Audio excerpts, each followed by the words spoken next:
Li Ziyu finds himself transported to a world where spiritual energy has surged forth and ferocious beasts roam freely. In this realm, martial arts flourish, with warriors capable of shattering mountains and rivers, embodying countless accolades. Yet, Li Ziyu is cursed with deficient vitality, rendering him unable to partake in the path of martial arts. Furthermore, he suffers the heartbreak of a breakup with his duplicitous girlfriend. Just as he resigns himself to a mundane existence, fate intervenes at a crucial moment with the arrival of a system. Ding! Slaying a mosquito, vitality increased. Ding! Slaying a red-eyed rabbit, vitality increased. Ding! Slaying a level 1 ferocious beast, the shadow cat, vitality increased. Slaying beasts elevates one's vitality. Not only that, but vitality points can also be utilized to enhance martial techniques and combat skills. System, Grammy enhancements. Expending vitality results in level ascension. Peak level 2 martial artist. Expending vitality boosts martial skills. The pinnacle sword technique is upgraded to the exquisite level. From that moment forth, Li Ziyu embarks on an unstoppable ascent, swiftly rising to the status of a martial deity. The duplicitous girlfriend lamented, "The greatest regret of my life is that I failed to cherish a remarkable love when it was presented before me." The teacher remarked, "In all my years, I have never encountered a genius like Li Ziyu, who progresses and breaks through as effortlessly as one consumes food and drink." Chapter 1. A breakup at the start?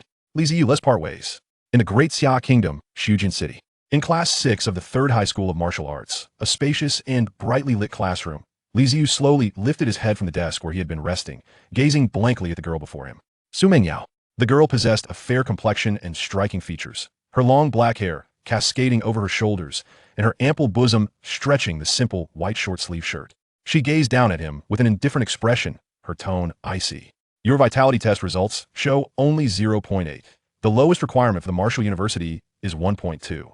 In just 1 week, the martial examination will take place. Even if you push yourself to the limit, it is impossible to elevate your vitality to 1.2 within that time frame. Without a vitality score of at least 1.2, you cannot enter the Martial University. I refuse to date someone who cannot even qualify for it. From now on, we inhabit different worlds. I hope you come to terms with yourself and do not pursue me any longer." After delivering her words, the girl turned and left the classroom without a glance back at Li Ziyu. What? A breakup? A vitality test? Martial University? What's happening here? Am I not single? Where did this girlfriend come from? Moreover, was I not at the company owner's residence, assisting her with computer repairs? Li Ziyu, bewildered, shifted his gaze from the departing girl and surveyed the classroom.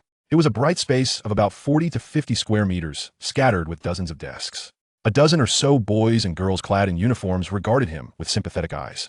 At the front of the classroom, on the blackboard behind the podium, a striking message was written in chalk. Only 7 days remain until the martial examination. This scene feels too vivid to be mere imagination. Could it be that the owner sought some thrill by engaging in roleplay with me? Just as Li Ziyu prepared to rise and inquire about the situation, he was suddenly engulfed by a wave of dizziness.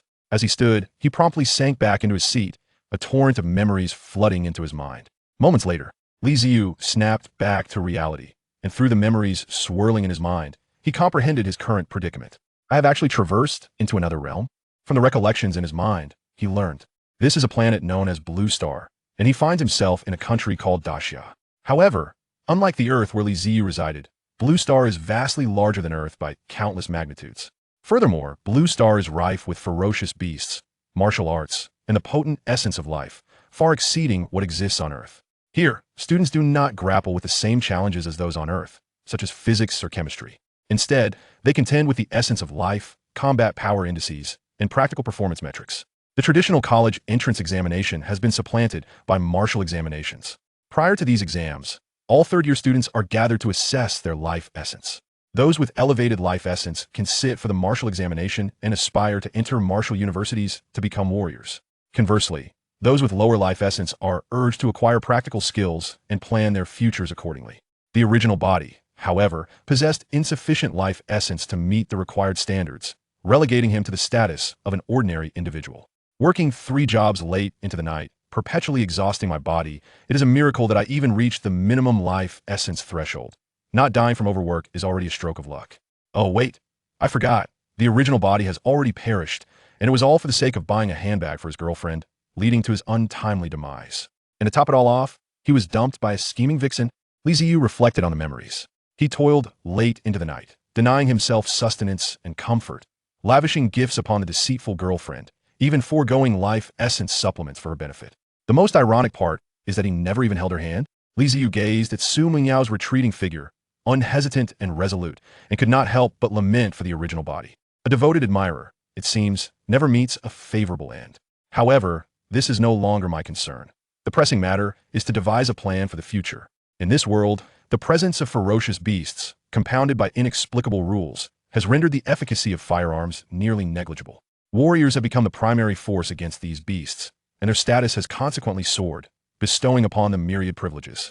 The most tangible example is that the original body toiled relentlessly across 3 jobs, barely earning 5,000 yuan a month. In contrast, a first-tier warrior, even without lifting a finger, can receive a stipend of 5,000 yuan monthly from the local martial arts association. Moreover, securing a significant position on Blue Star requires one to be a warrior. Whether it be to improve one's living conditions or to possess the strength to protect oneself, becoming a warrior is undoubtedly the optimal choice. Furthermore, in living this second life, how could I remain an inconsequential, ordinary person? I too wish to experience the sensation of shattering mountains and rivers. Li Ziyu clenched his fists, determination gleaming in his eyes. Paying no heed to the sympathetic gazes and murmurs of those around him, he began to contemplate his next steps. There are 2 paths to becoming a warrior. One can join a martial arts academy to receive mentorship, or one can participate in a martial examination to gain admission to a martial university. However, both paths share a prerequisite. One must meet the life essence standards. Neither academies nor universities will accept an ordinary person who fails to meet the required life essence. In other words, meeting the life essence standard is akin to a 1, while everything else is merely 0. Without that foundational 1, no amount of contemplation will yield results. Ding! Just as Li Ziyu was deep in thought, a melodious mechanical voice suddenly echoed in his ears. Ding! Host martial consciousness has awakened. The martial god system is commencing binding. Binding successful. Accompanying the mechanical voice was a faint blue virtual panel that appeared in Li Ziyu's mind. He was momentarily taken aback before regaining composure and gazing at the virtual panel. Name: Li Ziyu. Realm: unranked. Combat skills: basic blade technique. System: martial god system. Function: capable of absorbing all things to enhance life essence. Other functionalities await discovery by the host. The introduction was succinct and direct, comprising only a few words, yet it stirred Li Ziyu's emotions profoundly. In his previous life, he had read countless web novels, and a system was an essential element for the protagonist to ascend to the pinnacle of life. Li Ziyu scrutinized the system's introduction on the panel. To absorb all things and enhance life essence. If it truly functions as described, this system would be invaluable to him. It is well known that a warrior's fundamental power lies in their life essence. Life essence is the root of all, the foundation upon which a warrior's combat prowess is built. Yet, simultaneously, life essence is also the most challenging attribute to enhance. I wonder how the process of absorbing all things actually works. The description is rather simplistic. Li Ziyu furrowed his brow in contemplation.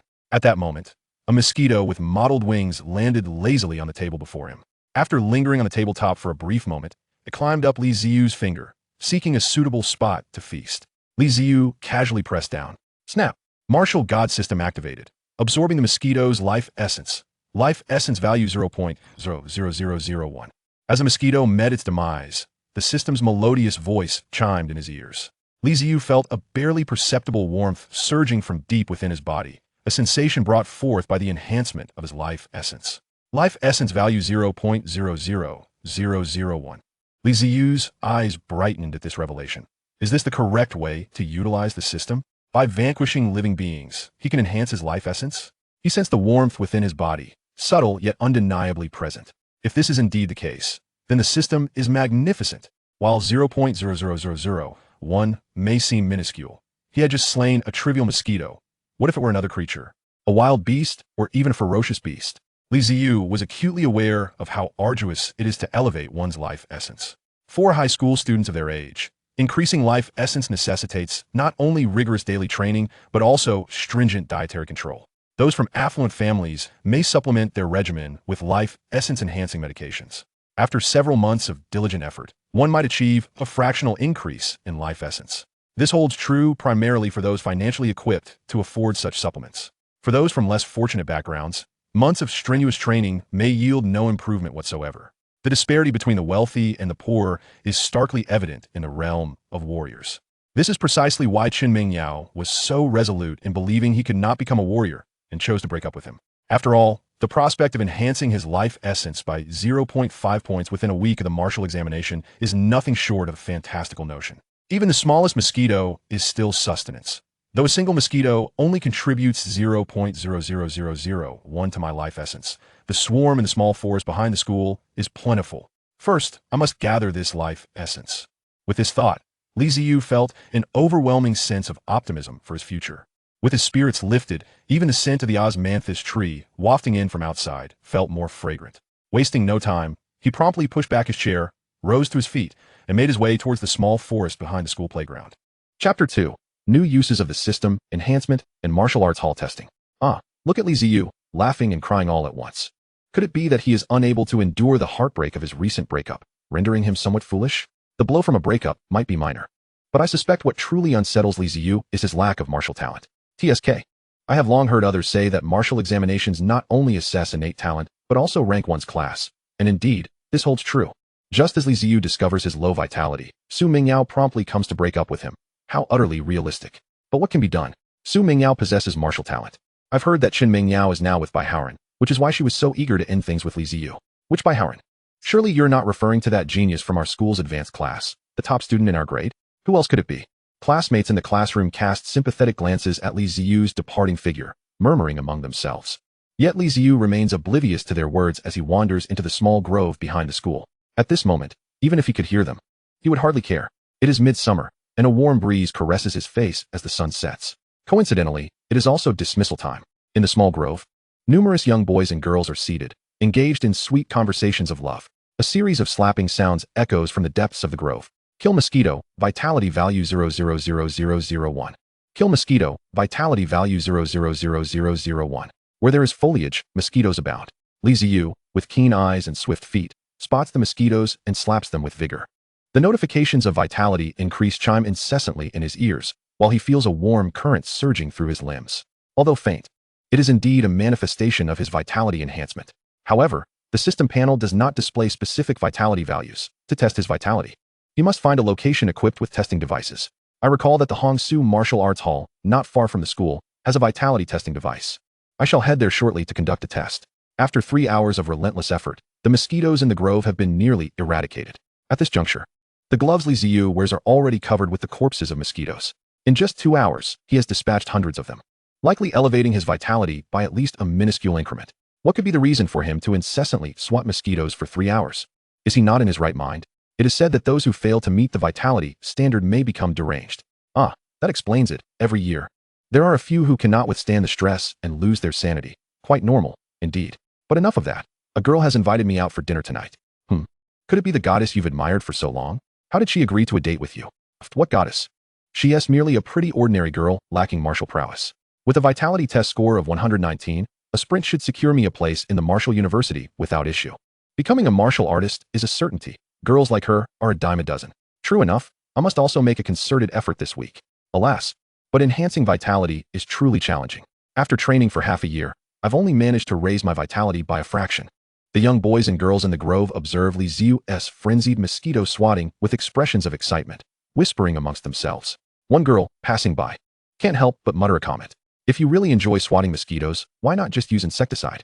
Li Ziyu happens to overhear this and is momentarily taken aback. Indeed, how could I have been so blind? The system merely states that killing mosquitoes can enhance vitality. It never specified how to kill them. Using insecticide counts as killing them too, doesn't it?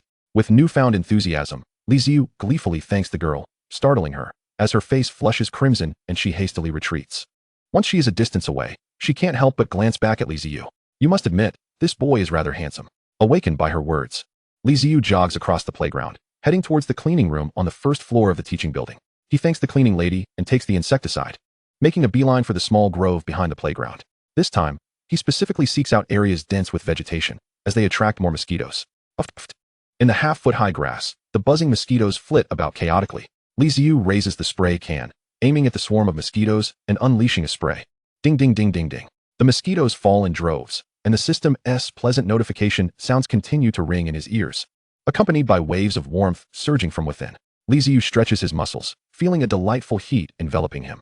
With a flurry of rapid punches into the air, he then pivots and delivers a powerful strike to the stout trunk of a nearby poplar tree. A dull thud resonates as the tree sways, leaves cascading down. Ignoring the pain in his fist, Li Ziyu brushes aside the leaves that have fallen upon him, his face radiating exhilaration. His vitality has indeed improved significantly. Previously, striking the trunk would have been fruitless, yet now he can make the leaves dance. However, he remains uncertain of the exact enhancement. A visit to the Hongsu Martial Arts Hall for testing is in order. Guided by his memory, Li Ziyu arrives at the Hongsu Martial Arts Hall, situated not far from the school, and pauses at the entrance. It is a quaint three-story building in traditional Chinese style. Above the doorway hangs a plaque, the words Hongsu Martial Arts Hall glimmering in the sunlight. Beside the entrance, there is an introduction to the hall, along with details on the registration fees. Goodness. A month's tuition is a staggering 20,000 yuan, and that's without personal instruction from the master. Li Ziyu muses, recalling how he had long gazed at this martial arts hall from afar while delivering takeout, filled with envy. Now, up close, he remains thoroughly impressed. The 20,000 yuan registration fee is a sum that few families could manage even in his previous life on Earth, let alone in the more financially strained Great Xia. It is essentially equivalent to the salary of an adult male who abstains from food and drink for 3 to 4 months. Indeed, pursuing martial arts is a costly endeavor. With a sigh, Li Ziyu's gaze drifts downwards to the personal information about the hall's master, which somewhat alleviates his concerns regarding the costs. Hong Tianling, a third-level advanced martial artist, skilled in both swordsmanship and fist techniques. To think he is a third-level martial artist, and an advanced one at that. No wonder the fees are so high. According to the information published by the National Martial Arts Association, martial artists are categorized into 9 major ranks, from 1st level to 6th level, followed by Grandmaster, Great Grandmaster, and Martial Sage. Each rank is further divided into 4 stages: upper, middle, lower, and peak. A 3rd-level martial artist is qualified to serve as the mayor of a locality, while a 4th-level martial artist can hold the position of president of a city's martial arts association. As far as Li Ziyu knows, the current mayor of Xujiang City is a 3rd-level advanced martial artist. This means that the master of the Hongsu Martial Arts Hall, Hong Tianlang, is a figure of considerable stature, equivalent to the mayor of Xujiang City. Yet Li Ziyu still finds the fees exorbitant. Alas, he is simply too impoverished. Pushing the door open, he enters. The first thing that catches his eye is a reception area, where a lovely young woman dressed in a white blouse and office attire surveys him with keen interest. Upon noticing Li Ziyu's school uniform, the beautiful attendant smiles and speaks. "Handsome? Here to test your vitality and combat strength, I presume? How did you know? The martial arts examination is fast approaching, and our dojo has seen a surge of individuals eager to assess their combat prowess, particularly from your school, given its proximity. However, the testing rooms are currently occupied, so if you wish to undergo a test, you will have to wait for a while. There is a lounge nearby. Allow me to escort you there so you can rest a bit." The charming attendant smiled as she stepped out from behind the counter, ready to lead Li Ziyu to the lounge. "No need. I can wait here." Li Ziyu waved his hand dismissively. The tests for vitality and combat strength wouldn't take long, and it was likely that a room would soon become available. "Very well. I shall fetch you a glass of water," the attendant replied. Li Ziyu accepted the disposable cup she handed him with a nod of thanks, and settled into a chair nearby to await his turn. At that moment, the dojo's door creaked open. A stylishly dressed young woman entered, her arm linked with that of a confident young man sporting a crew cut with striking features. Chapter 3. Su Mingyao's Contempt and Vitality Enhancement. The moment the girl crossed the threshold, her gaze landed on Li Ziyu, who was waiting by the front desk. Upon seeing him, her beautiful eyebrows furrowed ever so slightly, and a flicker of disdain flashed in her eyes. Li Ziyu recognized the pair. The girl was Su Mingyao, who had just broken up with him in class. The young man she was with, Bai Haoran, the class leader of the elite class, was also someone Li Ziyu had a passing acquaintance with. Renowned for his martial prowess, he was said to possess the highest talent in the school, and his family background was also quite impressive. No wonder Su Mingyao was so eager to distance herself from him. She had seamlessly transitioned to the side of a genius. However, these matters were of no concern to Li Ziyu. He merely glanced at the duo before diverting his gaze. "How did you know I would be here?" "Haven T, I made it clear that we have parted ways. Can you not entangle me further? We are destined to inhabit different worlds." Su Mingyao strode directly towards him, standing before him with unabashed contempt, looking down on Li Ziyu with an expression of disdain. "Or are you here to apply for a job at the Hongsu Martial Arts School? But you can forget it. With your meager vitality score of 0.8, they would never accept you, not even as a janitor," Su Mingyao declared, her scorn evident, anticipating the moment when Li Ziyu would blush and scurry away like a defeated mutt. After all, in the past, whenever she expressed anger, Li Ziyu would tremble in fear. Yet, the scene she envisioned did not unfold. Li Ziyu remained seated, even failing to respond to her, casting only a cold glance her way before turning his attention elsewhere. Su Mingyao was momentarily taken aback by his indifference. Then, as if provoked, her embarrassment morphed into anger. How dare this insignificant loser, whom she had previously regarded as a lapdog, look at her with such disdain? It was simply outrageous. Although she sensed that Li Ziyu seemed different now, his cold demeanor sent a shiver down her spine. Nevertheless, recalling his vitality score during testing, she prepared to grab him by the collar. Meanwhile, the attendant's gaze flitted between Su Mengyao, Li Ziyu, and Bai Haoran, as if she comprehended the unfolding dynamics. Her eyes reflecting a hint of pity as she looked at Li Ziyu. Just as she was about to interject, Bai Haoran approached. Placing a hand on Su Mengyao's shoulder and speaking in a detached tone, "Mengyao, we are no longer of the same caliber. Why waste your emotions on such a trivial person? Instead, you should consider how to utilize this week to enhance your own vitality." As he spoke, he cast a cold glance at Li Ziyu, ignoring him thereafter, as though he were nothing more than a weed by the roadside. "Indeed, Bai Xiao is right. I have been too emotional," Su Mengyao replied, her demeanor shifting instantaneously from disdain to a gentle smile, embodying the image of a refined young lady. "But Bai Xiao, since you are the genius of our school, do take care of him during the martial examination." With that, she turned her back on Li Ziyu, entwining her arm with Bai Haoran as they exchanged sweet nothings. Li Ziyu observed this scene with an unperturbed heart, feeling only a sense of injustice on behalf of the original owner of this body. Yet, it had little bearing on him. At that moment, a dejected young man in school uniform exited the dojo, his head hung low. He approached the front desk and returned his room card to the attendant before leaving the Hong Su martial arts school, lamenting as he walked. "How could this be? I train diligently every day. Why isn't my vitality score increasing? Excuse me, a testing room has become available. Would you like to proceed?" The attendant called out to Li Ziyu. "By the way, the testing fee is 500 for an hour," she added. Li Ziyu pulled a handful of change from his pocket, a mixture of 5 and 10 yuan bills, and placed them on the counter with a clatter. The attendant counted the money and handed him the room card that the previous young man had returned, gesturing towards the dojo. "Walk straight to the end. The third room on the left. You can enter by swiping the card." Li Ziyu nodded, took the card, and turned to head inside. As he walked, he faintly heard Su Mengyao's derisive voice behind him. "The school's testing equipment is highly accurate. Do not harbor any false hopes that retesting will magically enhance your vitality. Rather than waste 500 on a test, you might as well buy yourself a couple of new outfits." Li Ziyu chose to ignore her, as a memory belonging to the original owner flickered in his mind. In a scene blanketed by heavy snowfall, the original owner shivered in the cold, gazing longingly at a particular men's down jacket in a shop window, only to ultimately select a women's version as a birthday gift for Su Mengyao. Upon arriving at the testing room indicated by the attendant, Li Ziyu swiped the card against the door. With a beep, the door swung open to reveal the interior. It was a spacious room, akin to a gym, furnished with an array of weapons, the floor covered with thick gray mats. At the center of the room stood a striking 3-meter-tall device, shaped like an eggshell and entirely silver. This was the standard vitality testing apparatus. It was said that wealthier families possessed smaller versions for home use, but Li Ziyu had never encountered one. They were prohibitively expensive, costing hundreds of thousands. Given his current financial status, being able to spare 500 for testing at the dojo was already a stretch. Approaching the testing apparatus, Li Ziyu pressed a protruding button. A series of green lights flashed, and the silver device parted in the center, slowly opening like a clam, revealing a humanoid seat within, surrounded by a myriad of soft, hose-like attachments.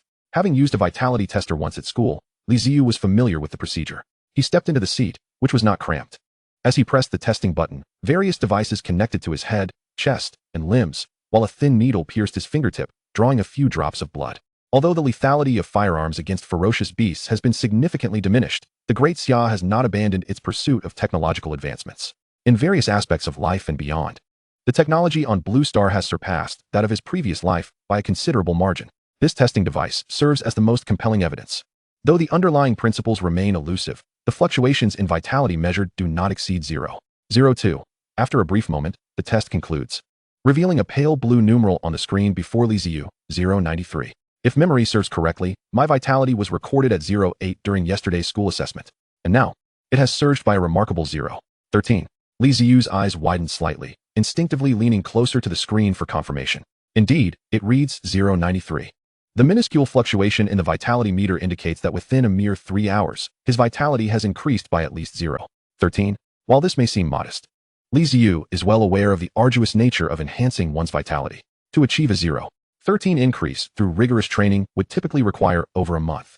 This means that in just 3 hours, he has accomplished what others would toil for an entire month. The system is not solely capable of elevating vitality by dispatching mosquitoes. The extent of vitality enhancement is undoubtedly contingent upon the strength of the creatures vanquished. If he were to slay ferocious beasts, the increase in vitality would undoubtedly be even more substantial. Why not embark on a hunt for ferocious beasts? Chapter 4. Bai Haoran is eligible for martial artist certification? A bold thought suddenly surfaced in Li Ziyu's mind. However, He quickly dismissed it with a shake of his head, chuckling to himself. How naive. Ferocious beasts are no mere wild animals. Even the lowest-ranked ferocious beast possesses combat prowess that far exceeds that of a Siberian tiger. With my current vitality of 0.9, I would likely be dispatched with a single blow. Thoughts of ferocious beasts are best left aside for now. Perhaps he could venture just outside the city and hunt some red-eyed rabbits instead. Never mind, let's not dwell on that too much. It's time to test my combat strength. After contemplating, Li Ziyu pressed the button to conclude the test, and the tubes affixed to him automatically detached. He straightened himself and stepped out of the vitality testing apparatus. Then approached a nearby humanoid ironwood post. Though referred to as a post, it featured a central component resembling an electronic display. It bore a resemblance to the devices used in his previous life to measure punching power. This ironwood target contains specialized equipment capable of assessing combat strength. A full-force strike upon the target will automatically convert the impact into a measurement of combat strength, displayed on the electronic screen. Quite remarkable indeed. While it is limited to measuring the strength of martial artists below the second rank, Li Ziyu is not even a martial artist yet. Thus, this ironwood target will suffice. After studying it for a while without grasping its principles, he decided to abandon further contemplation. Vitality is the foundation of a martial artist. Generally, the stronger a martial artist's vitality, the more formidable their combat strength. Under normal circumstances, multiplying vitality by 100 yields a martial artist's combat strength. However, this is not an absolute rule, as factors influencing combat strength include martial skills. Techniques such as boxing, swordsmanship, knife techniques, and marksmanship all fall under the umbrella of foundational martial skills. Fortunately, I still possess knowledge of knife techniques. Although rudimentary, it is still a means of combat. Let's first see how much combat strength I can produce without employing any martial skills. With a focused gaze fixed on the target, Li Ziyu steadied his mind. He assumed a horse stance, tensing his muscles, and unleashed a powerful punch against the target. A resounding thud echoed as the ironwood target emitted a dull sound. On the electronic screen above, a vivid crimson numeral appeared, 92. Twisting his waist, he transitioned from a punch to a kick, delivering a swift roundhouse kick to the target. Another thud reverberated, and the electronic display showcased yet another number, 93. The saying the arm cannot surpass the leg holds true. The power of the roundhouse kick certainly surpasses that of a punch. However, the fluctuation is rather minimal. The conversion from vitality to combat strength has not exceeded expectations. Li Ziyu exhaled, unable to suppress his critique. This indicates that while his vitality has increased, its quality has not. Let's try again with the knife. Previously, he relied solely on his physical strength, resulting in negligible combat strength enhancement. He walked to the weapon rack in the corner, selecting a metal-long knife from the myriad of weapons hanging there. Weighing it in his hand, it felt just right. Rudimentary knife technique. Axe of Manhwa. With the knife in hand, Li Ziyu returned to the target, shouting a familiar battle cry. He exerted force with his right hand, slicing diagonally toward the target. The sound produced was significantly louder than before, the entirely ironwood target shaking violently. A white gash appeared on its surface. On the electronic screen, a number, slightly darker than the previous one, danced into view, 102. With the enhancement of the rudimentary knife technique, his combat strength surged to 102. This marks a 10% increase in combat strength. Indeed, martial skills play a crucial role in enhancing combat strength. Even a rudimentary knife technique can yield a 10% increase. One wonders how much stronger the intermediate or even advanced knife techniques could be. Or perhaps techniques beyond foundational skills. Li Ziyu's spirit sword. The system undoubtedly offers more than mere vitality enhancement. It likely has the potential to improve martial skills as well. This necessitates his continuous enhancement of vitality for verification. The minimum requirement for martial examination is a vitality value of 12, with combat strength needing to reach 140. Currently, I possess a vitality of 0.92 and a combat strength of 101. This implies that as long as I persist in slaying creatures, adhering to the system's enhancements, I could easily qualify for the martial arts university within a week. There may even be opportunities for admission to superior martial universities. However, with this system in place, it seems that my admission to martial university is nearly assured. I could also focus on hunting ferocious beasts, pursuing the path of a societal martial artist. Li Ziyu pondered quietly. Yet, such thoughts felt far too distant for the time being. The pressing matter remains to enhance vitality and strengthen oneself. After conducting several more combat strength tests, Li Ziyu returned the combat knife to the rack and exited the testing room. By Howren, your vitality must be at 14 by now, right? You should have no trouble passing the entrance exam. At the front desk, Su Mingyao sat gracefully in her chair. Her gentle gaze fixed on Bai Howren, who was seated beside her, awaiting the training room to become available. Bai Howren nodded with a composed expression. Yet his tone betrayed a sense of pride. Not 14, it's already 15. Wow, already 15. Does that mean you have reached the certification standard for a first-level martial artist? Upon hearing Bai Howren's words, Su Mingyao couldn't help but exclaim in astonishment. Bai Howren smiled faintly, taking a sip of tea, and nodded. Yes, if there are no issues with this vitality test. I plan to go to the Xujiang Martial Artist Association tomorrow to undergo the first-level martial artist assessment. Their conversation was unguarded, and even the beautiful receptionist could hear every word, looking at Bai Haoran in astonishment. Unbeknownst to many, this young lad is indeed a prodigy. Having attained the rank of a first-level martial artist at such a tender age, a rarity in the entirety of Xujiang City. The beautiful attendant began to comprehend why Su Mingyao would associate herself with Bai Haoran. I have completed the test. Here is your room card back. At that moment, Li Ziyu emerged from the martial arts hall, striding confidently to the counter to place a black card on the table. Oh, finished? Have you given up? Without the talent of a martial artist, one should accept their lot as an ordinary person. I hope you refrain from pursuing me any further. Su Mingyao, standing nearby, taunted Li Ziyu with a mocking tone. The recollection of Li Ziyu's earlier indifference ignited a spark of anger within her. How dare he, a former sycophant and a person destined to lack martial prowess, regard her with disdain as if she were mere refuse by the roadside?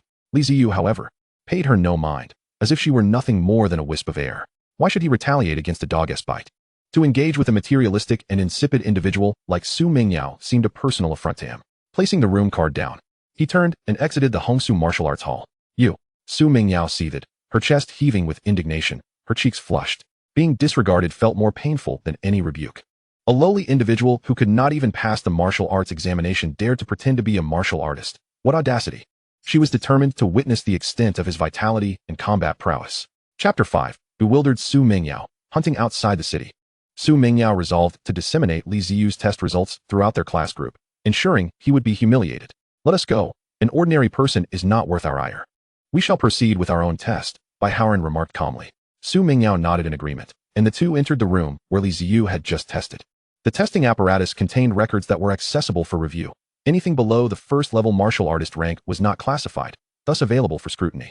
As Su Mingyao observed Bai Haoran settling into the testing apparatus, she attempted to dismiss thoughts of Li Ziyu. Yet, inexplicably, she found herself speaking to Bai Haoran in a soft tone. Bai Xiao, since we're here already, why not pull up Li Ziyu's vitality test records?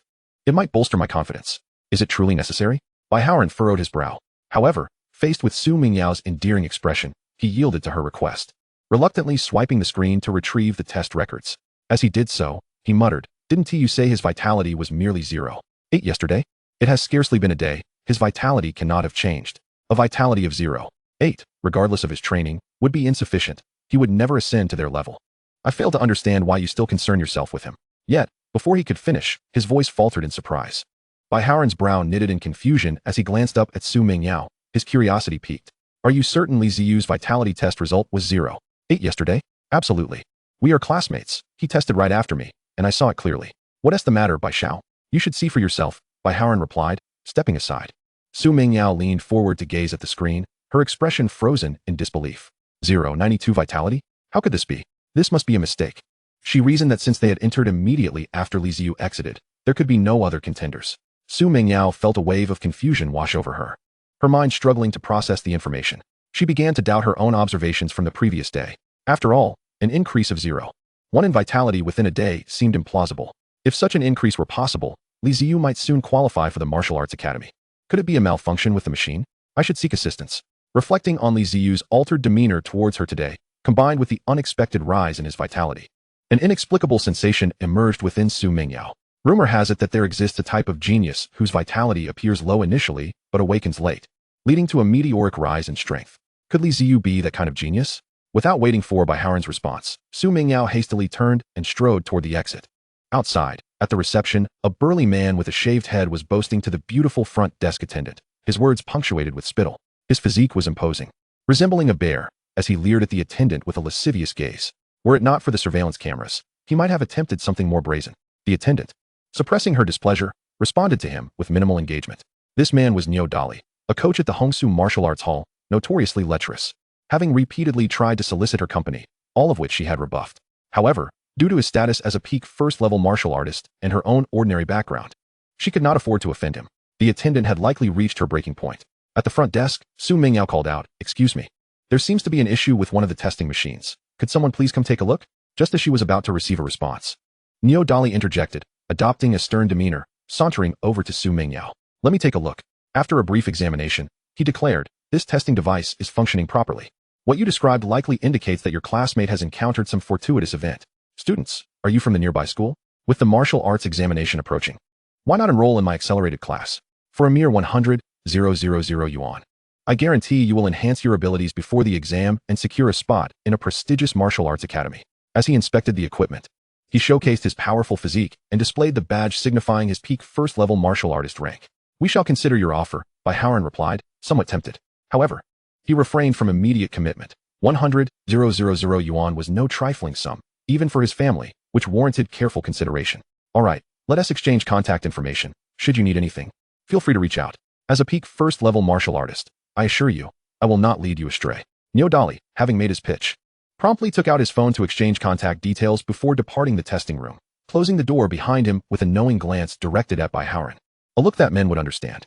Once Newanimewithoverpoweredmaincharacter left, Su Mingyao tested her own vitality, observing a modest increase of 0.02. This was a result of the blood-replenishing supplements Howard had provided her since their association began. Otherwise, coming from an ordinary family, she could not afford such enhancements.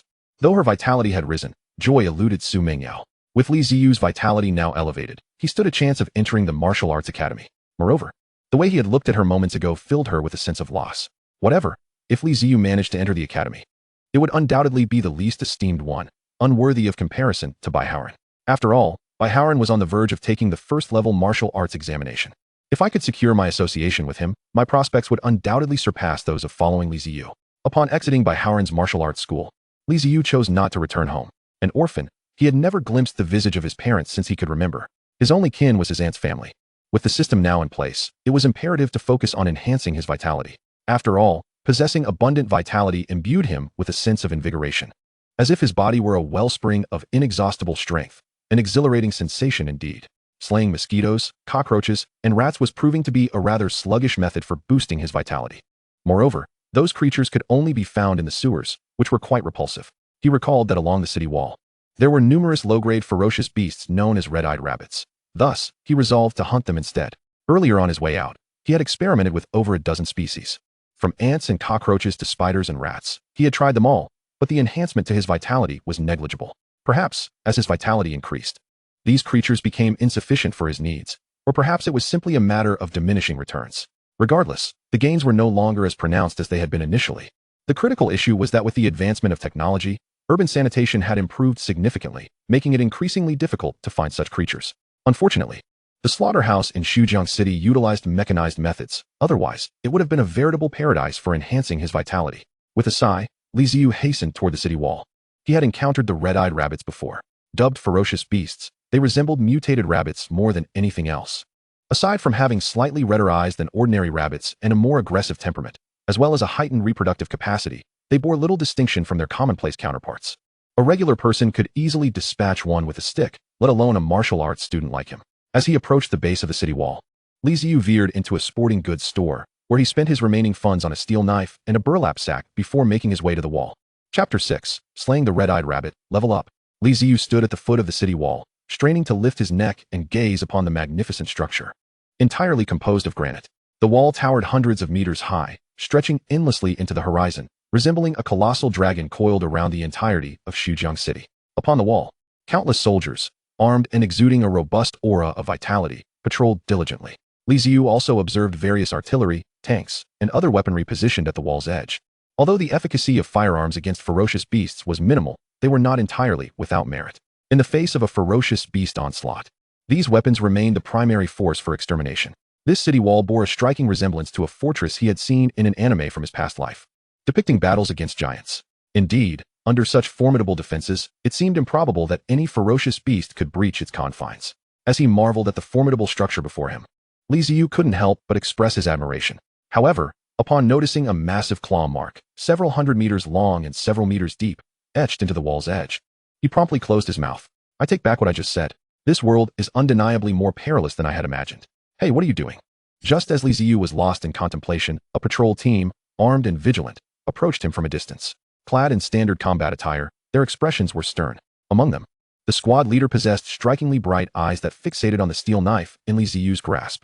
I am a student from the 3rd high school, preparing for the martial arts examination. I wish to exit the city to familiarize myself with the wilderness, Li Ziyu replied honestly. Judging by the squad leader's gaze and the aura emanating from him, it was evident that he was a bona fide martial artist. Although Li Ziyu was uncertain about participating in the examination, Using this as an excuse to leave the city did not constitute a lie. The squad leader scrutinized Li Ziyu, and upon perceiving his youthful visage, his tense demeanor visibly relaxed. His gaze shifted away from Li Ziyu's steel knife. The wilderness is fraught with danger. I would not advise you to venture out alone without a qualified martial artist to guide you. Furthermore, if you lack special permissions as a non-martial artist, you are only permitted to exit the city once a month. Li Ziyu was taken aback by this revelation. He had never before been aware of such a regulation. After all, he had no recollection of ever leaving the city. However, upon reflection, he understood the rationale behind it. This rule was implemented to ensure the safety of ordinary citizens, while also preventing individuals who had yet to attain martial artist status from recklessly endangering themselves in the wilderness. Given the current prevalence of ferocious beasts, venturing out without being a martial artist was tantamount to delivering oneself to the slaughter. Nevertheless, aside from those martial artists who hunted ferocious beasts for profit, ordinary individuals seldom contemplated leaving the city. Anyone wishing to travel to another city typically utilized designated transportation methods. After exchanging a few more words with the squad leader, who attempted to dissuade him further, it became apparent that Li Ziyu was resolute in his decision to exit the city, and the leader ceased his objections. With a wave of his hand, he signaled the soldiers atop the wall to open the city gates. With a series of clanking sounds, 3 massive steel gates swung open, allowing Li Ziyu to pass through the threshold of the city. "Captain, are you truly allowing this kid to leave the city? Shouldn't you try to reason with him?" One member of the trio remarked, casting a glance at the sun, which was now half hidden behind the horizon, and then at Li Ziyu's retreating figure. "He's so young, and not even a formal martial artist. What if he encounters a ferocious beast? That would be perilous. This youth possesses more determination than you realize. Further persuasion would be futile. Some lessons must be learned through experience rather than mere words," the squad leader sighed, shaking his head. Observing Li Ziyu's silhouette, with a steel knife in his left hand and a burlap sack slung over his shoulder, a hint of pity flickered in his eyes. It seemed evident that he came from a troubled background, seeking to hunt ferocious beasts and sell materials for income. Regrettably, he appeared oblivious to his own limitations and greatly underestimated the hazards of the wilderness. The best possible outcome would likely be a return with injuries and no gain. It appeared that once his vitality was enhanced, he would need to visit the Martial Arts Association to obtain official recognition as a martial artist. Otherwise, he would face difficulties in freely exiting the city. Determined, Li Ziyu advanced cautiously in a single direction. The certification standards for a first-level martial artist required a vitality of 15 and a combat power of 170. With the system at his disposal, these benchmarks posed no challenge for him. Li Ziyu vowed that his motivation was not merely the monthly stipend of 5,000 yuan. As he navigated through the overgrown grass that barely reached his calves, Li Ziyu crouched low, approaching a small mound of earth. Glancing back, he could still discern the outline of the city wall. Despite projecting confidence before the squad leader, a twinge of apprehension lingered within him. After all, this was his inaugural venture beyond the confines of the city. The area surrounding the city wall was unlikely to host any formal ferocious beasts, and being in close proximity to the wall meant he could call for help should any situation arise. Thus, Li Ziyu made it a point to keep the city wall within his line of sight. At that moment, dusk was settling, and he could still glimpse the sun hanging low on the horizon. The sky was adorned with a fiery crimson sunset, casting a golden glow upon the half-meter-high earthen slope before Li Ziyu, enveloping him in a warm embrace. At that moment, a faint rustling sound of vegetation being gnawed upon emerged from beneath the slope. The unmistakable sound of serrated teeth chewing on plants could only belong to the notorious red-eyed rabbit. Li Ziyu's eyes sparkled with excitement.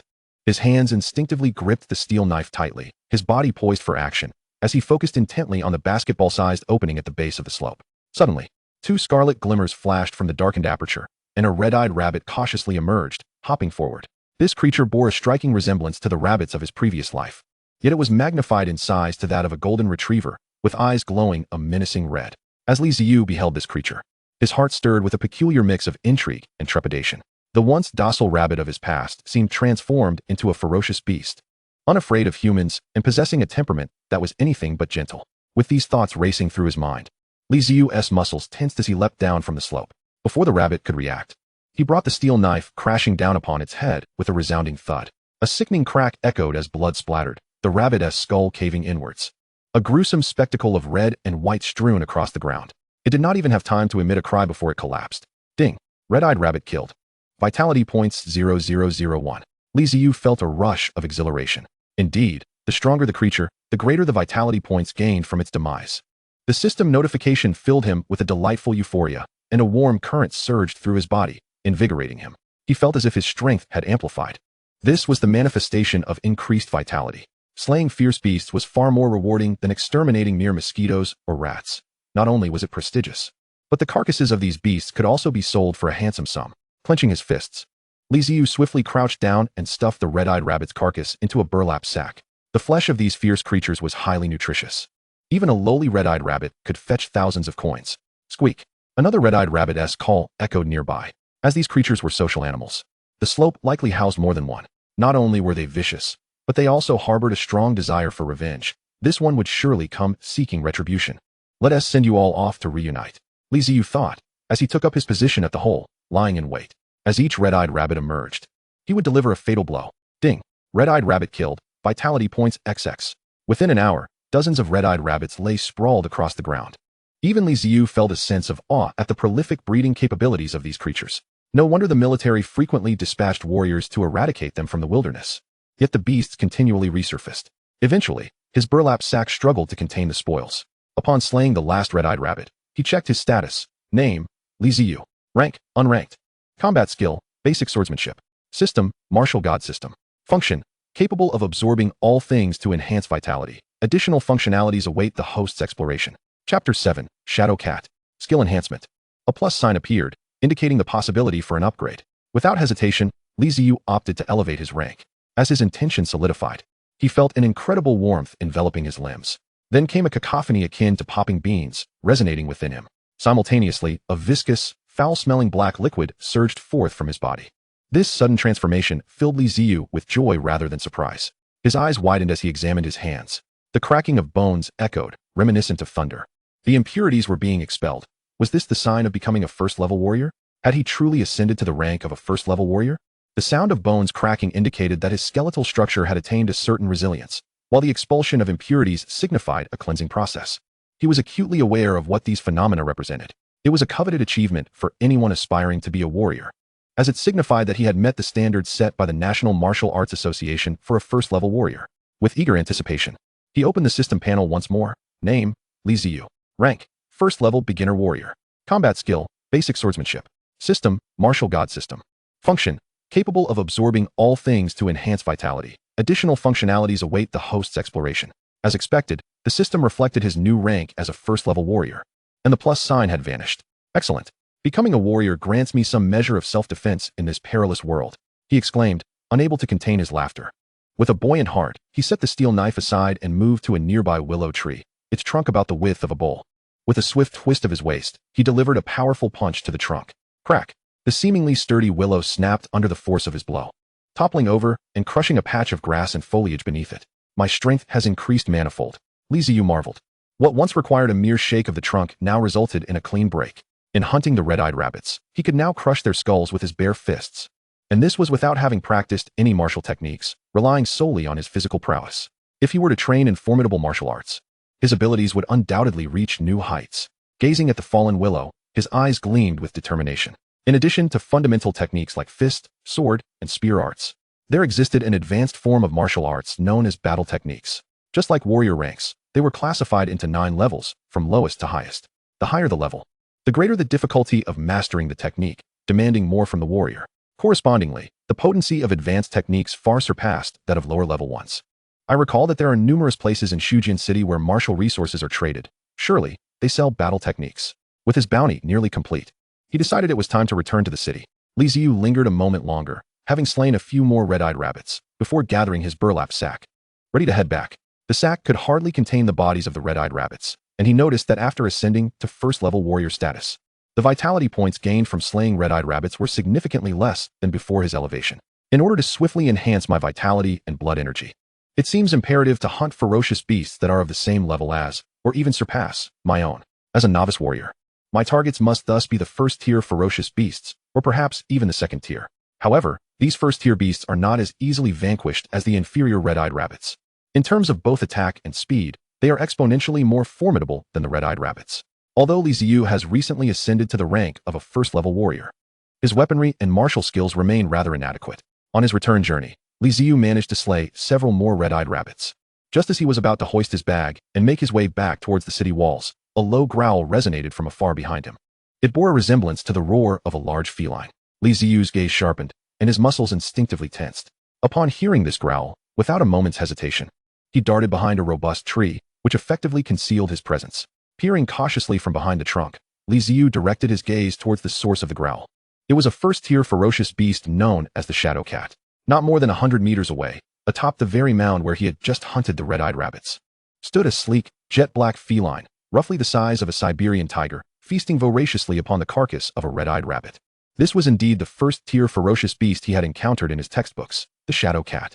Li Ziyu also noticed a deep, bone-exposing wound on the cat's hind leg, from which blood was steadily oozing onto the ground. It seemed drawn in by the scent of blood. And this shadow cat appeared to have been deprived of food for an extended period, exhibiting a complete lack of caution as it indulged in its meal. As Li Ziyu observed the cat's vulnerable position, his mind wavered between retreating and seizing the opportunity. It was evident that ferocious beasts could turn upon one another. The injury on the shadow cat's leg clearly indicated a confrontation with another beast. Coupled with its prolonged hunger, it was undoubtedly in a state of weakness. Damn it. A warrior must forge ahead resolutely. Now that I am also a first-level warrior, how can I fear even a wounded ferocious beast? I must act. With determination in his eyes, Li Ziyu resolved to approach. He placed his bag down and gripped his steel knife firmly, advancing cautiously towards the shadow cat's rear. In school, they had discussed the habits and weaknesses of lower-tier ferocious beasts. The shadow cat, known for its rapid speed, possessed only average attack and defense capabilities. A typical first-level warrior would struggle to keep pace with its agility unless they mastered basic movement techniques. However, given that this shadow cat was limping, its greatest advantage, speed, had been diminished, thus emboldening Li Ziyu to approach. Having crept within 20 meters, the shadow cat remained oblivious to his presence, engrossed in its meal. Now was the moment. When he was less than 10 meters away, the shadow cat finally sensed something amiss, ceasing its feast. It bared its teeth and growled lowly, turning its head sharply to glare with cold, bloodthirsty eyes at the source of the disturbance. What met its gaze was an ever-approaching steel knife. Bang! Howl! Unlike his previous method of dispatching the red-eyed rabbit, Li Ziyu did not aim for the cat's skull, as even with its low defense, the skull was the most resilient part of its body. Instead, he targeted the shadow cat's flank. As the saying goes, a copper head, iron bones, and a tofu waist. This principle applied to the shadow cat as well. As anticipated, the shadow cat was struck down by his powerful blow, collapsing onto the ground with its spine contorted into a V shape, unable to rise. Li Ziyu was uncertain of his current vitality and combat prowess. But after slaying so many red-eyed rabbits, he surmised that he had at least reached the level of a mid-tier, first-level warrior. With a concerted effort, and taking advantage of the element of surprise, it was entirely within reason for him to eliminate the shadow cat in a single strike. Seizing the momentum, he delivered several more decisive blows. Although his ordinary steel knife could not penetrate the shadow cat's defenses, Li Ziyu's sheer strength rendered it powerless. The once ferociously struggling shadow cat lay lifeless, its eyes wide open in disbelief, as if to accuse him of dishonorable tactics. Ding! You have slain a first-tier ferocious beast. The shadow cat. Vitality increased by 001. Name, Li Ziyu. Realm, first-level novice warrior. Combat skill, basic knife technique, upgraded. System, martial god system. Function, capable of absorbing all things to enhance vitality. Further features await exploration by the host. Ah, my martial skills have actually improved. Chapter 8, The Surprised Captain. The Jinwu Pavilion, selling ferocious beasts. Li Ziyu gazed at the blue panel in his mind, his heart racing with excitement. The vitality accrued from slaying the red-eyed rabbits, combined with the shadow cat, had surprisingly allowed for an enhancement of his martial skills. Although he was uncertain how much vitality was required for such an upgrade, he did not dwell on it. Without hesitation, he selected to elevate his martial skills. On the panel, the label for basic knife technique transformed into intermediate knife technique. In that instant of enhancement, a warm surge coursed through his limbs and bones. Simultaneously, Li Ziyu felt as if a wealth of memories regarding the practice of knife techniques had been implanted in his mind, as though they had always been his own. He grasped his knife and twirled it around him several times before adjusting his stance and executing a swift slash against a tree trunk over a meter in diameter. A glimmer of cold light flashed. The massive tree fell with a resounding crash, its severed edge smooth and even. Indeed, the system is remarkable. This intermediate knife technique felt as if it were a natural extension of my own training, devoid of any awkwardness or discomfort. My previous understanding of knife techniques was pathetically shallow, riddled with flaws. Having mastered the intermediate knife technique, my combat power has at least doubled compared to before. Li Ziyu was exhilarated. If vitality equates to the internal energy found in martial arts novels, then martial skills represent the transformation of that internal energy into destructive force. The enhancement of a warrior's strength is undeniably immense. Moreover, both martial skills and vitality are exceedingly challenging to improve, perhaps even more so than vitality itself. While vitality may be augmented through rare treasures, martial skills can only be honed through talent and relentless training. With the intermediate knife technique, if I were to acquire a superior weapon, I could effortlessly defeat the shadow cat in a direct confrontation. If the intermediate knife technique is this formidable, how powerful must the advanced techniques be? Wow, Captain, look! Is that a moving hill over there? Could it be a new breed of ferocious beast? On the towering city walls of Xujiang City, the soldiers on guard pointed in astonishment at the distant moving mound, speaking to their captain.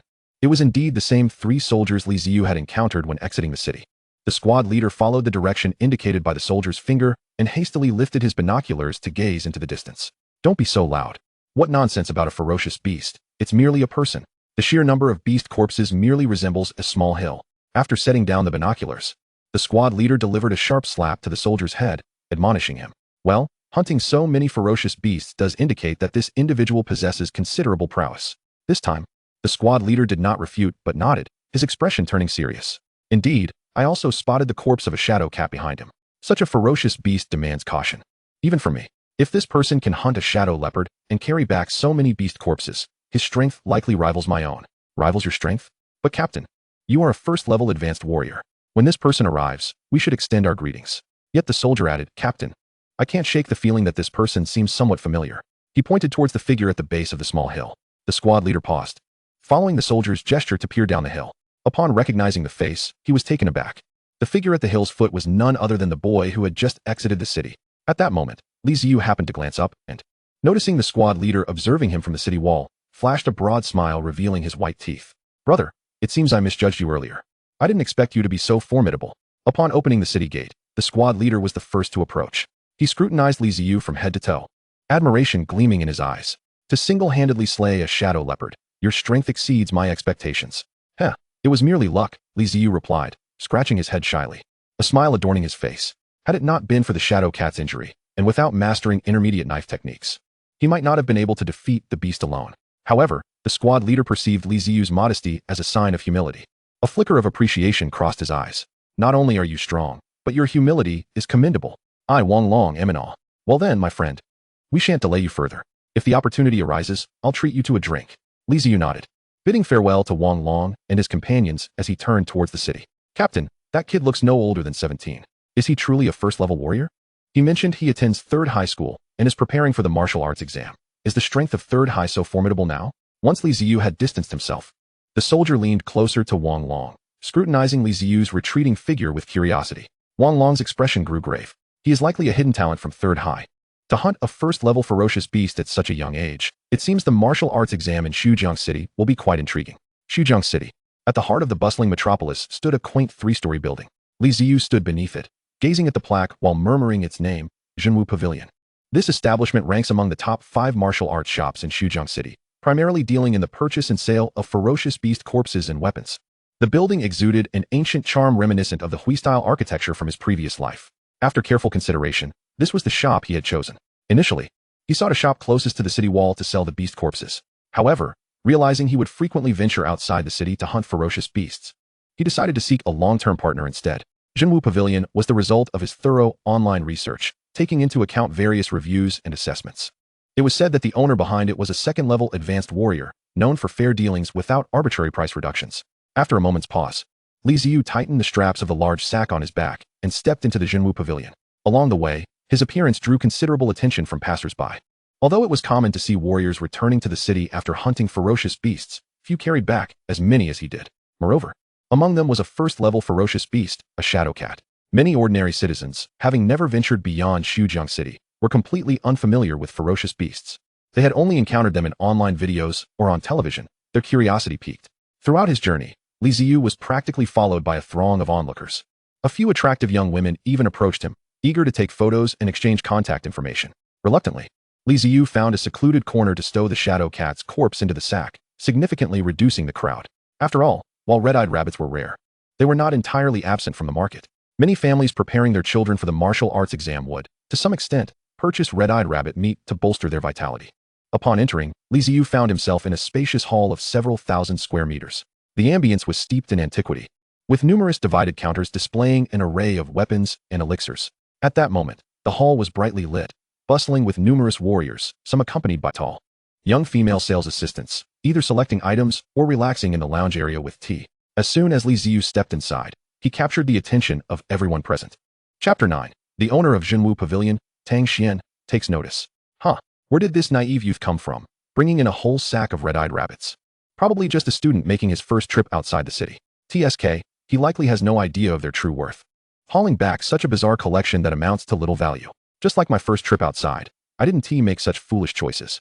Ignoring the others, he thought it best to prepare his weapons and strategize on how to hunt several first-level ferocious beasts, for they were no easy foes. Due to the abundance of items Li Ziyu carried, the sack began to tear, revealing the corpses of the red-eyed rabbits. In the hall, several individuals clad in simple combat attire, wielding various weapons, burst into laughter upon seeing the red-eyed rabbit corpses. Li Ziyu touched his nose, unfazed. He was well aware that red-eyed rabbits were of little value. For most warriors, and even those yet to become warriors, killing a red-eyed rabbit hardly warranted bringing the corpse back. However, who could blame him for being poor? Even the smallest morsel counts, he reasoned.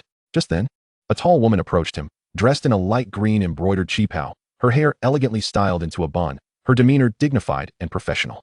With a warm smile, she greeted him. Greetings, esteemed warrior. I am a sales assistant here. How may I assist you today? Despite seeing the corpses of red-eyed rabbits on his back, the attendant maintained her cheerful demeanor and enthusiastic attitude. The quality of her service reflected the overall standard of the establishment. I made the right choice, Li Ziyu thought to himself, then set down the sack to reveal the lifeless red-eyed rabbits within. I come to sell ferocious beast corpses, 40 red-eyed rabbits. Very well. At Jinwu Pavilion, we purchase ferocious beast corpses by weight. 4 red-eyed rabbits. The price is 300 daxia coins per pound. Please wait a moment while I fetch the master to weigh your haul. The beautiful shop assistant led Li Ziyu to a resting area beside the hall.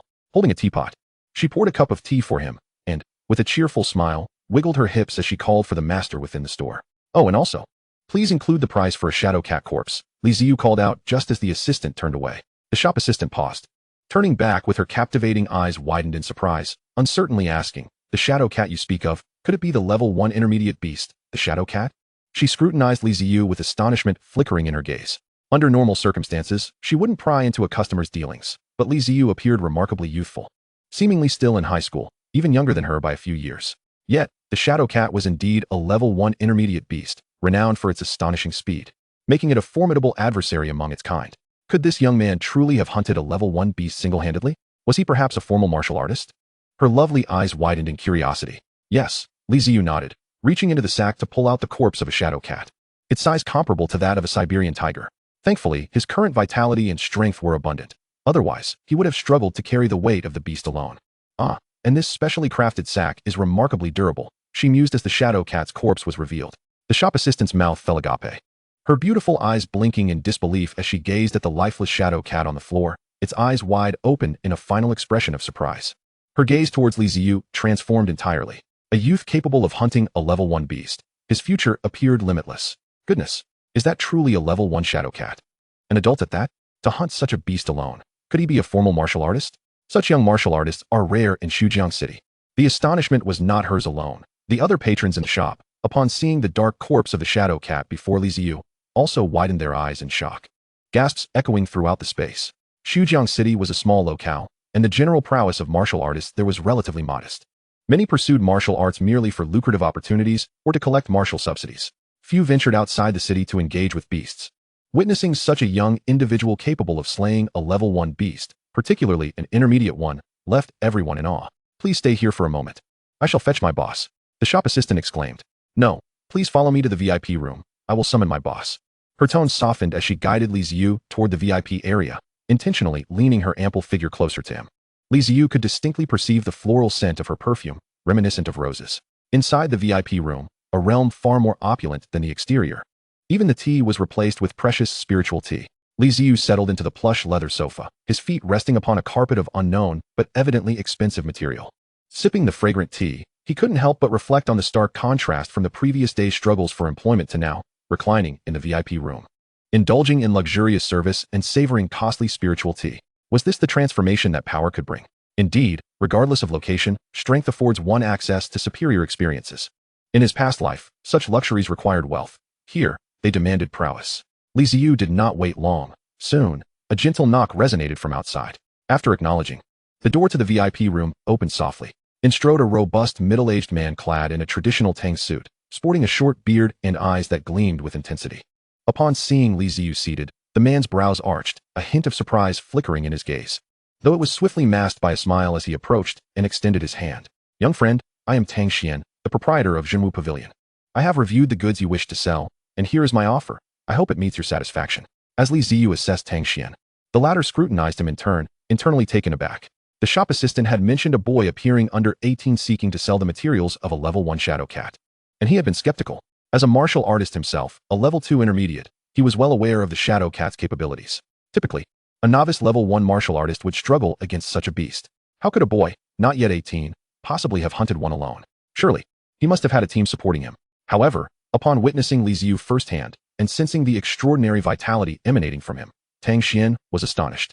The boy's vitality undoubtedly reached the level of a formal martial artist. Indeed, he was a true level 1 martial artist, and not merely one with vitality lacking practical combat experience. Such a prodigy would undoubtedly have an extraordinary future ahead. Chapter 10. The Mysterious Long Blade, Elementary Movement Technique. Once more into the wild, Li Ziyu accepted the quote from Tang Xian, glancing over it and nodding in agreement. The amount exceeded his expectations by several thousand, totaling 200,000. The price for the shadow cat comprised the majority, 11,000, likely a favor from Jinwu Pavilion. Remarkably, he had earned 200,000 in merely 2 days. In the past, he would have struggled for a decade to accumulate such wealth. Truly, martial arts was a profession that yielded swift rewards. After a brief conversation with Tang Xian, it became evident that the proprietor was eager to befriend him due to his youth. However, Li Ziyu also absorbed a wealth of foundational knowledge about martial artists from Tang Xian. Tang boss, do you accept the corpses of level 2 beasts? Li Ziyu inquired tentatively. Although he was unsure of the extent of his vitality, with the system by his side, he estimated that hunting level 2 beasts was not far off.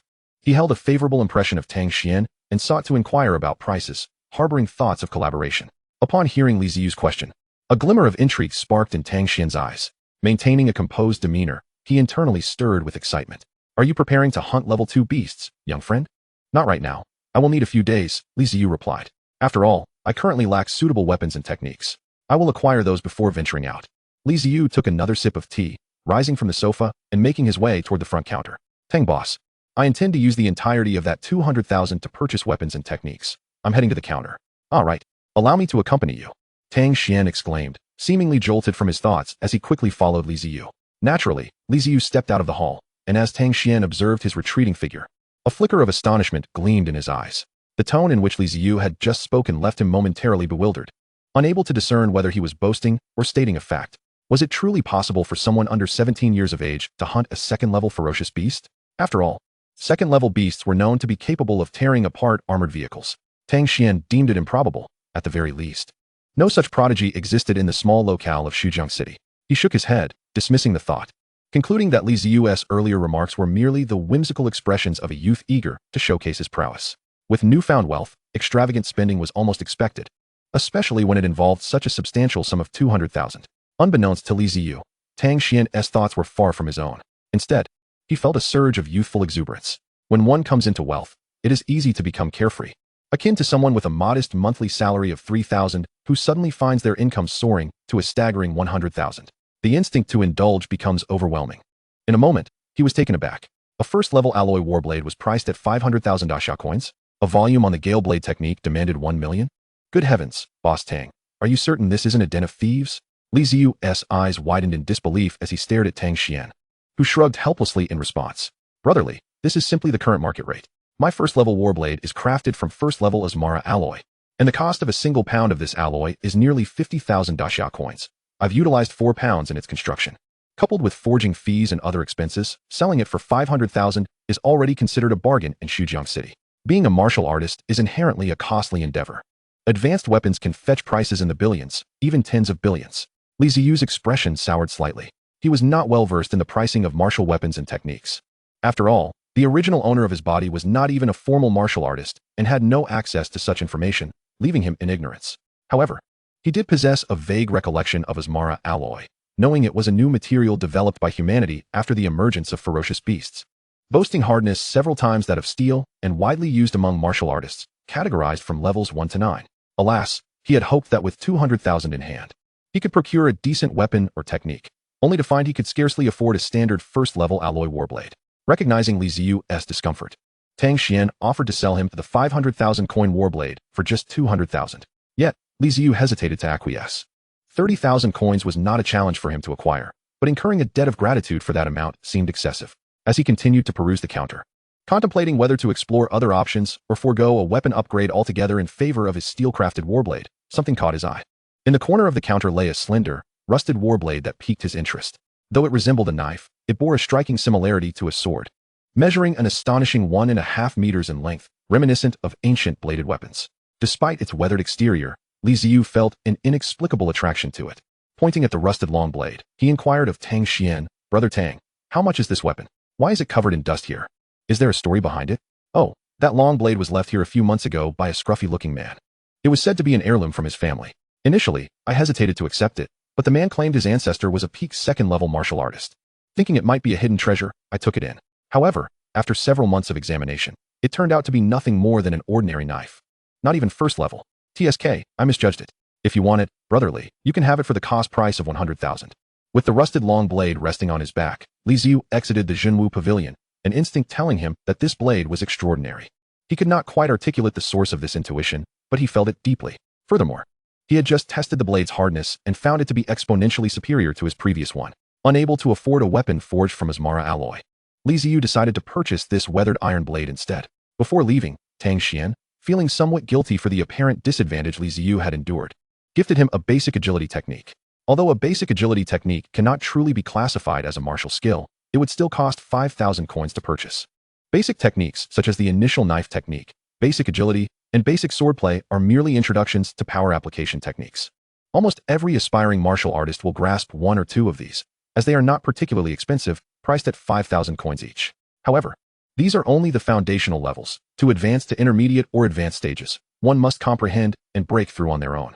In addition to these foundational skills, there exist techniques that can be deemed true combat skills, which are exorbitantly priced and often unavailable. The Gale Blade technique, which Li Ziyu had just seen at the Jinwu Pavilion, was priced at 1 million daxia coins for the most basic level. Moreover, it required the practitioner to have mastered intermediate knife techniques before they could learn it. It was utterly absurd. If the first-level combat skills were so costly, what would the second and third levels command? Indeed, being a martial artist was a financial drain. As Li Ziyu walked towards the city wall, he sighed. However, it was not all disheartening news. Tang Xian had just shared a thrilling piece of information with him, one that Li Ziyu was hearing for the first time. Upon passing the first-level martial artist assessment, the Martial Arts Association would grant a first-level body tempering technique. After cultivation, it would enable one's vitality to become more robust. It appeared that Daxiao was genuinely investing in the cultivation of martial artists, providing stipends and even techniques. It seemed he would need to visit the Martial Arts Association to certify himself as a first-level martial artist. However, the Martial Arts Association was already closed for the day, meaning he would have to wait until morning. With the system at his side, Li Ziyu planned to venture outside the city to hunt a few shadow cats for profit. After all, his knife techniques had advanced to the intermediate level, and he felt confident in facing shadow cats. The Gale Blade technique was indeed something he coveted. Chapter 11. Slaying Shadow Cats, Elevating Realms. Beneath the cover of night, Li Ziyu arrived at the foot of the city wall. The bright moon illuminated the towering structure, casting a long shadow that extended to where Li Ziyu stood, with the long blade on his back. Who goes there? Halt. As fate would have it, the very same 3 soldiers who had previously stopped him were on duty again. They shouted from a distance, but upon recognizing Li Ziyu, their demeanor shifted. The squad leader gestured behind him, signaling the guards to stand down. It was a comrade. He then approached Li Ziyu, arriving before him with a look of astonishment. "Brother, is that you? What brings you here at such a late hour?" It had only been a mere 2 hours since Li Ziyu had departed. The squad leader vividly recalled the sight of Li Ziyu carrying the shadow cat. He scrutinized Li Ziyu from head to toe, and upon noticing the long knife strapped to his back, his expression turned to one of suspicion. "Brother, you're not planning to venture out of the city again, are you?"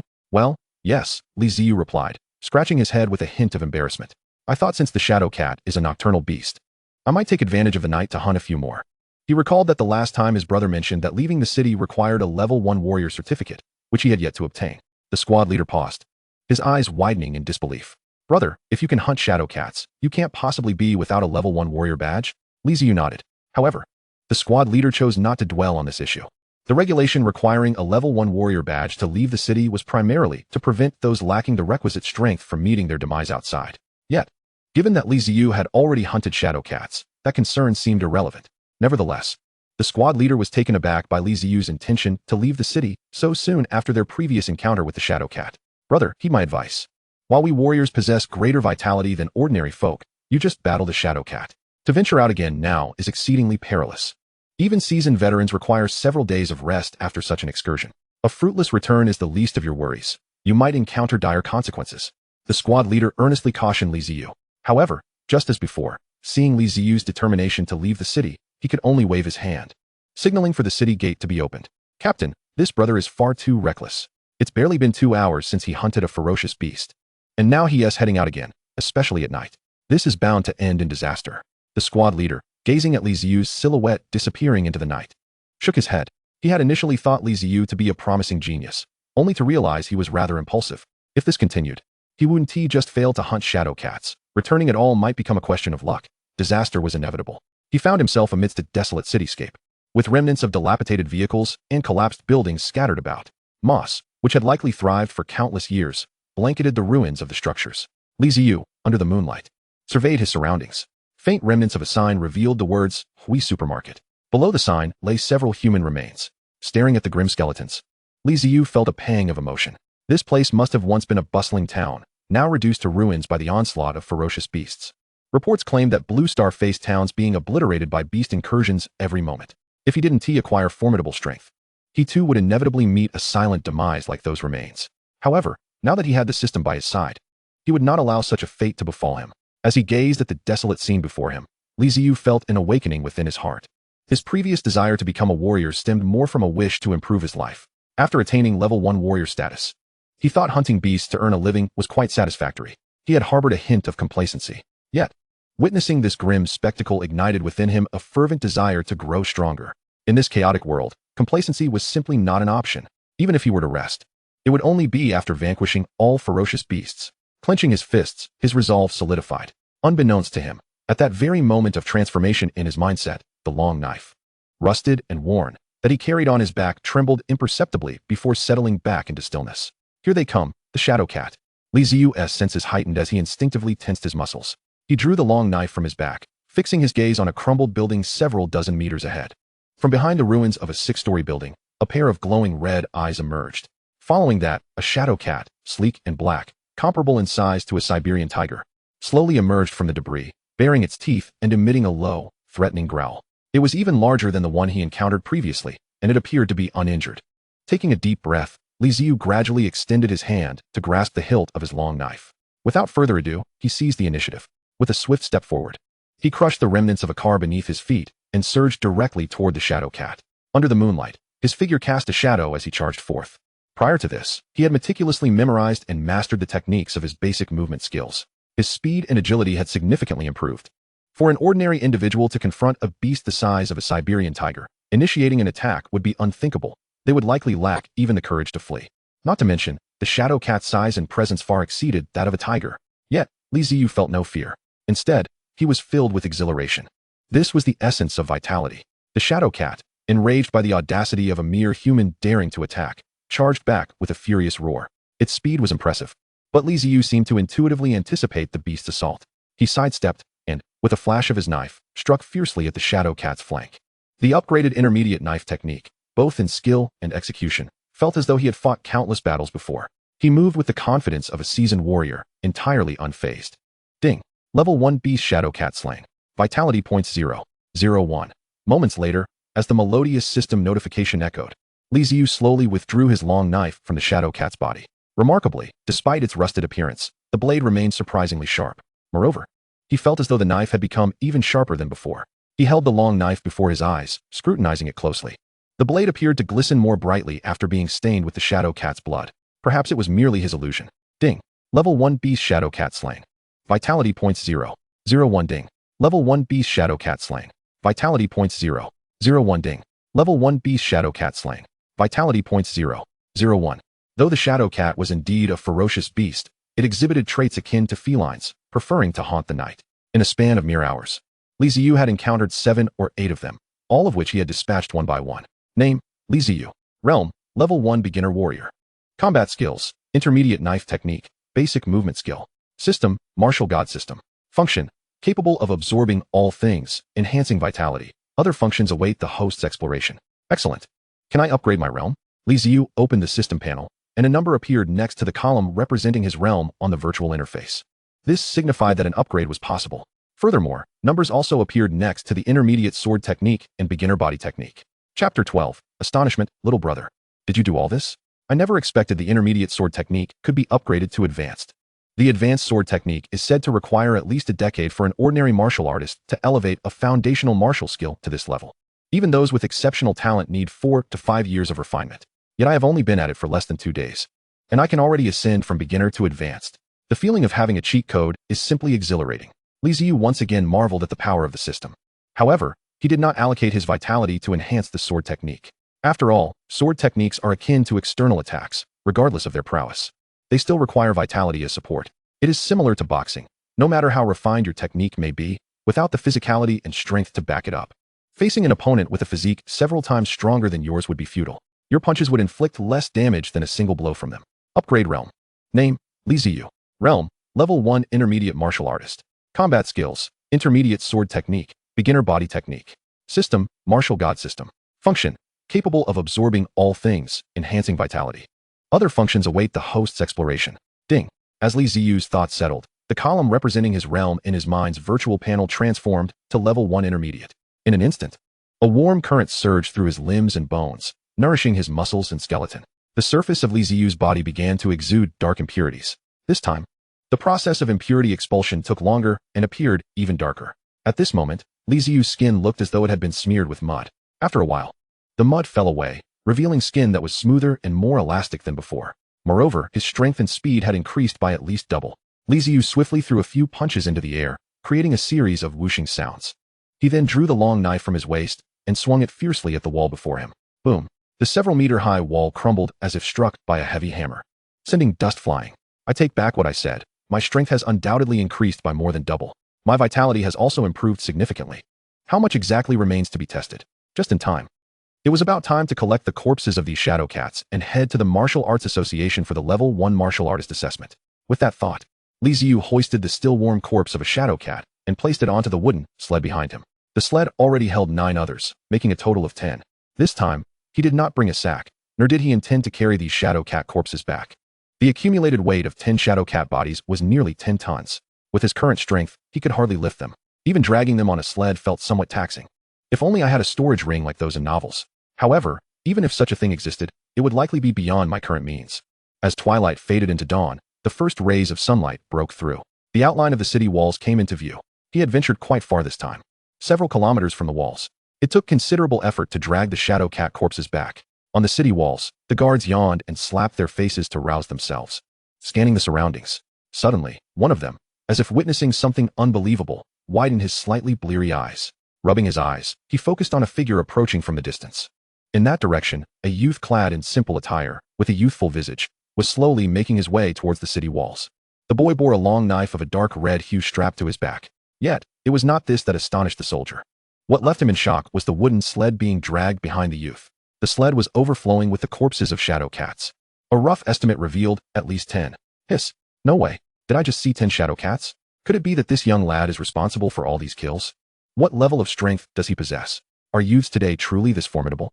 The squad leader also took notice, staring blankly at the approaching figure of Li Ziyu, unable to utter a word for a while. Finally, he managed to squeeze out 2 words through gritted teeth. Impressive. As Li Ziyu drew near, the squad leader promptly instructed the soldiers to open the city gates and hurried towards him. Upon getting closer, he tentatively inquired, his tone tinged with reverence, "Brother, did you slay all these?" He couldn't help but cast a glance at the pile of corpses on Li Ziyu's sled. "Well, I was fortunate to encounter many." Li Ziyu replied with a smile and a nod. Upon receiving Li Ziyu's affirmative response, the squad leader's gaze towards him transformed entirely. A student who had yet to graduate. Single-handedly hunting 10 level 1 intermediate ferocious beasts, the shadow cats? He was no newcomer unacquainted with battling ferocious beasts. He understood better than anyone how terrifying they were. If an ordinary person faced a shadow cat, even a fully armed special forces team would likely face annihilation. Yet, this ungraduated youth managed to hunt one alone, and not just one, but a total of 10? The squad leader's perception of Li Ziyu shifted dramatically. He now regarded him as an equal. After all, even he could not achieve such feats at Li Ziyu's age. "Brother, once you graduate, will you consider joining our Eastern War Zone?" The squad leader asked eagerly. Martial artists who complete their training can opt to join the military. A talent like Li Ziyu would undoubtedly be a significant asset to their Eastern War Zone.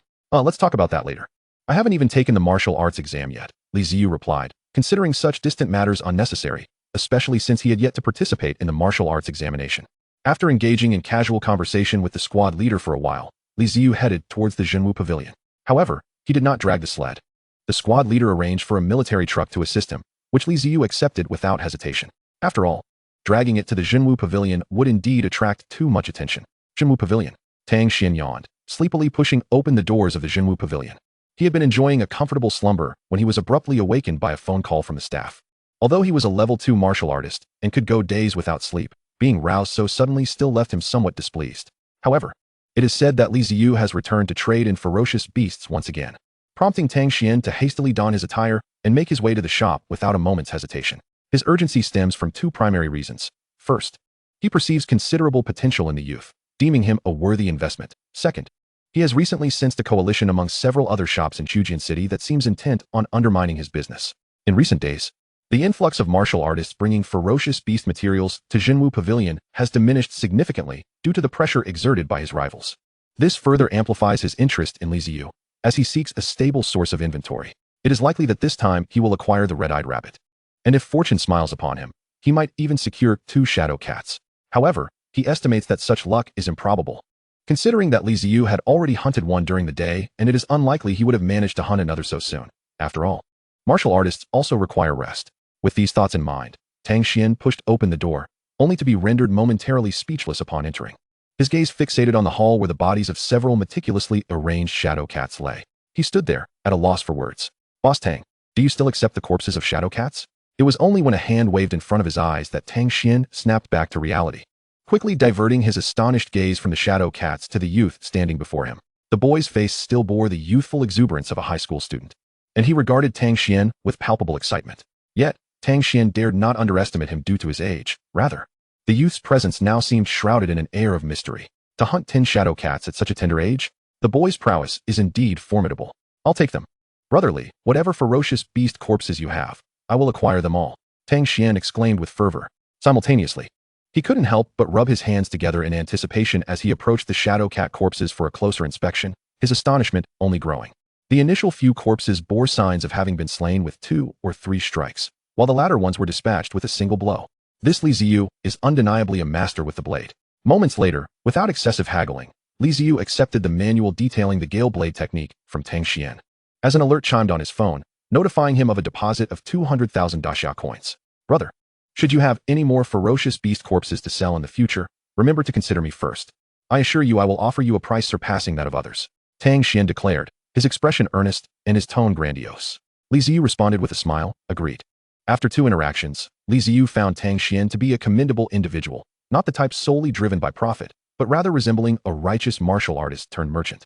Since he would frequently be selling ferocious beast corpses, establishing a long-term partnership was advantageous, as he sought profit without harm. After exchanging a few more words with Tang Xian, Li Ziyu glanced at the sun hanging high in the sky and then at the clock on the wall. It was 8 o'clock, and he surmised that the Martial Arts Association had likely opened its doors by now. It was time to obtain his Level 1 martial artist certification.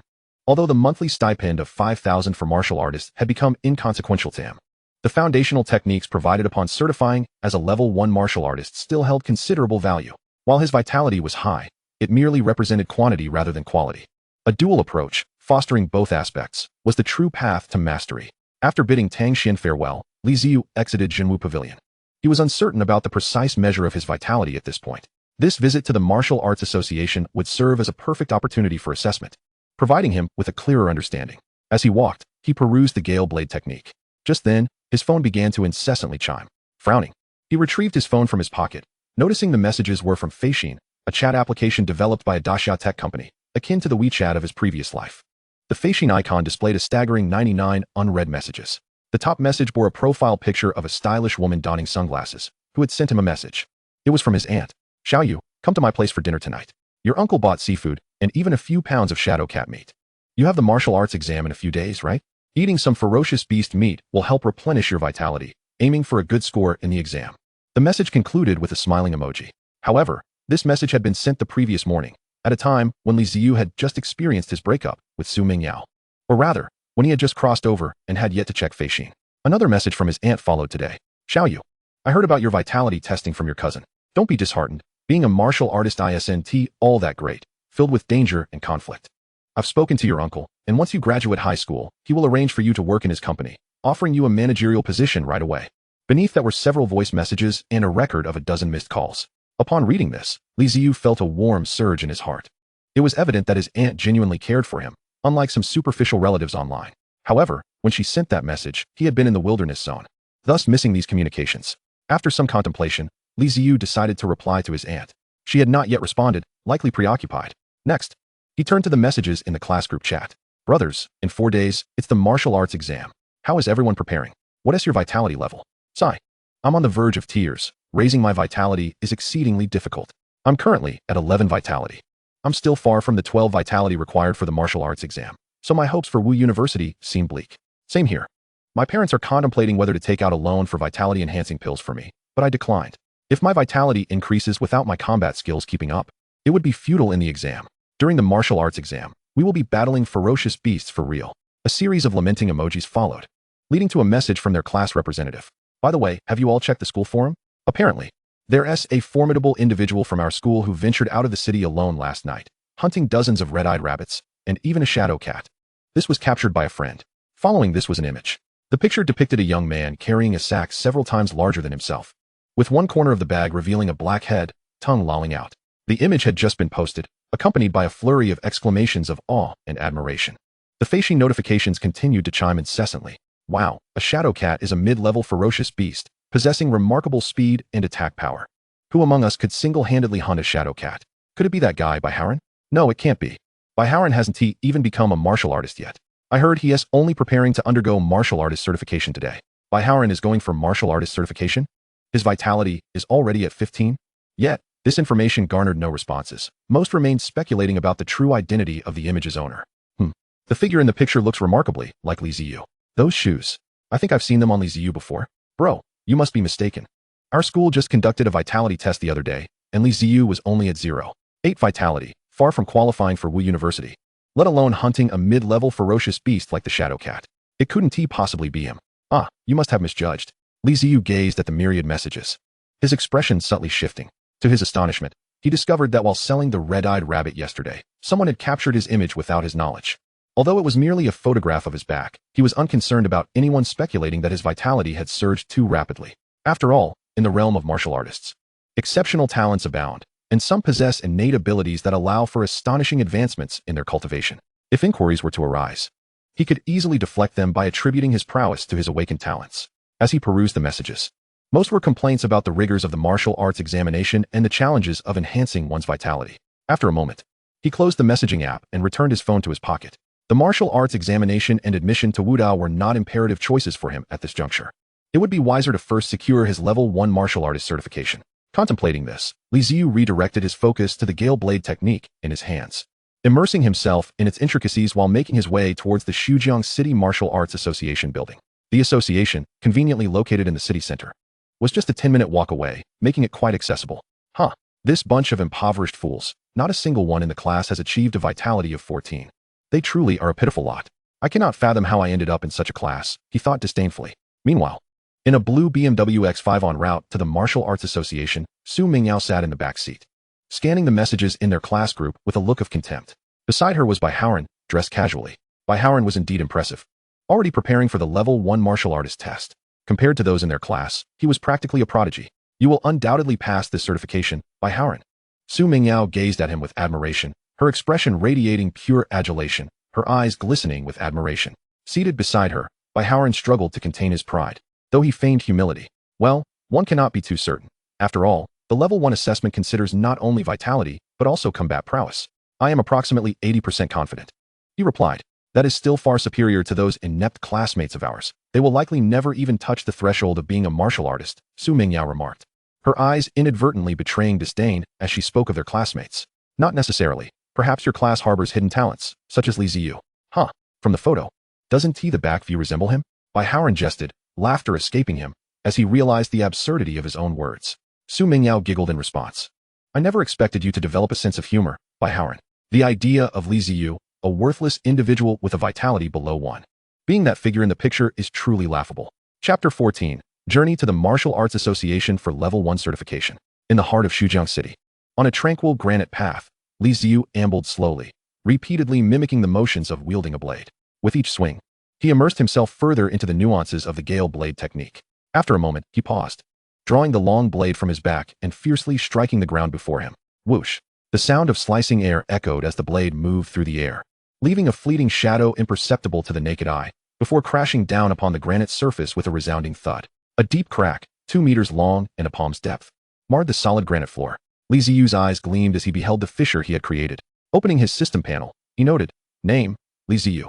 Realm, Intermediate Level 1 Martial Artist. Combat Skills, Gale Blade Technique, Intermediate Blade Technique, Beginner Body Technique. System, Martial God System. Function, capable of absorbing all things to enhance vitality. Other functionalities await exploration by the host. I have indeed mastered the Gale Blade Technique. Li Ziyu reflected, filled with emotion. Before learning this technique, my utmost effort could barely fracture a wall. Yet now, I can cleave a fissure 20 centimeters deep in this incredibly hard granite. This power has increased by at least 50%.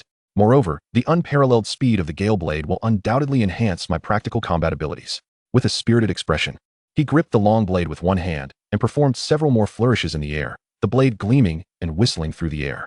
However, realizing he was nearing the Martial Arts Association, he refrained from further tests on the granite, observing an elderly gentleman practicing his morning exercises in the distance.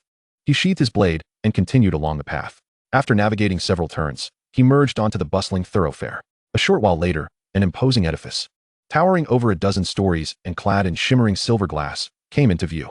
At the pinnacle, the words Xujiang City Martial Arts Association were emblazoned in large letters. It was still early, just 8 o'clock in the morning, yet the martial arts building was already bustling with individuals, some wielding various weapons, others clad in tailored suits, entering and exiting the main entrance. Li Ziyu observed that while many martial artists donned rather unremarkable attire, their expressions typically exuded an air of aloof seriousness. They bypassed the card scanners, utilizing the VIP entrance instead, while the well-dressed professionals dutifully queued in the regular line, often casting envious and respectful glances at the martial artists, a clear reflection of their societal status. Excuse me, esteemed martial artist, may I inquire your purpose here? A curious female voice broke through his thoughts. A tall, elegant woman in a professional outfit regarded him with interest. Li Ziyu recognized from her name tag that she was a staff member of the Martial Arts Association. I am here for my Level 1 Martial Artist certification. He replied with a smile. Ah, very well. Please, this way, she said, momentarily taken aback before promptly leading him onward. As they walked, she couldn't help but glance back at him with curiosity. Li Ziyu paid little mind. He had grown accustomed to such attention at the Jinwu Pavilion, likely due to his youthful appearance. Here we are, esteemed sir. This room is designated for martial artist testing, with half an hour until the test commences. You may wait inside, she announced, guiding him to an elevator that took them to the 6th floor. They traversed a long corridor until arriving at a door. The staff member halted, opening the door for Li Ziyu with a respectful gesture. Li Ziyu nodded in acknowledgement and stepped inside. The spacious room unfolded before him, a vast hall spanning thousands of square meters. Within, several individuals had already gathered, either seated or standing, awaiting their turn for testing. In the center of the room stood a device similar to the vitality testing apparatus he had used at the Hong Su Martial Arts School, along with a combat power testing apparatus. However, it appeared far more advanced and pristine than the one he was familiar with. Li Ziyu glanced at the time on his phone, noting that there were still about 20 minutes until the test commenced. According to the black-clad staff member he had just spoken with, the first-level martial artist certification organized by the Martial Arts Association was conducted twice a day, at uniform times, 8:30 in the morning and 5:30 in the afternoon. Finding a suitable spot, Li Ziyu took a seat, his gaze sweeping over the other 7 participants in the testing room. Sitting in the front row was a brawny man, clad in metallic gauntlets, his countenance stern and forbidding. This imposing figure exuded an aura of intimidation, causing the others to keep their distance, casting him glances of trepidation. He was undoubtedly a formidable warrior. Li Ziyu studied the man's silhouette, contemplating his strength. Approximately 7 or 8 meters away from the hulking figure sat a girl who appeared to be of a similar age, likely a high school student as well. She wore a simple white t-shirt paired with light blue jeans. Her unpretentious attire, however, accentuated her flawless curves, creating a striking visual impression. Coupled with her exquisite features, even Li Ziyu couldn't help but glance at her again. This girl was far more beautiful than Su Mingyao, the most stunning among all the women he had encountered thus far. Summer Lin. As Li Ziyu appraised the girl, she too was surreptitiously observing him, her eyes revealing a hint of curiosity. After all, she considered herself sufficiently youthful, yet Li Ziyu appeared even younger. Was he also preparing to participate in the martial arts examination? She pondered silently, wondering which school this prodigy hailed from. It wasn't just the girl who scrutinized Li Ziyu. When he entered, the brawny man and several other martial artists present also directed their curious gazes towards him, seemingly intrigued by his age. They seemed unable to believe that someone so young would be here for martial artist certification. Li Ziyu's gaze drifted past the girl before he returned his attention elsewhere after a brief moment. Aside from the imposing man and the girl, the others in the room seemed rather unremarkable. As he contemplated this, Li Ziyu closed his eyes to rest, awaiting the commencement of the test. Oh, the school beauty and genius, Summerlin, is actually here too? Just then, the heavy doors of the testing hall swung open once more. Su Mingyao and Bai Haoran stepped inside. Upon entering, Su Mingyao immediately spotted the black-haired girl in the room, covering her mouth in astonishment while her eyes sparkled with admiration. Summerlin was a genius from their school and one of the top 3 contenders in the upcoming Xujiang City martial arts examination. It was said that she had an initial vitality score of 145 in the school's vitality test. Not only did she possess exceptional vitality talent, but she was also a swordsmanship prodigy, having reached an intermediate level in her skills. She was an idol among all the female students in Xujiang City. Su Mingyao exclaimed excitedly to Bai Haoran beside her, who also regarded Summerlin with a look of respect. To his surprise, Summerlin had already attained the status of a first-level martial artist. This test featured not only Summerlin, but also the robust man seated nearby, who was undoubtedly a master. That figure looks remarkably like Li Ziyu. Chapter 15. The test begins. Su Mingyao was contemplating whether to approach Summerlin and introduce herself when she noticed Li Ziyu sitting not far from Summerlin. Her brows furrowed in irritation. Why do I keep running into him?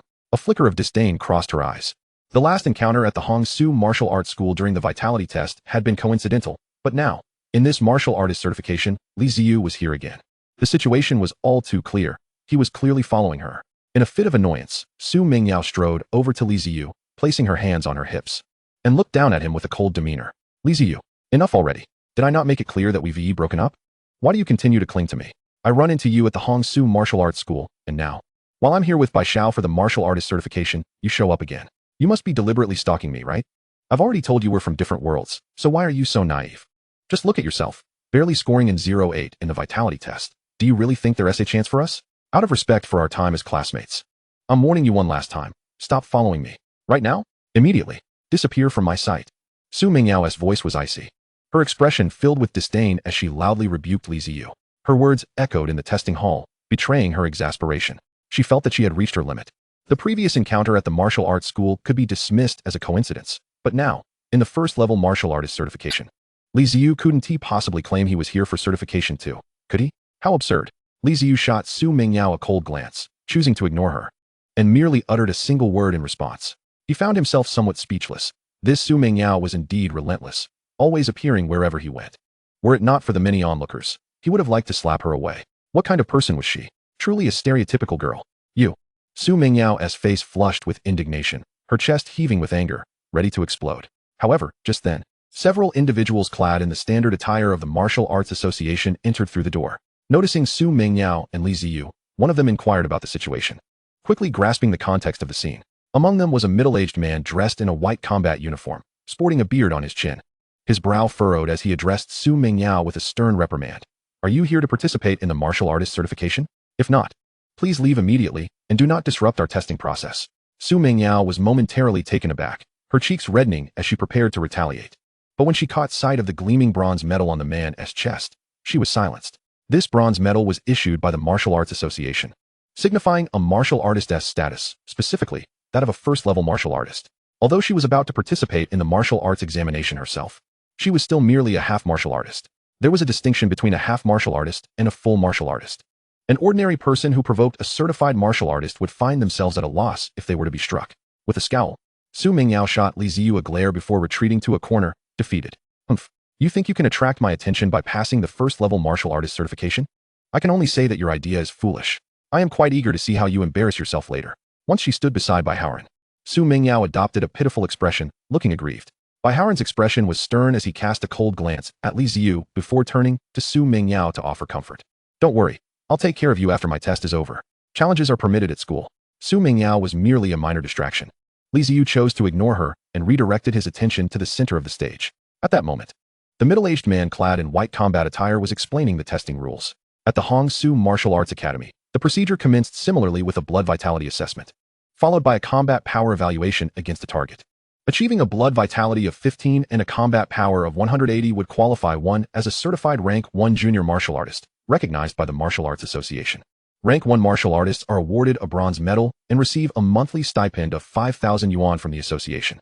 It is said that the bronze medal is accompanied by silver, gold, and diamond medals, which correspond to the ranks of rank 1, rank 2, rank 3, and rank 4 martial artists, respectively. Each rank entitles the holder to a varying stipend based on their martial prowess. As for the higher ranks, Li Ziyu remained uncertain. Some matters are beyond reach until one ascends to that level. As the live assessments commenced, the first participant was a young man, appearing to be in his mid-20s with short hair. Lying on the blood vitality tester, the middle-aged staff member of the association announced a figure. Wonderful. After 3 attempts, he finally met the required blood vitality. There was hope for a successful certification this time. Upon hearing this number, the short-haired youth visibly relaxed, his clenched fists betraying an uncontrollable joy. Next came the combat power test. The young man approached the target, took a deep breath, and with a serious expression, drew his long knife and struck fiercely at the target. Li Ziyu followed the trajectory of the youth's blade. A number, representing the young man's combat power, appeared at the center of the target, 169. The tester, maintaining a stoic demeanor, announced the figure. The youth was momentarily taken aback, then looked up at the target. Upon seeing the value, his expression darkened considerably. Damn, just a fraction short. You have 3 testing opportunities. Would you like to test again? The staff member inquired, expressionless. The short-haired youth paused, waved his hand, and replied despondently, forget it. I haven't practiced the body refinement technique, and my swordsmanship is only at the beginner level. Even if I continue testing, my combat power will likely fluctuate around this level. I'll return when I have progressed to the intermediate level in my swordsmanship. After speaking, the youth did not leave the testing area immediately. Instead, he found a seat to observe others' tests. Following his failure, his expression lightened, and when he noticed Li Ziyu looking at him, he flashed a smile. Li Ziyu nodded in return, contemplating silently. It appeared that while blood vitality was crucial, merely accumulating it without synchronizing one's martial techniques and body refinement had little significance. Just like that short-haired youth, though his blood vitality was 153, the absence of body refinement training and his rudimentary martial skills resulted in a combat power only marginally above the standard. If a martial artist with the same blood vitality of 153 possessed intermediate or even advanced skills, their combat power would undoubtedly surpass his. It seemed imperative to elevate not just blood vitality, but also attack speed and defense in tandem. That was the true path to mastery. While Li Ziyu pondered, several rounds of testing unfolded, yet invariably, participants met the blood vitality threshold while their combat power fell short. Li Ziyu understood this well, as blood vitality could be enhanced through rare herbs or supplements, whereas martial skills required rigorous, hands-on training or innate talent. The difficulty of improving one's skills surpassed that of merely augmenting blood vitality by several degrees. Suddenly, the voice of the association staff resonated through the arena. Tinged with astonishment, Wang Donglang, blood vitality 31, combat power 360. Chapter 16, the advice of an experienced one, blood vitality at its peak? Goodness. A rank 1 intermediate martial artist. This individual is only now seeking certification? Impressive. There are only a handful of rank 1 intermediate martial artists in Shujing City. I never expected to see one here today. Wow. With combat power so significantly exceeding their blood vitality, this person must be exceptionally talented among rank 1 intermediate martial artists, with at least intermediate martial skills. As the staff's words echoed, gasps of amazement rippled through the crowd, accompanied by a surge of people. Li Ziyu was also taken aback. According to the association's standards for martial artists, a blood vitality of 15 qualifies one as a rank 1 junior martial artist. A blood vitality of 30 classifies as intermediate, while 60 denotes advanced, and reaching 100 signifies a pinnacle rank 1 martial artist. The bald, muscular man had surpassed a blood vitality of 30, indicating he was indeed at the intermediate level. Moreover, his combat power exceeded the normal standard by a considerable margin, suggesting his foundational martial skills were at least intermediate. Pondering this, Li Ziyu glanced at the system. Name, Li Ziyu. Rank 1 intermediate martial artist. Combat skills, Gale blade technique, intermediate blade technique, beginner body technique. System, martial god system. Function, capable of absorbing all elements to enhance blood vitality. Additional functions await the host's discovery. I, too, am a rank 1 intermediate martial artist. I wonder what my blood vitality is. As the burly man descended from the stage, those who had completed their tests could not resist approaching him with beaming smiles to introduce themselves. Even Bai Howren stepped forward enthusiastically to greet the muscular man. However, the man remained expressionless throughout, seemingly indifferent to the enthusiasm of those around him, yet none dared to show a hint of dissatisfaction. Individuals of great strength often possess distinct temperaments. Such behavior is understandable. After the burly man finished testing, he, like the short-haired youth, did not exit the venue but instead found a seat, turning his gaze toward the next participant, ready to observe. The next contestant was a girl named Xiaolin, and Li Ziyu watched her with curiosity. He had learned from Su Mingyao that Xiaolin was a prodigious talent from the second high school. It was a perfect opportunity to compare his abilities against hers, the genius. He had never engaged in combat, and to be honest, his self-assessment of his strength felt somewhat nebulous. Xiaolin, with her serious demeanor and composed expression, approached the testing station. The association staff initiated the test, and values began to display. Upon seeing the results, the staff member exhibited surprise and couldn't help but take a closer look at Xiaolin, saying, "Blood vitality at 158. I see from your records that you are still a high school student. It's astonishing to possess such high blood vitality at such a young age. Truly formidable." After the blood vitality test, Xiaolin proceeded to the combat power evaluation. Utilizing a short sword, she stepped before the target, issued a sharp command, and struck with precision and ferocity. Combat power, 185. She met the standard for a rank 1 martial artist. The staff member, observing the data displayed on the target, wore an expression of astonishment, breaking into a smile as they addressed Xiaolin. "Congratulations, student. You are now an official martial artist. Once all tests are concluded, you will receive a medal representing your rank 1 status, and as a first-time certified martial artist, the association will also provide you with a foundational defensive technique, the Diamond Body Refinement Technique. You may choose to remain here to observe or to leave, as you wish." Shaylin nodded at the staff of the Martial Arts Association and, like the burly man, retreated to her seat. Upon arriving at her place, the burly man offered a slight nod in her direction. Though he was a level 1 intermediate martial artist, and her abilities were somewhat inferior, the potential that she harbored far surpassed his own, truly deserving of respect. She was indeed the top talent from the second high school, a promising candidate likely to secure a top 3 position in the martial arts examination. With astonishing vitality and combat power. With a vitality score of 158, her combat power reached an impressive 185, suggesting her martial skills were at least of intermediate rank. In the stands, Howard gazed solemnly at Shaylin, who had just dismounted from the testing platform, unable to suppress a clenched fist in frustration. A flicker of jealousy unwittingly surfaced within him. "Do not fret, brother Howard. You are also a genius, not inferior to Shaylin. I believe in you. Keep striving." Su Mingyao comforted him gently, her tone soothing. "Besides, even if your vitality and combat power do not match Shaylin's, they surely surpass that of Li Ziyu, the bottom dweller." Hearing Su Mingyao's words, Howard's gaze shifted to the figure of Li Ziyu seated ahead. Observing Li Ziyu's back, a smirk involuntarily crept across his lips, a glimmer of disdain flickering in his eyes. "Indeed, regardless of the circumstances, I am still a genius with 3 high attributes. Even if my vitality and combat power pale in comparison to Shaylin's, they are certainly superior to that of Li Ziyu, the underachiever." A surge of superiority washed over Howard as he followed Li Ziyu's ascent to the testing platform. "Let him go up for testing first." "Huh. Someone with a vitality below 1 should even attempt to certify as a level 1 martial artist. It's quite comical." I can already envision the laughter that will erupt from the crowd. Su Mingyao also turned her gaze towards Li Ziyu as he stepped onto the stage. Below, the burly man and Shaylin cast their eyes in that direction. Presently, the only ones left untested were Li Ziyu and Howard, who had chosen to remain merely to witness the outcome of Li Ziyu's assessment. After all, given Li Ziyu's tender age, they had overheard Su Mingyao's earlier conversation with him, which implied he was looked down upon for his low vitality. They were curious to discover what Li Ziyu's vitality score would reveal. As Li Ziyu approached the platform, the staff of the Martial Arts Association regarded him and spoke. "Young man, you know how to operate the vitality testing device, correct?" "Yes, I've used it at school," he replied. "Good. However, as someone who has been in your position, I must inform you that a low vitality score now does not preclude future opportunities to become a martial artist. The journey ahead is long, and as long as you remain steadfast and tirelessly pursue the path of a martial artist, there will come a day when, one day, I will become a martial artist?" Li Ziyu interjected, astonished. The staff member chuckled lightly. "Not quite. Rather, one day you will come to realize that you are, after all, an ordinary person." Li Ziyu was left speechless, pondering whether the man was offering comfort or delivering a blow. The staff member smiled and regarded Li Ziyu earnestly, his tone laced with counsel. "Young man, I see reflections of my younger self in you. Although my vitality talents surpassed yours at your age, our situations are remarkably similar. Both of us were abandoned by our girlfriends right after school tests. But such is life. It's not the end of the world without a woman." He then cast a glance towards Su Mingyao's position. Li Ziyu found himself at a loss for words once more. However, he offered his thanks without elaborating further. "You know, despite this man's seemingly stoic demeanor, he possesses a kind heart." He probably connected the dots after hearing Su Mingyao's earlier remarks. Without further ado, Li Ziyu stepped into the testing chamber and reclined within.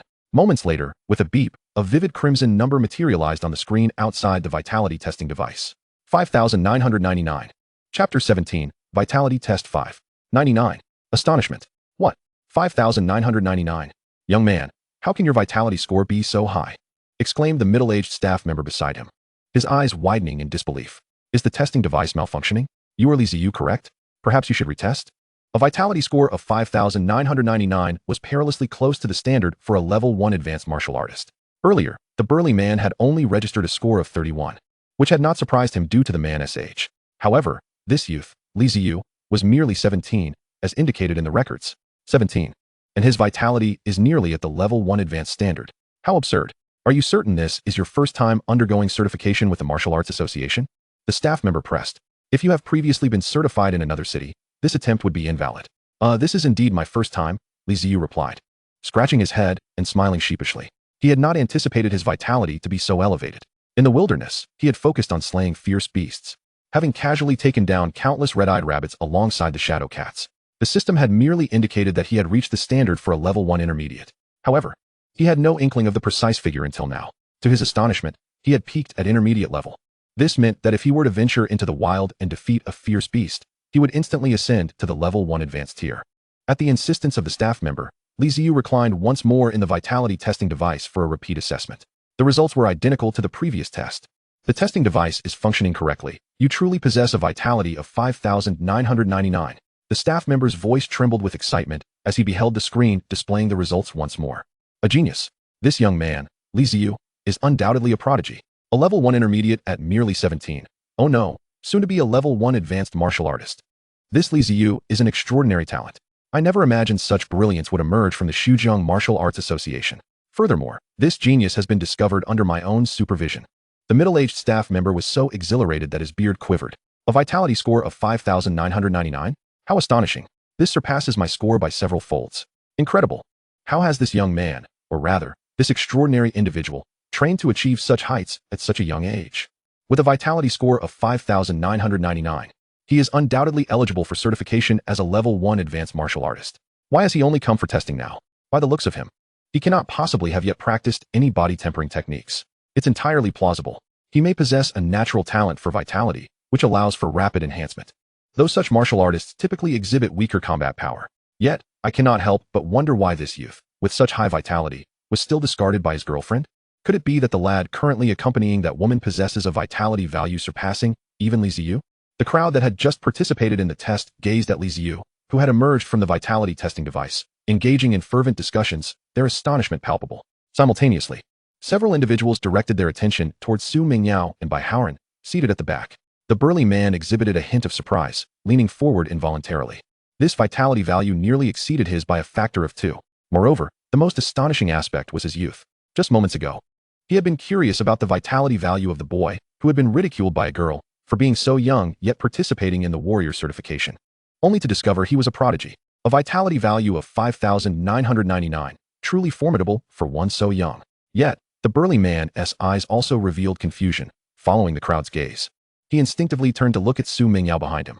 How could someone with a vitality value of 5,999 be deemed useless? Did this girl possess such high standards? But upon closer inspection, she was not particularly striking. At this moment, Xia Lin's emotions mirrored those of the burly man. However, she refrained from glancing at Su Mingyao and Bai Haoran, for she was well aware of their circumstances. Her astonishment was reserved for Li Ziyu.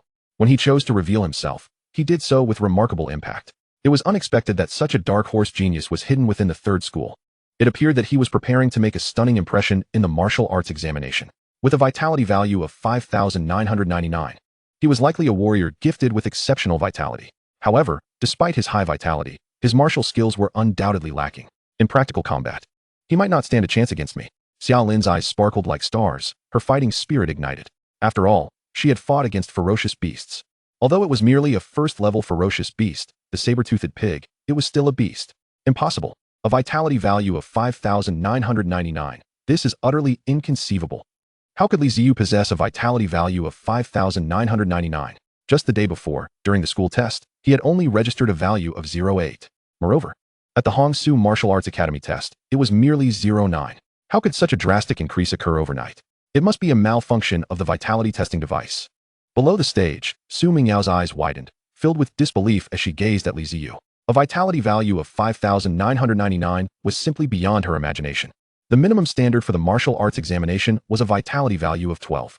With this newfound measurement, Li Ziyu could undoubtedly gain admission to the martial arts examination. Wasn't the reason she broke up with him due to his perceived lack of talent and the belief that he could never become a warrior? Now, With a measured vitality of 5,999, how could this be possible? Li Ziyu must be a warrior gifted with exceptional vitality. He probably awakened just yesterday, or even today. Beside her, Baihaoren fixed his gaze on Li Ziyu, a fire of jealousy burning fiercely in his eyes, his tone tinged with bitterness. Gifted warriors were mentioned in textbooks. Vitality, defense, speed, and various talents might not be apparent at first glance, but upon awakening, their strength surged dramatically. Such gifted warriors were exceedingly rare. I had heard that among the prodigies in the elite class of the first high school, there were indeed a few gifted warriors. Yet, I never anticipated that Li Ziyu would fall into this category as well. A gifted warrior? Su Mingyao's expression momentarily drifted into a daze. Observing Li Ziyu, who stood amid the adoring and fervent gazes of countless onlookers, preparing for a combat capability test, she recalled how he had once been so obedient to her, almost worshipful. The contrast to his current indifference toward her left her feeling quite unsettled. A gifted warrior. If only she could secure such a person, her future would undoubtedly be bright. However, she still maintained her stubborn demeanor, asserting, so what if he is a gifted warrior? A high vitality value alone means little if his martial skills don't keep pace. Then he remains a mere decorative facade. On stage, Li Ziyu stood before the testing target, and the Martial Association staff, wearing a beaming smile, advised him, "Young man, take it easy, don't be nervous. Just perform at your usual level. Even if you don't do well, we can conduct further tests. We can test as many times as you wish." Chapter 18, The Spotlight. Geniuses enjoy privileges. The staff regarded him as a precious gem. Li Ziyu nodded. Undeterred by the murmurs from the audience, his focus fixed on the testing target. He concentrated, taking a deep breath. Then, channeling power through his legs, he lunged forward with great force. Twisting his waist, he unleashed a powerful punch. A surge of energy emanating from his feet through his waist and culminating in his right fist. With a resounding thud, his fist struck the target, generating a strong gust of wind. The Martial Association staff hurriedly glanced at the numbers displayed on the target. 620. Was the increase in vitality and combat power nearly 10%? The middle-aged staff member turned to Li Ziyu, who wore an expression of calm, seemingly having anticipated this outcome. The staff member nodded thoughtfully. It appeared that the young man was indeed an awakened gifted warrior, possessing a high vitality value upon awakening, but lacking in martial skills. Nevertheless, this was already impressive. A vitality of 599 would render him stronger in combat, even with rudimentary skills. While the staff praised him verbally, a tinge of regret lingered in his heart. If this young man could also enhance his martial skills, Jiangxi would undoubtedly witness the emergence of a true genius. Alas, it was merely a case of high vitality. Sigh, I must have been overly ambitious. Having high vitality is already commendable, but to hope for advanced martial skills as well is unrealistic. The staff member couldn't help but shake his head. Indeed, he was a gifted warrior, likely newly awakened, possessing only high vitality, while his martial skills had yet to catch up. What a pity. I had hoped to witness the birth of a super genius. But it seems I was mistaken. Nonetheless, at such a young age, a vitality value so high is already remarkable. Martial skills can be cultivated gradually. Yet, honing martial skills is no easy task. The onlookers below couldn't help but sigh, engaging in hushed conversations. Many bore expressions of regret. The burly man and Xia Lin maintained neutral expressions, as if they had anticipated this outcome, finding a semblance of balance in their thoughts. If Li Ziyu had high vitality and strong martial skills, that would indeed be extraordinary. However, as merely an awakened vitality warrior, though still rare, they found themselves at ease. It seemed that Li Ziyu had merely encountered good fortune, awakening a talent for vitality. Just luck, a slightly higher vitality value. He is not a true genius. Just that. In a corner of the audience, Su Mingyao spoke with a tinge of acidity, secretly relieved. This result was tolerable for her. If Li Ziyu had proven to be a comprehensive prodigy, it would have been devastating for her. Brother Baiyu. Su Mingyao turned to Baihaoren, preparing to utter a few disparaging remarks about Li Ziyu, hoping to bolster Baihaoren's confidence. Just then, she was startled by a thunderous sound, akin to a clap of thunder. Baihaoren, before her, appeared as if he had witnessed something unbelievable, leaning forward, his mouth agape, his eyes fixed intently on Li Ziyu on stage. Su Mingyao, bewildered, turned her head to follow Baihaoren's gaze to the center of the stage. Her eyes widened instantly. Her lips formed an O, as if she could swallow an egg, her expression one of shock and disbelief. There on stage, Li Ziyu was executing a motion to sheath his sword, his face as impassive as ever. Before him, the humanoid target, capable of withstanding the full force of a second-tier warrior's attack, appeared as though it had been struck by a terrifying, colossal force. Its upper body was grotesquely bent, twisted at a right angle, and it seemed to be toppling backward. On the already shattered display screen of the humanoid target, a glaring crimson number flashed, 999. Upon seeing this figure, Su Mingyao felt as if her brain had been struck violently with an iron rod, and an overwhelming dizziness surged through her mind. That earlier strike, was it truly delivered by Li Ziyu? 999. Such a value must surpass the combat prowess of a high-ranking first-tier warrior, right? Su Mingyao was not the only one astounded. The Martial Arts Association staff member, who had been assisting with the test beside Li Ziyu, was equally horrified. His mind rendered blank. Moments ago, he had asked Li Ziyu if he wished to conduct another test, only to witness Li Ziyu unsheath a towering battle blade from his back. Before he could react, the blade had already struck the target beside him with a speed so swift that it was nearly imperceptible. The humanoid target, which was designed to withstand an attack from a second-tier warrior, was now in its current shattered state. The staff member swallowed hard, his neck stiff as he turned to Li Ziyu, astonished. Young man, what you just executed, was that a battle technique? If I am not mistaken, it must be the Gale Slash. Your swordsmanship has already reached an intermediate level. As someone working within the Martial Arts Association, he possessed a degree of knowledge regarding battle techniques. The speed and manner in which Li Ziyu had struck were undeniably characteristic of the first-tier battle technique, Gale Slash. To cultivate Gale Slash, one must first master intermediate swordsmanship. This meant that Li Ziyu's swordsmanship had indeed reached an intermediate level. To achieve such proficiency at such a young age and to master a technique like Gale Slash, his combat power, as a first-tier intermediate warrior, had surpassed that of a high-ranking first-tier warrior, rivaling that of a peak first-tier warrior. A genius. This lad, named Li Ziyu, was undoubtedly a prodigy. Mister, does this mean I have successfully passed the certification for a first-tier warrior? Li Ziyu resheathed his long blade and, noticing the staff member's bewildered expression, waved his hand casually. After calling out a couple of times, the staff member finally snapped back to reality and spoke rapidly. Indeed, your demonstrated strength can easily be compared to that of a peak first-tier warrior. You applied for the certification of a first-tier beginner, correct? I can directly apply for you to receive a first-tier advanced certification, or even request a peak first-tier warrior medal for you. Is that compliant with the rules? After all, I applied for the certification of a first-tier beginner, Li Ziyu inquired. How could it not be compliant? It is exceedingly compliant. Furthermore, rules are typically meant for ordinary individuals. A genius like you is entitled to privileges. By the way, ordinarily, after a successful warrior certification, the Martial Arts Association would issue a first-tier essence technique. However, for a prodigy as young as you, it seems inappropriate to issue a first-tier essence technique. I will directly petition the president to grant you a second-tier essence technique instead, the staff member declared briskly. Just wait here, I will fetch it for you. Li Ziyu's eyes sparkled with delight at the prospect of such a boon. A first-tier essence technique, if purchased externally, would cost no less than $1 million, while a second-tier essence technique would be worth at least double that. He had not anticipated such an unexpected gain from this visit. After expressing his gratitude to the staff member, who nodded in acknowledgement, Li Ziyu exited the testing area, making his way to his seat to rest while he waited. As he descended, he passed by a burly man named Wang Donglang, who suddenly sprang up from his seat. Startled, Li Ziyu instinctively grasped the hilt of his blade, fearing an attack. However, he soon noticed Wang Donglang's excited expression as he extended his large right hand towards him, looking expectantly. It turned out he wished to shake hands. Li Ziyu smiled. He had observed earlier that Wang Donglang had ignored greetings from others, leading him to believe he was a rather aloof character. Yet now, he was proactively extending a gesture of goodwill. Li Ziyu extended his right hand and shook Wang Donglang's hand. Wang Donglang appeared to be overwhelmed with joy, as if he had received a great honor. After Li Ziyu's consent, he even took out his phone to capture a photo of their handshake. The remaining testing personnel, witnessing this interaction, were stirred and rushed forward, clamoring to shake hands and take pictures with Li Ziyu. Given Li Ziyu's recent performance, his future accomplishments were undoubtedly limitless. As a high-ranking martial arts association president, the opportunity to connect with such a promising figure was an immense privilege. Li Ziyu, taken aback by the eager crowd, hastily exited the testing room. Seeing Li Ziyu's popularity, even the first-tier intermediate warriors, whom she had previously looked up to, showed a humble demeanor as they took the initiative to shake hands with him, leaving Su Mingyao feeling somewhat bittersweet. As Li Ziyu passed by her, she instinctively called out, wanting to say something, but he ignored her completely, not even casting a glance in her direction, as if she were just another passerby. This left Su Mingyao speechless for a long time. Phew, I finally made it out. I almost got blocked in. The feeling of being a celebrity was not pleasant. Observing the crowd behind her, filled with regret and sighs for not having befriended him earlier, Li Ziyu wiped the beads of sweat from his forehead and exhaled in relief. The Martial Arts Association building featured a dedicated rest area located downstairs.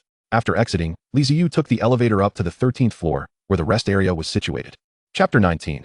Cousin Zhao Yanan, Second-Tier Essence Technique. Prior to the test, he had already left his contact number at the association, so he was not concerned about them failing to find him when they delivered the techniques later. The third-floor lounge was approximately 300 to 400 square meters in size, resembling a hybrid between a bar and a library. However, the activity space and the opulence of the decor far surpassed that of any bar. Above hung lavish French crystal chandeliers, and at the center was a bar counter offering drinks and refreshments. Surrounding the bar were spacious and comfortable circular sofas, with a massive floor-to-ceiling window that stood over 20 meters tall at one end. At this moment, a few individuals occupied the sofas. Li Ziyu casually chose a seat by the window, where he could gaze out at the bustling traffic of Sioux City. Also seated by the window, not far from Li Ziyu, were two tall, lively young women, radiating youthful energy as they sipped their drinks and chatted. I wonder how Sister Xiaolin performed in her test. I should have gone in to watch her battle, one remarked. Don't worry. Sister Xiaolin is the top genius from our second high school. Among all the high school seniors in Sioux City, only a few from the first high school possess talents greater than hers. Passing the first-tier warrior certification is surely within her grasp. We can just relax and wait here. Indeed. But Sister Xiaolin is truly impressive. She can be certified as a first-tier warrior at such a young age. Unlike me, I probably won't have the chance to break through to first tier until I enter the Martial University. The two continued their conversation while their eyes wandered around the scenic view. At that moment, one of the adorable girls with a doll-like face, as if she had discovered a new world, discreetly pointed in a certain direction and exclaimed to another girl with an oval face, "Hey, Xiaonan, look at that boy. He is quite handsome. And he seems to be a high school student like us. What do you think about me going over to ask him for his contact information?" "Hey, Xiaonan, why are you spacing out? I'm talking to you." The doll-faced girl pouted and waved her hand in front of Xiaonan, drawing her attention back to the conversation. With Xiaonan's focus regained, the doll-faced girl teased, "Xiaonan, you're not so mesmerized by a handsome guy that you've lost your wits, are you? That is not like you." Xiaonan, feeling a bit embarrassed, blushed slightly as she gazed at the boy's profile, deep in thought. "I just feel like this boy looks somewhat familiar. He resembles a relative of mine." However, she quickly shook her head, as if to dismiss her own thoughts. "But it can't be the same person. My relative doesn't possess the same aura as this boy." Just as Xiaonan was about to say something further, she noticed the boy she had been observing had turned his head, seemingly aware of her gaze, and their eyes met. Initially surprised, the boy soon broke into a wide grin and said, "Cousin, what a coincidence. I didn't expect to see you here." Li Ziyu was taken aback. The oval-faced girl sitting nearby, engaged in conversation, was none other than his cousin, Zhao Yanan, the only daughter of his aunt. In fact, he had shared a relatively good relationship with her during their childhood. However, due to the vast disparity between their families and his own somewhat insecure nature, they had lost touch after entering middle school. Even when they crossed paths, they seldom greeted each other. Yet, it was indeed quite a coincidence to encounter his cousin Zhao Yanan here. He wondered what brought her to this place. "Yes, what a coincidence. What brings you here, cousin?" Zhao Yanan responded with a smile, revealing two dimples, while her gaze held a hint of surprise.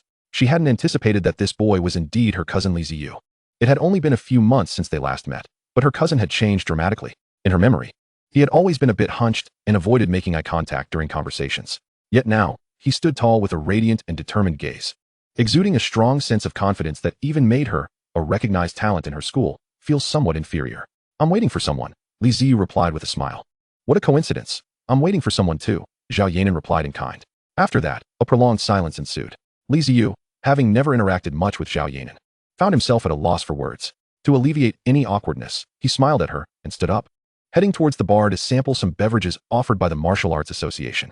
After Li Ziyu left, Zhao Yanan inexplicably let out a sigh of relief. "Oh, Xiaonan, how could you not be proactive about such a handsome cousin? Quickly, give me his contact information. I still haven't dated anyone." The doll-faced girl eagerly leaned towards Zhao Yanan, her expression fervent, as if she would resort to extreme measures if her demand was unmet. Zhao Yanan shifted her gaze from Li Ziyu to the doll-faced girl, giving her a helpless look before sighing. "During the vitality test at school the other day, my cousin's vitality score was only 0.8. Upon hearing Zhao Yanan's words, the doll-faced girl's enthusiastic expression faded significantly as she returned to her seat. "Only 0.8 vitality. That means he can't even enter Wu University. If that is the case, then forget it." Zhao Yanan, noticing the doll-faced girl's reaction, had anticipated such a response. After all, both of them had vitality scores that met the standards for entering Wu University, destined to become warriors in the future. However, her cousin's score of 0.8 likely meant he would never become a warrior. Warriors and non-warriors would eventually inhabit entirely different worlds. "Li Ziyu, your warrior badge has arrived." An enthusiastic voice called out as a staff member from the Martial Arts Association approached him, holding a gleaming dark gold medal badge and a brand new book. "With the president's approval, it has been decided to award you a level 1 peak warrior badge. The body refinement technique is also a level 2 bull strength body refinement technique. Moreover, you will receive a monthly grant of 20,000 yuan from the Martial Arts Association. You don't need to claim it. It will be directly deposited into your account." Just as Li Ziyu was admiring the bartender's skillful cocktail preparation, he heard the staff member who had conducted the test excitedly rushing towards him. Without hesitation, the staff member handed him the two items, seemingly anxious to ensure Li Ziyu was satisfied. Upon receiving the items, Li Ziyu observed that the badge was orange-yellow, intricately engraved on both sides, with 4 star-like carvings at its center, and it felt surprisingly weighty. Initially, he believed it to be made of brass, but upon touch, he realized it bore the same texture as the Asmar alloy weapons he had encountered at the Jinwu Pavilion. Noticing Li Ziyu's curiosity, the martial arts staff member smiled and explained, "This badge is entirely crafted from Asmar alloy, with each level corresponding to the same grade of Asmar alloy. A level 2 warrior receives a silver coating, level 3 gold, level 4 platinum, and the 4 stars at the center represent the holder's warrior rank. 4 stars signify the pinnacle level." The staff member then glanced at the body refinement technique book in Li Ziyu's hand, a hint of envy in his eyes, and continued. "This bull strength body refinement technique is a level 2 technique. Once cultivated, it not only enhances vitality quality, but also boosts defense and endurance. I envy you. I'm still practicing a level 1 technique myself." Li Ziyu chuckled. He had initially aimed to acquire a level 1 technique, but was pleasantly surprised to receive a level 2 body refinement technique. This would easily be worth over $1 million if sold outside. I need to test its effectiveness outside the city walls. With his current prowess as a level 1 peak warrior and mastery of the level 1 technique, Galeblade, he felt confident in his attack power. Now, with the addition of a level 2 body refinement technique, he was eager to see how much his combat abilities would improve. After chatting with the martial arts staff for a bit longer, and finally savoring the bartender's special cocktail, Li Ziyu bid farewell, preparing to leave the martial arts association amidst the staff's odd gazes.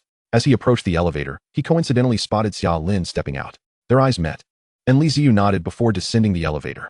Unbeknownst to him, such a level of talent existed in Xujiang City, and he had never heard of him before, truly a low-profile individual. However, during the martial arts examination, he was determined not to be outdone. Xia Lin watched Li Ziyu's departing figure, her eyes filled with fierce determination, and her fist clenched as she silently vowed. "Sister Xia Lin, have you finished your test?" What were the results? Chapter 20. The astonished Zhao Yanan. Is this still the cousin I knew? Leaving the city again. As the figure of Li Ziyu vanished from sight, Xia Lin made her way towards the lounge. Upon entering, Zhao Yanan and the girl with a doll-like face sprang up from the sofa, eagerly approaching Xia Lin while impatiently inquiring. Their eyes sparkled with admiration as they regarded her. They were classmates and close friends, and Xia Lin had long been their object of adoration, the school's flower, and a prodigious talent. In their eyes, aside from a few exceptional students from the elite class of number 1 high school, no one among the martial arts examinees of this year in Xujiang City could rival Xia Lin. However, noticing Xia Lin's lackluster demeanor, Zhao Yanan cautiously asked, "Sister Xia Lin, did the certification not succeed?" "It did," Xia Lin sighed. "However, I encountered a freak during this test, someone of our age with a vitality score of 599 and a combat power of 999. Zhao Yanan was momentarily stunned, taking a while to process the information before instinctively glancing at the doll-faced girl. Seeing the same bewilderment reflected in her eyes, she blurted, "Sister Xia Lin, how much vitality and combat power did you just say?" Xia Lin repeated the figures with a sense of resignation. Zhao Yanan and the doll-faced girl's eyes widened in disbelief, their mouths agape as if they could swallow a duck egg. They exclaimed in unison, "How much?" 599 vitality, 999 combat power. That is almost at the advanced level. Oh, and that is not all. He also possesses intermediate knife techniques and first-level attack skills. Both Zhao Yanan and the doll-faced girl were utterly flabbergasted, their astonishment leaving them momentarily speechless. After a brief pause, curiosity infused their voices as they probed. "Who is that young man? What is his name?" "His name is Li Ziyu, a student from class 6 of the 3rd high school," Xia Lin replied, her tone subdued. Zhao Yanan was taken aback. The name sounded eerily familiar. "Li Ziyu? Sister Xia Lin? Is he the one around 1.9 meters tall, dressed in casual attire, with striking black hair and sharp features?" The doll-faced girl, too, seemed to recall something and quickly followed up with a question. "Yes, that is him. I just ran into him at the elevator. I intended to greet him, but he looked too aloof, and I didn't dare," Xia Lin said, glancing quizzically at the doll-faced girl. The doll-faced girl swallowed hard, her mouth agape, her expression frozen as she turned to the equally stunned Zhao Yanan. "If I'm not mistaken, that is Xiaoya's cousin. Xiaoya, how could you deceive your good friend by saying his vitality test score was only 08? But then again, you meant well. Someone of such talent might not even take an interest in me." After the initial shock, Zhao Yanan was left speechless. Her cousin. Wasn't he just a socially awkward, honest fellow without any martial arts talent? It was hard to reconcile him with the dazzling genius Xia Lin had just described. If she hadn't witnessed Li Ziyu's transformation with her own eyes, Zhao Yanan would have thought it was merely a case of sharing the same name. Moreover, when Li Ziyu spoke with the Martial Association staff earlier, she had assumed he was just working part-time there.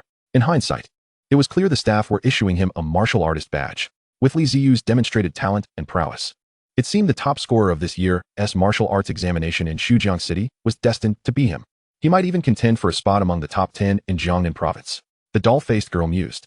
Zhao Yanan nodded in agreement. However, Xiao Lin remained silent, seemingly lost in thought. When the two girls turned their attention towards her, she shook her head and remarked, "It's certain that Li Ziyu will secure a spot in the top 5 of Xujiang City, but claiming the first place seems unlikely." "What? Sister Xiaolin, what are you saying?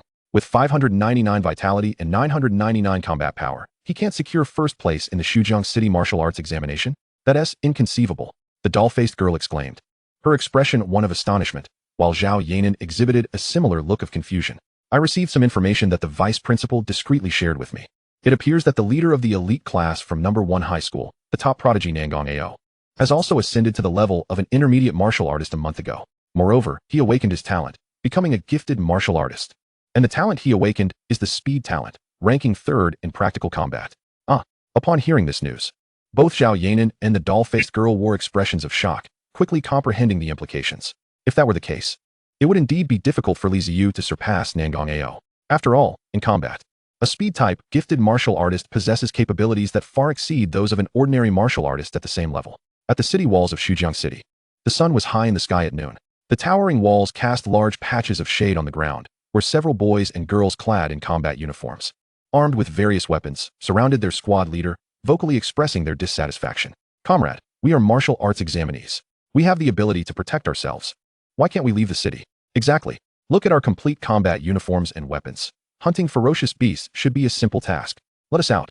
The squad leader, witnessing the commotion, wore a look of exasperation as he raised his hands in exasperation. "Classmates, it's not that I don't want to let you go, but there are indeed regulations in Xujiang City. Those below the first-level martial artist can only leave the city once a month unless accompanied by a martial artist.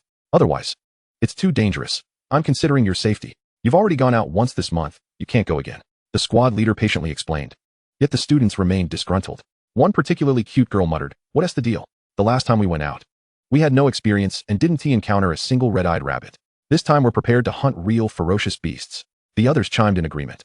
The squad leader felt utterly helpless. These students were the future paragons of society. He couldn't scold or reprimand them. Perhaps they would join the military after graduating from the martial arts university and fight alongside him against ferocious beasts. All he could do was gently persuade them. Just when the squad leader was at a loss for how to handle the situation, a youthful voice rang out behind him. "Captain Wang, I'd like to go to the wilds. Could you please open the city gates for me?" The squad leader was taken aback, about to say that without martial artist certification, one could not leave. But upon recalling that this voice knew his surname, he unconsciously turned around. There stood a boy in a short-sleeved t-shirt, with sharp eyebrows and bright eyes, a massive sword slung across his back, smiling at him. "Li brother? You're going out again, huh? All right, I'll have someone open the city gates for you." The person speaking was none other than Li Ziyu, who had just exited the Xujiang City Martial Arts Association. After a quick breakfast, he hurried to the city walls, intending to seize the favorable weather to hunt a few ferocious beasts and enhance his combat skills. Moments later, the heavy gates, as formidable as mountains, creaked open. Li Ziyu thanked the squad leader and stepped outside. As soon as Li Ziyu departed, the previously clamorous group of youths clamoring to leave the city erupted into a frenzy. Chapter 21. The Malicious Wang Dali. "Hey, soldier. This is blatant favoritism. Why is he allowed to leave the city while we are not?" "Exactly. He looks even younger than us, and he isn't even wearing a combat uniform. Clearly a novice. Why aren't you worried about him encountering danger outside? Right. Why don't you demand his warrior badge?" The squad leader gazed quizzically at the rowdy assembly of boys and girls before him, choosing not to refute their claims. Instead, he silently retrieved his phone from his waist, unlocked it, and opened his photo gallery, presenting an image to the eager youths. "Take a look for yourselves." Curiosity piqued. They gathered around, and upon seeing the photograph, their eyes widened in astonishment, exclaiming, "Hiss! And Shadow Cat? A first-tier mid-grade ferocious beast?" He actually dragged 10 corpses of shadow cats behind him. Is it possible that this handsome young man single-handedly hunted all of them? What kind of strength does he possess? Not even those prodigies who aspire to be the champions of the martial examination in Xujiang could achieve such a feat. The squad leader observed their stunned expressions, unable to suppress a sense of smugness in his heart. "Now do you understand why I let him through? If any one of you can reach his level of prowess, even without a first-tier warrior badge, I would unconditionally allow you to leave." The scene remained one of urban desolation, with moss-covered ruins scattered about, remnants of humanity's former civilization barely visible. Within the confines of a dilapidated building stood a tall, dark-haired youth with a striking gaze, facing off against a massive shadow cat, its fur as black as night and larger than a Siberian tiger. The beast radiated a terrifying aura that would send any ordinary person fleeing in terror. Yet, the youth remained composed, even going on the offensive. dragging his long blade across the hardened floor, creating sparks as he transformed into a swift blur, lunging forward. Clang! In the dim light, a shadow of black flashed past, akin to a bolt of lightning. With a sickening thud, ahead, its ferocious eyes still gleaming, was severed, blood spraying into the air. Ding! You have slain a first-tier mid-grade ferocious beast, Shadowcat. Vitality value, 0005. Name, Li Ziyu. Rank, first-tier high. Combat skills, beginner Gale Blade Technique, beginner Bull Strength Body Technique. Intermediate Blade Technique, beginner Movement Technique. System, Martial God System. Function, capable of absorbing all things, enhancing vitality. Other functions are to be explored by the host. During the Martial Arts Association test, his vitality had already reached 599. After entering the city and casually slaying a ferocious beast, his rank had risen to high. As his level increased, the vitality gained from slaying beasts of lower ranks diminished. Previously, killing a shadow cat would increase his vitality by 0.01. But now it had been halved. Clearly, he needed to venture further away from the city walls to hunt more advanced ferocious beasts. As Li Ziyu skillfully packaged the shadow cat's corpse, he frowned in contemplation. He had lost track of how long he had been in the wilderness, nor how many shadow cats he had slain. He only knew that he could no longer carry the bodies of the beasts he had hunted. Those he had killed nearby were gathered in one location, prepared for retrieval after he finished. Unfortunately, he had to abandon some of the more dispersed corpses. His heart ached at the thought. Each shadow cat's body was worth a fortune. A single one could fetch several tens of thousands. However, his venture into the wilderness had yielded significant gains. The second-tier bull strength body technique he had obtained from the Martial Arts Association had been mastered. Upon mastering it, he felt his body had become sturdier than ever, as if his vitality had been tempered anew, now more substantial and solid. Li Ziyu tested his abilities. After practicing the body technique, the quality of his vitality had increased by at least 20%. This meant that his defensive endurance and strength had been enhanced across the board by 20%. Previously, when confronting a shadow cat, even with the Gale Blade, he required 2 strikes to defeat it. Now, however, he could slay it in a single blow. Terrifying, truly terrifying. No wonder martial techniques were so expensive. Their effects were remarkable. Li Ziyu mused. After resting briefly, Li Ziyu glanced at the sky. The sun still blazed overhead, and checking his phone, he noted that although there was no signal in the wilderness, the time was still displayed. 1600 hours. There was still ample time before descending. He had enough rations and would continue deeper into the wilderness to hunt more formidable beasts. Resolutely choosing a direction, Li Ziyu gripped his combat knife tightly and cautiously made his way towards the depths of the wild. In Xujiang City, Hongsu Martial Arts Hall. You say you have a classmate whose vitality test just registered at 0.8, and today it surged to 599? In a spacious training room, Wang Dali looked astonished at Bai Haoran, who was frantically striking a target. The last time he had encountered Bai Haoran, he had accompanied a female friend for a vitality test. Wang Dali had casually mentioned whether Bai Haoran was interested in enrolling in his accelerated training class. After 2 days without news, he had nearly forgotten about it, until Bai Haoran unexpectedly arrived at the Hongsu Martial Arts Hall, specifically requesting to join his expedited course. This thrilled him. After all, it was a sum of 100,000, not an insignificant amount even for a peak first-tier martial artist like him. Moreover, there was no real accelerated course. It was merely a way to lure clients for a few days before administering a brief vitality-enhancing pill. It was essentially free money. Can you elaborate on your friend's situation? Wang Dali inquired, his eyes glinting with intrigue. Bai Haoran felt a surge of annoyance at the mere mention of Li Ziyu, and he relayed whatever information he had about him to Wang Dali. After listening, Wang Dali lowered his head, his eyes flickering rapidly as if calculating something. If Bai Haoran had paused his strikes, he might have overheard Wang Dali muttering, to have such a rapid increase in vitality within 3 days. Even a naturally gifted individual shouldn't he achieve this so quickly. That Li Ziyu must have encountered some extraordinary opportunity. Moments later, a glimmer of brilliance sparkled in Wang Dali's eyes as he lifted his head and said to Bai Haoran, I just remembered I have something to attend to. Let's call it a day for training. With that, he left the training room, leaving a bewildered Bai Haoran behind. Chapter 22, Rapid Advancement, Intermediate Body Technique. In the depths of the urban ruins, near the center of the desolation, Li Ziyu's muscles quivered as he gripped his long blade tightly, his gaze fixed intently ahead. Approximately 50 to 60 meters in front of him stood a ferocious beast resembling a tiger, its cold stare locked onto him. The creature's skin glimmered with a golden hue, akin to satin. Beneath the radiant sunlight, Li Ziyu was enveloped by the sensation of a gentle breeze sweeping through golden waves of wheat. However, what truly captivated Li Ziyu's attention was the formidable beast before him, a creature whose size surpassed that of a polar bear, adorned with 2 elongated, mammoth-like arms resembling blades, each measuring 2 meters in length. It was a pinnacle-level beast, the arm-blade tiger. Li Ziyu's muscles quivered in anticipation as his gaze remained fixated on the arm-blade tiger before him. Yet, it was not fear that coursed through him, but exhilaration. How much could this creature fetch in the market? The arm-blade tiger regarded Li Ziyu with disdain. It observed the human trembling in its presence, likely intimidated by its own ferocity. Ever since the beasts descended upon Blue Star, humanity had long ceased to be the dominant force. In the eyes of many powerful beasts, humans were merely fragile morsels. Without uttering a word, the arm-blade tiger propelled itself forward with terrifying speed, roaring as it lunged directly at Li Ziyu. Li Ziyu could distinctly see the remnants of human flesh caught between the creature's teeth. Rather than retreating, he advanced, undeterred by the overwhelming aura emanating from the arm-blade tiger. As the beast closed in within 3 meters, a surge of vitality surged through him, concentrating entirely in his hands before transferring to the long blade he wielded. Tempest slash. Clang, clang, clang. Just as the arm-blade tiger reveled in the anticipation of a feast, a sudden sharpness gripped its neck, its vision darkened, and it succumbed to unconsciousness. The massive body of the tiger, propelled by inertia, hurtled forward for several meters before crashing through a series of walls, eventually coming to a thunderous halt. At this moment, I realized that my strength has grown to the point where even a pinnacle-level beast poses no threat to me. Even the arm-blade tiger, at its apex, can be felled by my 3 tempestuous slashes. Incredible! It has only been 3 days since my vitality assessment, and I have achieved such remarkable growth. The system is truly impressive. Name, Li Ziyu. Realm, Advanced Level 1. Combat Skills, Tempest Blade Technique, Beginner Bull Essence Body Refinement Technique, Intermediate Blade Technique, Beginner Body Technique. System, Martial God System. Function, capable of absorbing all things, enhancing vitality, with additional functions awaiting exploration by the host. I can level up. After hunting these beasts, the system has finally presented me with a multitude of enhancement options. However, gazing at the array of opportunities before me, Li Ziyu found himself in a quandary. Both his realm and body refinement technique, as well as the Tempest Slash, could be upgraded. Each enhancement would significantly bolster my strength, yet the choice is indeed perplexing.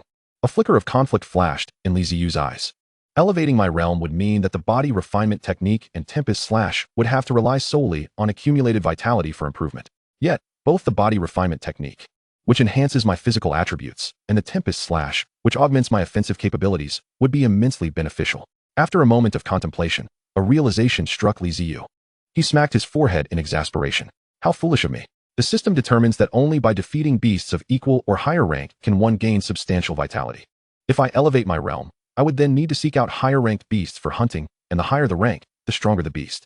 If I possess vitality without commensurate combat prowess, would my efficiency in hunting advanced beasts not plummet? The correct course of action should be to refine my combat skills to their utmost limits before elevating my realm. This way, I would be invincible in battles of the same tier, and even capable of challenging those above my rank, making it easier to enhance my vitality through the extermination of beasts. System, grant me the Bull Essence Body Refinement Technique. With that thought, Li Ziyu ceased to hesitate and spoke directly in his mind. Boom. As his thought concluded, an intense current surged through his limbs and bones, coursing chaotically within his body. He felt as though he had been electrocuted, his muscles trembling uncontrollably. The sensation of his muscles being torn apart persisted for a full half-hour, after which Li Ziyu emerged feeling as if he had been pulled from water. However, instead of water, he was enveloped in layers of thick mud, obscuring his form. Yet, his eyes shone with an unsettling brilliance, brimming with uncontainable joy and excitement. Name, Li Ziyu. Realm, Advanced Level 1 Martial Artist. Combat Skills, Intermediate Bull Essence Body Refinement Technique. Beginner Tempest Blade Technique, Intermediate Blade Technique, Beginner Body Technique. System, Martial God System. Function, capable of absorbing all things, enhancing vitality, with additional functions awaiting exploration by the host. My decision was indeed correct. The Intermediate Body Refinement Technique is at least twice as powerful as the beginner version. My strength, speed, and endurance now utterly eclipse my previous self. Li Ziyu gazed at his hands, his expression radiant with enthusiasm. He then transformed his palm into a fist and struck a 1-meter-high granite boulder with tremendous force. With a resounding crash, the ancient stone, weathered and seemingly indestructible, shattered into countless fragments beneath his blow. Li Ziyu then drew his long blade from his back and executed a Tempest Slash to test its efficacy. Ultimately satisfied, he sheathed his blade. After his trials, he was confident that should he encounter the arm-blade tiger again, he could dispatch it with a single strike. Just as Li Ziyu prepared to conduct further experiments, he heard footsteps approaching from a short distance away. His gaze sharpened, instinctively gripping his long blade. He called out coldly towards the source of the sound. Who goes there? Step forth. Chapter 23, Wang Dali. Young brother, please do not be alarmed. I bear no ill intentions. Following the voice, Li Ziyu beheld a middle-aged man clad in black tactical attire, his skin darkened by the sun. Behind him trailed a red-haired woman wielding a massive sniper rifle. In a setting where firearms held little efficacy, It was rather rare to encounter someone daring to brandish a sniper rifle. Li Ziyu also noted the wear and tear on their tactical gear, their faces bearing signs of distress. Behind them lay the corpse of a shadow cat, indicating they were also in the wilderness to hunt beasts for profit. Li Ziyu observed the pair with guarded apprehension, remaining silent. In the wilderness, danger did not stem solely from beasts. Encountering humans could sometimes prove far more perilous. After all, in this remote area devoid of mobile signal, human greed could be magnified to an unimaginable extent, leading to frequent acts of murder and theft. However, Li Ziyu was not overly anxious. Judging by the shadow cat's corpse and the disheveled appearance of the duo, he surmised they were likely only intermediate-level martial artists. Intermediate-level martial artists posed no threat to him. Brother, I mean no harm. I simply couldn't bear to see someone as young as you perish at the hands of a beast, so I came to warn you. The wilderness has become far more dangerous than before. You should return to the city at once.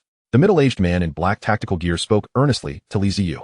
You dare venture into the wilderness alone to hunt beasts. You must be a beginner-level martial artist, correct? Such youthful beginners are a rarity. It would be a great pity if something were to happen to you here. The middle-aged man clad in black combat gear wore a serious expression. After listening, Li Ziyu furrowed his brows and glanced around, before curiously inquiring of the man, what anomaly? What sort of anomaly? On our way here, we encountered numerous corpses of shadow cats, and not just them, but various types of first-level ferocious beasts as well. Moreover, there were even corpses of blade-tusked tigers. The fact that they were slain without retrieving the bodies is undoubtedly not the work of warriors. I surmise that this must be the handiwork of second-level ferocious beasts. There are second-level ferocious beasts in this vicinity. So, my young friend, heed my advice and do not linger here. Return to the city at once. The expression of the man in combat gear grew increasingly grave as he spoke, his vigilance evident as he continuously scanned the surroundings, as though some great peril lurked nearby. Li Ziyu's expression turned somewhat bemused. He had thought the situation was dire, but those shadow cats were merely his own handiwork. Leaving the corpses behind was simply due to his inability to carry them. Nonetheless, the middle-aged man in combat gear was genuinely well-meaning. Had it been an ordinary person, they would have fled long ago, rather than come to advise him. Li Ziyu exchanged a few words with the two before continuing deeper into the wilderness. Observing Li Ziyu's unhurried demeanor as he walked away, the man in combat gear shook his head in quiet resignation. Alas, one should listen to advice to avoid hunger. Why does this young lad refuse to heed my warnings? With second-level ferocious beasts appearing, he ventures further in, courting death. Forget it. It's difficult to dissuade the headstrong. Let us depart. Li Ziyu pressed on into the wilderness. He swiftly encountered a first-level mid-tier ferocious beast, the shadow cat. A single strike was sufficient. Next, he faced a first-level high-tier ferocious beast, the blood fury ape. Again, a single strike sufficed. When confronted by a first-level peak ferocious beast, the blade-tusked tiger, he dispatched it with yet another singular blow. The system's notifications of increased vitality rang incessantly in his ears. Li Ziyu calmly sheathed his blade. As the formidable blade-tusked tiger collapsed before him, you may call me Li Yizhan. Having advanced the bull refinement technique to an intermediate level, his endurance and physical strength had increased exponentially. The most evident testament to this was that after several hours of intense combat, he felt no fatigue whatsoever. On the contrary, he felt invigorated. After hours of slaughter, he had nearly forgotten how many ferocious beasts he had slain. He simply struck down each beast that appeared before him. One after another, draw the blade, then sheath it. The blade descends, the beast perishes. Finding a secure location, Li Ziyu opened the system panel. Name, Li Ziyu. Realm, first level advanced warrior. Combat skills, intermediate bull refinement technique, gale blade technique, intermediate blade technique, primary movement technique. System, martial god system. Function, capable of absorbing all things. Enhancing vitality, additional functions await the host's exploration. As I anticipated, it is time for an upgrade. System, enhance my primary movement technique. Li Ziyu declared without hesitation. Aspiring for comprehensive development. Having resolved to pursue extreme upgrades, he understood the necessity of maintaining balance and not becoming specialized in just one area. Previously, he had refrained from enhancing his movement technique, believing the primary level sufficient, conserving vitality for other skills. However, after slaying so many ferocious beasts, his vitality was abundant. Even with the movement technique upgraded to intermediate, he estimated he could still allocate vitality to other martial arts. Name, Li Ziyu. Realm, first level advanced warrior. Combat skills, intermediate bull refinement technique, gale blade technique, intermediate blade technique, intermediate movement technique. System, martial god system. Function, capable of absorbing all things, enhancing vitality. Additional functions await the host's exploration. Indeed, upon elevating the primary movement technique to the intermediate level, further enhancement options remained. This indicated that he could continue to upgrade. Without haste to test the effects of the intermediate movement technique, Li Ziyu commanded the system in his mind. Continue to enhance the bull refinement technique. Upgrade from intermediate to advanced. In an instant, a surge of energy, tenfold stronger than the previous upgrade, coursed through Li Ziyu's limbs and bones. Yet, this time the sensation dissipated much more quickly than during the previous upgrade. As the current subsided, Li Ziyu wiped the grime from his face with disdain. Locating a nearby river, ensuring it was devoid of ferocious beasts, he stripped off his clothes and plunged in. Moments later, Li Ziyu gazed at his fists, a tone of reflection in his voice. I have grown stronger once more. At present, I could likely obliterate my former self. If I were to confront a blade-tusked tiger now, I doubt I would even need to draw my blade. A single punch would suffice to fell it. The bull refinement technique purges impurities from a warrior's body with each advancement, simultaneously compressing and refining their vitality. Ordinary warriors require at least a decade of relentless effort to cultivate their body refinement techniques to an advanced level. Yet, I have achieved this in less than 3 days. The pinnacle above advanced is peak level. I wonder if I can continue to enhance the technique beyond that. Li Ziyu tested his movement technique once more. With the augmentation of vitality to his speed, he now moved at more than double his previous pace. It was nearly time to return to the city. He was curious to ascertain the extent of his current strength and whether he could contend with foes of higher levels. However, in this desolate wilderness, there was no one to challenge him. It would be prudent to return to the Hongsu Martial Arts School for a proper assessment. Additionally, he could request Tang Xian to assist in removing the corpses of the ferocious beasts from this area. With these thoughts in mind, Li Ziyu sheathed his long blade and made his way back toward the city walls. Along a winding path, he encountered the remains of an abandoned SUV blocking the way. A burly man sat cross-legged atop the wreckage, his formidable blade resting beside him, eyes closed in meditation, exuding an air of mastery. If Bai Howren were present, he would undoubtedly recognize this as his instructor, Wang Dali, a first-level peak warrior. Wang Dali had been stalled at the first-level peak for several years. Given his aptitude, he believed he would never advance further. However, upon learning of Li Ziyu's exploits from Bai Howren, he suddenly realized that Li Ziyu must possess extraordinary opportunities. If he could seize this opportunity, it might very well propel him from second level to third level. Thus, he had stealthily followed Li Ziyu to this wild expanse outside the city. This path was the only route returning from the wilderness to Shujing City. As long as he lay in wait here, he was certain to encounter Li Ziyu. Once I find him, I refuse to believe that I cannot extract the secrets that lie within Li Ziyu. Wang Dali's lips curled into a satisfied smirk. Once I uncover the secrets he possesses, it will undoubtedly aid my breakthrough to second-level warrior status. After that, I shall devote several months to cultivating.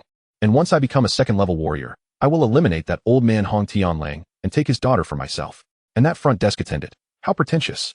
Even as a first-level peak warrior, she ignored me. Once I take over the Hongsu Martial Arts School, I shall make her kneel and call me father. As Wang Dali plotted his bright future upon extracting secrets from Li Ziyu, a wave of exhilaration washed over him. Chapter 24, One Strike to Kill. Captain, there are people ahead. On a small hillock approximately 500 or 600 meters from Wang Dali.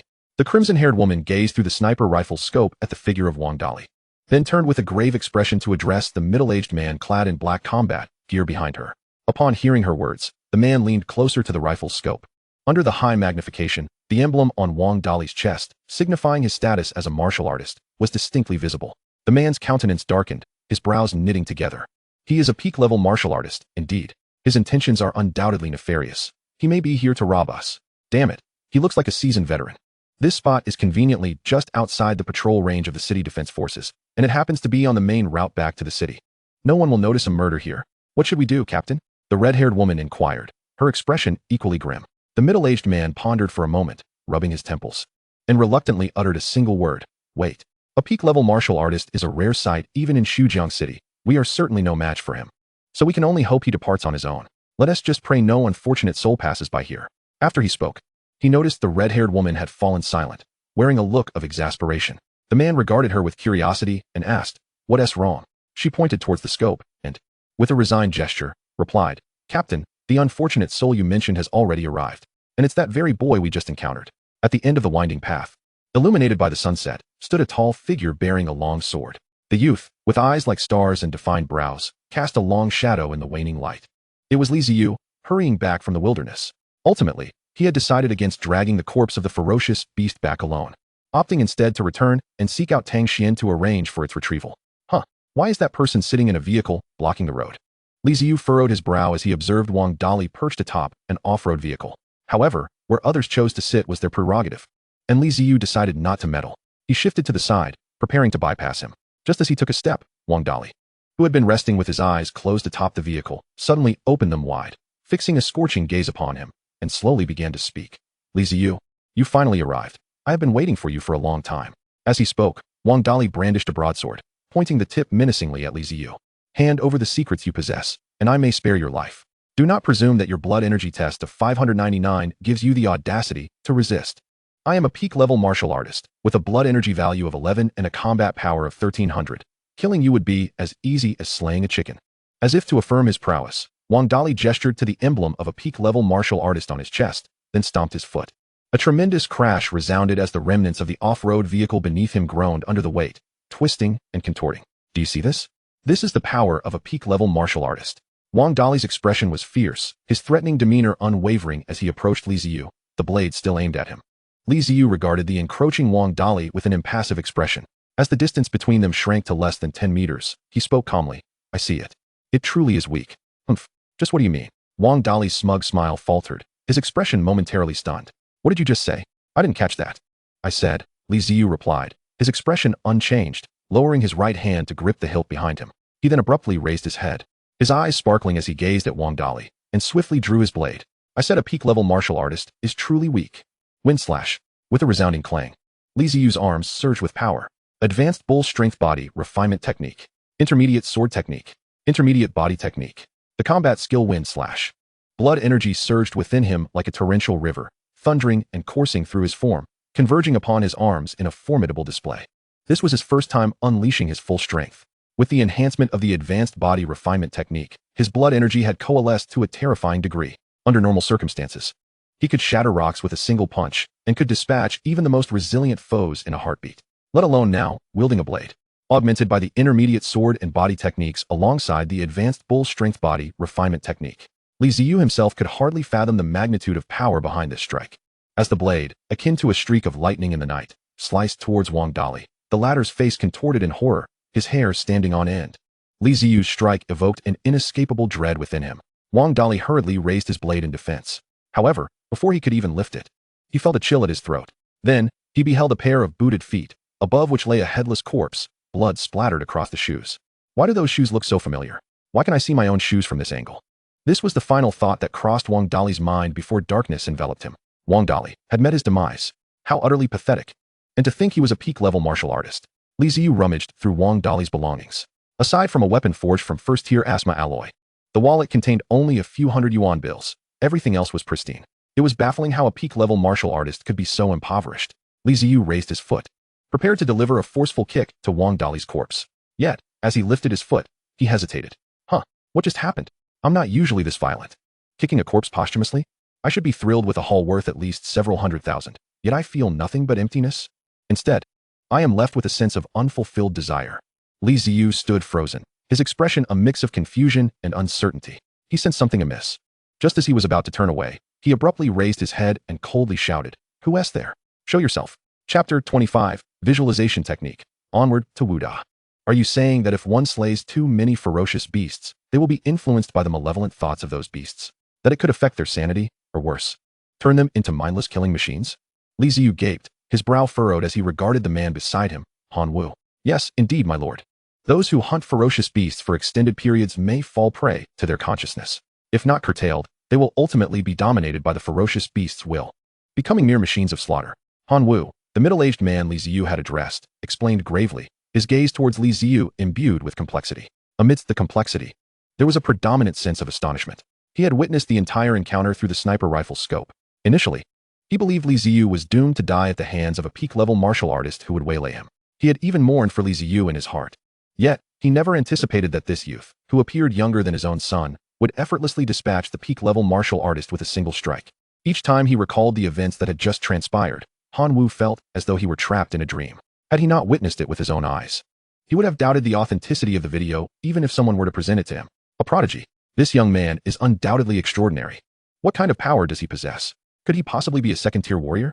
The red-clad woman quietly trailing behind, carrying a sniper rifle, wore an expression akin to Han Wu's, lagging half a step behind Li Ziyu, frequently glancing curiously at him, her eyes revealing astonishment and intrigue. Li Ziyu paid no heed to their thoughts. At that moment, he was preoccupied with the words Han Wu had just spoken. Had it not been for the incident involving Wang Dali, he might not have even realized that his mental state had been affected. The more one slays ferocious beasts, the more their psyche is influenced. How is one to continue in such circumstances? Does this not severely hinder his progress in enhancing his vitality? Li Ziyu furrowed his brow. No. Surely there must be a solution. Otherwise, what of those soldiers battling ferocious beasts at the borders? However, there is no need for excessive concern, for the elders in charge have already recognized this issue and devised countermeasures. That is, through the cultivation of visualization techniques. As long as one practices these techniques, they can bolster their resistance against mental incursions. Where can one acquire such visualization techniques? Do you possess any? Li Ziyu's eyes lit up as he turned to Han Wu, his eager gaze causing Han Wu to instinctively step back a couple of paces.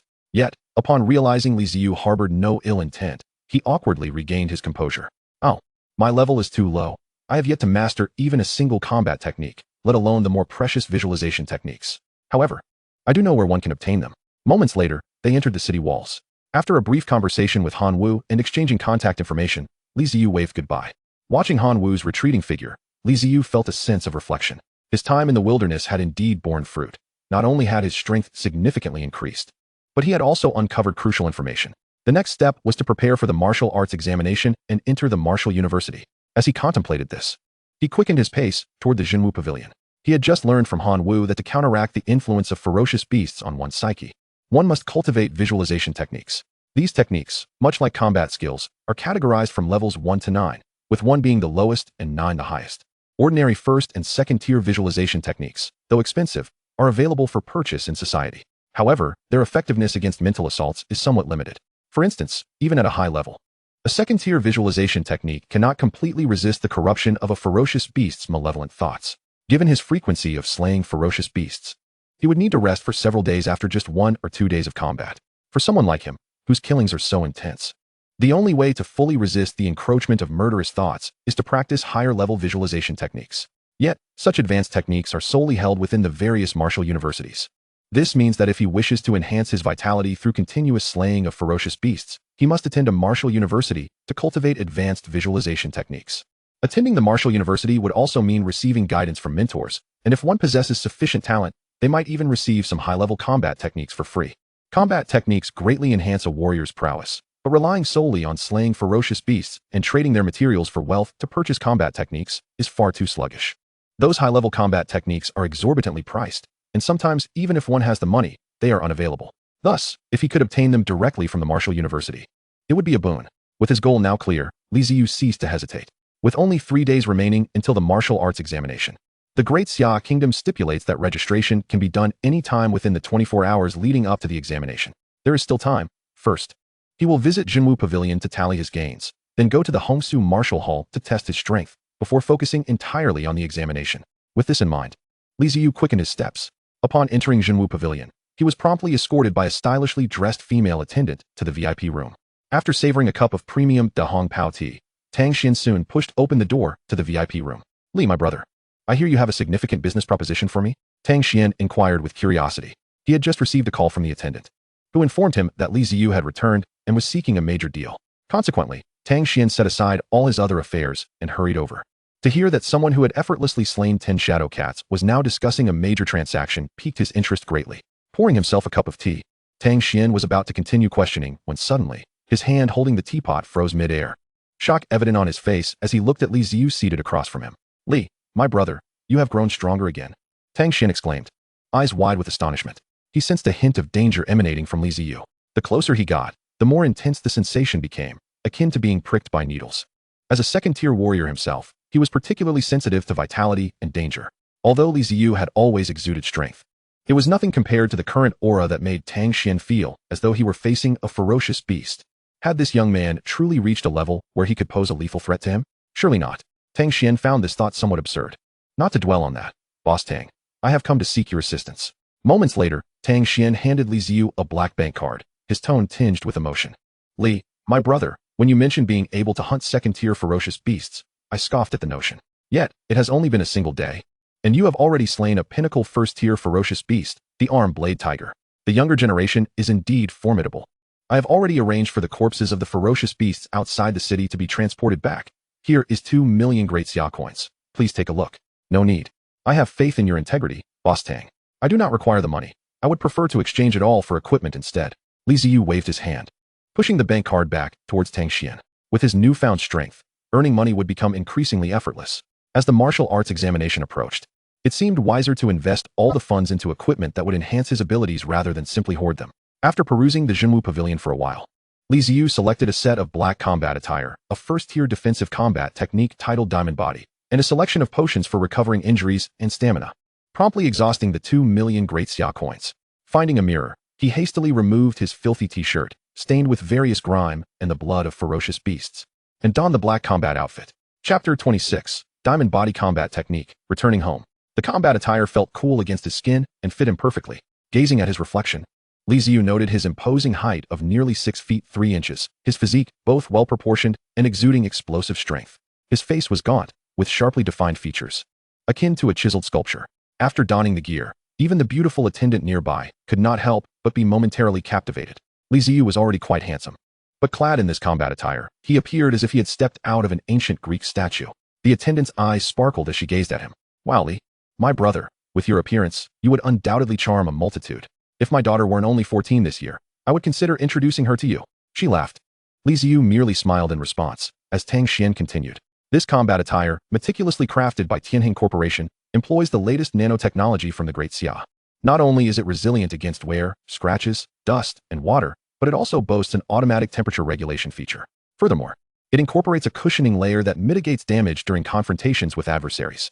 Additionally, this volume of the King Kong body defense technique significantly enhances the user's defense at the novice level, and as one progresses to intermediate and advanced levels, it can exponentially amplify the practitioner's defensive capabilities.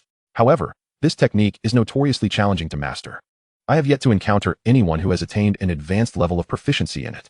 Tang Xian was introducing Li Ziyu to the 2 items he had just procured, and Li Ziyu nodded in silent acknowledgement. The protective gear, of course, requires no further elaboration. It is an essential asset for wilderness combat, greatly enhancing comfort in the wilds. As for the King Kong body technique, although its cultivation is arduous and slow, its effects are undeniably potent. This very point piqued Li Ziyu's interest. With the system in place, the high difficulty of cultivation poses no obstacle for him. At the Hongsu Martial Arts Hall, in the relaxation lounge, Han Wu and a middle-aged man were sipping tea while exchanging recent intelligence from the wilderness area. "Old Han, have you been frequenting the wilderness too often? Has your mind been compromised by the ferocious beasts?" A young lad, not yet 17, had reportedly slain a pinnacle level 1 warrior with a single strike. Such jest is excessive and far from amusing. The middle-aged man sipped his tea, his expression one of disbelief as he scrutinized Han Wu's face. "Stop staring, old Wang. I have not been compromised by any ferocious beasts. What I say is the absolute truth." Han Wu waved his hand, signaling his normalcy. Then his face turned contemplative and serious. "If someone else had told me, I wouldn't have believed it either, but what I just relayed is indeed verifiable. I witnessed it firsthand. It was a single strike, just one, before I could even comprehend." The head of the pinnacle level 1 warrior standing opposite that lad had already taken flight. "I tell you, I suspect that the boy's strength is at least at the intermediate level 2. His combat power exceeds 2,000. You are becoming increasingly absurd. Intermediate level 2. Combat power over 2,000. Do you comprehend the significance of those figures? Let me put it this way. In the past 20 years in Xujiang City, no such individual has ever emerged." The middle-aged man expressed his disbelief, gesticulating animatedly. 17 years old. Isn't that the same age as my son? My boy is currently in his 3rd year of high school, about to partake in the martial examination the day after tomorrow. If what you just said is true, and there truly exists such an extraordinary student, my son would undoubtedly be aware of it. Describe that prodigious lad to me. I will inquire with my son." As the middle-aged man spoke, he noticed Han Wu's gaze had become fixated on a certain spot, seemingly lost in thought. Just as he was about to rouse Han Wu from his stupor, the latter abruptly stood from his chair and approached a youth clad in a black combat suit, whose expression bore a hint of youthful innocence. With an air of respect, after the boy departed, Han Wu turned to him with a look of awe, his tone laden with significance. "Were you not curious about what that boy looked like? I present to you the very lad I just spoke of. If you doubt me, I can take you to witness his vitality test. Name, Li Ziyu. Level, intermediate level 1 warrior. Combat skills, advanced bull tempering technique, swift wind blade technique, intermediate blade technique, intermediate body technique. System, martial god system. Function, capable of absorbing all things, enhancing vitality, with other functionalities awaiting exploration by the host." To his astonishment, his vitality had reached an astounding 99.99, and his combat power had soared to a terrifying 3,000. In the old district of Xujiang City, on a narrow alleyway, Li Ziyu strolled while reflecting on the results of his recent vitality test, his expression one of profound contemplation. The standard for an intermediate pinnacle warrior's vitality is a breakthrough of 10, which means he is now perilously close to achieving that status. However, based on typical calculations, Combat power is derived from vitality multiplied by 10, augmented by various enhancements, yielding an individual's combat prowess. A warrior with a vitality of 99 would have a maximum combat power of merely 1500. Yet, he had just unleashed an attack with a combat power of 3000. A threefold increase in combat power? Does this imply that his strength now surpasses that of an ordinary warrior by threefold? A level 2 beginner warrior's combat power barely reaches 2500, if even that. In less than 4 days, he had transformed from a student with a vitality test barely reaching 08, devoid of any hope for martial greatness, into a warrior capable of overpowering most of Xujiang City's prodigies. While reflecting, he continued on his path. Li Ziyu soon arrived at a cylindrical building. The walls were peeling, the structure dilapidated, cluttered with haphazard advertisements and power poles. Ah, little Li has returned. I haven't seen you around the neighborhood these past few days. Have you taken on another part-time job? Youngsters work so hard. Take care of your health. If you can't become a warrior, what is the point of all this effort? Better to relax. Little Li, come over to my house for dinner tonight. Upon reaching the entrance of his unit, Li Ziyu encountered several elderly men and women basking in the sun beneath the unit door. Upon spotting him, they greeted him with warmth, and Li Ziyu reciprocated with a smile. This cylindrical building was his residence in Xujiang City. These elderly neighbors, though blunt in their speech, possessed kind hearts. Li Ziyu recalled how they often concocted various excuses to invite him to their homes for meals, subtly offering their support. After exchanging pleasantries, he ascended the stairs. Why does little Li seem different from the last time I saw him? I sense it too. He appears more spirited than before. And I recall he wasn't this eager to greet us previously. Quite peculiar. The elderly folks observed Li Ziyu's retreating figure up the stairs, their faces reflecting astonishment. Engaging in murmurs of speculation, Li Ziyu overheard their comments distinctly. Since becoming a warrior, his senses had sharpened considerably. He could even discern the sound of a mosquito's wings flapping from several meters away. As he ascended the staircase and prepared to open the door, he noticed several disheveled garbage bags emitting a foul stench, haphazardly discarded at his doorstep. Flies buzzed chaotically around them, evidently left there for several days. Li Ziyu glanced at the trash, then looked up at the tightly shut security door across from him, his gaze growing increasingly frigid. It was evident that his neighbor across the hall had discarded the refuse at his entrance. Chapter 27. The Unruly Neighbor, enrolling in Martial University, president of the Martial Association. The family across the hall consisted of 3 members, with the woman being a rather unreasonable middle-aged lady. Recalling his experiences, he remembered how this neighbor, perceiving him as an orphan, took advantage of his situation by monopolizing the space between their units for her belongings. To make matters worse, she frequently discarded her unwanted trash at Li Ziyu's doorstep. The original self was an honest individual. Every time he encountered anger, he could only suppress it, begrudgingly taking the trash downstairs. However, that was the former self, and now Li Ziyu would not indulge the other party. Without hesitation, he strode forward and began to pound on the door. If they were to apologize sincerely, it would be acceptable, but should their attitude be contemptuous, Li Ziyu would not hesitate to teach them a lesson in civility. Yet, whether the family had gone out or for some other reason, no one responded after he knocked for quite some time. Thus, he left several bags of garbage at their doorstep and returned to his own room. Upon entering, he found himself in a spacious dwelling of around 80 to 90 square meters, furnished but somewhat antiquated. This residence had been bequeathed to Li Ziyu by his parents. His aunt had visited multiple times, urging him to move out and live with them. However, due to Li Ziyu's strong sense of pride in the past, he had consistently declined. He meandered about the room casually before collapsing onto the sofa, fiddling with his phone. Almost forgetting, he realized that the martial arts examination was only 3 days away, and he had yet to register. He decided to send a message to his homeroom teacher to enroll. Li Ziyu opened the messaging app and located his class group.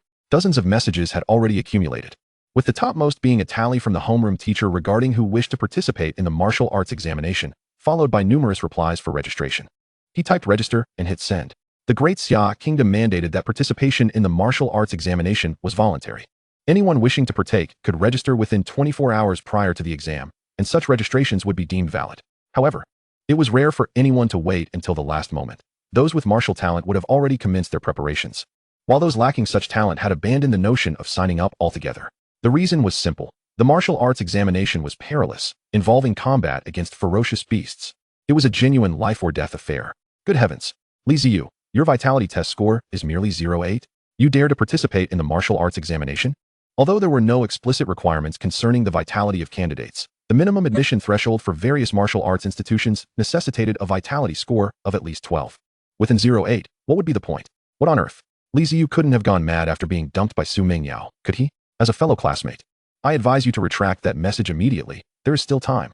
Incredible. You are the only one who remains unfazed. Bro, don't act impulsively. Don't throw your life away. Given our camaraderie, I'll arrange for you to work at my uncle's company, offering a monthly salary of 5,000. Just don't go risking your life in the martial arts examination.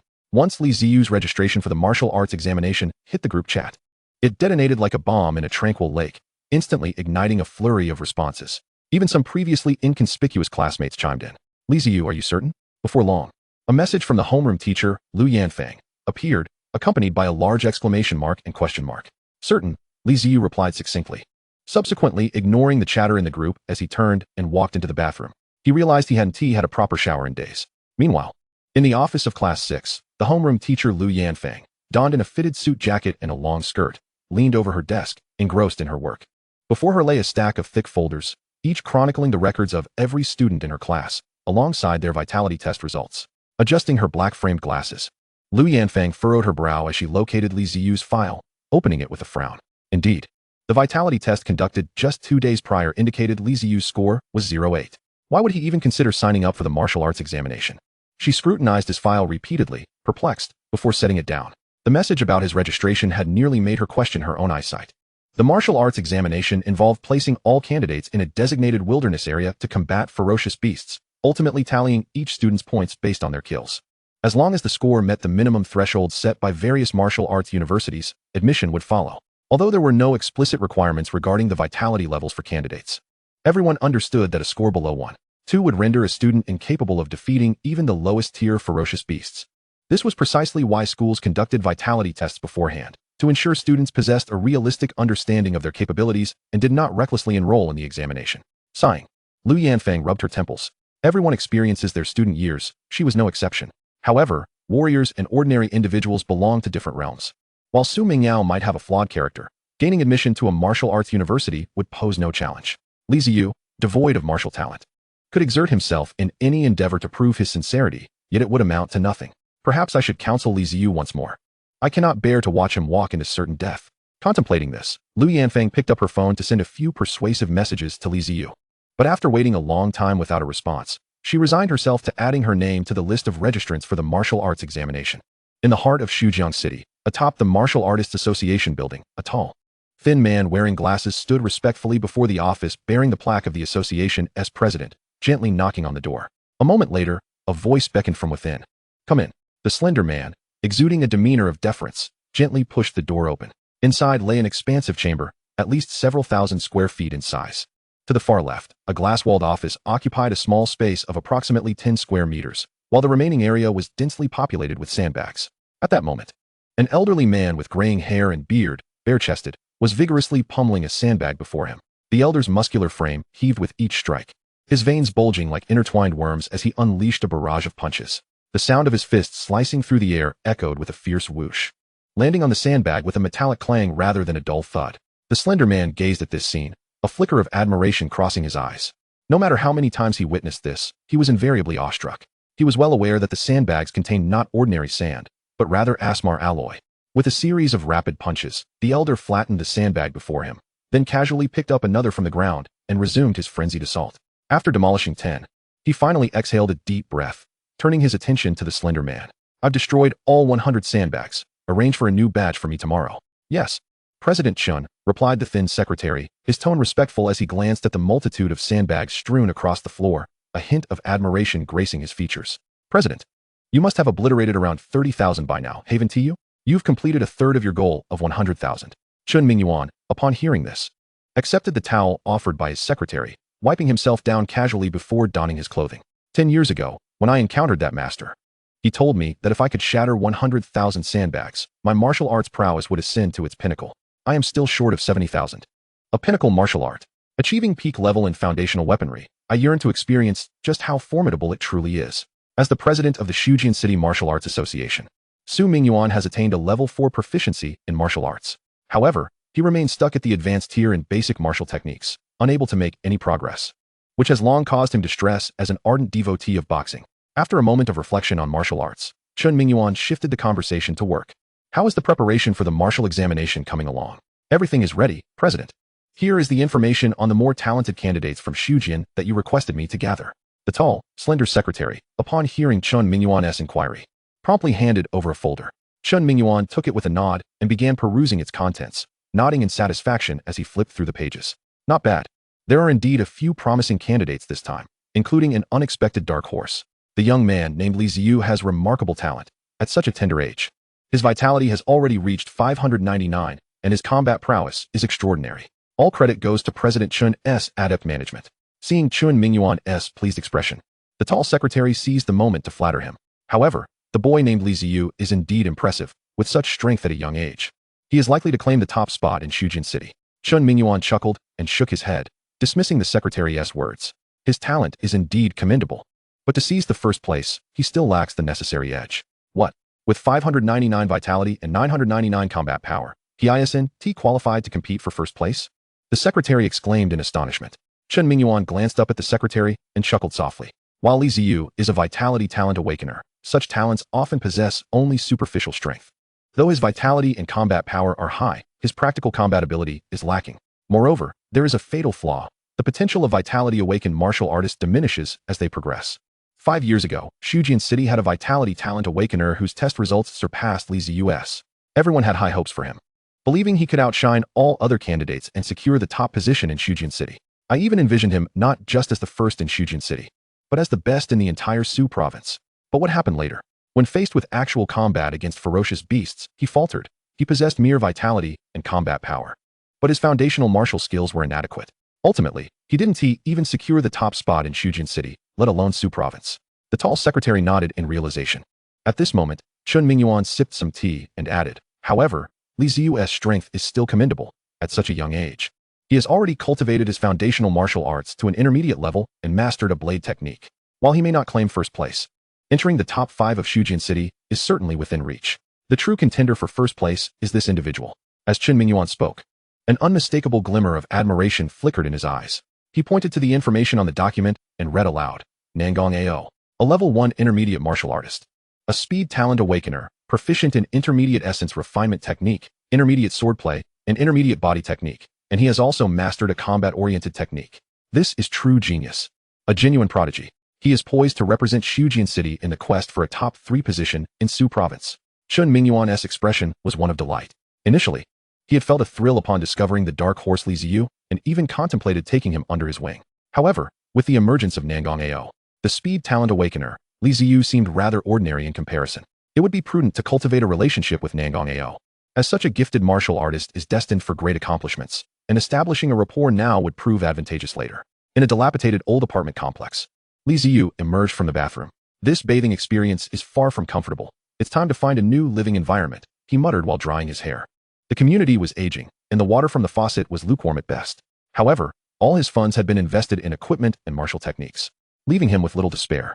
Li Ziyu contemplated hunting a few ferocious beasts outside the city to sell for a better living situation. Yet, he soon dismissed the idea. Forget it, the martial examination is approaching. Once I pass and enroll in a martial university, I won't be in Shujin City for long. And the examination will provide accommodations, which should be adequate. Better to conserve resources and focus on enhancing his strength. With this thought in mind, Li Ziyu realized he was unaware of the various martial universities in the Great Xia and decided to lie on the sofa and search for information on his phone. Before long, he had uncovered the details he sought. The 4 premier martial universities of the Great Xia are Kanglin Martial University, Shungpan Martial University, Moda Martial University, and Kyoto Martial University. Each institution is overseen by an 8th-tier grandmaster. Countless powerful individuals have emerged from their tutelage, and only the most gifted prodigies can gain admission to these 4 universities. Li Ziyu read the information aloud, his eyes gleaming with fervor and ambition.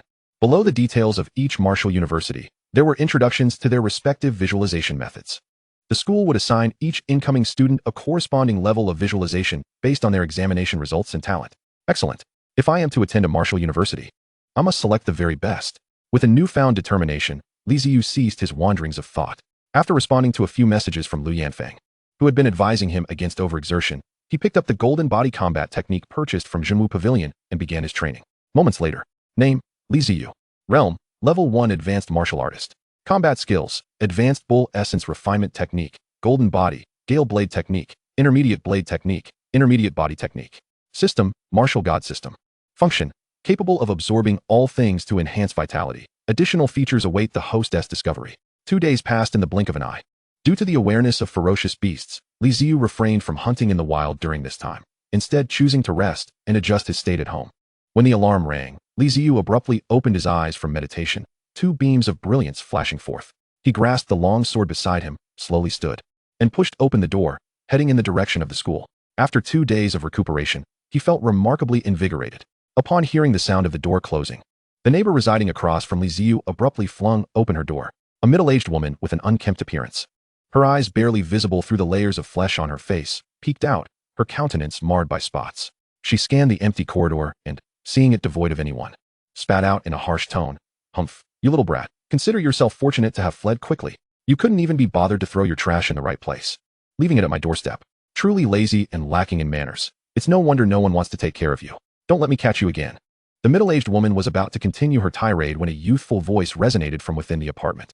"Mom, hurry and take me to the examination venue. I can't be late for the martial examination." "Coming, son. Do your best," the mother replied. "Once you become a martial artist, we won't have to live in this wretched place anymore. We can escape from these petty neighbors." Chapter 29. Classmate, may I switch seats with you? In a mid to high-end villa area in Shujin City, a graceful woman in a long dress was earnestly advising a black-haired girl clad in tight combat attire, who was equipped with a long sword. "Xiaoya, please prioritize your safety during the martial examination. Safety first. Even if you don't secure a place in a prestigious martial university, you must ensure your life is not at risk. Moreover, your prowess is formidable. If you encounter your cousin in the martial examination hall, be sure to look after him. This child truly is a source of worry. Rushing to participate in the martial examination without even consulting me, utterly oblivious to the potential dangers that may arise." Aunt Yun Shuhui incessantly admonished Zhao Yanan, who waved her hand in annoyance, saying, "Oh, I know, Mom. Li Ziyu is far more capable than you think, so there's no need for you to fret." Having witnessed Li Ziyu's true strength during her time at the Martial Arts Association, she felt that it would be more appropriate for him to care for her. Zhao Yanan couldn't help but scoff inwardly. "You're mistaken, child. The results from Xiao Yu's school tests were sent directly to my phone. How could I not be aware of his abilities? Regardless, while you are at the martial examination, ensure that you look after Li Ziyu. If anything goes awry, I will hold you accountable upon your return." Zhao Yanan pursed her lips, realizing that further discussion would be futile, as her mother remained unconvinced. Were it not for her own observations, she doubted she would have believed anyone else. Thus, she opted for silence and waved goodbye to Yun Shuhui as she made her way to school. "Son, do well in the exam. Get into a prestigious martial university, and I'll buy you a car. Anything under 3 million. Feel free to choose." "Got it, Dad." "Daughter." A similar scene unfolded across various locations in Shujin City. Since the arrival of the fearsome beasts and the emergence of martial artists, each year's martial examination has become the most significant event in all of Great Xia. At this moment, the streets of Shujin City were completely closed off, with all shops and commercial establishments granted a day off to clear the way for vehicles transporting candidates to the examination. All examinees gathered at their respective schools before boarding the official buses arranged for them, proceeding to the martial examination site. At that moment, a bus adorned with the character San was filled to capacity with excited martial candidates. The homeroom teacher, Lu Yanfang, was diligently checking the attendance list. 20. 21. We are still missing one. Where is Li Ziyu? Is he not coming? Perhaps that is for the best. Once inside the examination hall, it would be difficult to retract. Just then, a voice from the class monitor interrupted. "Teacher, Li Ziyu has arrived." Lu Yanfang, who had just relaxed, turned to see the class monitor pointing toward the bus door. Following the direction of the monitor's finger, she beheld a tall youth with a chiseled brow and resolute gaze, gracefully descending the bus steps. The young man appeared to be someone accustomed to the outdoors, with a healthy sun-kissed complexion. He bore an exaggerated long sword on his back, clad in a tight-fitting black combat suit, radiating an aura of fierce energy and confidence. As he approached the bus, Lu Yanfang momentarily mistook him for a seasoned general returning from battle, her heart racing at the sight. "Apologies for my tardiness, teacher," Li Ziyu said. Noticing Lu Yanfang's astonished gaze, and thinking she was displeased with his lateness, he offered an explanation. "I initially intended to take a taxi, but I was unable to find one, so I had to jog here instead.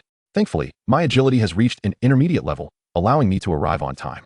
"Oh, Li Ziyu, please take a seat. You were the last one to arrive." Lu Yanfang, reminded by Li Ziyu, regained her composure, guiding him to his seat while her eyes reflected amazement. In just a few days, Li Ziyu had transformed so dramatically that even she, his homeroom teacher, could barely recognize him. She contemplated urging him to reconsider participating in the martial examination, but instinctively withheld her words, recalling the confident aura he exuded as he walked toward her. "Wow, Li Ziyu has changed immensely. Is this truly the same Li Ziyu I once knew? He looks incredibly handsome, even more so than our school's heartthrob. I'm feeling butterflies," exclaimed a girl nearby. "Wait, didn't Li Ziyu only have a blood value of 0.8? Look at the weight of that sword he is carrying. It must be at least several dozen kilograms. With his blood value, can he even wield it?" After Li Ziyu settled into his seat, the other candidates turned their attention toward him. Several cute girls gazed at him with starry-eyed admiration. Beside him, his deskmate, Wang Hao, instinctively reached out to pat Li Ziyu on the shoulder. However, for reasons unknown, as his hand approached, it instinctively retracted, as if an invisible force emanated from Li Ziyu. Wang Hao withdrew his hand, now cautiously observing Li Ziyu, and said, "Yugo, are you truly ready to participate in the martial examination? Is it worth risking your life for a woman?" Wang Hao sincerely urged him to reconsider. Having witnessed Li Ziyu's blood value testing and the breakup with Su Mingyao, he was acutely aware of Li Ziyu's capabilities. He believed Li Ziyu was merely attempting to prove himself to Su Mingyao, and that his current attire and confident demeanor were mere facades. "I have changed. I am not the same as before," Li Ziyu replied with a smile. Meeting the gaze of his deskmate, Wang Hao wished to say more, but found himself unable to speak under Li Ziyu's intense gaze. How peculiar. He had never felt this constrained before, he mused. "Mingyao, you are fortunate to have ended things early. Look at Li Ziyu. He is so immature. He isn't even a martial artist, yet he dares to participate in the examination, oblivious to his own limitations. The most absurd part is that he is pretending to be a martial artist, donning an entire set of gear to play the part. If we weren't aware of his true abilities, we might have been deceived by his appearance." In the front row of the bus, besides Su Mingyao, her sharply featured friend Anya, adorned with heavy makeup, disdainfully observed Li Ziyu. Noticing Su Mingyao's silence, Anya continued, "In my opinion, you made the right decision to cut ties. Look at that Bai Xiao, he is exceptional. He has achieved the certification of a primary-level martial artist at such a young age. This prodigy undoubtedly has limitless potential. He might even gain admission to one of the 4 prestigious martial universities. Mingyao, you mustn't forget your best friend. Please ask Bai Xiao if he has any well-connected friends with good talents to introduce to me." Anya enthusiastically praised Su Mingyao's discernment. Yet, Su Mingyao's expression betrayed no delight. Instead, she felt a pang of bitterness and regret. Her dear friend, who had always looked down upon Li Ziyu, was only aware that Bai Haoran had successfully obtained the primary-level martial artist certification. But she was oblivious to the fact that Li Ziyu had attained the rank of an intermediate martial artist. Moreover, he was on the verge of reaching the advanced threshold. At the same age, one had merely scraped the surface of being a primary-level martial artist, while the other had already grazed the ceiling of intermediate martial arts. The disparity between the two was staggering. Su Mingyao exhaled deeply, frequently glancing back at Li Ziyu, who sat behind her, his chiseled features reminiscent of a finely carved blade, and felt a surge of unwillingness. A man so powerful and brimming with potential was someone she could have possessed. Overwhelmed by a sense of unyielding resolve, a glimmer of determination flashed in Su Mingyao's eyes. Li Ziyu might merely be attempting to feign vulnerability, considering his previous attitude towards Su Mingyao. A slight display of weakness on his part would likely coax her forgiveness. Su Mingyao pondered this as she rose, much to her friend Anya's astonishment, and approached Wang Hao, who was seated beside Li Ziyu. Casting a glance at Wang Hao, she softly inquired, "Classmate Wang, may I switch seats with you? I wish to sit next to classmate Li Ziyu." "Ah, sure, no problem," Wang Hao exclaimed, his eyes widening. He glanced between the gentle Su Mingyao and the perpetually expressionless Li Ziyu, as if witnessing something utterly incredible. He hastily stood to vacate his seat for Su Mingyao. However, before he could fully rise, Li Ziyu grasped his arm firmly. With an impassive gaze directed at Su Mingyao, Li Ziyu coldly uttered a single word, "Leave." A sudden silence enveloped the bus, leaving Wang Hao in stunned disbelief, while Lu Yanfang's eyes widened in shock. Su Mingyao felt a hitch in her breath, wanting to lash out, yet the icy glare from Li Ziyu quelled her anger. An overwhelming chill surged from her feet to the crown of her head, rendering her mute. She retreated to her seat, thoroughly disheartened. "Mingyao, what is going on? Why are you so eager to curry favor with Li Ziyu? Aren't you afraid of inciting Bai Xiao's wrath?" Upon returning to her seat, Anya stared at her in disbelief, her expression akin to witnessing a ghost. Su Mingyao, with a bitter countenance, replied in a barely audible whisper, "Li Ziyu awakened his bloodline talent a few days ago. He is now a level 1 intermediate martial artist." Anya's eyes widened even further. Li Ziyu paid no mind to this minor incident. Did Su Mingyao wish to rekindle their relationship? Such a notion was ludicrous. No matter how beautiful a green tea bitch might be, he would not entertain her, let alone Su Mingyao, who could hardly be classified as truly beautiful. At the very least, she paled in comparison to the girl named Xia Lin he had encountered at the Martial Arts Association. In retrospect, he realized he had once been naive, easily manipulated by Su Mingyao. To echo his previous life-s sentiment, Su Mingyao was akin to an exquisite white lotus. As the bus gradually made its way, the scenery outside transformed in tandem with their movement. Towering buildings morphed into city walls, which then gave way to rugged mountain paths. Through the bus window, Li Ziyu observed numerous soldiers clad in camouflage, some brandishing firearms, stationed at intervals along the route. Additionally, there were others wielding cold weapons. Clearly martial artists, standing guard. The security was stringent, with checkpoints every few steps. "Students, we have arrived. Please disembark in an orderly manner," the voice of their homeroom teacher, Lu Yanfang, resonated from the front of the bus as it came to a halt. The students within the bus began to rise, filing out in an orderly fashion.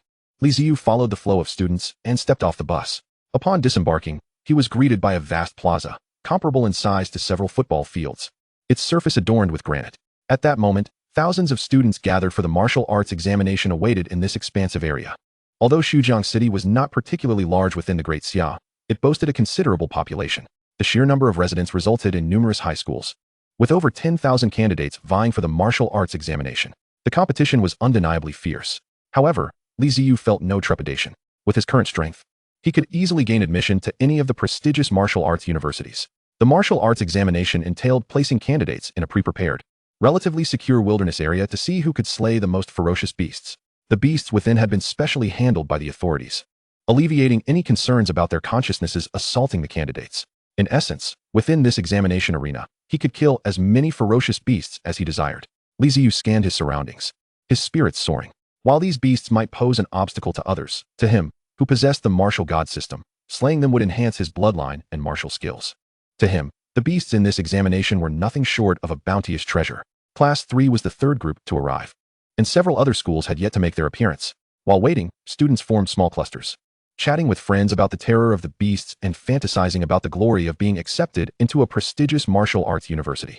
Li Ziyu, feeling somewhat bored, casually selected a spot to sit. Nearby, Wang Hao discreetly leaned closer. After surveying the area, his gaze fixed on the direction of the second high school, and he whispered conspiratorially, "Brother Yu, let me show you something intriguing." Just as Li Ziyu's expression turned inquisitive, Wang Hao subtly gestured toward the students from the second high school. There, 3 or 4 girls clad in form-fitting combat uniforms, slim and stunning, were engaged in lively conversation, their melodic laughter drawing the attention of nearby students. Wang Hao pointed to one of the girls, clad in a silver combat suit. Her delicate, fair complexion and curvaceous figure were accentuated by the sleek outfit, rendering her utterly perfect. "Look, that is Xia Lin, the school beauty of the second high. She's the same age as us and has already passed the level 1 junior martial artist certification. Moreover, her foundational martial skills have reached an intermediate level. Not only is she talented, but she is also incredibly beautiful. If only she were from our class." Wang Hao's expression was one of envy and admiration. Li Ziyu merely glanced at Xia Lin before returning his attention to Wang Hao, amusement dancing in his eyes. "What difference does it make if she's from the second high? You think you could entertain any notions about her? Brother Yu, you overestimate me. Even if I had ideas, I wouldn't dare express them. Everyone knows that Nangang Ao from the first high is fervently pursuing Xia Lin. Anyone who dares approach her would surely incur his wrath. Nangang Ao is the top talent from all our high schools, and the higher-ups in Xujiang City have high hopes for him. Who would dare provoke him?" Wang Hao seemed to recall something, shivering involuntarily as he repeatedly waved his hands at Li Ziyu. "Look at you." Li Ziyu was at a loss for words to retort Wang Hao. Just as he was about to comment on Wang Hao's lack of courage, he was interrupted by Wang Hao's exclamation. "What the heck? Why is Goddess Xia coming this way? I hadn't heard she had friends in our class. Oh my goodness. Brother Yu, the goddess is walking towards me. She smiled at me, and Zhao Yanan is with her. Do you think Goddess Xia might be interested in me?" Wang Hao's excited shouts were incessant as he clutched Li Ziyu's shirt, his grip tightening in nervousness while he instinctively adjusted his bangs. The gazes of the other boys in the vicinity turned in astonishment towards Xia Lin and Zhao Yanan's approach. As Xia Lin reached Wang Hao, he flashed a bright smile, revealing a radiant grin that expressed the most glorious moment of his life. Waving at Xia Lin and Zhao Yanan, "Greetings, Li Ziyu. What a serendipitous encounter indeed. Cousin, how is it that you failed to greet your older cousin? My mother has repeatedly urged me to look after you, the prodigy." Before Wang Hao could finish his sentence, Xia Lin flashed him a smile and turned her attention to Li Ziyu, her grin revealing 2 delightful dimples. Zhao Yanan, standing behind Xia Lin, playfully teased as well. Leaving Wang Hao alone in a state of confusion, he glanced at Xia Lin and Zhao Yanan, then at the composed Li Ziyu beside him, and wisely chose to retreat. Chapter 31. The School Bell. Xia Lin, Nangang Ao. Arrogant suppression. What a coincidence, indeed. Li Ziyu cast a glance at Xia Lin, standing at a height of 1.7 meters. Her long, straight black hair was fashioned into a ponytail. Even without makeup, her complexion was exquisitely fair. A long sword, glinting with a cold light, hung at her waist, exuding an aura that was both delicate and commanding. Her charming smile, adorned with 2 dimples, prompted Li Ziyu to reflect that she was indeed several tiers more beautiful than Su Mengyao. However, such allure often invites envy. Li Ziyu mused silently as he surveyed his surroundings.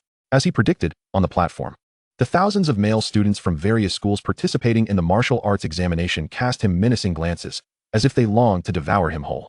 Yet, Li Ziyu merely smiled, unfazed by their threats. "Li Ziyu, Which martial university are you planning to apply to? Given your prowess, gaining admission to any of the top 4 should pose no challenge, right? Xiao Lin inquired, playfully twirling her hair while gazing at him with her sparkling eyes. Curiosity dancing in her expression. We shall see. I believe the overall strength of those 4 universities is quite comparable. I will choose the one that offers the best conditions. He replied, Huh, you truly amuse me. Do you really believe you can simply pick and choose among the top martial universities as if they were mere cabbages? Do you think yourself some sort of extraordinary prodigy, a coveted prize? Before Li Ziyu could elaborate further, a derisive voice interrupted. The tone was loud enough to draw the attention of those around them. Following the sound, Li Ziyu beheld a youth of similar age approaching from the ranks of the first high school. Even I, a speed talent awakened warrior, would not dare to utter such audacious claims. You are truly a source of amusement. I have encountered boastful individuals, but none quite like you. The boy was clad in a flamboyant, eye-catching golden combat uniform, unmistakably of considerable value. A long sword, inlaid with gold and jade, was sheathed at his waist. His long hair cascaded past his ears, glimmering faintly in the sunlight, much like his attire. This appearance, if one could overlook the outrageous expression on his face, might have led Li Ziyu to think he had stepped out of a fantasy realm. Akin to a character from Saint Seiya. Nangang-ao, we were conversing. Why do you intrude? Before Li Ziyu could respond, Xiao Lin spoke coldly, her expression reflecting disdain. Simultaneously, her delicate hand gripped the hilt of the sword at her waist, as if poised for action. Xiao Lin, even if you reject my pursuit, must you stage this melodrama for my benefit? I know your intentions to approach this boy are merely a ruse to feign a boyfriend and dissuade me. However, if you were to cast someone in that role, at least choose someone of comparable strength. Finding Howren from the 3rd high school to play your boyfriend would be more sensible than selecting this fellow. I have thoroughly investigated his background. He is merely a waste with an energy test score of 08. Not only is he worthless, but he is also audacious. Had I not known his background beforehand, I might have been swayed by his earlier bravado. I dare not claim admission to the 4 prestigious universities is a given. Yet this boy boldly asserts such. He must be lacking in common sense. Nangang-ao crossed his arms, adopting a condescending posture as he scrutinized Li Ziyu. He then cast a glance at Xiao Lin, as if to imply that their little charade was transparent to him. Xiao Lin was both amused and exasperated. Even Zhao Yanin behind her appeared at a loss for words, turning her head away in disbelief. Xiao Lin completely disregarded Nangang-ao and turned to Li Ziyu with an apologetic expression. I apologize, Li Ziyu. I merely wished to greet you. But I did not anticipate such an oddity to emerge. I have no connection with him whatsoever. In an attempt to further clarify, Xiao Lin added, I didn't even agree to share my contact information with him. Zhao Yanin enthusiastically nodded in agreement alongside her. Li Ziyu found himself puzzled. What did the absence of contact information have to do with this explanation? After exchanging a few more words, Xiao Lin and Zhao Yanin bid farewell to Li Ziyu with smiles, returning to the ranks of their school amidst the envious glances of those around. They did not spare a single glance toward Nangang-ao, leaving him in disarray. Nangang-ao watched Xiao Lin's retreating figure, his face shifting between crimson and pale, his clenched fingers turning white from the pressure. Taking a deep breath, he turned his gaze toward Li Ziyu. The arrogance and condescension that had previously marked his demeanor were replaced by a chilling coldness and threat.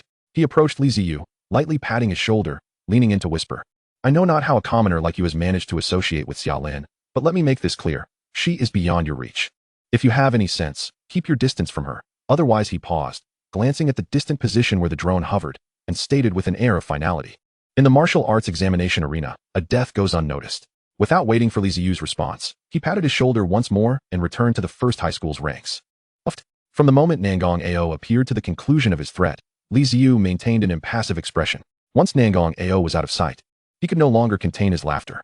Observing Nangang-ao's ostentatious figure, he chuckled and shook his head in resignation. This truly is a cliché villainous confrontation. In another corner of the platform, among the ranks of the 3rd high school, Howren was surrounded by a throng of students. Having witnessed the entire exchange between Nangang-ao and Li Ziyu, a glimmer of schadenfreude flickered in his gaze as he regarded Li Ziyu. Li Ziyu, no matter how high your energy or combat strength, you have offended the universally acknowledged top contender, Nangang-ao. I eagerly await to see how you fare in the examination. Simultaneously, among the other high schools, a towering youth, muscular and standing a full 2 meters tall, took note of the commotion involving Nangang-ao and Li Ziyu. Gripping the exaggerated battle axe slung across his back, his gaze remained fixated not on Li Ziyu, but on Nangang-ao's departing figure. A fierce determination flashed in his eyes as he declared fervently, Humph. Nangang-ao, do not assume that your speed-based talents make you the best in Xujiang City. My strength, Wang Long, is equally formidable. Wait, during the martial arts examination, I shall undoubtedly astonish everyone and trample you beneath my feet. I, Wang Long, will prove to the entirety of Xujiang City that I am the strongest student among the senior year of Xujiang High School. Clenching his fists tightly, the fiery blaze of battle burned fiercely in his eyes. Ever since entering high school, he had been inundated with praises of Nangong Ao from the first high school, extolling his formidable strength and exceptional martial prowess. From his freshman to senior year, Wang Long had perpetually existed in the shadow of Nangong Ao. He had yearned to challenge him, but each time he made a breakthrough, he discovered that Nangong Ao was already a step ahead. This left him feeling immensely frustrated. Until just yesterday, he believed he could never rival the first-rate mid-level martial artist, Nangong Ao, who had awakened his speed talent. However, perhaps fate had recognized his unwillingness to yield and his relentless efforts. Yesterday, he astonishingly awakened his defensive talent. He too had now become an awakened defender. Moreover, he had ascended to the level of a first-rate mid-level martial artist. This news was kept to himself, for he intended to reveal it dramatically during the martial arts examination. To crush Nangong Ao and leave the audience in awe. The strongest contenders present were indeed Nangong Ao, Xiaolin, and Bai Haoran from the third high school. Among them, Bai Haoran and Xiaolin were inferior in rank and not awakened martial artists, hence they posed no threat. Thus, the only formidable opponent remained Nangong Ao. Once he had bested Nangong Ao, he would claim the title of the strongest in Xujiang City. From this day forth, the name Wang Long would resound throughout Xujiang City, eliciting cheers and astonishment. As he contemplated this, Wang Long's body trembled uncontrollably with excitement, his face alight with fervor, as if he could already envision that scene. As for the boy with the saber slung at his waist, standing opposite Nangong Ao, merely an insignificant figure. Clearly, he was not even a first-rate martial artist. Incapable of matching Nangong Ao's little toe, he was of no concern. Chapter 32, Rules, the martial arts examination commences. While Li Ziyu was feeling utterly bored, several buses rolled down the mountain road leading to the platform, disembarking hundreds of chattering students. At that moment, a humming sound resonated from the heavens above. Li Ziyu felt a gust of strong wind pass overhead, squinting as he looked up at the sky. It was 9 o'clock. The entrance to the examination venue had been closed. High above, an enormous helicopter, entirely clad in camouflage, hovered over the crowd. A middle-aged man, also dressed in camouflage, stood atop the helicopter. His bronze skin and resolute expression were marked by a prominent scar that stretched from his neck to the corner of his eye. The thunderous voice emanated from this man, echoing across the platform to the ears of thousands of examinees without any apparent effort. Li Ziyu, standing closest, was most affected, his ears ringing from the impact. The other examinees were no less affected, their faces turning pale. In an instant, the vast examination venue fell silent, with only the whirring of the helicopter's blades and the middle-aged man's voice breaking the stillness. Impressive, just from the sheer force of his voice. One could deduce that his vitality surpassed 100. He was likely a third-rate martial artist. Li Ziyu gazed at the man in the sky, his expression grave. Seeing the crowd settle down, the middle-aged man in camouflage nodded in satisfaction. As he spoke, the only passageway to the platform was cordoned off with barriers. After a brief pause, the middle-aged man continued, I shall state the rules of the martial arts examination only once. The area you find yourselves in is the examination ground, the entrance to the wilderness zone of Saddle City. The ferocious beasts within have been specially treated. You need not worry about being attacked by their consciousness upon slaying them. Your sole task is to eliminate these beasts. Relentlessly pursue and slay the ferocious beasts. Spare no effort in your endeavors. The area is divided into 4 sections. The central area, the core area, the outer area, and the fringe area, each populated by beasts of varying levels. The points awarded for slaying beasts differ according to their rank, and we will employ specific methods to tally your scores, so you need not fear discrepancies in counting. After a moment, the middle-aged man, his expression unchanging, added, the admission requirements for various martial schools will be announced after the examination concludes. But I can tell you in advance that the scores required will be higher than in previous years. Therefore, if you wish to avoid elimination, strive to slay as many beasts as possible. With that, the middle-aged man waved his hand, and a group of soldiers in camouflage emerged, each carrying packages. Next, you shall receive the supplies needed for this examination, 1 portion per person. Do not take more than your share. Upon hearing this, the students on the platform began to orderly approach to collect their supplies, and Li Ziyu was no exception. Upon unwrapping his package, he found 5 energy bar-like items, a silvery wristband, and a portable sleeping bag. The technology of this era was truly advanced. Not only was the helicopter's design futuristic, but these energy bars and wristbands were far superior to anything from his previous world. Li Ziyu glanced up at the helicopter, shaped similarly to a drone, yet thousands of times larger, before lowering his gaze to don the wristband. With a press, a 3D virtual projection materialized in midair. This wristband was designed for scoring and also displayed the points of all participating students, currently showing 0 for everyone. The admission scores for the various martial schools would be disclosed after the examination, and each year they fluctuated. Li Ziyu understood that the intention behind this was to compel examinees to exert their utmost effort during the test, leaving nothing in reserve. Although the specific scores had not been revealed, he could roughly infer them based on past admissions. 500 points would secure a place in an undergraduate martial school, 800 for a first-tier school, and 2,000 points would grant access to the 4 prestigious institutions. Li Ziyu carefully stowed away the 5 energy bars. Each bar could replenish a first-rate martial artist's energy and water consumption for 2 days, making them exceedingly convenient. Damn, why does it keep getting harder every year? This really messes with one's mindset. Indeed, while the increased difficulty may not trouble geniuses like Nangong Ao, it was a significant burden for ordinary examinees like them. Damn it. Why do the ferocious beasts in the central and core areas yield so many more points than those in the outer regions? It's utterly unfair. Unfair? There has never been true fairness in this world. If you possess strength, you can also venture into the core area to hunt ferocious beasts. No one is stopping you. However, the ferocious beasts in the outer and fringe areas were numerous and densely packed, making them easier to find. With a stroke of luck, the points could still be substantial. As Li Ziyu organized his supplies, he overheard classmates indignantly voicing their complaints. He listened quietly, feeling a sense of reflection. He wondered what had happened in this great era. Indeed, the martial arts examination had become increasingly challenging each year. Nevertheless, their conversation sparked an idea in him. Li Ziyu's eyes glimmered with contemplation. Initially, he had intended to head straight for the core area to hunt ferocious beasts, enticed by the high points they offered. However, similarly, the positions of the ferocious beasts in the central region are relatively scattered, and their numbers are limited. His visit this time, participating in the martial examination, is merely one of his objectives.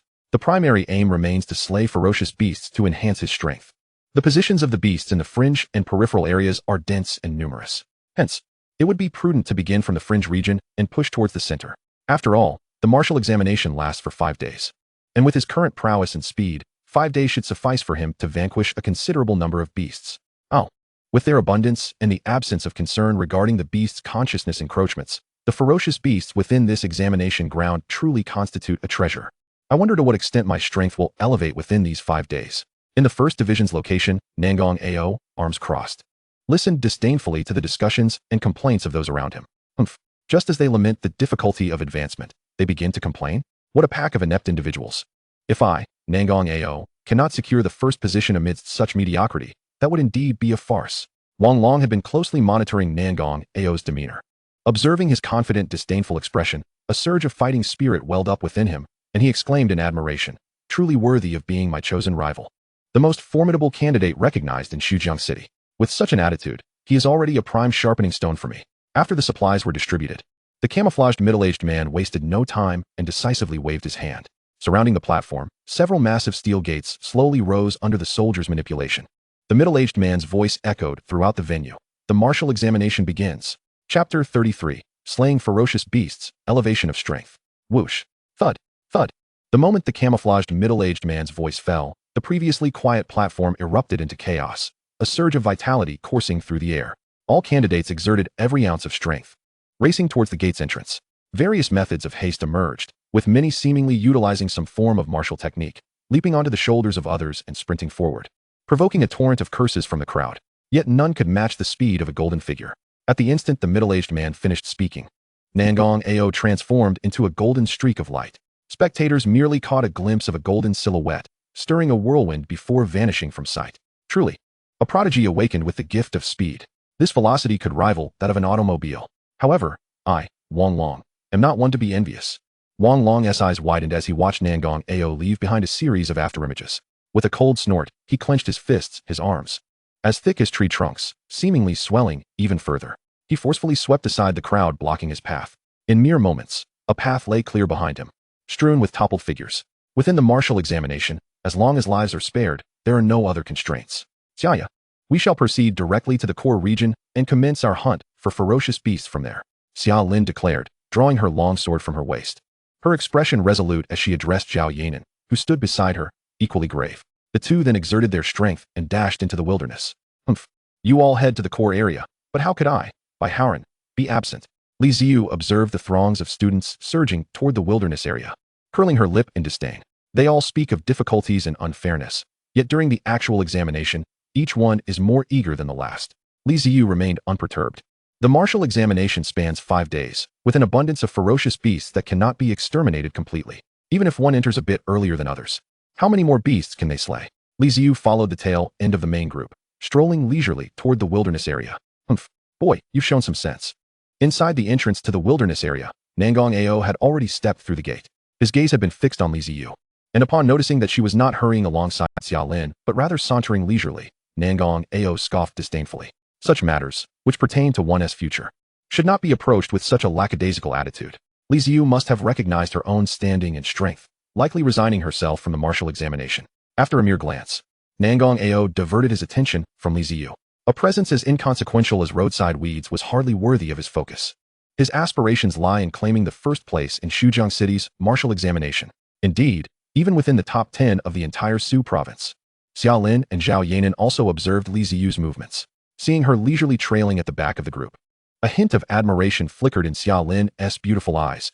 As expected of classmate Li Ziyu, not only is she immensely powerful, but her composure is also remarkable. Compared to her, I have much to improve upon. In the Kuan City examination ground, fringe area, amidst the ruins of a city, broken walls and scattered vehicle wreckage lay everywhere.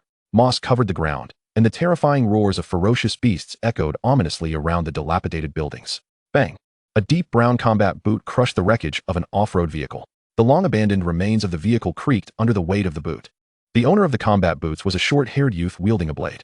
At that moment, he held his weapon in his right hand, gazing into the distance at the fleeting figure of a ferocious beast. Although the fringe area primarily hosts low-tier ferocious beasts, the vitality gained from slaying them may not compare to that of higher-tier beasts, yet their sheer numbers are ample enough to elevate my martial skills to their peak. Li Ziyu murmured, fixated on the distant beast's silhouette. Before him stood a ferocious creature resembling a wild boar, but several times larger, its tusks curved like scimitars. A low-tier ferocious beast known as the saber-toothed boar. The primary characteristics include thick skin and tough meat. While other candidates might need to exercise caution when dealing with a saber-toothed boar, gradually wearing it down, Li Ziyu required no such tactics. With his current prowess, he could effortlessly dispatch the beast, even without a weapon. With that thought, Li Ziyu exerted force into his thigh, and with a resounding crash, the off-road vehicle's wreckage buckled beneath him.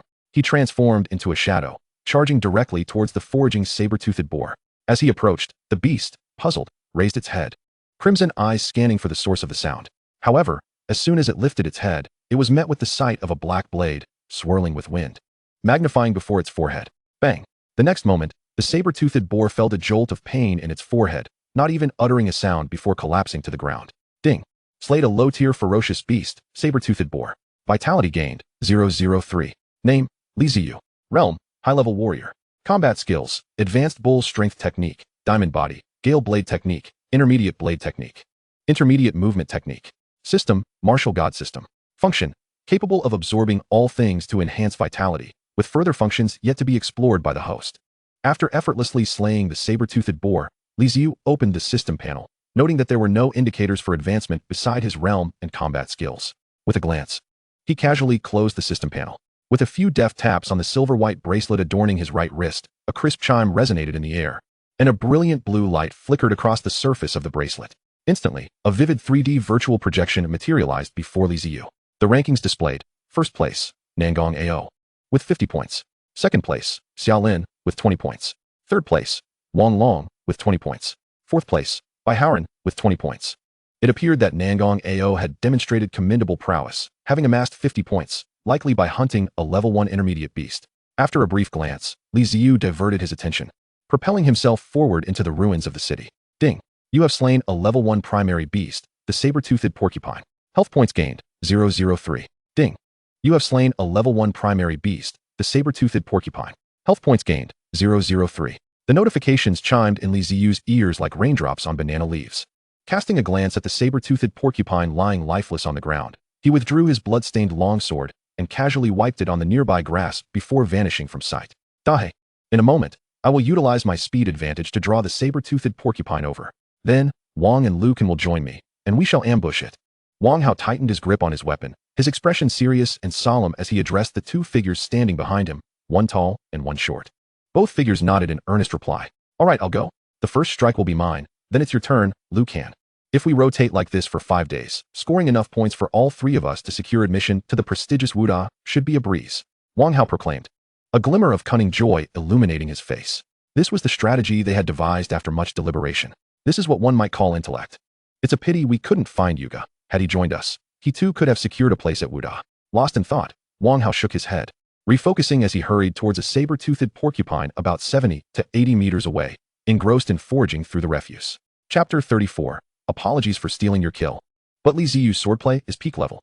The saber-toothed porcupine continued its scavenging, utterly oblivious to his approach, and everything unfolded according to Wang Hao's plan. However, just as he closed in, only 30 meters away from the creature, an unexpected black shadow dashed past him in a blur. Wang Hao was taken aback, halting abruptly, his body bristling with alarm. What just passed by? He rubbed his eyes instinctively and peered in the direction of the shadow's trajectory. The sight that met his eyes left him dumbfounded. He witnessed the indistinct black silhouette racing past him, directly targeting the saber-toothed porcupine. In an instant, as the shadow made contact with the creature, it vanished, leaving behind a crimson arc as the porcupine's head was sent soaring skyward, its massive body crashing to the ground. The speed was astonishing. The saber-toothed porcupine had barely even abandoned its foraging stance. Wah! A level 1 primary beast. Slain in a single strike? What sort of strength is this? The silver bracelet. Was he also a candidate participating in the retest? This individual must be of the same caliber as Bai Haoran. A genius of this level wouldn't be lurking in the outskirts, but would be in the central zone hunting beasts. As he processed the spectacle before him, Wang Hao's eyes widened in disbelief, his throat dry as he swallowed hard, astonished. The person adorned with the silver bracelet was undeniably a student like them. Yet what school could boast such a prodigy? This level of prowess surely matched Bai Haoran, the top talent of their school. No. To slay a level 1 primary beast in one blow? Bai Haoran could not possibly achieve such a feat. This had to be someone on par with Nangang Ao. But why would such a formidable figure be here in the outskirts rather than the central area? Not only Wang Hao, but also Dahe and Lu Kan, standing several dozen meters away, wore expressions of shock, their eyes fixated on the figure wielding the longsword. We have to coordinate to take down a saber-toothed porcupine. Yet this person effortlessly dispatched one with a single strike, so decisively. His speed is remarkable as well.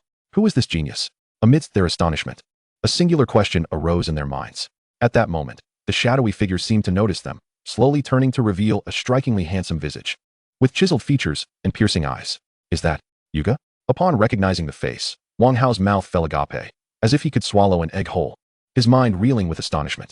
The individual who had just dispatched a saber-toothed porcupine with such ease was none other than Li Ziyu, his deskmate, whose vitality test had yielded a meager score of 0.8, rendering him seemingly weak. The shock was akin to discovering that the elderly gentleman who sells pancakes at the foot of his building was, in fact, a martial arts master capable of leaping to the top of a city wall with a single bound. Oh, Wang Hao, what a coincidence to see you here. Li Ziyu, taken aback, had been so engrossed in the thrill of battle that he had not noticed Wang Hao beside him until now. Realizing his surroundings, he felt a twinge of embarrassment as he glanced at his deskmate and the awestruck expressions of Dahe and Lu Kan. I didn't mean to steal your kill. My apologies. Li Ziyu scratched his head, a look of contrition on his face. Though the beasts in the exam were public, it felt somewhat inappropriate to rob a kill from someone he considered a close ally. Wang Hao often reached out to console him after his breakup with Su Mingyao, so taking a kill from him felt a bit awkward. It's all right, Yuga, we were just about to engage but hadn't yet. Wang Hao swallowed, cautiously evaluating Li Ziyu. He suddenly felt a sense of confusion regarding his deskmate. Hey, sorry for taking your kill. How about this? You all wait here. Li Ziyu waved his hand, not allowing Wang Hao or the others to protest, and in an instant, he surged away like a gust of wind. Moments later, in less than 10 minutes, Li Ziyu returned, dragging 3 saber-toothed porcupines, their eyes rolled back and frothing at the mouth, their bodies twitching uncontrollably, and dropped them before Wang Hao and his companions. I'll consider these 3 saber-toothed porcupines as compensation for stealing your kills. I'm off to continue hunting. You all keep up the good work. Li Ziyu gestured toward the fallen beasts, exchanged a few words with Wang Hao and the others, and then dashed deeper into the examination grounds. Name, Li Ziyu. Rank, Level 1 Advanced Warrior. Combat Skills, Advanced Bull Strength Technique, Peak Level Swordsmanship, Diamond Body, Gale Blade Technique. Intermediate Movement Technique. System, Martial God System. Function, capable of absorbing all things to enhance vitality. Additional functions await discovery by the host. After feasting on so many beasts, his swordsmanship had now ascended to peak level. The individual we just encountered, could he truly be the same Yuga from the blood test conducted a few days ago? Am I merely dreaming? Quick, let us check Yuji's ranking. After Li Ziyu departed, the 3 of them stood frozen, exchanging bewildered glances, only regaining their senses after a considerable pause. It was Wang Hao who exhibited the most robust comprehension. He swiftly reacted and hastily accessed the points ranking displayed on his wristband, urging the others to take a look. Gasp. Ranked 49th. With a score of 160? Is Yuga truly that formidable, having already vanquished 16 first-tier ferocious beasts in such a brief span? To ascend to 49th place among over 10,000 candidates is remarkable. On the periphery of the wilderness area, not far from it, stood a 4-story building. This was a makeshift command center erected for the martial arts examination, allowing dignitaries overseeing the event to witness the proceedings live. In the expansive command room, several thousand surveillance screens were densely packed, each offering a clear audiovisual feed of every candidate. At the commencement of the examination, numerous drones equipped with ultra-high-definition laser cameras trailed each candidate, relaying their images back to the command center with pristine clarity. Arranged in a semicircular formation around the central monitoring screens were rows of spacious seats, now filled to capacity, with attendees fixated on the screens, their eyes unblinking. To attain the certification of a mid-level first-tier martial artist at such a young age, while also being able to slay a first-tier advanced ferocious beast, demonstrates Nangang-ao's formidable prowess. Principal Wang, your institution has played an indispensable role in nurturing such a talent as Nangang-ao. The city is currently in need of a deputy director for the Education Bureau. Once this martial arts examination concludes, you should consider stepping into that role. Seated in the central position of the front row, Mayor Wang Jiannan nodded in satisfaction at the golden figure fiercely battling a ferocious beast displayed on the screen. Judging by Nangang-ao's exhibited strength, it is evident that he is destined to claim the top spot in this year's martial arts examination in Xujiang City. Perhaps, he may even contend for a rank among the elite of Su Province. Indeed, it is a testament to your adept management, Mayor. If it weren't for the city's substantial support of our first high school, we would never have witnessed the emergence of a genius like Nangang-ao. Beside Mayor Wang, the bald principal of the first high school, Wang Defa, feigned modesty, yet the exuberance on his face and the uncontainable smile in his eyes betrayed his true feelings. Oh, a bit too humble, but the strength of Xia Lin from the second high school is quite commendable as well. Mayor Wang chuckled, offering praise to the principal of the second high school, Lu Jian, who reciprocated with a beaming smile. How ridiculous! Wang Defa and Lu Jian, those sycophants. What does the awakening of a genius have to do with them? It's entirely beyond their control. From a distance in the back row, the principal of the third high school, Chen Yud, observed Wang Defa's beaming expression, feeling a twinge of discomfort, and sourly remarked to the principal of the fourth high school beside him. The first, second, and third high schools have long been rivals. Now, the principals of the first and second high schools are seated in front of the leaders, while Principal Wang Defa has even received promises of promotion from the mayor. Meanwhile, he, the principal of the third high school, can only sit in the back row, feeling sidelined. What can be done? Our school lacks talents like Nangang-ao and Xiaolin. Sai, the deputy director of the Education Bureau, old Wang has indeed struck it lucky. The principal of the fourth high school echoed with a tone laced with envy. Hearing this, Principal Chen Yud fell silent. In the great Xia, where martial artists are revered, the emergence of such a remarkable talent as Nangang-ao from the first high school leaves him with no retort, while the third high school boasts by Howren. He pales in comparison to Nangang-ao and Xiaolin. They are simply in a different league. Alas, why is it that my third high school lacks any prodigies? Those who can secure a spot in the top 50 within such a short time frame are truly the elite of Xujiang City. Secretary Wang, please bring up the rankings for everyone to see which geniuses are present and from which schools they hail. Mayor Wang Jiannan gestured towards the large screen in the command room, addressing his secretary, who wore gold-rimmed glasses. Upon hearing this, Secretary Wang promptly nodded. After a series of operations, the initially overwhelming multitude of surveillance screens was narrowed down to 50, each displaying the ranking changes alongside the scores. The first and second positions were unmistakably held by Nangang-ao and Xiaolin. Mayor Wang Jiannan perused the list, offering continuous praise as he observed, "Remarkable. This year, Xujiang City has truly produced a plethora of geniuses. It is indeed a blessing for our city." Having already reviewed the potential candidates reported by various schools prior to the examination, he retained their information in his memory. The individuals displayed in the rankings closely aligned with what he had been informed. One surprising revelation was that Wang Long from the fourth high school was ranked third, his score nearly rivaling that of Xia Lin from the second high school, which intrigued him. It appears that yet another dark horse has emerged in this martial arts examination. As he continued to scroll down, upon reaching the final name, he let out a soft exclamation of surprise. Li Ziyu, I do not recall hearing this name before. Principal Wang, is this Li Ziyu a student from your school? Not from our school. I am unfamiliar with that name. Wang Defa responded, equally puzzled, hastily retrieving his phone to search for Li Ziyu on his school's official website, only to find no record of such a student. Mayor, it seems Li Ziyu is from the third high school, Secretary Wang interjected softly, having deduced the information within mere seconds of the mayor's inquiry. The third high school? Lu's school? Mayor Wang glanced back at Lu Yud, contemplating silently before shifting his gaze back to the screen. On the display, one could witness Li Ziyu striking down the ferocious beast, the saber-toothed porcupine. Clad in a black combat suit, Li Ziyu, with a calm demeanor, drew his blade against the beast, executing a series of seamless strikes, draw, slash, retract.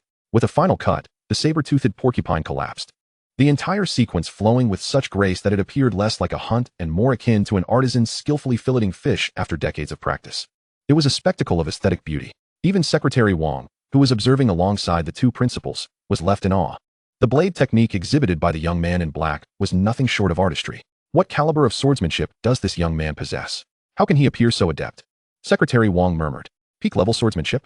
This Li Ziyu wields a technique at the pinnacle. Mayor Wang Jiannan furrowed his brows. Fixating on the screen where Li Ziyu was effortlessly harvesting the carcass of the saber-toothed porcupine, deep in thought. Suddenly, as if struck by a revelation, he sprang from his seat, exclaiming in astonishment, Chapter 35, Li Ziyu, what a remarkable find. It is indeed. I had the privilege of witnessing the National Martial Arts Conference, where I encountered this fluid, almost instinctual blade technique.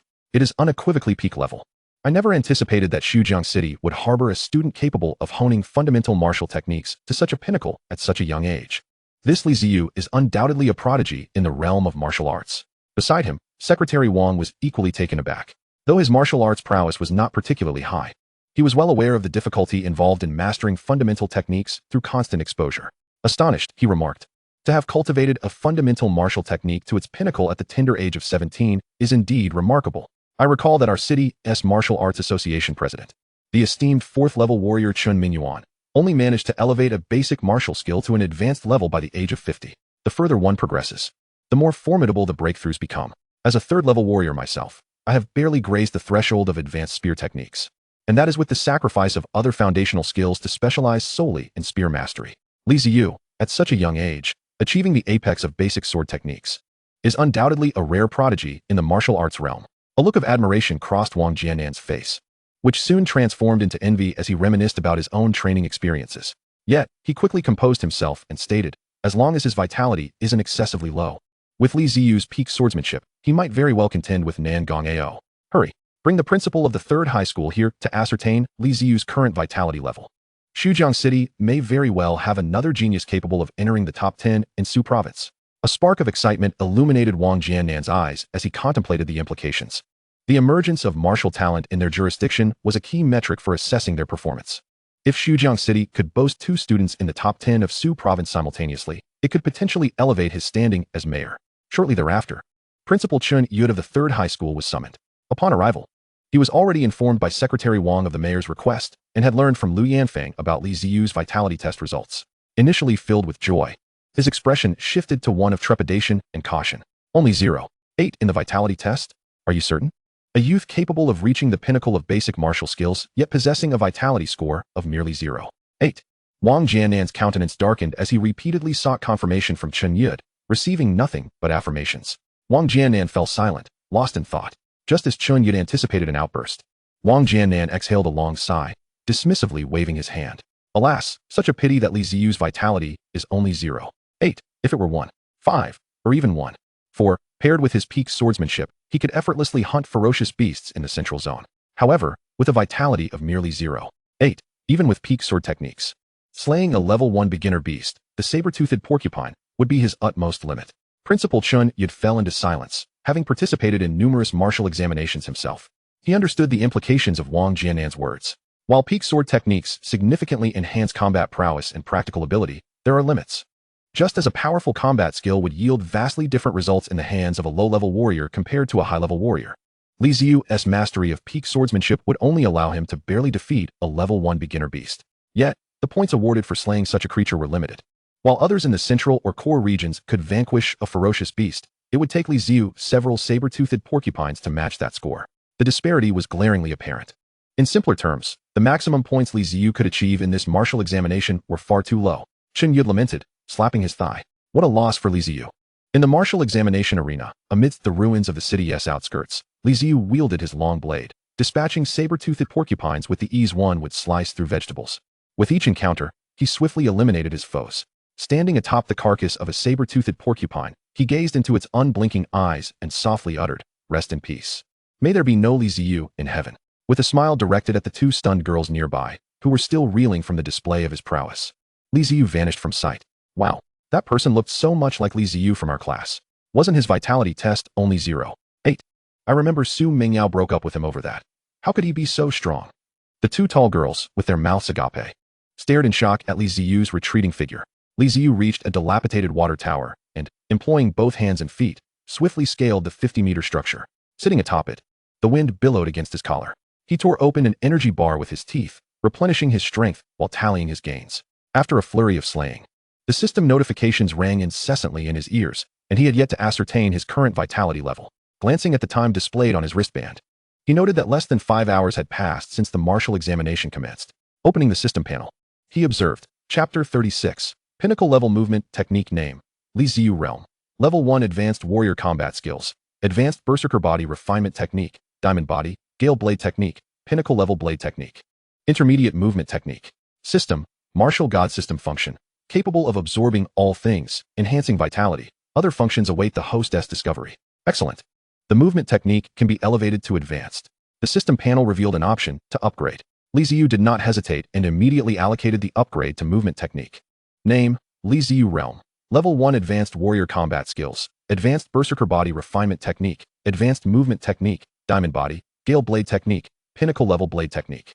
System, Martial God System Function, capable of absorbing all things, enhancing vitality. Other functions await the hostess discovery. As his intention solidified, the designation of intermediate movement technique on the virtual panel in his mind transformed into advanced. I can still upgrade further? Without delay, he continued to enhance his movement technique. The intermediate movement technique also ascended to pinnacle level. In an instant, Li Ziyu felt a surge of warmth flooding through his legs, accompanied by sensations of tingling and the pain of muscle tearing. However, this feeling was fleeting, dissipating within moments. His legs felt more powerful, and his reflexes seemed heightened. Most notably, he felt as if his body had become lighter than before. Having swiftly consumed the energy bar, Li Ziyu rose to his feet. He bounded in place, meticulously observing the changes in his physique. Indeed, he felt lighter than before. With a silent acknowledgement, he directed his gaze down from the 50-meter tower. Objects on the ground appeared significantly smaller due to the height. With a determined leap, Li Ziyu executed a faith leap from the 50-meter tower, his body aligning parallel to the pillar as he descended. If there had been others present, their jaws would have undoubtedly dropped in astonishment. Without any form of protection, plummeting from a height of 50 meters, the immense impact would be enough to reduce even a second-tier martial artist to a mere smear of flesh. Just as Li Ziyu was about to meet the ground with his head, he forcefully pushed off with one foot, striking the tower column beneath him. With a creak, this sudden shift in momentum transformed his downward dive into a forward lunge, propelling him forward across the ground with incredible speed. He finally landed steadily on the ground. After touching down, Li Ziyu did not linger. He exerted all his strength and continued to charge ahead. His dark silhouette darted through the ruins, moving with the swiftness of a cheetah, yet exhibiting the agility of a raccoon. Both his speed and flexibility had increased at least twofold compared to before. If the former version of myself were to engage in a life-and-death struggle with my current self, I doubt I could even graze the hem of my clothes. Excellent. In addition to my swordsmanship, I have now perfected another foundational martial skill. The next step is to elevate the body tempering technique to its zenith. As the vitality points obtainable in the marginal zones dwindle, it is time to venture into the outer regions.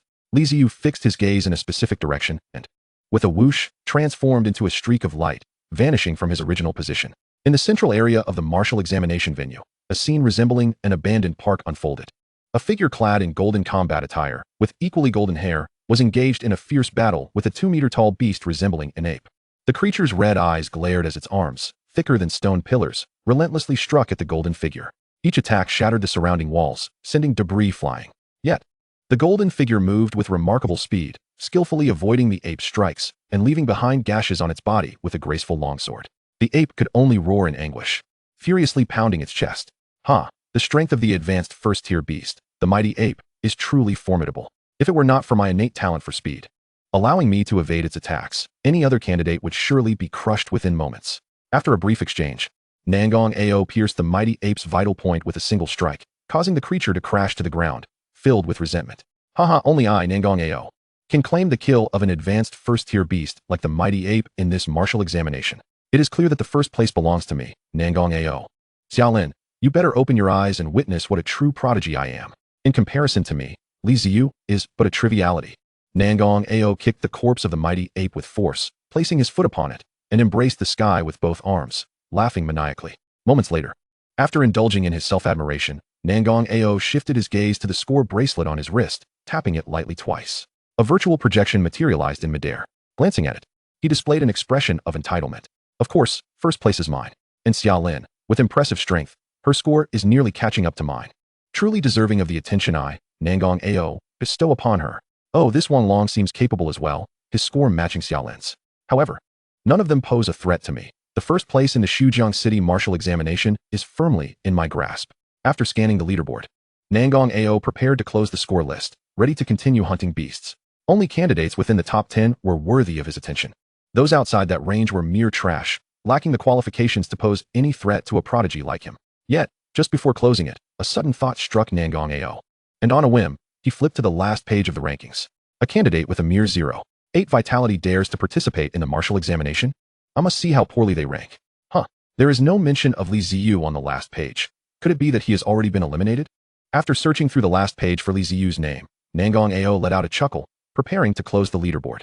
However, just as he was about to do so, he suddenly froze, rubbing his eyes in disbelief as he leaned in closer. The leaderboard, displaying the scores of all candidates in the martial examination, showed that while the top 50 positions remained unchanged, one name began to ascend rapidly. 49, 48, 47. It continued to climb until it reached the 9th position, where it finally halted. As this name rose, the others were pushed downward like waves crashing against the shore. Nangong Ao's eyes widened in disbelief. Li Ziyu's ranking had surged into the top 10 among tens of thousands of candidates. His expression darkened as he stared at Li Ziyu's name on the leaderboard for an extended period. After a moment, a smirk crept across his face, revealing a glimmer of amusement in his eyes. How intriguing, truly intriguing. It seems I underestimated you. I had wondered how someone with a vitality of only 0.8 could garner Xia Lin's admiration. It turns out there is hidden strength. Haha, it appears you are poised to make a stunning impression in this martial examination. However, I regret to inform you, you have encountered me, Nangong Ao. With me around, you shall forever remain beneath my heel. With that thought, Nangong Ao's figure transformed into a streak of golden light, charging toward the next mighty ape. Chapter 37, Li Ziyu ranks 9th, National Youth Martial University League.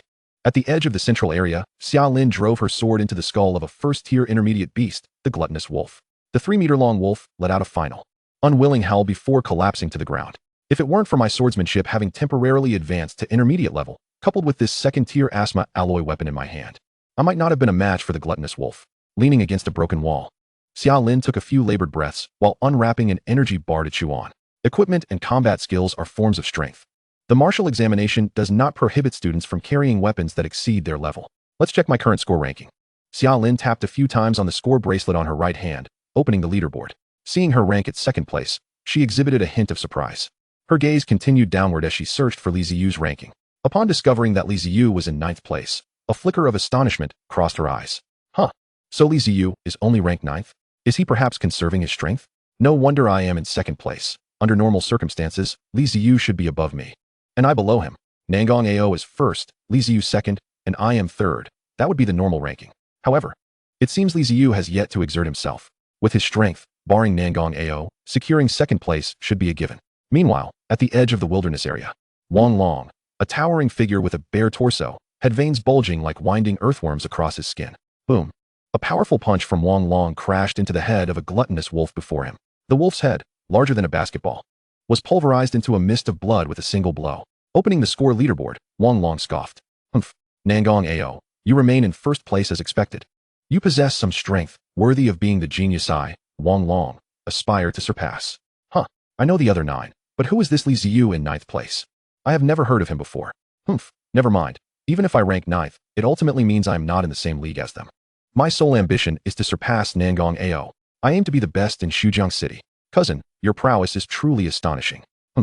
Li Ziyu's ranking is almost catching up to mine. I cannot afford to be complacent and must exert myself further. I, by Howren, refuse to be outdone by you. Li Ziyu's rank has astonishingly risen to 9th. Such scenes unfold continuously in the martial arts examination venue across various locations. Zhao Yanan, by Howren, Su Mingyao, and Li Ziyu's classmates and acquaintances all stared in disbelief, their eyes wide open. Ding. Killed a level 1 mid-tier ferocious beast, health points increased by 0.05. Ding.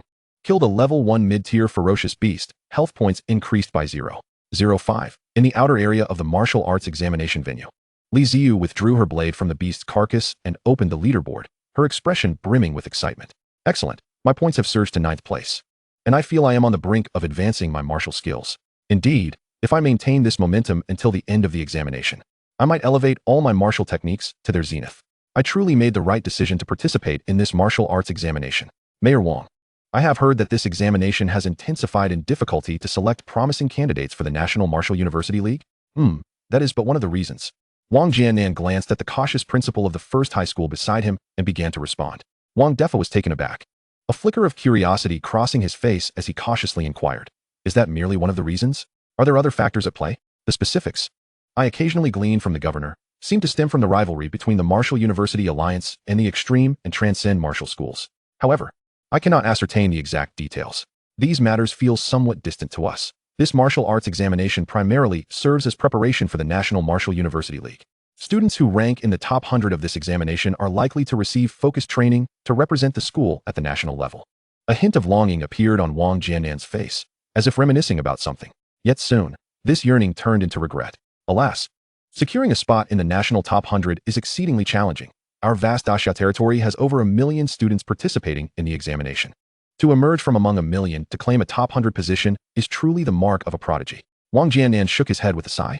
Is it possible for Nangong AO? What do you think? Wang Jiannan shot a sidelong glance at Wang Defa, who fell silent, unable to articulate a response, only managing an awkward chuckle. The brilliance of Nangong AO's performance had ignited fantasies he would usually not dare to entertain. However, it now seemed fundamentally improbable. We can only strive for a ranking within Su Province. Last year, only 3 examinees from our entire Su Province made it into the national top 100. Each of these 3 possessed the strength of a level 1 peak warrior, mastering one or even several mid-tier martial techniques or combat skills. It is truly disheartening. Wang Jiannan ceased to elaborate, redirecting his gaze to the live broadcast screen, focusing on the leaderboard. Upon discerning the rankings, Wang Jiannan was momentarily stunned, blinking in disbelief before looking again at the leaderboard. The secretary, Wang, noticed Wang Jiannan's unusual reaction and followed suit, staring at the leaderboard, his eyes widening in shock. Hiss. How did Li Ziyu leap from 49th to 9th place? How long has it been? What just transpired? Did Li Ziyu take a rocket to the top? Or was she hiding her true strength? The secretary's eyes widened, filled with astonishment and confusion, instinctively turning to the principal of the 3rd high school, Lu Yud, who should be aware, as Li Ziyu was a student there. Yet, Principal Lu Yud wore a similarly bewildered expression. He had been intently listening to the conversation between the mayor and the principal of the 1st high school and had not been paying attention to the live broadcast. Quickly, bring up the video replay of Li Ziyu's recent battle. We must see what happened.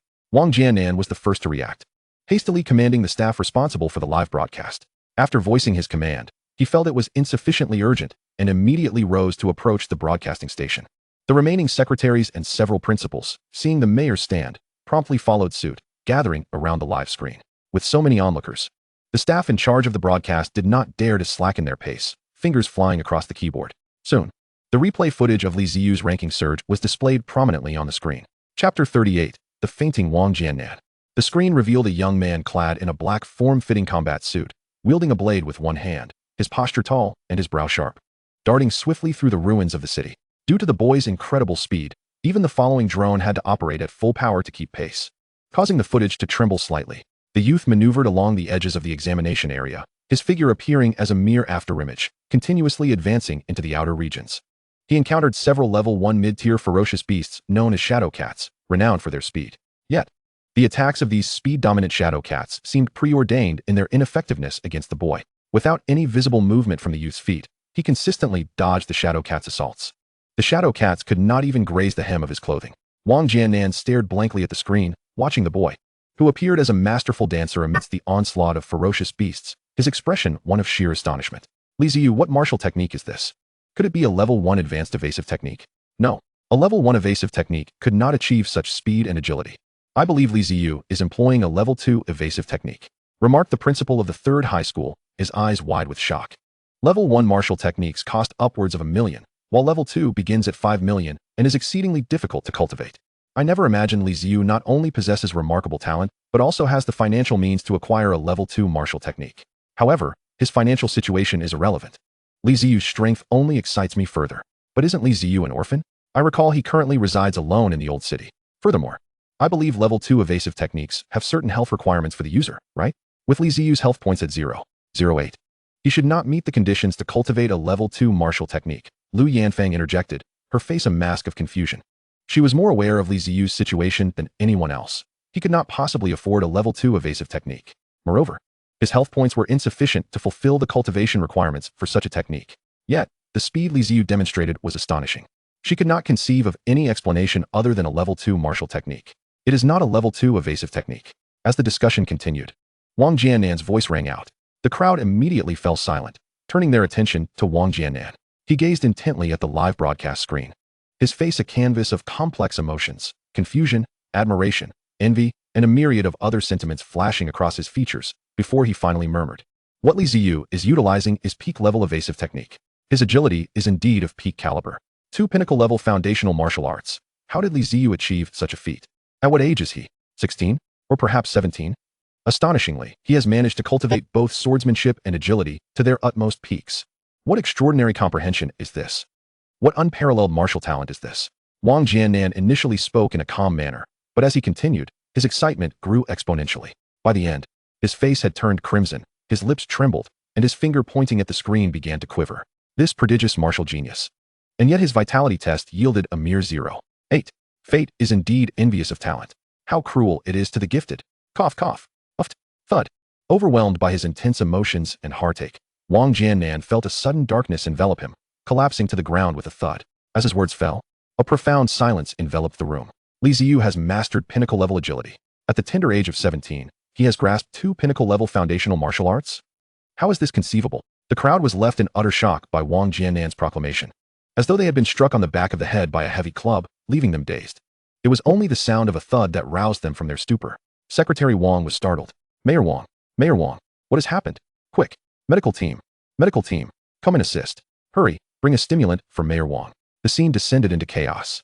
Fortunately, due to the precautionary measures taken over the past 5 days, all personnel had remained within the examination room, and medical staff had been preemptively assigned to address any emergencies. After a dose of stimulant was administered, Wang Jiannan gradually regained consciousness. I apologize, everyone. I had previously sustained a hard injury during battles with ferocious beasts, and I appreciate your concern. The crowd offered their sympathy and compliments. Wang Jiannan nodded, his expression returning to one of serene composure, unruffled as a mountain standing firm amidst a storm. He resumed his seat and continued watching the martial arts examination live broadcast. However, the perceptive school principals could discern a profound sense of regret reflected in Wang Jiannan's eyes. Ah, what a pity for Li Ziyu. His vitality test merely yielded 0.8. Even with mastery of 2 pinnacle-level foundational martial arts, his achievements will inevitably be limited. Indeed. Another replied, if only Li Ziyu could boast a vitality score of 1.5 with those 2 pinnacle-level foundational martial arts. Securing a spot in the top 10 of Su province would be virtually assured. With such an achievement, Mayor Wang would undoubtedly ascend the ranks. Damn it. Don't say another word. My heart aches, exclaimed the principal from the 3rd Academy, lamenting with clenched fists. Wang Jiannan cast a glance at the two, who, understanding the unspoken cue, promptly fell silent. Wang Jiannan maintained a stoic expression and turned back to the martial arts examination broadcast. He had come to terms with the situation. After this stimulus, he felt a newfound tranquility within. Even the harshest provocations could no longer unsettle him. At that moment, Secretary Wang, who had just departed, hurried back into the room, breathlessly approaching Wang Jiannan with an excited expression. Mayor, great news. Great news. I just received word from a friend at the Martial Arts Association. Li Ziyu is a mid-level martial artist. Just the day before yesterday, he went to our Xujiang City Martial Arts Association for his martial artist certification. The test results show a vitality of 599 and a combat power of 999. Thud. Holy smokes. Medical team, bring another stimulant immediately. Chapter 39. A storm is brewing, approaching the core area.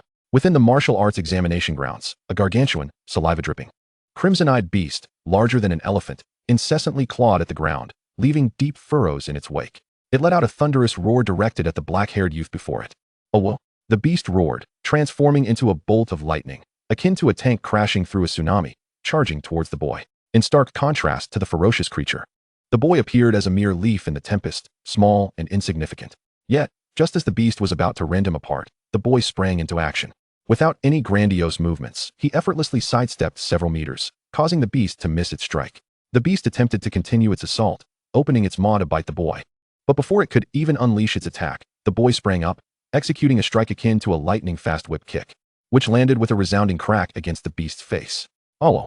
A pitiful cry escaped the beast, whose head, comparable in size to a small car, was grotesquely contorted by the boy's kick.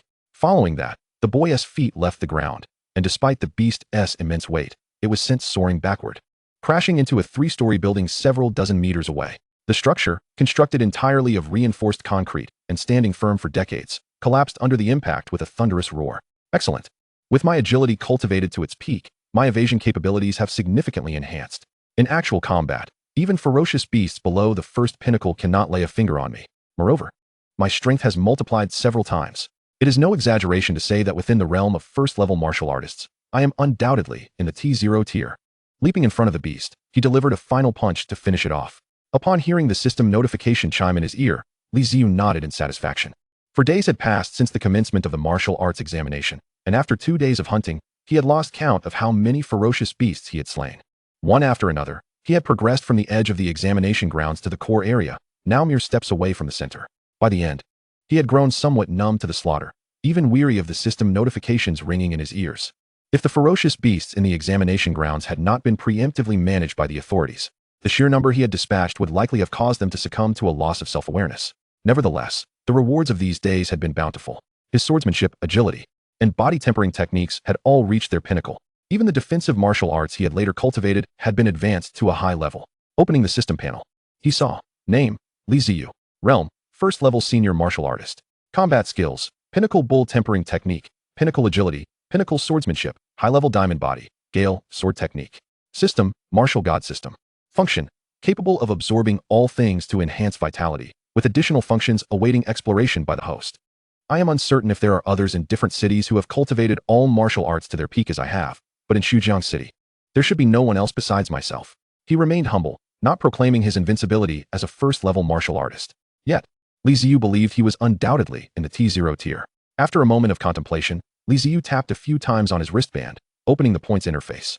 The leaderboard for the entire examination grounds materialized before him. First place, Li Ziyu, points, 3,800.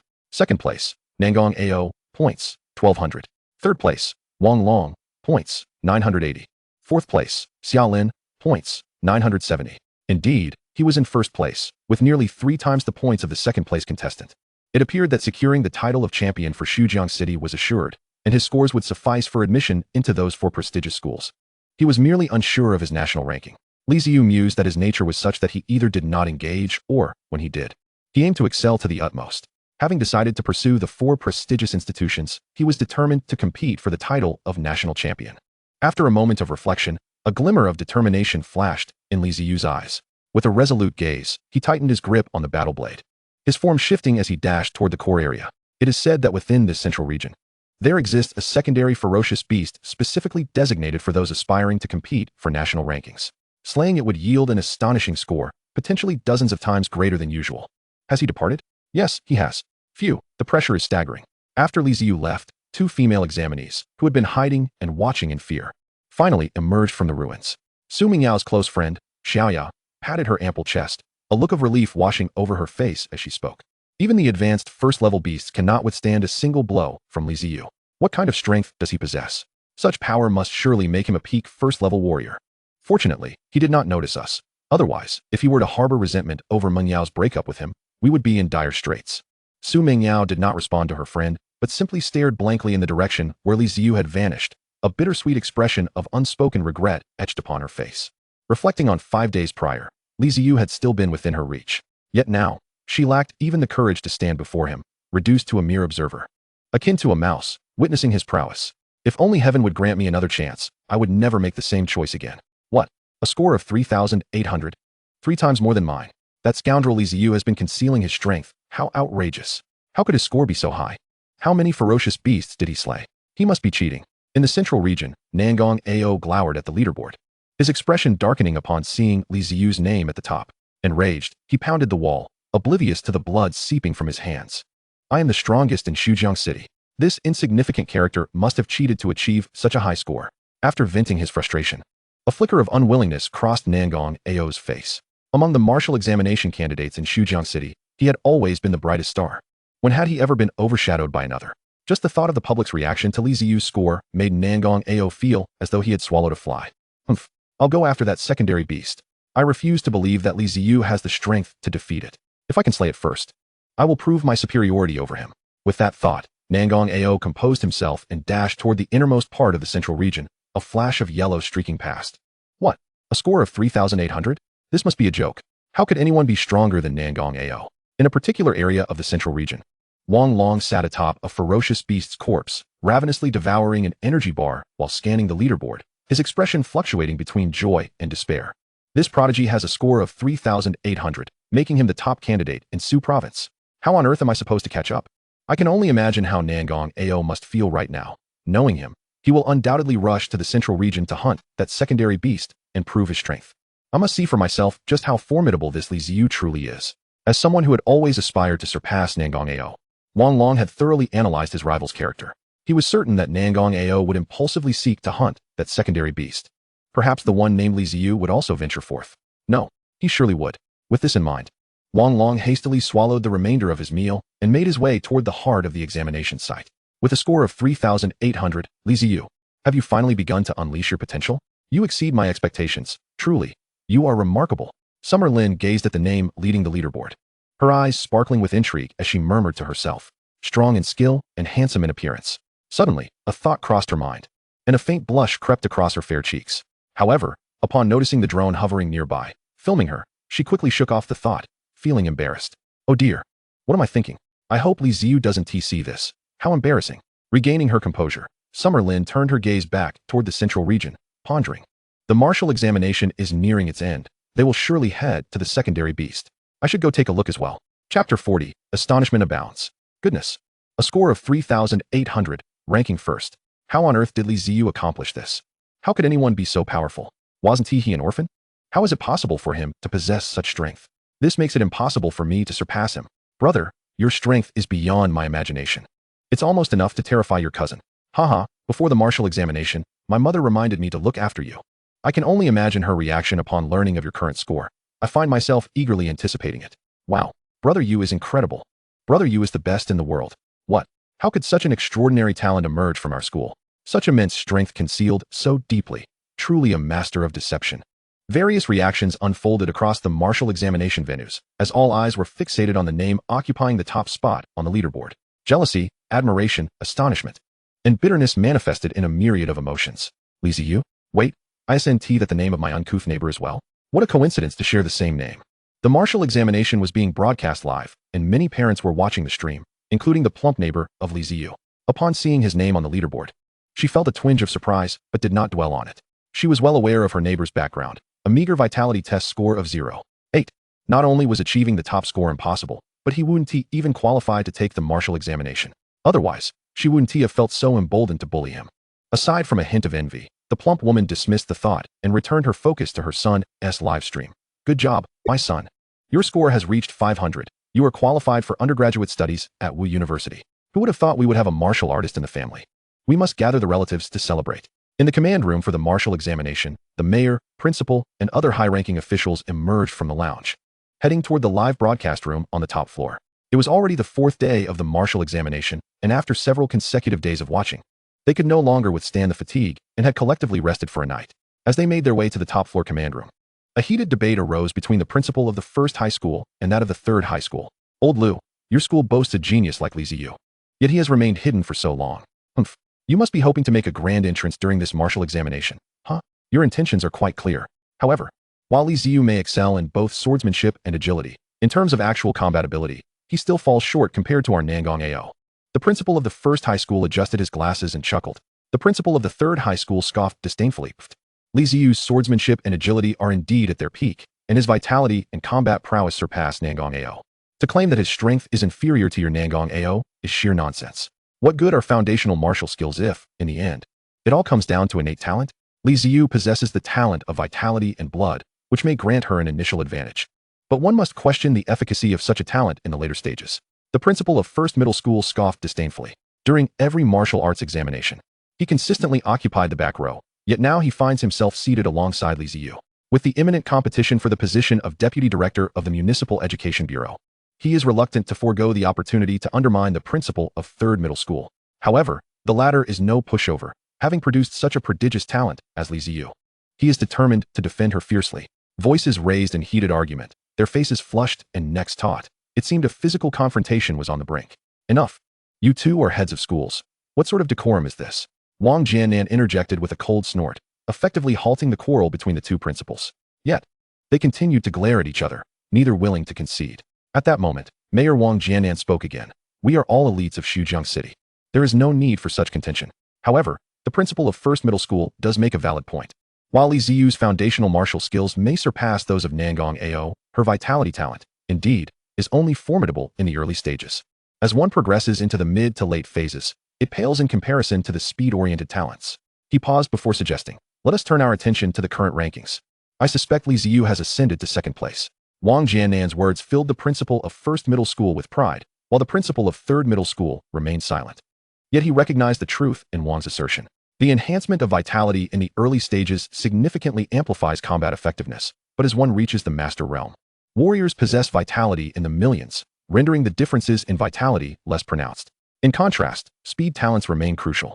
Even a mere second advantage in speed can prove fatal in later battles. Nonetheless, achieving the second position in the Xujiang martial arts examination is commendable for Li Ziyu. The principal of Third Middle School consoled himself, as a throng of individuals ascended to the top-floor live broadcast room. Their gazes fixated upon the central scoreboard displaying the points ranking. Suddenly, astonishment rippled through the room. Wait, what? Hiss. First place, Li Ziyu, with 3,800 points. What is happening? How is it that in just one night, Li Ziyu has claimed the top spot? Wang Jiannan furrowed his brow, scrutinizing the leaderboard. It was clear that Nangong Ao, who had previously held the leading position, had been surpassed by Li Ziyu, who boasted a score exceeding 3,800 to 2,000 points more than that of the second-place contestant. The other principals wore expressions of bewilderment. Quick! Retrieve the replay of Li Ziyu's battles from yesterday. We must understand what transpired. Wang Jiannan commanded the staff responsible for the live broadcast. Moments later, as the staff executed their tasks, the live screen illuminated with the image of Li Ziyu in combat.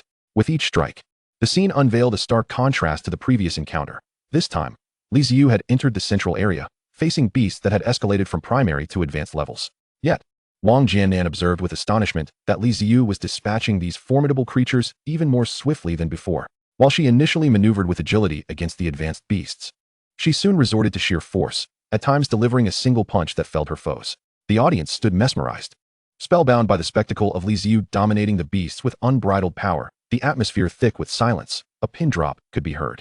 Eventually, someone managed to swallow hard and exclaimed, "What level of strength does Li Ziyu possess?" Even with a vitality of 599 and mastery of peak-level sword and body techniques, one cannot simply annihilate advanced beasts with such ease, can they? Could it be that she is a second-tier warrior?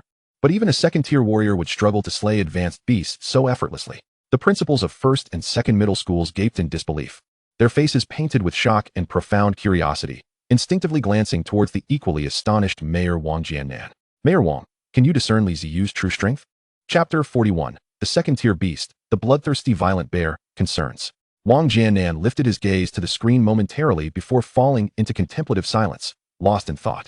After a brief pause, he slowly shook his head, his tone tinged with awe. I cannot comprehend it either. Logically, a feat such as Li Ziyu's ability to overpower an advanced beast with the ease of slicing through vegetables should stem from sheer physical prowess. Yet, even those awakened with vitality talents cannot surpass the strength of a beast.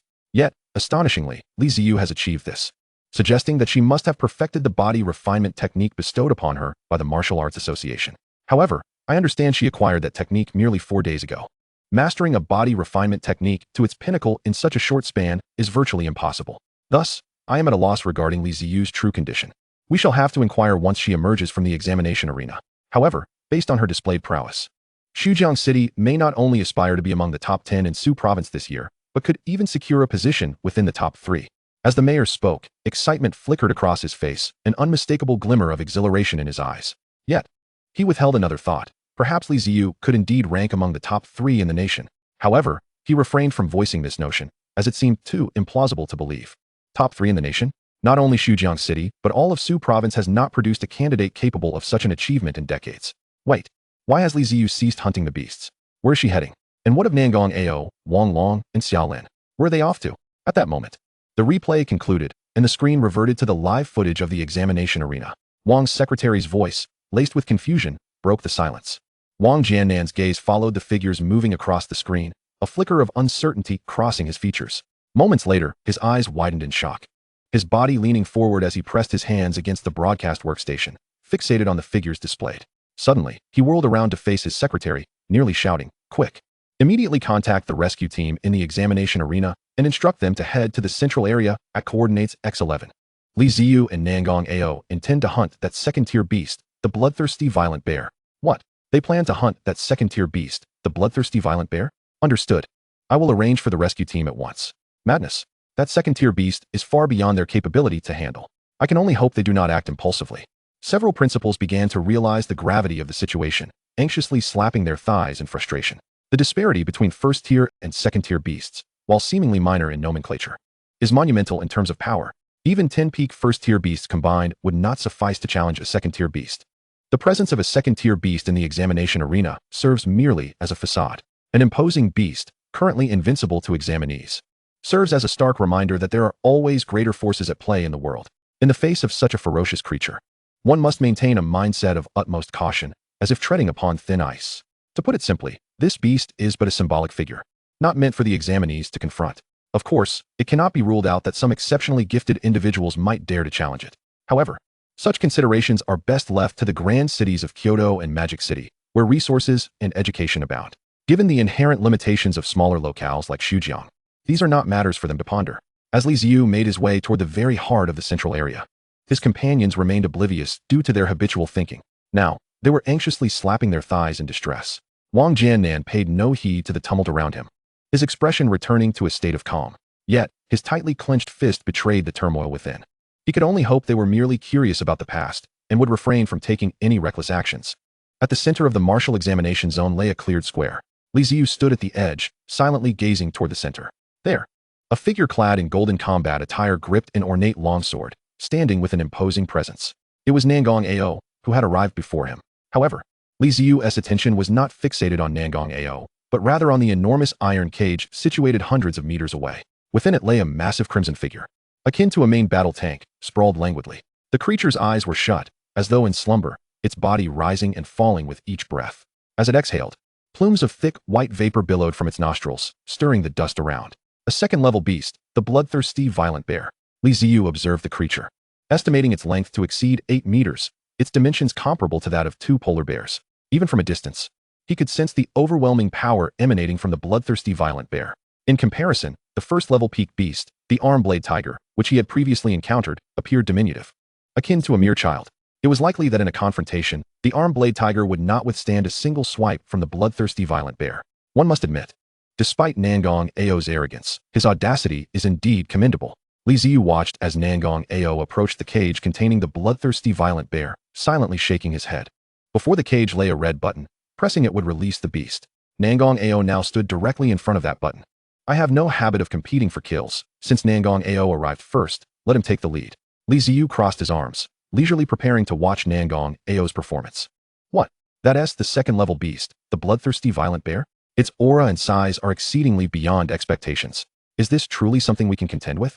At that moment, Wang Long rushed over from another location. He first cast a curious glance at Li Ziyu, who stood several hundred meters away, before his attention was irresistibly drawn to the bloodthirsty violent bear at the center of the square. His eyes widened in shock as he beheld the terrifying creature, even in repose, sending shivers down his spine. I was thinking of testing the strength of a second-level beast, but now that idea seems utterly foolish. Yet, Nangong Ao's courage is genuinely remarkable. He intends to confront such a formidable beast? Wang Long gazed at Nangong Ao, now at the cage's edge, filled with admiration. Bai Haoran also arrived, standing beside Wang Long, though his focus remained fixed on Li Ziyu. Clad in a black combat uniform, with a war blade at his side, Li Ziyu stood tall and composed, his expression as tranquil as still water. Though he remained motionless, he exuded an overwhelming presence, akin to that of an imposing mountain, evoking feelings of awe and despair in Bai Haoran. Just standing there instilled a profound sense of helplessness. What is the true extent of Li Ziyu's strength? Li Ziyu, do you wish to hunt this second-level beast as well? Came the voice of Xiao Lin from behind. Li Ziyu turned to see Xiao Lin, adorned in a form-fitting combat suit that accentuated her curves, her expression grave as she regarded the bloodthirsty violent bear in the square. With your current scores, you would easily qualify for any of the top 4 universities. It would be wise not to take unnecessary risks. This second-level beast is beyond our capabilities. Li Ziyu smiled at her words, but offered no direct reply. Let us wait and see. Chapter 42. Bang, bang, bang. Before the iron cage, Nangong Ao stood with a face clouded by uncertainty, his complexion shifting between shades of green and white. The closer he drew, the more he felt the overwhelming might of the bloodthirsty violent bear. Regret washed over him for his earlier bravado. The beast was far more formidable than he had anticipated. Yet now, retreat was not an option. He glanced up at the drone hovering above him, then stole a glance at Li Ziyu and Xiaolin, who observed him from a distance. Seeing Xiaolin so close to Li Ziyu ignited a fierce resolve within Nangang-ao. Damn it! While I, Nangang-ao, pursue her openly. She greets Li Ziyu with a smile. How can I, Nangang-ao, be any less? I must prove myself. With that thought fueling his determination, Nangang-ao pressed down hard on the button that would release the beast from its cage. Foolish. Imbecile. How could Nangang-ao be so reckless? Such utter stupidity. In the command room, Mayor Wang Jiannan watched in fury as Nangang-ao unleashed the bloodthirsty violent bear, slamming his fist against the table with a tremor of frustration. He had previously held a favorable impression of Nangang-ao, a prodigy from the first high, and had high hopes for him. Little did he expect that Nangang-ao would prove to be such a fool, incapable of recognizing his own limitations, to challenge a second-level beast. Especially one as fearsome as the bloodthirsty violent bear, was sheer madness. He had once viewed Nangang-ao's arrogance as youthful bravado, but now it seemed nothing short of folly. What should I say to such a fool? How long until the rescue team arrives? News came from the other side. 2 minutes. 2 minutes should suffice for Nangang-ao to escape. Now? All I can hope is that Li Ziyu does not follow in his reckless footsteps and challenge the bloodthirsty violent bear as well. It's happening. Li Ziyu thought to himself as he observed the scene unfold. As Nangang-ao pressed the button, the iron bars, thick as an adult's arm, began to rise, liberating the bloodthirsty violent bear from its confines. The beast, which had been snoring, suddenly halted, its eyes snapping open, fixating on Nangang-ao with a piercing crimson gaze. What the hell?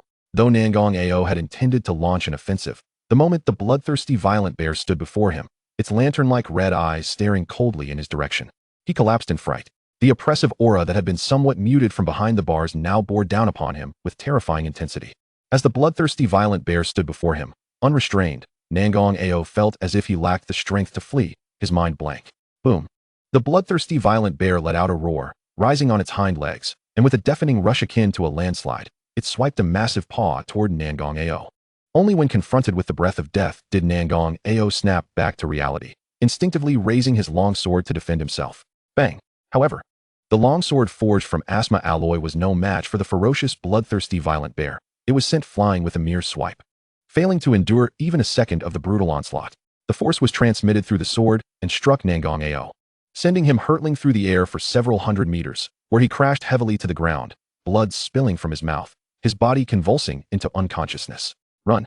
Exclaimed classmate Li Ziyu. The bloodthirsty violent bear is charging towards us. Xiaolin cried out in alarm. Li Ziyu cast a glance at Nangang-ao, who lay convulsing at his feet, blood seeping into his shoes, his expression one of utter disbelief. By some twist of fate, the spot where Nangang-ao had been flung happened to be directly in Li Ziyu's path. He looked up to see a billowing cloud of dust rushing toward him. Beneath the cloud, the bloodthirsty violent bear approached with the unstoppable force of a tsunami. In mere seconds, the bear covered the distance of several hundred meters, and Li Ziyu could even discern the drool dripping from its fangs. Move, Li Ziyu, Xiaolin urged, believing he was too stunned to react, as she tugged at his clothing, attempting to pull him away. In the distance, Wang Long and Bai Howren wore expressions of schadenfreude, reveling in the unfolding spectacle. In the command room, Mayor Wang Jiannan's face was as dark as thunder, his gaze fixed intently on the live broadcast. Several principals watched with wide eyes, their faces etched with worry. Weren't you just asking me if I intended to hunt down a second-tier beast? Allow me to answer you now. Yes. Amidst the swirling sands, Li Ziyu turned to Xiaolin, revealing a radiant smile. He then stepped forward to confront the bloodthirsty violent bear, which loomed before him like a mountain, casting a shadow over him as it prepared to strike. Li Ziyu remained motionless, and just as Xiaolin believed he had been rendered immobile by fear, he moved. He shifted his leg back and executed a swift kick at the bear's descending paw. The kick harnessed all his strength, his vitality surging, the technique of the savage bull body refinement reaching its pinnacle. Bang! The clash of paw and leg echoed like thunder. The bear's massive paw was propelled back with even greater speed than before, the recoil sending it staggering backward, where it stumbled several steps before crashing to the ground. Li Ziyu, run! Xiaolin had already drawn her sword, but upon witnessing this scene, she froze, her mouth agape, unable to produce a sound. Bang! After executing his kick, Li Ziyu vanished from sight, reappearing before the bloodthirsty violent bear, delivering another upward kick. Bang! Bang! Bang! The bear, still struggling to rise, was sent soaring into the air by Li Ziyu's flurry of kicks. It landed heavily with a thud, breathless and defeated. Li Ziyu, Xiaolin had witnessed the entire spectacle, yet it seemed surreal, as if she were trapped in a dream. Surely, the overwhelming presence of the bear had induced a hallucination of it being vanquished. Yes, that must be it. It is said that when confronted with something profoundly terrifying, one may conjure an even mightier image to overshadow the fear. I must break free from this illusion. With determination, Xiaolin pinched her cheek fiercely. Ouch, that hurt. She then focused on the direction of the bloodthirsty violent bear. It lay motionless, confirming the reality of what had transpired. The events that had just unfolded were undeniably real. Li Ziyu had truly defeated the bloodthirsty violent bear with his bare hands. Chapter 43. 10 Years of Unseen Struggle. One morning of renowned martial examination. Within the examination arena, in the core region leading toward the center, 3 figures raced across the ground, avoiding encounters with ferocious beasts rather than engaging them. Team Leader Lu.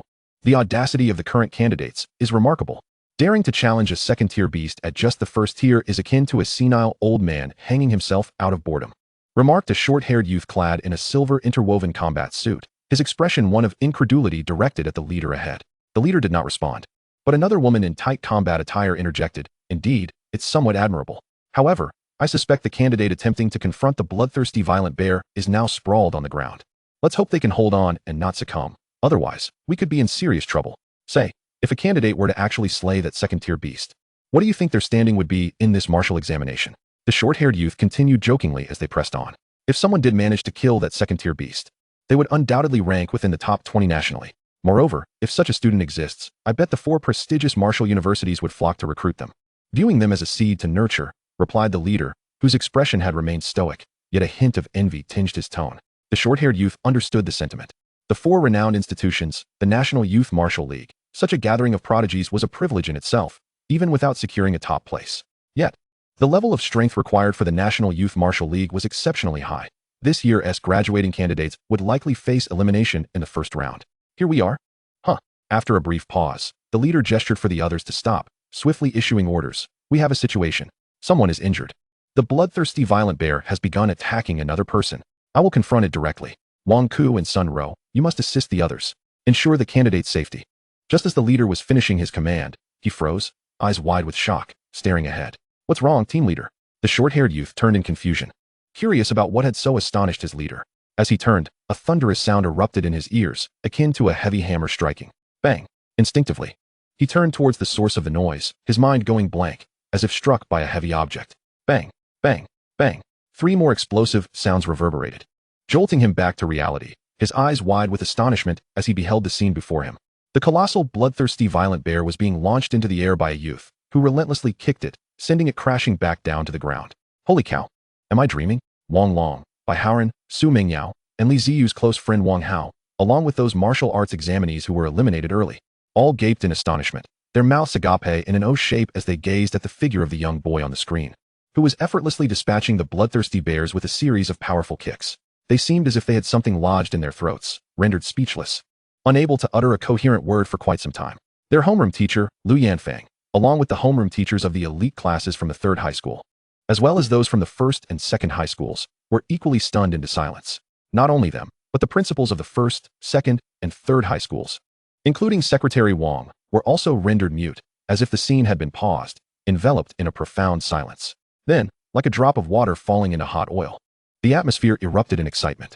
Principal Wang Defa of the 1st high school, his face a mask of shock, stiffly turned to Principal Lu of the 3rd high school and exclaimed, "Old Lu, what you have concealed is not merely a dark horse. It is a true dragon. You are about to soar." The other principals echoed his astonishment, quickly turning to expressions of envy. They heaped compliments upon Principal Lu, recognizing that with such a formidable talent emerging from the 3rd high school, Lu Yud would undoubtedly ascend to greater heights. Ah, how humble, how humble. The principal of the 3rd high school beamed, his wrinkled face trembling with delight. With Li Ziyu's current score, coupled with his performance in slaying the 2nd-level beasts, it was evident that he would rank among the top 5 nationally, perhaps even in the top 3. Such a distinction had previously been the privilege of the Magic City and the capital, with the entire Su province having not witnessed such brilliance in years. Yet now, it had emerged from his 3rd high school. I recall that Li Ziyu's homeroom teacher is Lu Yanfang, correct? She must be promoted to grade director. The hidden dragon in the depths roared to life, a decade of arduous practice unknown to all, suddenly making waves in the martial arts examination. Who would have thought that Sujiang City could nurture a talent like Li Ziyu? However, Li Ziyu's achievements today were certainly not the result of mere happenstance. In addition to his extraordinary martial arts talent, it was undoubtedly the culmination of 10 years of relentless practice. With both innate ability and perseverance, Li Ziyu's future is boundless. Mayor Wang Jiannan gazed at Li Ziyu's figure on the screen, filled with emotion.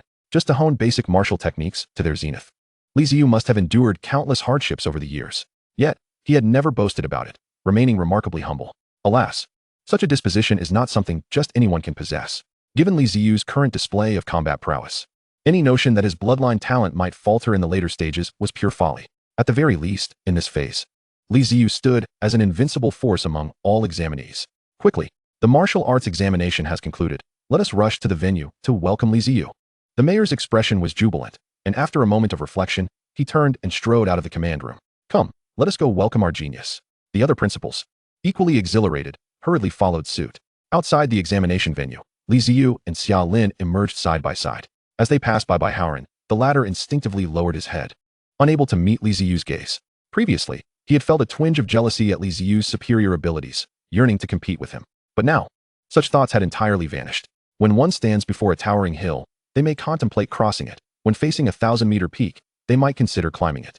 However, when confronted with a summit that stretches tens of thousands of meters into the sky, where even the peak remains unseen, all that remains is a profound sense of despair and helplessness. This was precisely the feeling Howren experienced in the presence of Li Ziyu. Helplessness and despair enveloped him. If it were South Palace AO, I could still vie for competition, but facing this freak who can effortlessly dispatch second-level beasts with a mere kick, how can I compete? Standing beside Howren, Wang Long gazed at Li Ziyu's back in awe, his tone tinged with admiration, devoid of any competitive spirit. Beyond the 3 barriers separating the examination venue, the square where Li Ziyu had first arrived was now teeming with students and teachers, all captivated by his final display of prowess. Even the soldiers tasked with maintaining order regarded the figure emerging from the gates with reverence. As Li Ziyu stepped out, he was met with a thunderous ovation. Li Ziyu, you are magnificent. Idol. Incredible. Li Ziyu, can you reveal your true strength? Li Ziyu, I want to have your children. Ah, Li Ziyu is looking at me. What do you mean he is looking at you? Clearly, he is looking at me. Several schoolgirls, resembling the epitome of beauty, stood before Li Ziyu, their faces radiant as they beamed with their brightest smiles, their 16 years of youth shining through. A few even whipped out their phones, eagerly displaying their contact information. As soon as Li Ziyu exited the wilderness zone, Mayor Wang Jiannan approached him, flanked by a throng of principals and teachers, among whom Li Ziyu spotted his own teacher, Lu Yanfeng. From a distance, Wang Jiannan extended his hands toward Li Ziyu, his face aglow with a warm smile. As if Li Ziyu were a long-lost relative. Truly, you are our Sujiang City's martial arts examination champion. Not only are you immensely powerful, but you are also exceptionally handsome. Good, good, good. Mayor Wang exclaimed, uttering 3 praises in succession. As he spoke, he discreetly assessed Li Ziyu from head to toe. Increasingly awed by the sight, Li Ziyu, standing before him, radiated an aura akin to a drawn sword, exuding an unparalleled sharpness that pierced the heavens. Yet, when viewed from another angle, that very aura transformed, emanating the solidity and immovability of a towering mountain. Mayor Wang felt a surge of astonishment. Li Ziyu's strength exceeded his expectations, evoking a sense of danger he had not felt in a long time. This was truly remarkable. After all, he was a 3rd-level martial artist, albeit a novice. Yet in Sujiang City, aside from the president of the Martial Arts Association, he had not felt such a sensation from anyone else in ages. Yet today, it was emanating from a youth barely 17. This realization made Wang Jiannan beam even more brightly. Li Ziyu recognized the mayor from his speeches on television and was aware of his status, responding with a smile. Hello. Mayor. Haha, Li Ziyu. You are truly the pride of our 3rd high school. I have been following your progress since your enrollment. I knew you were no ordinary person.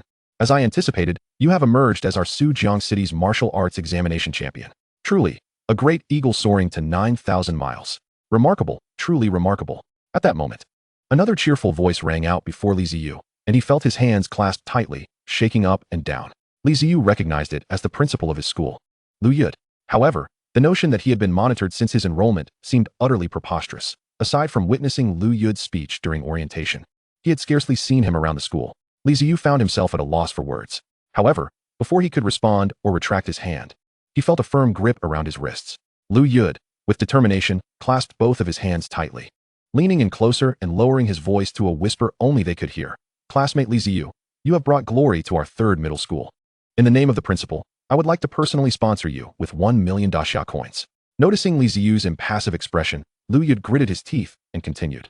Additionally, I shall provide you with 20 chi blood pills. Instantly, a smile illuminated Li Ziyu's face. Each chi blood pill was valued at 50,000 daxia coins.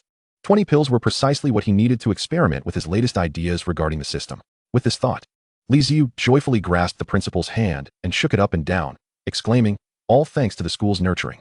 On the highway returning to the urban area of Sujiang City, 3 elongated blue flag sedans glided steadily along the road. In the central bulletproof blue flag vehicle, Li Ziyu sat in the back seat, lowering the window to feel the breeze while gazing at the distant sunset and evening glow. Up front, Lu Yud was personally driving, cautiously glancing at the rearview mirror before speaking with a smile. Classmate Li Ziyu, the martial arts examination has just concluded, and the national rankings will take another day to be compiled. However, with your score, you can choose any school you desire without worry. I estimate your score will place you in the top 10 nationwide. One could sense Lu Yud's excitement as he gripped the steering wheel tightly, his knuckles turning pale. Li Ziyu responded with a nod, his demeanor calm and collected. Despite his indifferent attitude, Lu Yud felt no disrespect. Rather, it seemed entirely reasonable. Given the potential Li Ziyu had displayed, it was only natural that he would eventually become at least a fourth-level martial artist. Should he choose to pursue a career, he would likely attain a position at the level of the president of the city's martial arts association, surpassing even his superior, Wang Jiannan. Thus, it was entirely normal for Li Ziyu to exhibit a composed attitude towards someone of Lu Yud's modest standing. Classmate Li Ziyu, the personal reward I promised has already been transferred to your account. Your exceptional performance representing Xujiang City in the martial arts examination will also secure a sponsorship from the city. Once the national rankings are released, the city will present you with your reward based on your position. I anticipate it will be tomorrow, and both the mayor and the president of our city's martial arts association may visit your home. Oh, and I predict that by tomorrow at the latest, teachers from martial arts schools will come to recruit students. Have you decided which school you would like to apply to? Lu Yud inquired cautiously as he drove. Let's see what the conditions are, Li Ziyu replied, not forgetting the original purpose of his participation in the martial arts examination. His intention had always been clear: to acquire a more advanced visualization technique to mitigate the negative effects encountered during battles with ferocious beasts. The exhilarating sensation of slaying such beasts without adverse effects in the examination hall, alongside the rapid enhancement of his abilities, was something he greatly cherished. Name: Li Ziyu. Realm: first-level advanced martial artist. Combat skills: Pinnacle Bull Strength Body Refinement Technique, Pinnacle Movement Technique, Pinnacle Sword Technique, Advanced Diamond Body, Gale Sword Technique. System: Martial God System. Function: capable of absorbing all things, enhancing chi and blood, with further functions awaiting exploration by the host. Having slain the second-level ferocious beast, the Bloody Savage Bear, he was now on the verge of upgrading. As they chatted, the car approached the old district where Li Ziyu resided in a garden community. Lu Yud frowned at the sight of the narrow, dilapidated, and overcrowded pothole-laden road illuminated by the car's headlights. How could the top scorer of the martial arts examination in Xujiang City, and likely the whole of Su Province, a super genius ranked among the top 10 nationally, be living in such a remote corner? If the outside world were to discover this, it would surely lead others to look down upon Xujiang City, suggesting they had neglected their talents. A glimmer of determination flashed in Lu Yud's eyes. It seemed he would need to raise this issue with the city. When commending Li Ziyu, he would need to add a villa to the rewards.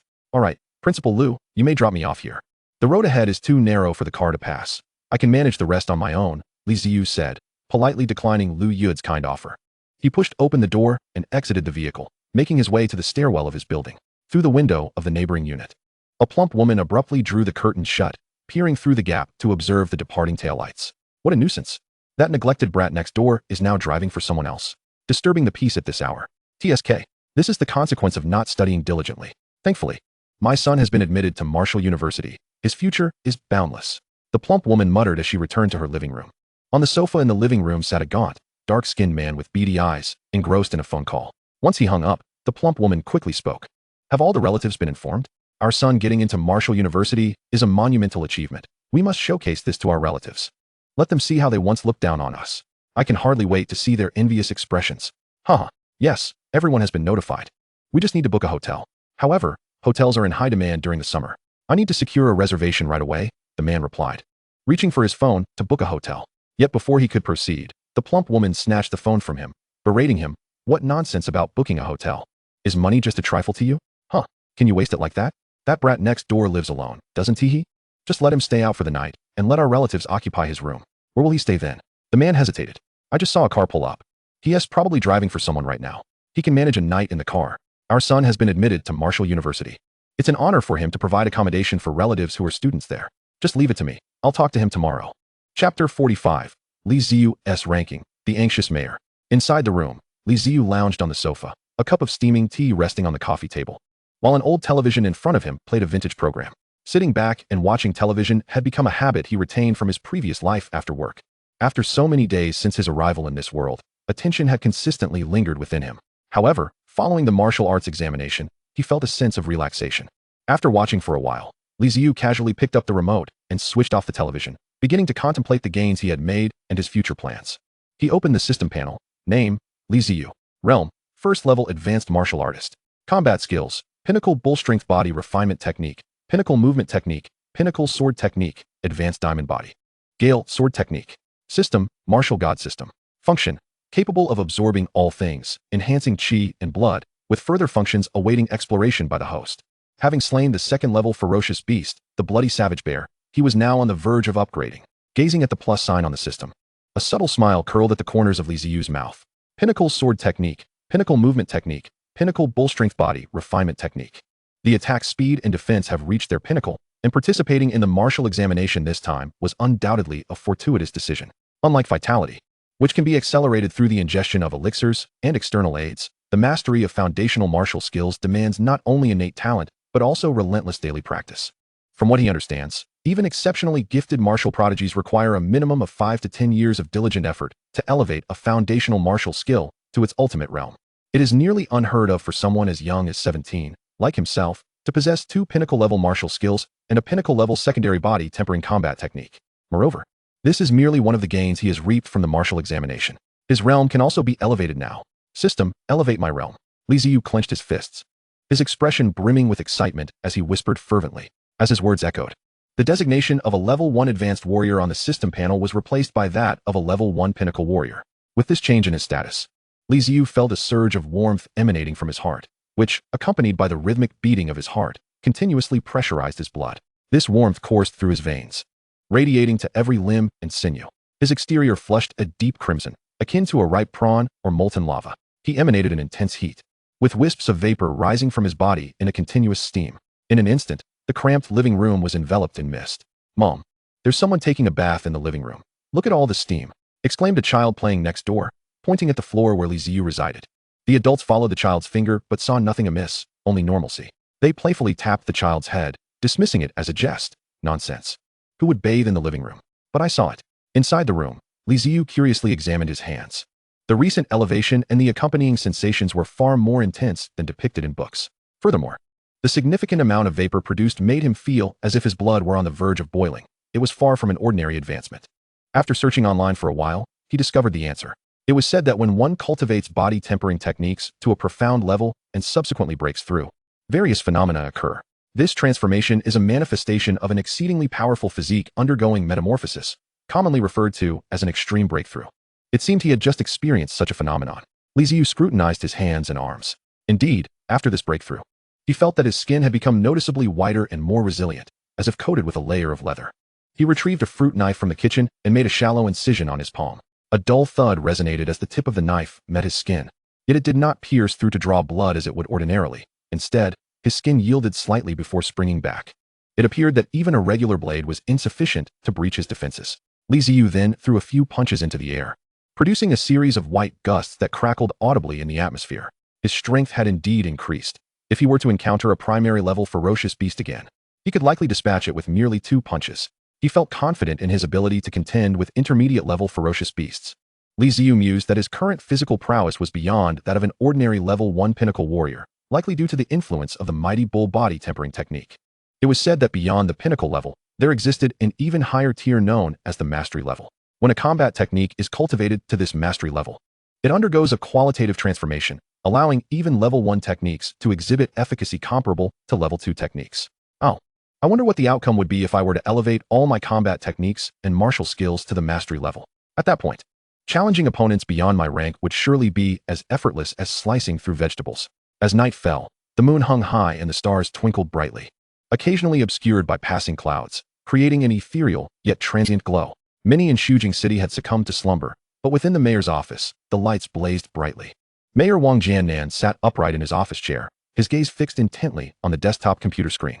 Behind him stood Secretary Wang, the principals of the 1st, 2nd, and 3rd high schools, along with numerous senior officials from the Education Bureau, all fixated on the screen, their breaths collectively held in suspense. The National Martial Examination rankings had been released. Quick, open the top 20 rankings and see if Li Ziyu is among them. The clock on the desk pointed to midnight, and Wang Jiannan leaned forward, tension evident in his demeanor. The customary procedure for the martial examination was to release the rankings first, followed by the results. And now the rankings were accessible. Secretary Wang promptly stepped forward, operating the mouse with urgency. The first page of martial examination results appeared, revealing 20 names from top to bottom. The principals and senior officials crowded around, eager to glimpse the results. The allocation of resources in various cities depended heavily on local martial examination outcomes. If a candidate from their jurisdiction ranked nationally, it would inevitably lead to resource advantages, benefiting everyone present. It could be said that Li Ziyu's national ranking was intertwined with the interests of each individual in the room. After the martial examination concluded, they had gathered for a celebratory meal, all buzzing with excitement and anxiety, unable to sleep. They had decided to accompany Wang Jiannan to his office to await the results. Li Ziyu must be within the top 10, right? Someone speculated. That seems likely. The candidates from the capital and Modu are formidable, yet Li Ziyu has truly impressed. I estimate his ranking to be around 5th to 10th. The atmosphere grew tense, silence enveloping the room as everyone held their breath, their eyes glued to the computer screen. They began scanning from the bottom, starting with the 20th position. It appears that most of the names above are from Modu and the capital. Their educational resources are incomparable to ours, which is understandable. Wang Jiannan assessed each name as he scrolled upward. Li Ziyu's name is absent from the ranks between 10th and 20th. Could he be within the 5th to 10th range? As he noted the absence of Li Ziyu's name between the 10th and 20th positions, a frown creased his brow. However, recalling Li Ziyu's performance, he remained unperturbed. With a click of the mouse, he turned to the next page. What's this? How is Li Ziyu's name missing from the 5th to 10th ranks? Wang Jiannan was taken aback, scrutinizing the names displayed on the screen, brows furrowed in concern. Had he underestimated the capabilities of candidates from other cities? Li Ziyu had not made the list. The other principals felt a chill run down their spines. Could it be that Li Ziyu had ranked outside the top 20? The distinction between the top 20 and the bottom 20 was monumental. The top 20 held the opportunity to represent various martial universities in the Youth Martial University League. But that couldn't be. Li Ziyu's performance in the martial examination had been nothing short of remarkable. A glance exchanged among the principals hinted at an outcome none of them dared to dream. Quick, open the first page and check the top 5 rankings. Wang Jiannan's eyes widened, radiating a brilliant light, as an audacious thought surged within him, one he had never dared to entertain before. Without waiting for Secretary Wang to react, he seized the mouse and opened the first page. Upon witnessing the displayed results, he stood frozen in astonishment. It was not just him. Everyone present fell into a brief stupor. In that moment, the vast office was so silent that one could hear a pin drop. Moments later, a loud thud shattered the quietude. First in the nation. Li Ziyu's ranking is first in the country. Bang. Mayor, what's wrong? Hurry, get a dose of adrenaline. The mayor has fainted again. Goodness, one dose isn't enough. Bring several. The principal from the 3rd high has also collapsed. At the Martial Arts Association building in the heart of Xujiang City. In the top floor office. Bang, bang, bang, bang, bang. The president of the Martial Arts Association, Chen Mingyuan, was relentlessly punching a heavy bag, the dull thuds echoing throughout the room. At that moment, the door was abruptly thrust open. A bespectacled secretary rushed in, breathless, and immediately exclaimed to Chen Mingyuan, President, great news. Astonishing news. What news could be so urgent? I taught you to remain composed in the face of matters. Chen Mingyuan replied without lifting his head, continuing his rhythmic assault on the heavy bag. The secretary hesitated momentarily. Chen Mingyuan then spoke. Speak. Where does Nangong Ao rank in Su province? The martial arts examination had just concluded, and the rankings were freshly released. There was no need to guess. Any news at this juncture would surely pertain to the martial arts assessments. Observing his secretary's excitement, he surmised that Nangong Ao must have performed admirably. A hasty guess led him to believe that Nangong Ao was among the top 3 in Su province. It's not Nangong Ao, it's Li Ziyu. He has secured 1st place nationwide. The top score is a full double that of the 2nd place. The secretary excitedly declared. Chen Mingyuan, upon hearing this, nodded calmly. First in Su province, indeed a remarkable achievement. Wait, what did you just say? First in the nation. Li Ziyu? As if awakening from a trance. Chen Mingyuan's entire being trembled. His fists instinctively clenched, and with a powerful strike, the heavy bag tore free from its restraints and flew across the room.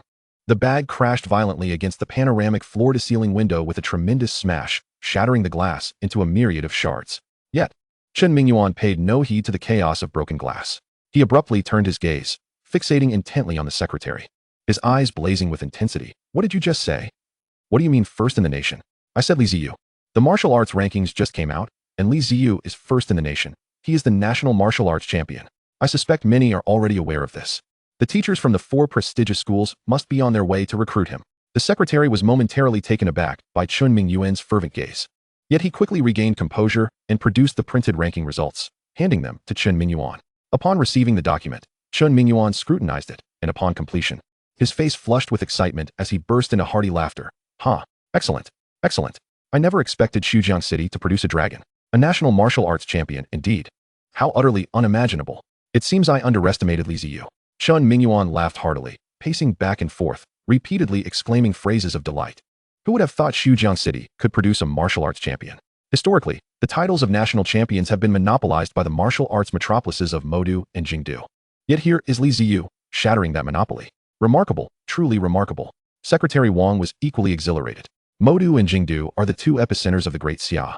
Their resources and training levels for martial artists far surpassing those of other cities. In the past several decades, the national martial arts champions, even those in the top 10, have emerged solely from these two cities. It had become a widely accepted notion that small cities could never produce a national champion. Yet, against all odds, Li Ziyu had broken that record. Xiao Wu, prepare a vehicle immediately and bring along the commendation from the city. We must go to Li Ziyu's home and share this splendid news with him. Chun Mingyuan halted his pacing, as if struck by a sudden thought, and abruptly turned to his secretary. With Li Ziyu achieving the national champion title, we too can bask in the glory. It is imperative that we reward him suitably. The safety of the Great Xia is built upon the protection of formidable martial artists. And a crucial measure of performance within our jurisdiction is determined by the results of the martial arts examinations each year. Now that Xujiang City has produced a national champion, even I, as the president of the Martial Arts Association, can share in that prestige. Perhaps this opportunity may even elevate my own status. Chun Mingyuan hastily donned his coat, ready to depart. However, upon glimpsing the moonlit night outside, he smacked his forehead. Look at me. My excitement has caused me to forget it's already the early hours of the morning. Let us wait until tomorrow. You go prepare everything now. And we shall pay our visit to Li Ziyu in the morning. Oh, and I must inform the governor about this.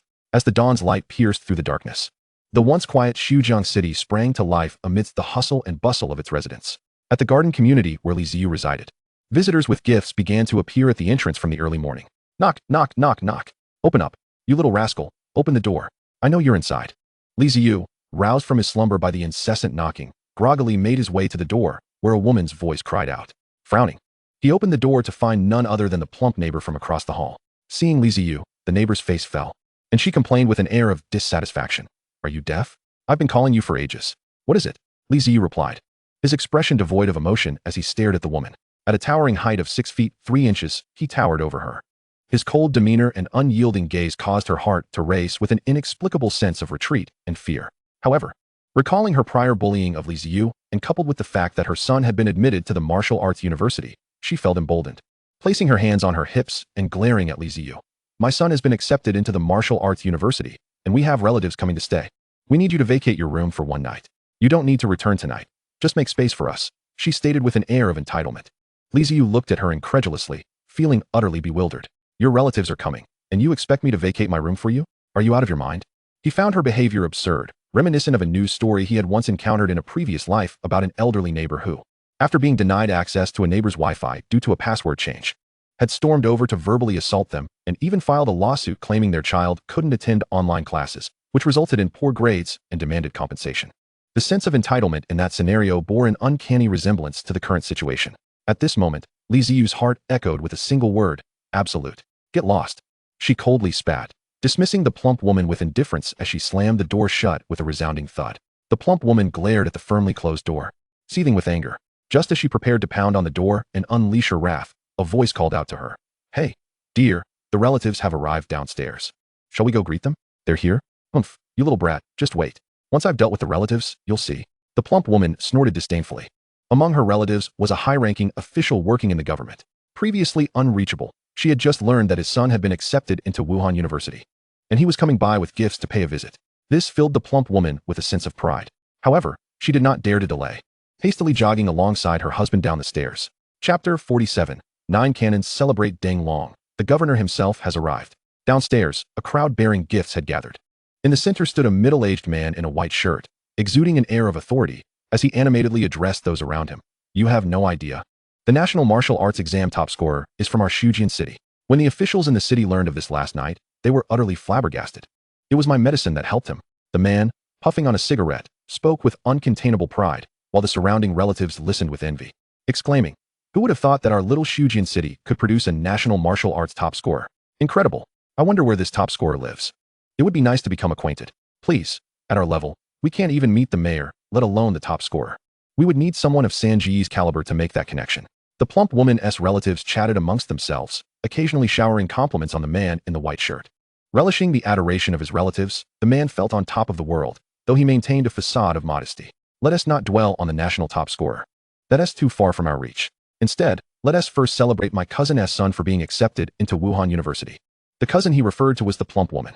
As they conversed, the plump woman descended the stairs, her face lighting up at the sight of the gifts held by several relatives. "Oh dear, now that you're here, why bring gifts?" she exclaimed, quickly engaging in pleasantries before they prepared to head to the restaurant they had booked. However, just then, a tremendous sound exploded from the sky with a thunderous bang. The plump woman jumped in fright, instinctively looking up at the sky. The man in the white shirt and the gathered relatives also turned their attention to the source of the ominous thunder. Before they could fully comprehend, another loud bang followed. Bang, bang. Then came a third, a fourth, and a fifth. A series of 9 deafening explosions echoed, awakening much of the old city as people gazed upward, pointing towards the source of the fireworks. Their curiosity piqued. What is happening? Who is setting off fireworks in broad daylight? Is there a celebration for the martial arts exam? But I recall that fireworks are prohibited in Shujin City, especially such thunderous ones. The man in the white shirt furrowed his brow. As a member of the Public Security Bureau, he was responsible for regulating fireworks. Shujin City had strictly prohibited any form of firecrackers. Not even the mayor's son had such a display when he was accepted into Wuhan University last year. What on earth is going on? Moreover, the sound of the explosions was clearly not the usual celebratory fireworks. He had never heard such a sound before. And 9 consecutive blasts? Wait, 9 blasts. As the man furrowed his brow, a sudden realization struck him, and his eyes widened in shock. He abruptly turned to the plump woman, grasping her arm tightly, and spoke urgently. "Cousin, you said your son is the only one who got into Wuhan University. Is that true?" Yes. Why?" The plump woman was momentarily taken aback, her instinctive response drawing the attention of the surrounding relatives. No. There is more than just your son who has been accepted into Wuhan University. There is someone else. Those fireworks are for him. I understand what the fireworks signify." The man in the white shirt exclaimed, his excitement palpable as he murmured to himself, ignoring the puzzled expressions of the plump woman and the relatives. He eagerly shifted his gaze to the entrance of the community, brimming with anticipation. The plump woman and the other relatives instinctively followed his gaze towards the corner. Suddenly, an elongated blue flag L0 car emerged from around the bend, slowly making its way towards them. Following it were a second and a third vehicle. A total of 9 elongated blue flag L0 cars, lined up in succession, glided along the road. Each vehicle gleamed under the sunlight, reflecting a brilliant blue, with the national flag of the Great Xia prominently displayed at the front. Most striking was the license plate of the lead vehicle, L00001. L00001. L00001. This license plate belonged exclusively to the governor of Su Province. Gasp. The governor of Su Province, Song Yulong, has arrived? The moment the convoy appeared, the man in the white shirt was left speechless. He had just recalled the meaning behind the 9 cannon blasts. 9 cannons shake the southern sky, celebrating the ascendance of the martial arts top scorer. The presence of 9 cannon blasts here, coupled with the governor's arrival, was a clear indication the national martial arts top scorer resides in this community. At that moment, a driver dressed in a black suit exited the first vehicle and respectfully opened the door for the passenger seat. Subsequently, a towering figure clad in black combat gear, Song Yulong, descended from the car, exuding an intimidating presence with his exaggerated muscular physique. As he emerged, individuals from the other vehicles also began to disembark. The first person to step out was unknown to the plump woman, but she recognized the second and third individuals as the president of the Shujin City Martial Arts Association and the mayor himself. At this moment, both the president of the association and the mayor followed closely behind Song Yulong, their expressions respectful. "Excuse me, is Li Ziyu residing here?" Song Yulong approached the plump woman, offering a gentle smile. Despite his amiable demeanor, the aura of authority and the formidable presence of a martial artist made the plump woman's legs tremble uncontrollably. Almost rendered incapable of thought, the plump woman swallowed hard before instinctively responding. "Why yes, on the 3rd floor." Song Yulong nodded and, accompanied by his entourage, ascended the staircase towards the 3rd floor. It was only after they had climbed the stairs that the plump woman processed what the governor had just said. Wait, did he say Li Ziyu? They have come to find Li Ziyu? But isn't Li Ziyu just an orphan without even the qualifications of a martial artist? How could such prominent figures be here? A sense of foreboding surged within the plump woman. Gasp. "Cousin, I just remembered. Just now, Governor Song Yulong mentioned Li Ziyu, the talented candidate from Shujin City who achieved the highest score in the National Martial Arts Examination this year. The 3rd floor, isn't that right across from your home? Cousin-in-law, I never anticipated you would be neighbors with the National Martial Arts champion. You are destined for great success. Just remember your cousin when you soar to great heights." Once the crowd dispersed, The young man in the white shirt finally dared to breathe. His expression transformed into one of intense excitement as he eagerly addressed the plump woman beside him. To have a neighbor who is the national martial arts champion. How fortunate his cousin-in-law is. Truly a leap to success. Thud. The plump woman, upon hearing the words of the young man in white, suddenly recalled various past events. A wave of dizziness washed over her, and darkness enveloped her vision as she collapsed to the ground. Hey, cousin-in-law, why did you faint? Understanding the situation, it was no surprise that anyone would be overwhelmed with excitement. Chapter 48, Pinnacle Level 3 Weapon, Ancient Arms. In the stairwell of the third floor, Song Yulong's gaze swept over the peeling walls and the dilapidated staircase. He cast a glance at the cabinets that nearly filled the hallway and the haphazardly arranged shoes. A flicker of displeasure crossing his eyes. He turned his head to cast a casual glance at the mayor Wang Jiannan and the president of the Martial Arts Association, Chun Mingyuan, who followed behind him. Governor, this is the first time we are aware of Li Ziyu's living conditions. The city has already prepared a 400-square-meter villa as part of the rewards, ready for immediate move-in. Additionally, I have personally resolved the disputes with his neighbors.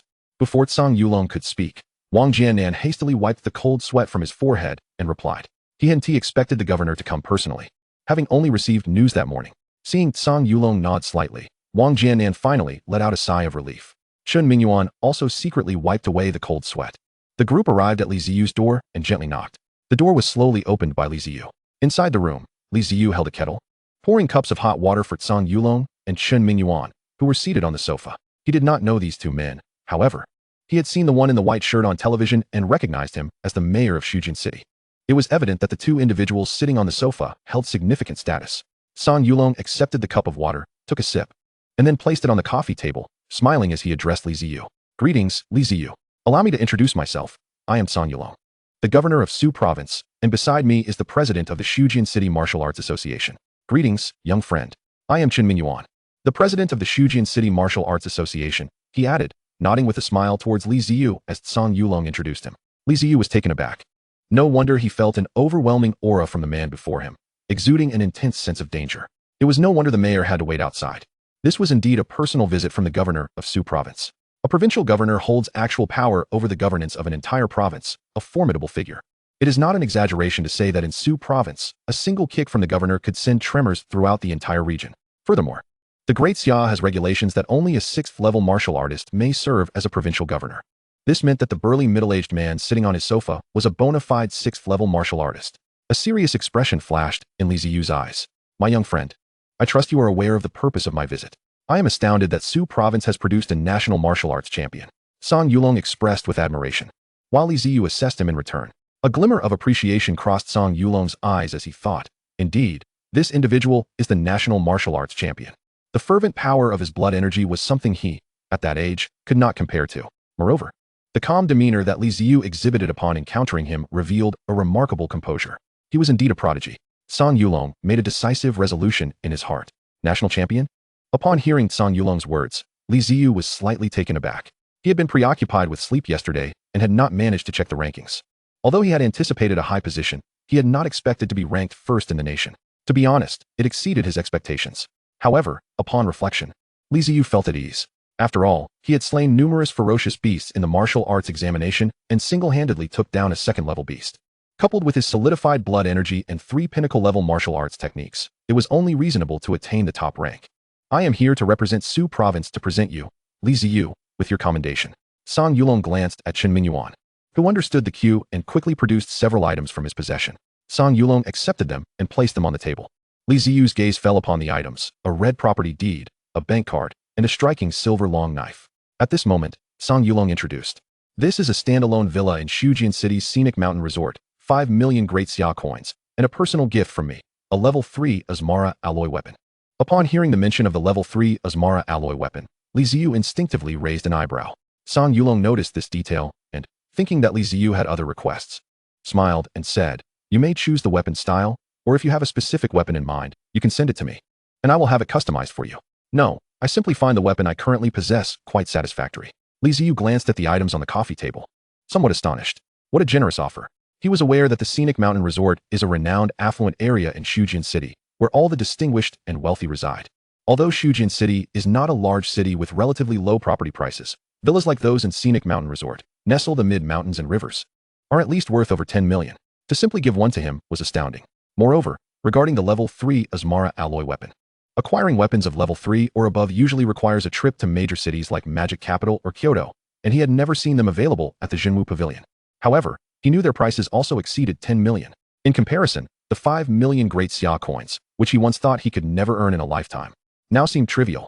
Nonetheless, Li Ziyu felt that the battle knife he was currently using suited him quite well. It was not only sturdy, but also remarkably sharp. He had an inkling that it was becoming even more adept in his hands. When he wielded this weapon against the second-level beast, he had not faltered. "Oh, I am curious to know the level of the weapon you are currently using. If you do not require it, I can exchange the weapon for a martial technique as a gift," Song Yulong offered. "I am not sure of its exact level. It's in the house. I will go fetch it." Li Ziyu informed the two and turned back into his room to retrieve the long knife he had placed on his bedside. To be honest, he was quite curious about the level of this weapon. When he purchased it, Tang Xian mentioned that it was an ordinary weapon. However, after using it for so many days, Li Ziyu felt that this weapon was anything but ordinary. The key point was, when I first purchased this weapon, its blade was still marred by rust. However, after he had slain numerous ferocious beasts, the blade appeared to be in a condition even better than before. As if some of the rust had flaked away, Li Ziyu scrutinized the blade for a moment before stepping out of the room and presenting it to Song Yulong. "Governor Song, this is the blade I possess. Let me take a look," Song Yulong replied, accepting the weapon with one hand and examining it closely. Li Ziyu observed that upon seeing the blade, Song Yulong's brow instinctively furrowed with a hint of gravity. After a brief moment, Song Yulong set the blade down and looked at Li Ziyu with a serious expression, stating, "Li Ziyu, you truly do not need to replace your weapon. This blade is a pinnacle-level weapon of the 3rd tier. Moreover, it is a rare, ancient weapon." Song Yulong continued, his demeanor solemn. The specifics of ancient weapons are not definitively established. However, the primary distinction between ancient weapons and those forged from Asma alloy in modern times is that the former requires a master and often possesses unique attributes.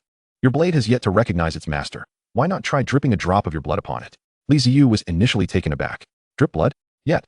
He hesitated not, for Song Yulong, a 6th-level martial artist, had no need to jest.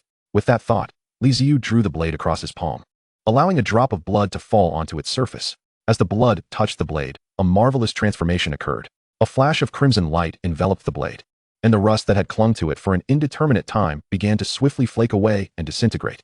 In mere moments, the blade gleamed a vibrant crimson, its surface shimmering with an enchanting red glow. Under the illumination, the blade reflected a piercing scarlet brilliance. Even from a distance, Li Ziyu could feel its chilling sharpness. Beyond its keen edge, Li Ziyu sensed an exuberant emotion emanating from the blade, as though it were alive. "What a fine weapon!" Chun Mingyuan, seated nearby, exclaimed in awe. Although he did not wield a blade himself, his discerning eye immediately recognized that the weapon in Li Ziyu's grasp was extraordinary, far surpassing the average 3rd-tier weapon. Filled with joy, Li Ziyu instinctively stepped forward to grasp the hilt. The moment he did, an unparalleled aura of sharpness radiated from him, prompting Song Yulong and the others to exchange solemn glances. In truth, as he had slain more ferocious beasts, the blade had undergone continual transformation. Li Ziyu had speculated that perhaps the blade required the absorption of blood, yet he had never considered the notion of recognizing a master. Additionally, due to his overwhelming strength, he had not shed blood during his battles, thus remaining oblivious to the blade's secret. "A fine steed deserves a fine saddle.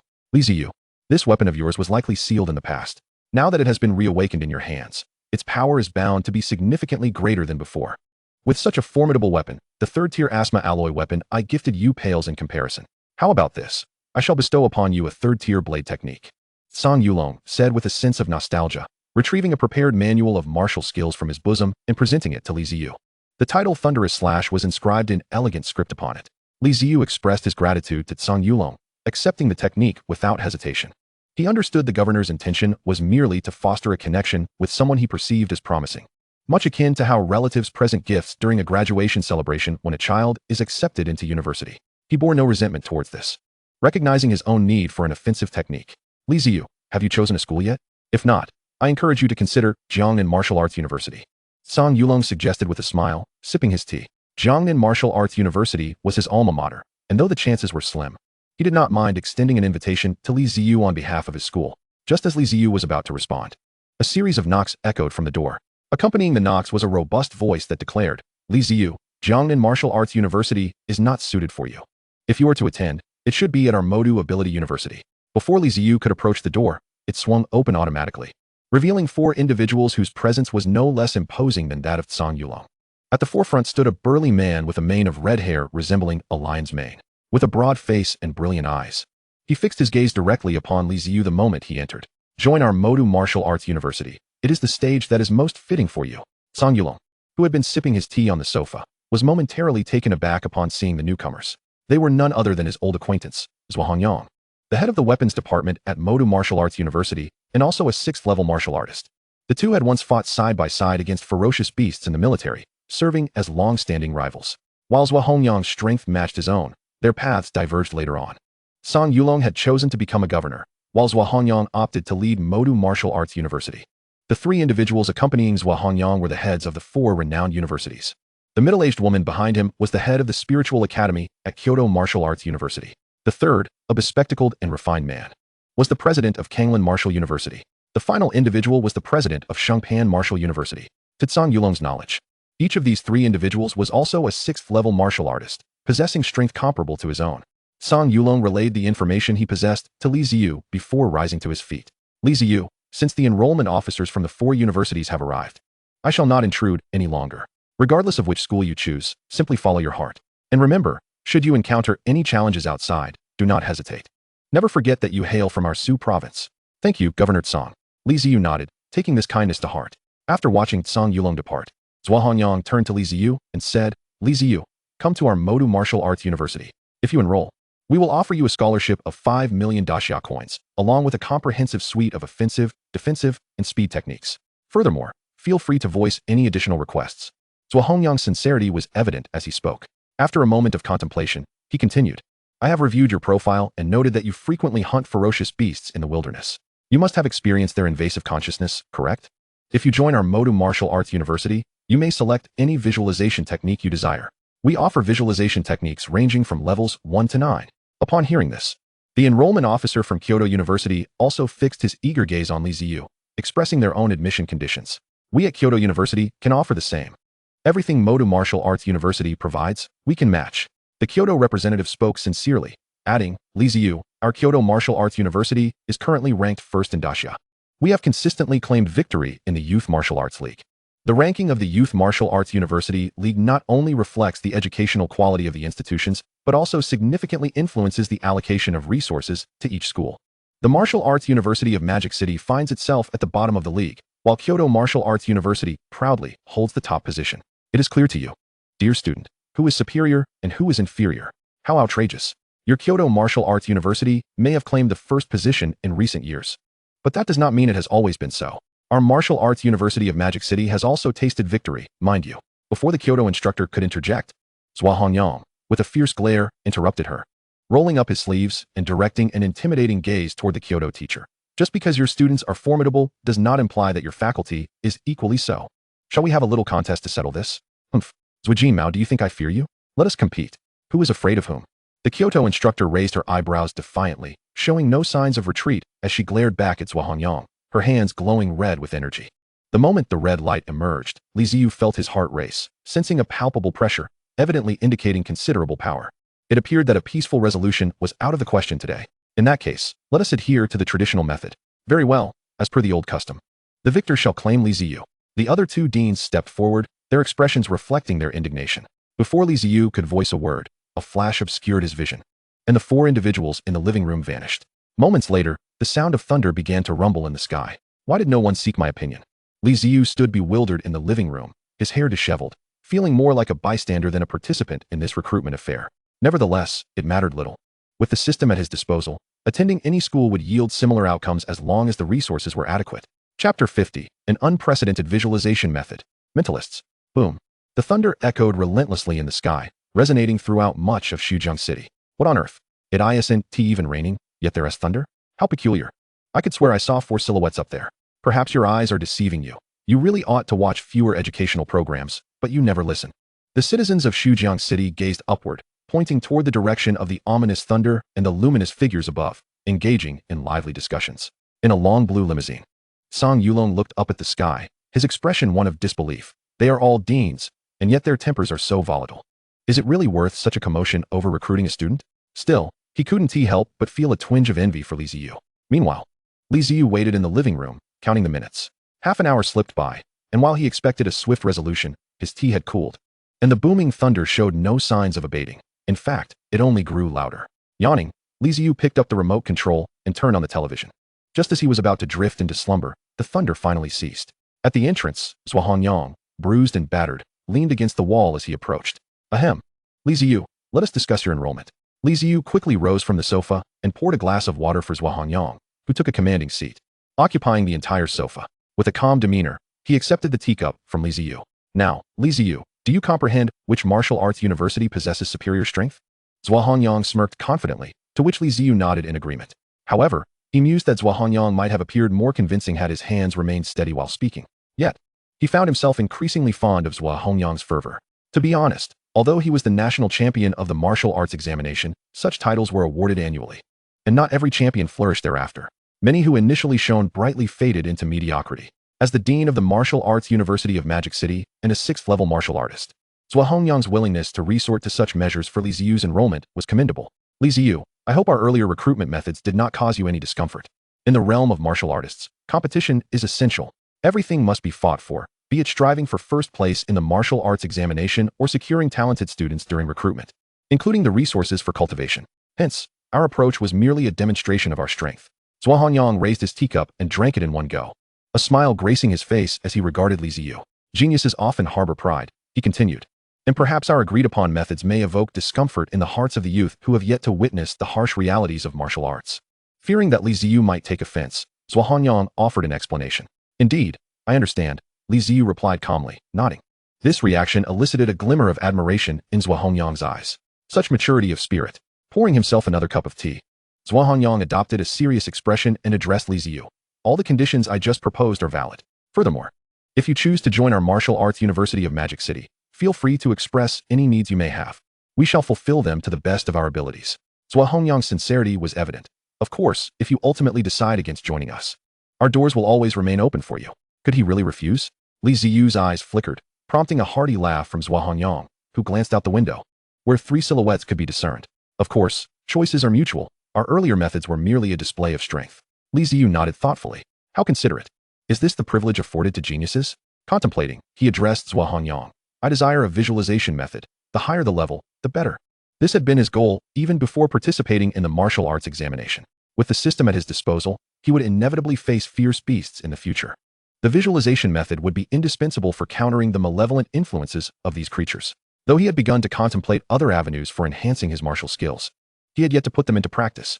The visualization method remained his utmost priority. The higher the level, the better? Zhuohanyang nodded, raising his gaze to Li Ziyu for a moment, before lowering his head in deep thought. After a brief pause, he remarked, we possess visualization methods at the Martial Arts University of Magic City, but first, let me show you something. With that, Zhuohanyang tapped a few commands on his wristband, and a blue 3D virtual projection materialized in the center of the living room. The projection depicted a group of individuals clad in white lab coats, surrounding an object and conducting tests. Behind them stood several formidable-looking elderly figures, exuding an aura of immense strength. Among them, Li Ziyu spotted Zhuohanyang's figure. The 3D virtual projection technology transmitted audio, allowing Li Ziyu to hear their dialogue clearly.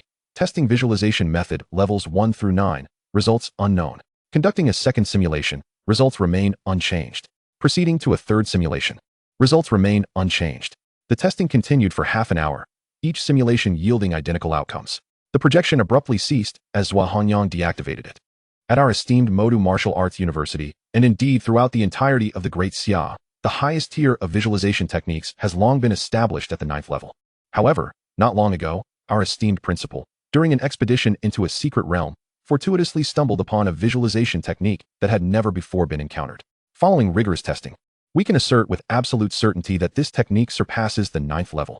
Zhuohanyang paused momentarily before continuing. Nevertheless, this visualization technique is exceedingly challenging to cultivate. To date, no one at Modu Martial Arts University has succeeded in even beginning to grasp it. Since you, Li Ziyu, aspire to attain a higher level of visualization technique, I believe it may be worthwhile for you to attempt this one. Even if you find it beyond your reach, you can always retreat to cultivating other techniques.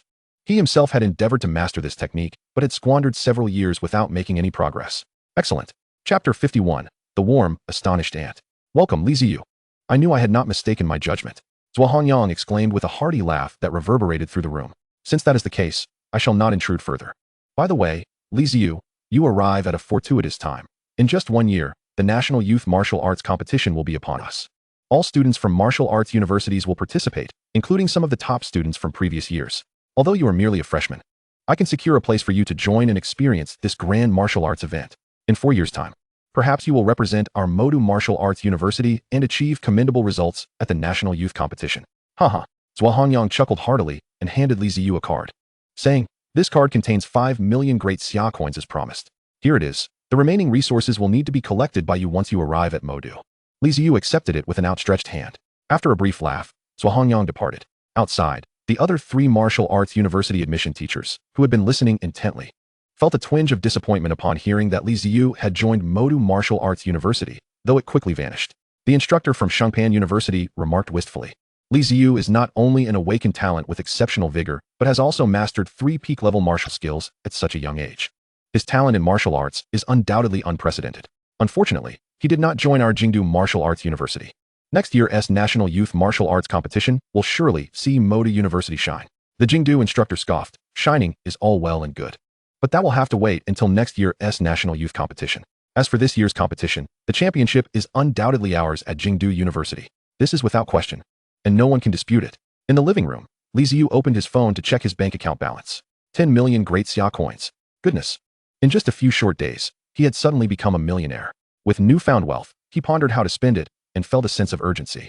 His next objective was clear: enroll in Modu University.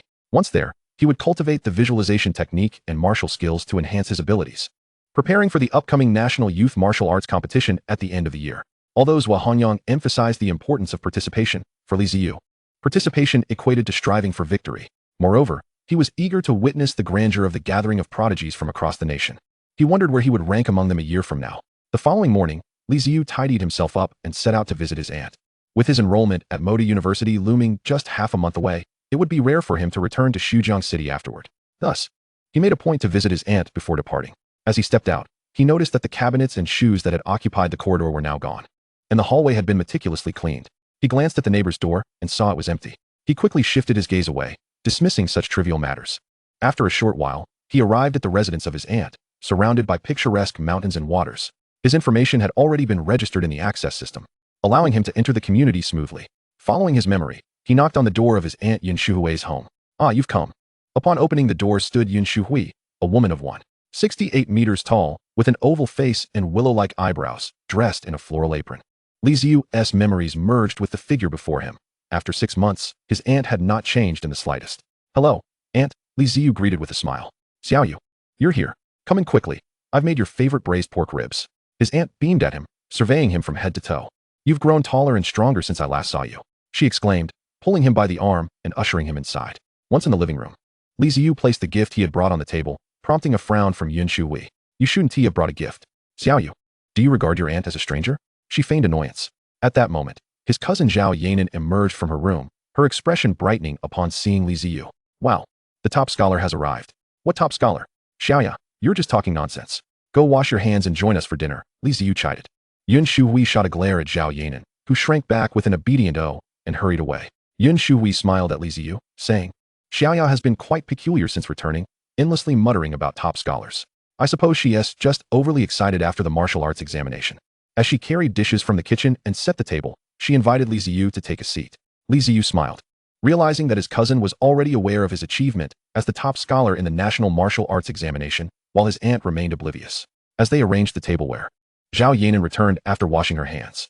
At that moment, the door swung open once more, revealing his uncle Zhao Li returning home.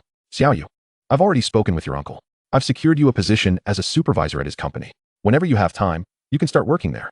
At the dining table, during a lull in the meal, his aunt looked at Li Ziyu with a serious expression and said, "I understand that you have a strong sense of pride and have always been reluctant to accept my help.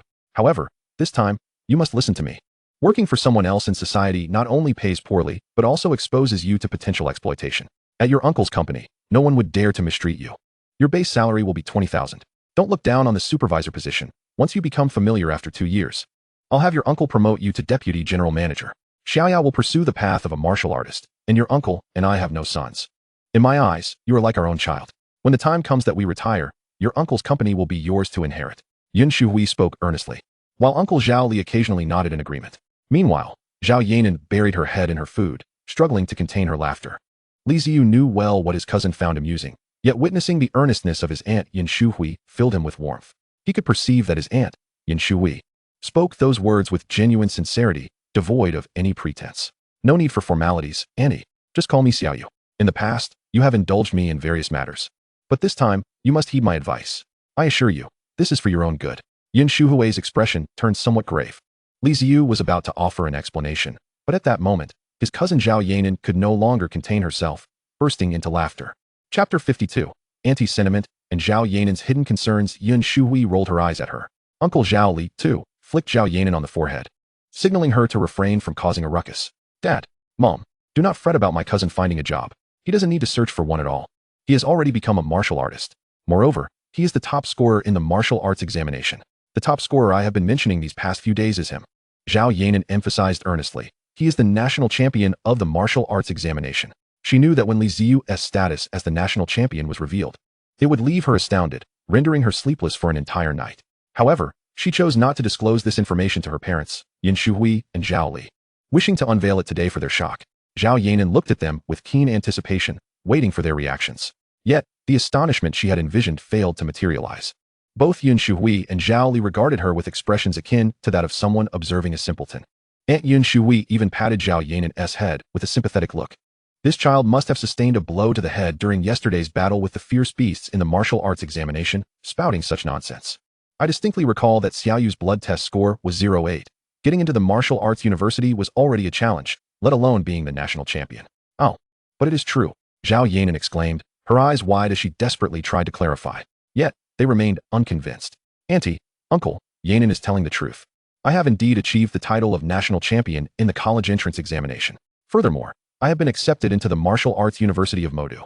Here is my acceptance letter, Li Ziyu said, producing the acceptance letter he had prepared in advance. Wait, you chose Modu University. Zhao Yanan's beautifully arched eyebrows shot up. After glancing at the acceptance letter, she quickly lowered her head to furiously type something on her phone. Yin Shuhui cast a suspicious glance at Zhao Yanan, then turned her attention to the acceptance letter Li Ziyu had handed her. She harbored doubts that Li Ziyu and Zhao Yanan had conspired beforehand to deceive her with this acceptance letter. Picking up the letter, she noticed its red cover, adorned with a gilded border. Upon opening it, she discovered elegantly inscribed characters spelling out Martial Arts University of Modu on a piece of parchment of unknown material, complete with a signature from the principal. This doesn't seem fake at all. Honey, you know so much. Why don't you take a look? Yin Shui said, eyeing the acceptance letter with uncertainty. The craftsmanship was exquisite, leaving her unsure. However, the Martial Arts University of Modu was among the top 4 martial arts universities in the nation, with exceedingly stringent admission criteria. Every year, few individuals from the city were accepted. Now, someone was suddenly telling her that her nephew, whom she had always thought lacked martial talent, had been accepted into Modu University? This was simply hard to believe. Annie, the acceptance letter is genuine. It has a certificate number that can be verified on the official website. I will be reporting to Modu in half a month.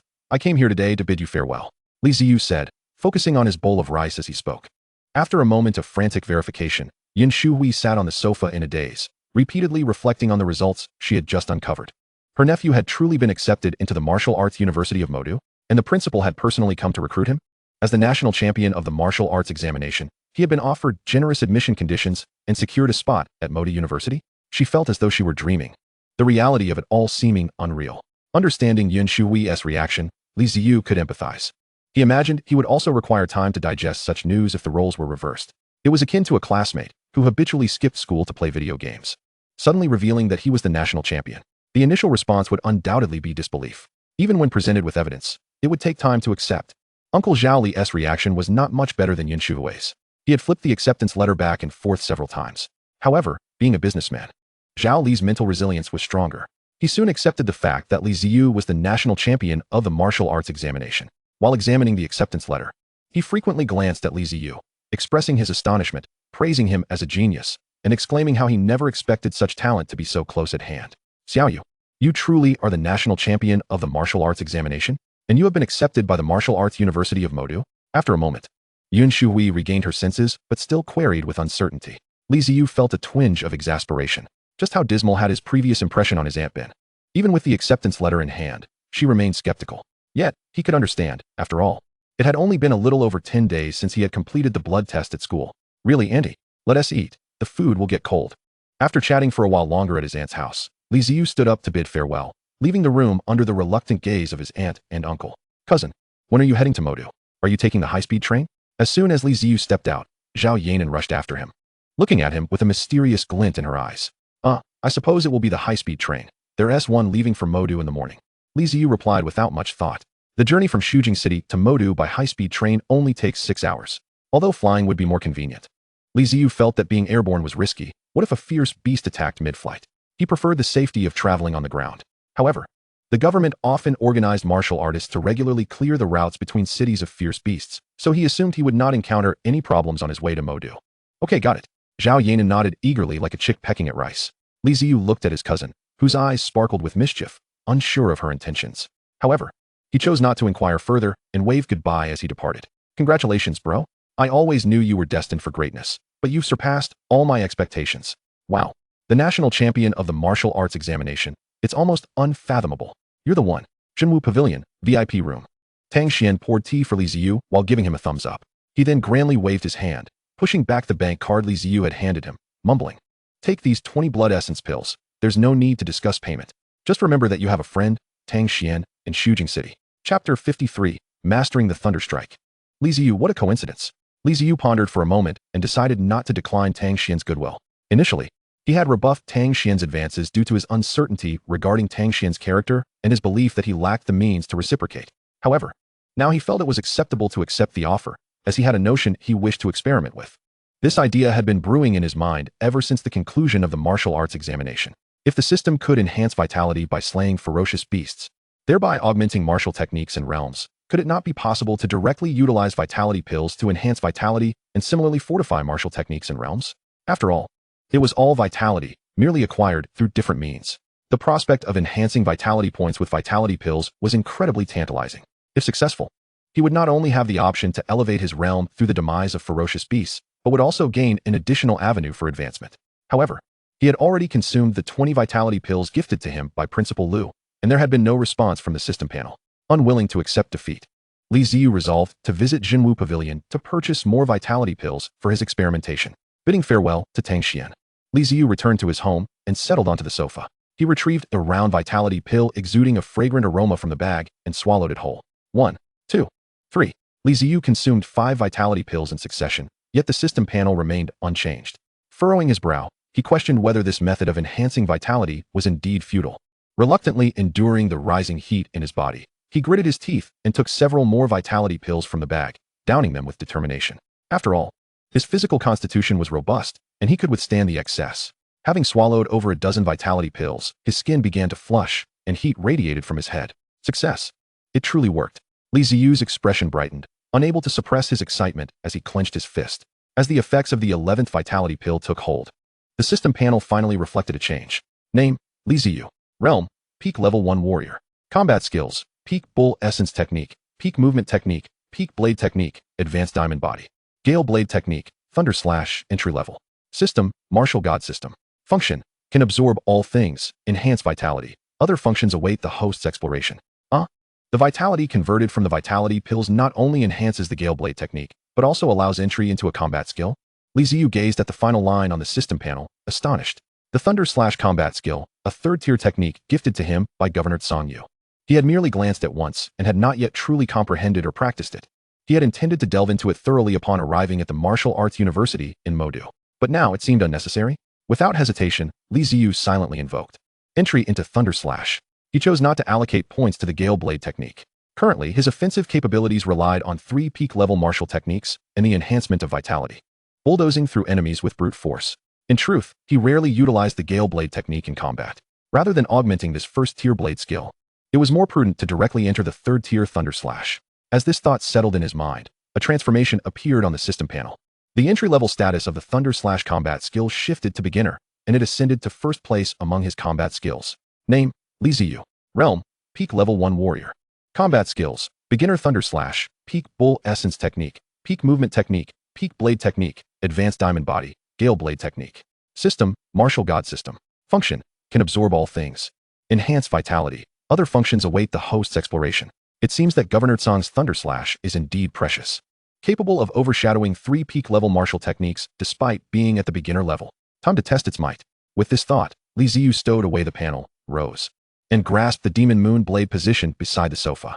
He had just named this blade Demon Moon. Taking a deep breath, he held the blade with one hand. aimed it in a specific direction, and struck down with force. Simultaneously, he shouted, "Thunder slash!" Boom. In an instant, a crimson arc of energy surged forth, crackling with electricity. The sound of wind and thunder shattered the silence. The steel-reinforced concrete wall was cleaved, revealing a 2-meter gash. Debris cascaded down. Li Ziyu stood in the center of the living room, holding the demon moon, staring at the large portion of the smooth wall that had vanished, illuminated by the moonlight. His eyes widening in disbelief. A blade aura? He had merely aimed his strike at the air, never intending to cleave the wall. The wall was still 3 to 4 meters away from the tip of his blade, and yet it had been severed in one stroke. After a lengthy pause, Li Ziyu finally sheathed the blade, his expression brimming with exhilaration. Powerful. No wonder it is a 3rd-tier technique. Here I am at level 1. Already achieving an attack that leaves the body, not only swift, but also immensely powerful. It appears this will be my secret weapon henceforth. Putting away the demon moon, Li Ziyu returned to the sofa, poured himself a glass of water, and consumed it in one go. After calming his emotions, he began to deliberate on the matter of enhancing vitality with the vitality pills, including the 20 vitality pills gifted by Principal Lu and the 11 he had just consumed. He had ingested a total of 31 vitality pills. Each vitality pill cost 100,000 daxia coins, amounting to a staggering 310,000 daxia coins. To enter the Thunder Slash combat skill at that price feels rather extravagant, Li Ziyu mused, feeling a twinge of regret. If Song Yu were privy to Li Ziyu's current thoughts, he would likely be speechless. The Thunder Slash is notoriously difficult to enter among 3rd-tier techniques. If mere money could grant entry, Song Yu might exclaim, how about 300 million? Thus, while vitality pills can indeed be employed to enhance vitality, they are evidently a slower method compared to slaying ferocious beasts. Reflecting on the changes in the system panel, Li Ziyu concluded that it was still worthwhile. At the very least, he had gained an additional means of advancement, albeit only as a supplementary method. It seems I must find a way to procure more vitality pills. The night passed without incident. The following morning, the morning sun dispelled the darkness. After freshening up, Li Ziyu hailed a taxi to the high-speed train station located in the suburbs of Xujiang City. He had already purchased his ticket to Modu, which would take 6 hours. Just as Li Ziyu arrived at the high-speed train station, before he could even swipe his card to enter, he heard a familiar female voice calling out to him from behind, filled with surprise. Li Ziyu, are you also heading to Modu today? What a coincidence. Chapter 54 indeed. What a coincidence. After the security check, he turned to see a petite girl dressed in a white round-collared shirt and a collegiate-style skirt, her expression radiating delight as she looked at him. It was Xiaolin.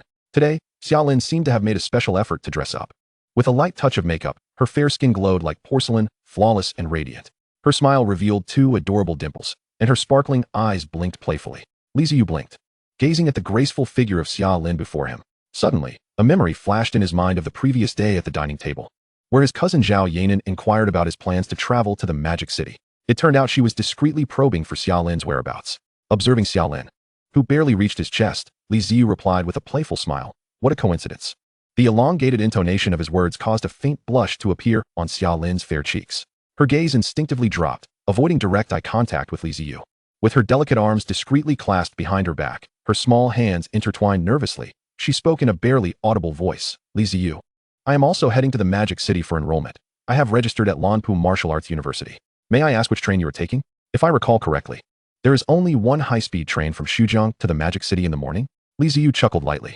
He was well aware of Lanpu Martial Arts University, also located in the Magic City and regarded as a respectable institution for martial arts nationwide. It seemed that Xiaolin's scores were insufficient for admission to the Magic City Martial Arts University, leading her to opt for Lanpu instead. Perhaps influenced by personal connections as well. Slinging his backpack over his shoulder, Li Ziyu waved at Xiaolin. Since we are both heading to the Magic City, let us go together. We should hurry. The train will arrive shortly. Coming. Xiaolin's face blossomed into a radiant smile at his words. Watching Li Ziyu's tall figure as he walked ahead, she felt an unexpected surge of joy, as if the sunlight had become more brilliant. With a cheerful response, she hurried to catch up with his strides. Walking side by side, they soon reached the security check. This time, Li Ziyu was carrying a weapon, and to board the high-speed train, they had to pass through security, arriving at the designated security checkpoint for martial artists. A young lady in a blue uniform scrutinized Li Ziyu's youthful visage while holding a medal representing a peak-level martial artist. Her eyes were filled with astonishment. Excuse me, is this peak-level martial artist medal truly yours? Impersonating a martial artist is a serious offense. It was not that she intended to target Li Ziyu. Rather, it was his remarkably youthful appearance that caught her off guard. He looked barely 18. An underage peak-level martial artist? Such a sight was unheard of. While she was speaking, another inspector, drawn by the commotion, approached. After glancing at the peak-level martial artist medal in the young lady's hand, he too wore a skeptical expression. Indeed, This is my enrollment notification. The serial number should verify my martial artist identity. The medal representing his martial artist status had one drawback. It bore no photograph. To complicate matters, the machine at the train station that checked martial artist identities was malfunctioning and under repair. Proving his status would require a trip to the Martial Arts Association, which would undoubtedly take at least half an hour. And he did not wish to delay as the train was soon to depart. Fortunately, he had his acceptance letter from the Magic City Martial Arts University on him, which, due to its high credibility, could also affirm his identity as a martial artist.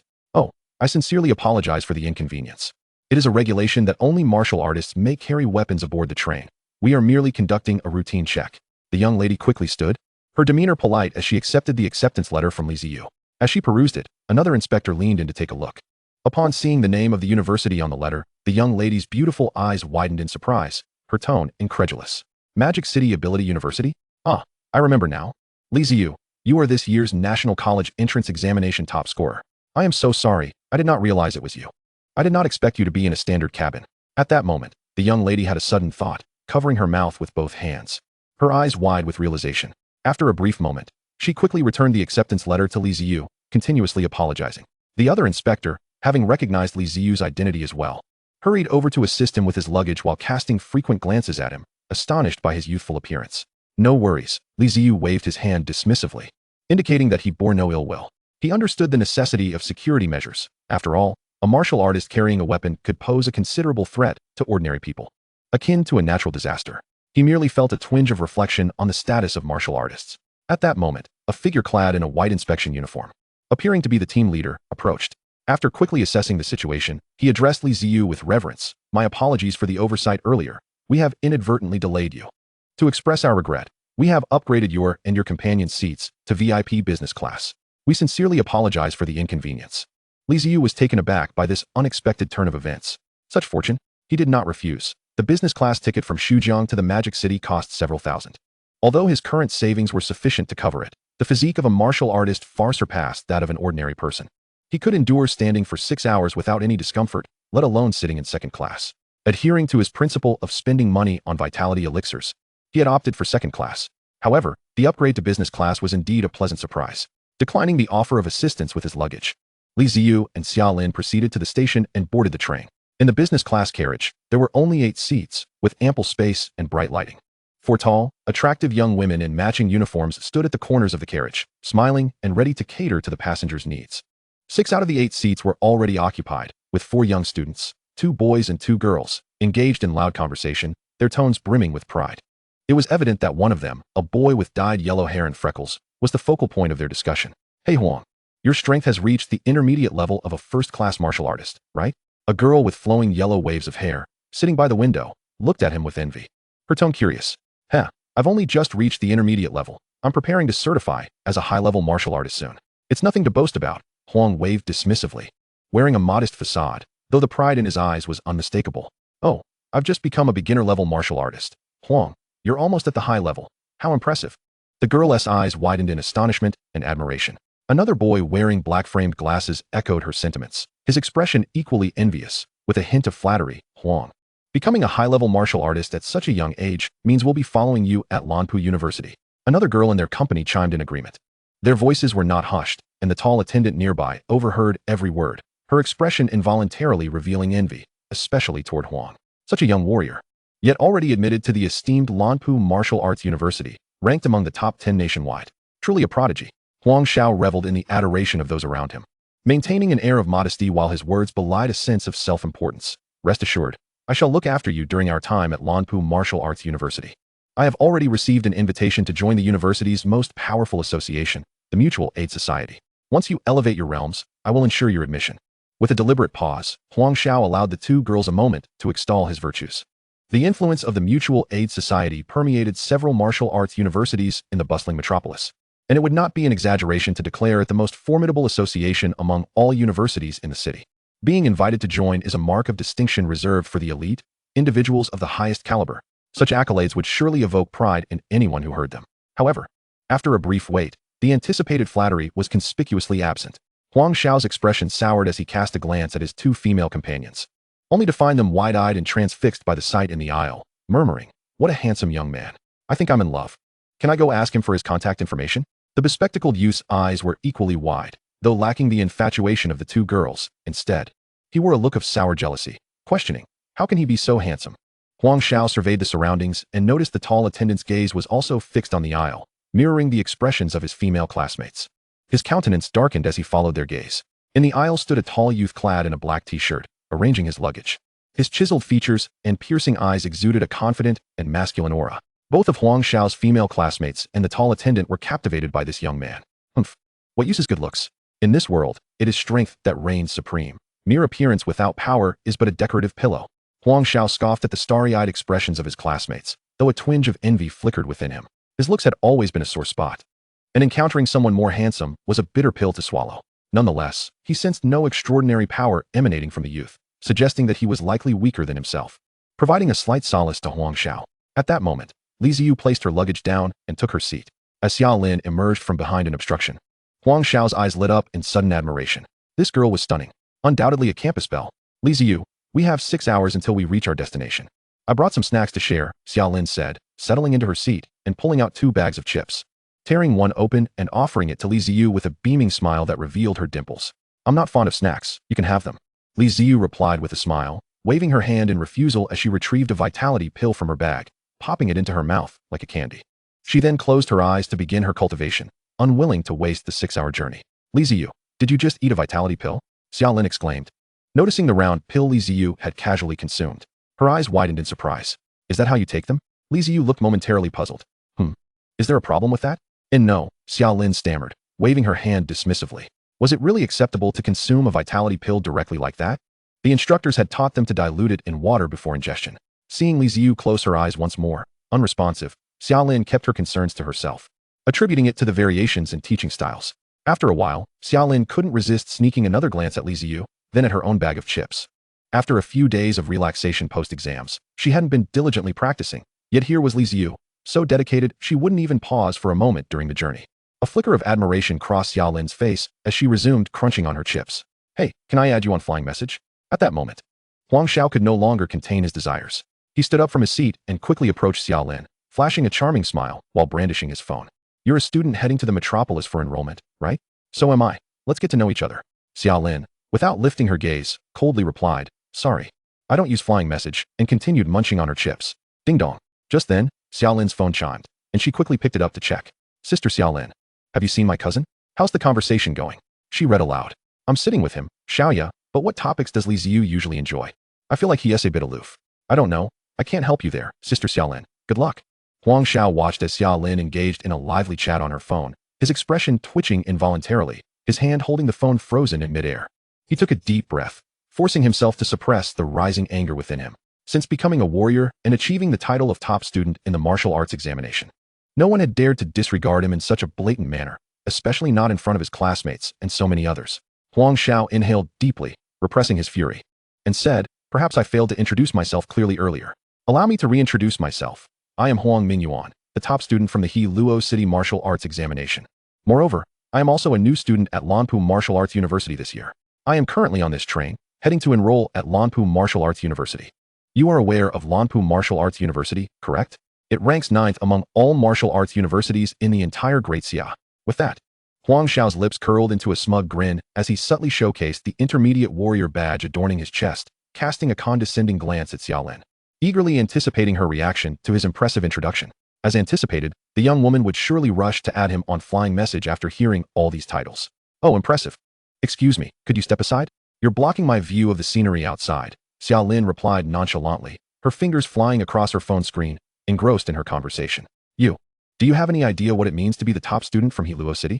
Do you understand the significance of Lanpu Martial Arts University? Not only have I been accepted into Lanpu, but I've also been invited to join the Mutual Aid Society. Do you grasp the weight of that? The Mutual Aid Society is the most powerful association across all martial arts universities in the metropolis. Only geniuses can join. Do you comprehend what that implies? Huang Xiao's expression froze in shock, his face contorting in disbelief. He felt utterly confounded by Xiao Lin. Could she truly be so oblivious? Did she hail from some remote village, unaware of the implications of his declarations? At that moment, a stifled laugh erupted from somewhere in the train car, as someone couldn't contain their amusement at the unfolding scene. Huang Xiao's complexion turned an unhealthy shade, reminiscent of a pig's liver, as he suppressed the simmering fury within him, preparing to speak once more. However, before he could utter another word, Xiaolin, displaying evident impatience, raised her head, furrowing her brow as she fixed her gaze upon Huang Xiao. I know what you wish to say, Lanpu Martial Arts University, correct? I am well aware. Not only do I know, but I am also among the students reporting to Lanpu Martial Arts University. Allow me to reiterate once more, I do not possess Feishin. Xiaolin, somewhat exasperated, quickly stole a glance at Li Ziyu, who remained in meditation, his expression devoid of any sign of displeasure. Xiaolin released a quiet breath of relief, fearing that Li Ziyu might consider her to be the source of trouble and subsequently disregard her. Yet, it appeared that Li Ziyu was indeed unconcerned. With a cold expression, Xiaolin declared, "If you do not leave at once, I shall summon the inspectors." A segment of the high-speed train traversed through a desolate area where ferocious beasts occasionally roamed. To ensure safety, each train was accompanied by martial artists responsible for maintaining security during the journey and addressing any disputes among practitioners. Huang Xiao's demeanor grew equally frigid, his face darkening ominously. He had observed Xiaolin's subtle actions and understood that her refusal was due to Li Ziyu's presence beside her. Casting a sidelong glance at the meditative Li Ziyu, who had yet to open his eyes, Huang Xiao turned back to Xiaolin, his tone icy as he remarked, "Do not presume that merely because you are attending Lanpu Martial Arts University, you hold the right to speak to me in such a manner. Among the newcomers, there exist hierarchies. Furthermore, that individual beside you is also a student of Lanpu Martial Arts University, correct? Let me enlighten you. Handsomeness does not equate to sustenance. This world speaks only in terms of strength. Once you enter the martial academy, that becomes even more apparent. With the attitude you displayed towards me just now, I could easily send a message that would render you both unable to navigate the freshman ranks at Lanpu Martial Arts University." Huang Xiao glared viciously at Li Ziyu, huffed disdainfully, and with a final threatening remark, turned to return to his seat. He was not jesting. The mutual aid association he had joined was an elite club formed by the leading seniors of each martial academy, boasting considerable influence across various institutions over the years. Only exceptional students could gain entry, and should the two remain in Lanpu, it would be exceedingly simple for him to target them once enrolled. "Are you threatening me?" Just as Huang Xiao turned away, Li Ziyu's cold voice echoed from his seat, emerging from his meditative state. He slowly opened his eyes and fixed his calm gaze upon Huang Xiao. Although he had been engrossed in his training, he had been acutely aware of the commotion nearby. Initially, he had deemed it an inconsequential distraction unworthy of his attention, but Huang Xiao's final remarks sent a chill coursing through him. He despised being threatened above all else. Moreover, while Huang Xiao's influence could not reach him outside of Lanpu, Xiaolin was indeed at risk of being targeted. Feeling compelled to intervene, Li Ziyu thought, "What of your threats? It is you who should be wary." Huang Xiao snorted dismissively, unwilling to back down, as he stroked the emblem on his chest representing a mid-level martial artist, glaring fiercely at Li Ziyu. Despite their similar ages, Li Ziyu remained unfazed. Confident in his status as the top scorer of the martial arts examination in Hulua City, soon nearing the threshold of a high-level martial artist certification. After all, how many top scorers existed throughout the vast land of Daxia? Maintaining his silence, Li Ziyu gradually rose from his seat. As he stood, the chatter and murmurs within the carriage ceased abruptly, the atmosphere thick with tension. "Something is amiss. We need to summon Inspector Wang." A vigilant train attendant, sensing the escalating situation, hurriedly turned to dash towards the carriage exit. Young men, particularly those imbued with the vigorous energies of martial artists, could easily lose control in heated moments. If a conflict were to erupt among practitioners on the high-speed train, the consequences would be dire. Esteemed talents, I implore you to exercise restraint. Any grievances can await our arrival at the academy, where they may be resolved in the arena. We are all bound for prestigious institutions. Do not jeopardize your futures. At this juncture, a middle-aged man clad in a black combat uniform, with a short blade at his waist, approached rapidly, guided by the train attendant. As he walked, he offered counsel, acutely aware of the tension between the seemingly composed yet charged Li Ziyu and Huang Xiao. Both were students of Lanpu Martial Arts University, one being the top scorer of Hulua City's martial examination, on the brink of high-level martial artist certification. He himself was merely a high-level martial artist. Huang Xiao, despite his youth, was nearly his equal in strength, which only added to Inspector Wang's trepidation. Typically, incidents on high-speed trains were rare, and he had intended to use this time to refine his recently acquired natural breathing technique. Yet, he found himself entangled in such a challenging predicament. "Young man, I kindly ask you to temper your emotions." Inspector Wang wiped the sweat from his brow. Casting a glance at Li Ziyu as he urged, "I cannot ascertain the background of the youth opposing Huang Xiao, but such audacity is perilous. Do you not perceive Huang Xiao's identity and strength? To speak to him in such a manner is foolhardy. With so many eyes upon him, Huang Xiao felt compelled to act. He could not afford to lose face. He coldly retorted, but just then, a thunderous crash reverberated throughout the carriage, as if it had been violently struck by an unseen force. Water cups and fruit dishes toppled, and the passengers were thrown into disarray. Chapter 57, A Mid-Level Beast. The Two-Headed Carrion Eagle. Li Ziyu, however, stood firm as a rock, unlike the others who struggled to maintain their balance. He remained motionless, his feet seemingly glued to the ground. Furrowing his brow, he scanned the surroundings. What is happening? Has the high-speed train come under attack? What is going on? Could it be an earthquake? Did we collide with something? Gasps of panic spread as people exclaimed, I saw a shadow dart past the window. Have we encountered a beast attack? Boom. At that moment, the carriage shook violently once more. Huang Xiao's 2 female companions and the 4 tall attendants huddled fearfully on the ground, casting frantic glances around them. Inspector Wang, this is dire. We are under attack by a beast. At that moment, a young man resembling a driver rushed into the carriage, breathless and shouting urgently, do not panic. Did anyone get a clear look at the creature? It appears to be 2 eagle-like beasts, but they are larger than houses. The driver, trembling and stuttering, made a desperate attempt to describe the scene. Oh, right, it has 2 heads. 2 heads. Hiss. A level 2 mid-tier beast, the 2-headed carrion eagle. Inspector Wang's eyes widened in horror. The driver's words conjured a terrifying image of a monstrous beast in his mind. Are you certain you aren't mistaken? This route is constructed along the city's periphery. How could a level 2 mid-tier beast possibly appear here? As he spoke, he hurried to the window to peer outside. At that moment, the carriage shuddered violently with a resounding boom. A shadow flashed past the window, and suddenly, the carriage felt as though it were being crushed by some sharp object, with the metal roof beginning to creak and contort. Finally, with a thunderous crash, the entire upper part of the carriage vanished, revealing the azure sky and the massive silhouette of the 2-headed carrion eagle blocking the sunlight above. Classmate Huang, save us. 4 high-speed train attendants, along with Huang Xiao's 3 companions, stared in shock at the suddenly absent roof and the 2-headed carrion eagle circling above them. Initially stunned, they quickly reacted with terrified screams. Indeed, it truly is a level 2 mid-tier beast, the 2-headed carrion eagle. Huang Xiao's eyes widened, swallowing hard as he gazed upwards. Above him, the eagle's 4 golden eyes coldly fixed their gaze on him, as if ready to attack at any moment. The 2-headed carrion eagle, a level 2 mid-tier beast, loomed ominously. Opposite Huang Xiao, Li Ziyu lifted his gaze to the monstrous bird. Its wingspan was at least 10 meters. Although referred to as a 2-headed carrion eagle, Li Ziyu thought it resembled a vulture more closely, just 2-headed vultures. Its feathers appeared to be layered with blades, and its golden vertical pupils were icy and indifferent. Even more startling were its enormous claws, estimated to be at least 3 meters long. The roof of the carriage had just been ripped off by those razor-sharp talons. The 2-headed carrion eagle seemed to have fixated on Huang Xiao. Li Ziyu observed the creature's gaze directed at Huang Xiao's blonde hair and mused that animals are drawn to brightly colored objects. It seemed the same applied to beasts. Beside him, Xiaolin felt a surge of anxiety and instinctively leaned closer to Li Ziyu. However, upon seeing his calm demeanor, she felt a sense of inexplicable reassurance. Li Ziyu, should we take action? She asked. Not yet. Let's assess the situation first, he replied, surveying the carriage. Despite the significant damage inflicted by the 2-headed carrion eagle, the passengers remained unharmed. Judging by the eagle's current focus on Huang Xiao, it seemed to have targeted him specifically. Li Ziyu grasped his weapon, the demon moon, and quietly prepared to watch Huang Xiao's performance. Huang Xiao had already drawn his weapon. Feeling the eagle's menacing presence, his face paled, and his grip tightened as he hesitated to move. Just then, Inspector Wang stepped beside Huang Xiao, wielding a dagger and standing resolutely alongside him. With a grave expression, he said, Classmate, we are both level 1 advanced warriors. I possess a defensive combat technique that can temporarily amplify our strength beyond our current level. However, I cannot execute it alone. I require your assistance. Together, we should be able to hold off the 2-headed carrion eagle for a while. I have already called for backup. If we can stall it for 15 minutes, we will be saved. As he spoke, Inspector Wang glanced quickly at Li Ziyu, not sensing any formidable energy from him, nor seeing a warrior emblem. He presumed Li Ziyu's strength to be lacking.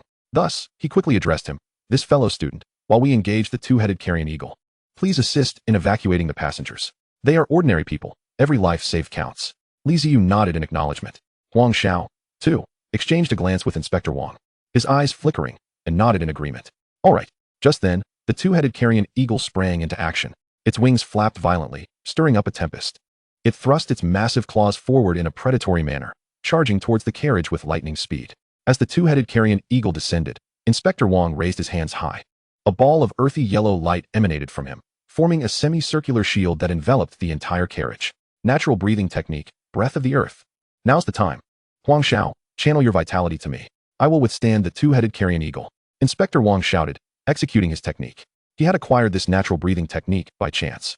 Though he was unsure of its precise level, it allowed him to convert his vitality into various elemental powers, each with distinct effects. The breath of the earth, which he was currently employing, significantly enhanced the user's defense and could create a protective barrier on the spot. With Huang Xiao's energy transferred to him as agreed, He was confident he could withstand the two-headed carrion eagle for 15 minutes until reinforcements arrived. However, before he could finish his thought, his expression contorted in disbelief. Huang Xiao had turned and fled. What the hell? Inspector Wang felt a surge of rage, watching Huang Xiao's back as he ran without a backward glance. A level 1 warrior could not hope to withstand a level 2 mid-tier beast, especially one as formidable as the two-headed carrion eagle. Did he think he was a child of 3? It was absurd.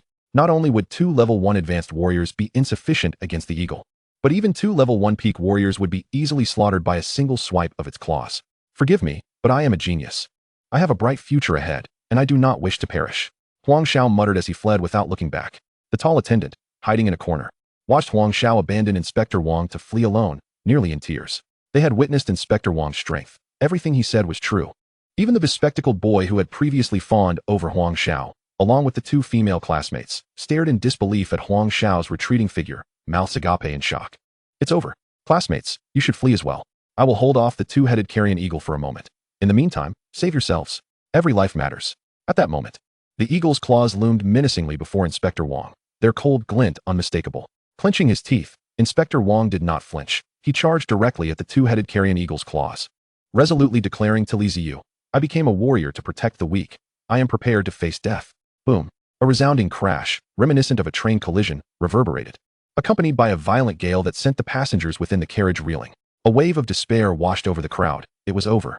Under such a formidable assault, it was inconceivable that Wang Xuancha alone could withstand it. In their hearts, a sense of hopelessness took root, compelling them to unconsciously gaze toward the eye of the hurricane. At the center of the tempest, Wang Xuancha felt a flicker of confusion. Why am I unscathed? The two-headed carrion eagle just struck me. Logically, my earth-breathing technique should have been unable to fend off its attack. He instinctively raised his gaze to the position of the eagle's claws before him, his eyes widening in astonishment. Chapter 58. Instantaneous defeat of the two-headed carrion eagle. Astonishing. Before him, a pale hand, poised as if grasping, calmly held the talons of the two-headed carrion eagle.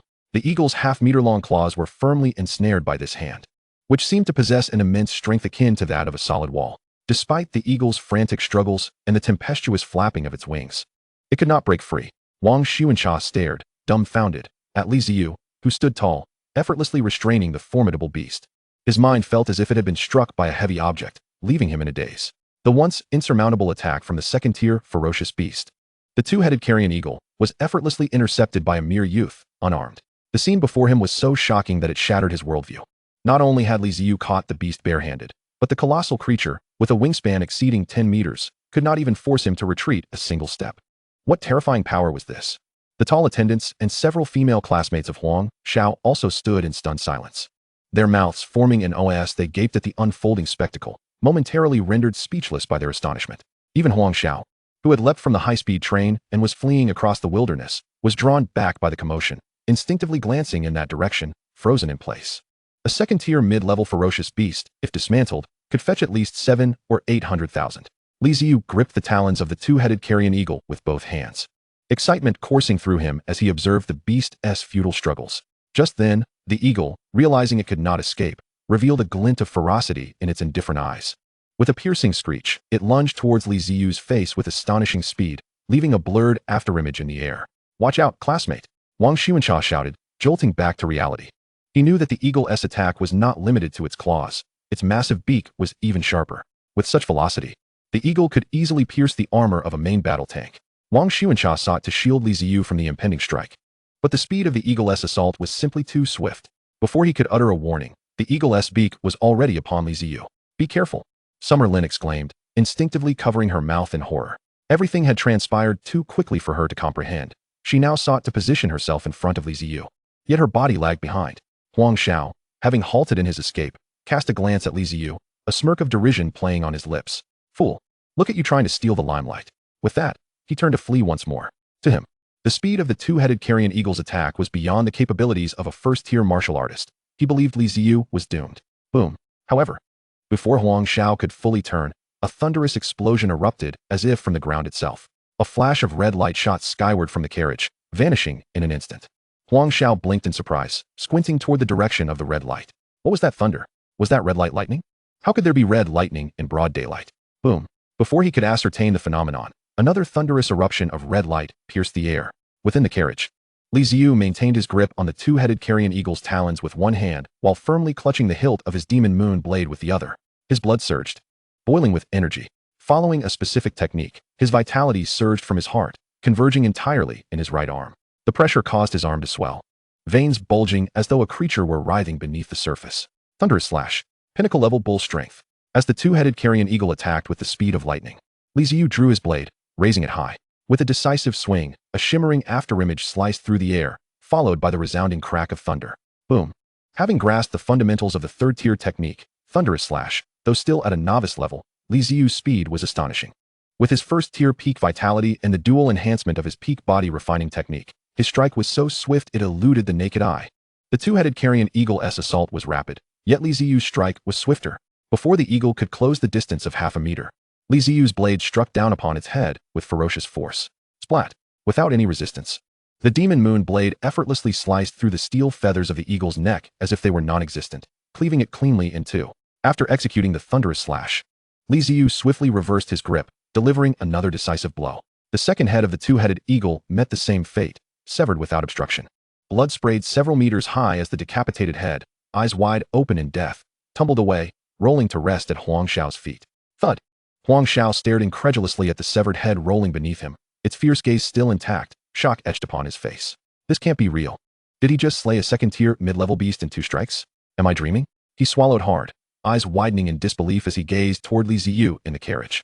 His throat felt constricted, cold sweat pouring down as he struggled to articulate any words. What manner of monster was this? He looked upon someone of seemingly similar age, who had effortlessly dispatched a second-tier beast. How could this be possible? It was inconceivable. Huang Shao slapped himself, trying to awaken from this surreal nightmare. As the top student of the martial examination in Hulua City, he could only run in the face of the two-headed carrion eagle. Yet Li Ziyu had managed to slay it with 2 strikes? Did that mean he wouldn't have been able to withstand even a single blow from Li Ziyu? Suddenly recollecting his earlier threats toward Li Ziyu, Huang Shao felt a chill of sweat trickle down his back, his legs growing weak. He hastily pulled out his phone, checking his bank balance. With the demise of the two-headed carrion eagle, the crisis had passed, and an eerie silence enveloped the high-speed train carriage. Wang Xuanxia stared at Li Ziyu, his expression one of utter astonishment. A myriad of emotions, shock, horror, confusion, and doubt, flashed across his face. Finally, he managed to squeeze out a few words through gritted teeth. I must be dreaming. Classmate Li Ziyu, your prowess is truly remarkable. This must be the 36th time you've uttered that phrase, hasn't he it? Li Ziyu, somewhat speechless, rubbed her forehead, causing Xia Lin's cheeks to flush with embarrassment. I simply find it utterly inconceivable. At times, I even question whether you were just like us, a freshman embarking on your first year. Xia Lin tossed her hair aside and walked alongside Li Ziyu, tilting her head to shyly admire her profile. As they conversed, they arrived at the spacious entrance of the campus. A large stone at the entrance bore the inscription Lanpu Martial Arts University in bold characters. Well, I shall escort you here. I need to head to school for my registration, Li Ziyu remarked with a smile. Earlier, while vanquishing the two-headed carrion eagle in the carriage, he had gained quite a bounty. Firstly, Huang Shao had purchased the corpse of the eagle from him at 3 times the market price. Bowing and scraping as he did so, Li Ziyu understood that this was Huang Shao's roundabout way of apologizing. Observing him fumbling for cash while repeatedly bowing in apology, Li Ziyu chose not to retaliate, considering the value of the Daxia currency. After all, mere banter need not lead to the loss of a life. His second reward was even more unexpected. By defeating the two-headed eagle, he had effectively saved the lives of everyone in the carriage. Subsequently, a martial artist named Wang Sun offered him a rare technique called the natural breathing method, insisting that he accept it. Despite his reluctance, Li Ziyu ultimately acquiesced. He was now carrying it with him, intending to practice it upon returning to Modu Martial Arts University. How about we have a meal before you head back? I'll drop my luggage at the dormitory first, and then treat you to dinner, if that is all right. Xia Lin stood at the entrance of Lanpu Martial Arts University, blinking her eyes and playfully tossing her hair, casting a shy glance at Li Ziyu. Fearing his refusal, she added, you helped me out on the high-speed train. And by defeating the two-headed carrion eagle, you saved my life. I can hardly fathom how to repay you. If I don't treat you to a meal before parting ways, I fear I won't sleep a wink tonight. After finishing her plea, Xia Lin batted her large eyes and gazed up at Li Ziyu with eager anticipation. At that moment, numerous new students began arriving for enrollment. As they observed the tall, stunning Xia Lin looking expectantly at Li Ziyu, envy flickered across their faces. Li Ziyu pondered for a moment, then checked the time. It was precisely noon, the perfect hour for a meal. Since becoming a martial artist, his appetite had increased significantly, and he was feeling quite hungry. He nodded in agreement. All right, go ahead and drop off your luggage. I'll wait for you here. Yay, I'll be right back. Chapter 60, Encountering the Mutual Aid Society. A radiant smile, adorned with two charming dimples, lit up Xia Lin's face, resembling flowers blooming in spring. After exchanging a few more words with Li Ziyu, she skipped away with her luggage towards the campus. While waiting, Li Ziyu casually found a public bench at the entrance of Manhwaedit University. He was not idle. He retrieved 2 quail egg-sized chi blood pills from his bag, popped them into his mouth, and began his cultivation. As the 2 pills melted upon contact, a warm current surged through his body, spreading to his limbs, akin to soaking in a hot spring on a frigid winter day. Wait a minute. Aren't chi blood pills supposed to be diluted with water and consumed in portions? Can you really eat them directly? What if the potency is too strong and it overwhelms my body? Perhaps these were seasoned 3rd or 4th year students. He had heard that those with elevated chi blood levels could withstand the full force of the pills. They must be formidable seniors. Indeed, it was enrollment season, and martial arts students admitted to Manhwaedit University were gradually arriving to register. Witnessing Li Ziyu consume the 2 chi blood pills as if they were mere candies left them all in astonishment. Li Ziyu's ears perked up at their murmurs, and his eyelids twitched. What? Chi blood pills require dilution with water before consumption? Is that not common knowledge? Why was I not informed? After digesting the effects of the 2 pills, Li Ziyu took out another chi blood pill from his pocket and scrutinized it closely. This particular pill, the size of a quail egg, was perfectly round and glimmered with a ruby hue under the sunlight, emanating a delightful fragrance that tempted one to swallow it whole. Oh, forget it, it's all the same. It's too much hassle to dilute it with water. As long as it doesn't diminish the pill's potency, it should be fine. With that thought, Li Ziyu flicked the pill into his mouth and began to chew with a satisfying crunch. Name, Li Ziyu. Realm, Peak Level 1 Martial Artist. Combat Skills, Beginner Thunder Slash, Peak Level Bull Strength Body Method, Peak Level Body Technique, Peak Level Sword Technique, Advanced Diamond Body. Gale Blade Technique, Natural Breathing Method, not yet mastered. System, Martial God System. Function, capable of absorbing all things to enhance chi blood. Additional functions await discovery by the host. Considering the 3 million earned from selling the 2-headed carrion eagle's corpse, alongside the 5 million rewards from Xujiang City and another 5 million from Modu, my current assets total 13 million, sufficient for me to purchase another batch of chi blood pills. Once I arrive at Modu Martial Arts University, I'll need to procure some. I also aim to master the natural breathing method and see if I can elevate my realm to level 2. Oh, and I must not forget to collect the primary visualization techniques for combat skills as well. Li Ziyu slowly opened his eyes, formulating a plan for his upcoming journey. Just then, he spotted Xia Lin approaching in a new outfit. Standing at a height of 168 centimeters, she wore snug blue jeans that perfectly accentuated her long, slender legs. On her upper half, she donned a pink sleeveless top, revealing her flawless, delicate collarbones. Below the collarbones were 2 well-rounded curves. As she strolled closer, many new students passing by couldn't help but steal glances at her. Accompanying Xia Lin was a short-haired, delicate-faced girl dressed similarly coolly. The girl had a fair complexion and a petite, charming appearance, revealing 2 pristine canine teeth as she spoke. These seniors are so infuriating. They force us into joining clubs we don't even like. It's utterly tyrannical. I refuse to join. As they approached Li Ziyu, Xia Lin puffed her cheeks in indignation while conversing with the girl. The girl, with a helpless expression, attempted to console her. What happened, Xia Lin? Did something unpleasant occur? As they drew closer, Li Ziyu stood up from the public seat, walking towards the 2 with a smile. Upon seeing Li Ziyu, the girl accompanying Xia Lin's eyes brightened slightly, her expression reflecting admiration. What a handsome young man. Is he from the Mutual Aid Society? As I was exiting the dormitory with my luggage alongside Xiaoxua, we stumbled upon a recruitment event for the Mutual Aid Society. They insisted on persuading us to join their organization, relentlessly pursuing us for quite some time. Only after we expressed our displeasure did they allow us to leave, taunting us with derision. How infuriating. Xiao Lin's petite face was puffed up in anger, her delicate nose crinkling adorably as she spoke. Despite her ire, to Li Ziyu's eyes, it appeared more like a playful pout. He had often heard tales in his previous life about petite girls whose anger lacked potency, resembling more of a charming display, and today he was witnessing it firsthand. Oh, and in my fury, I neglected to introduce Li Ziyu to my roommate at Manhwaedit University, Wang Xiaoya. Do not let her petite stature deceive you. Her abilities are quite formidable.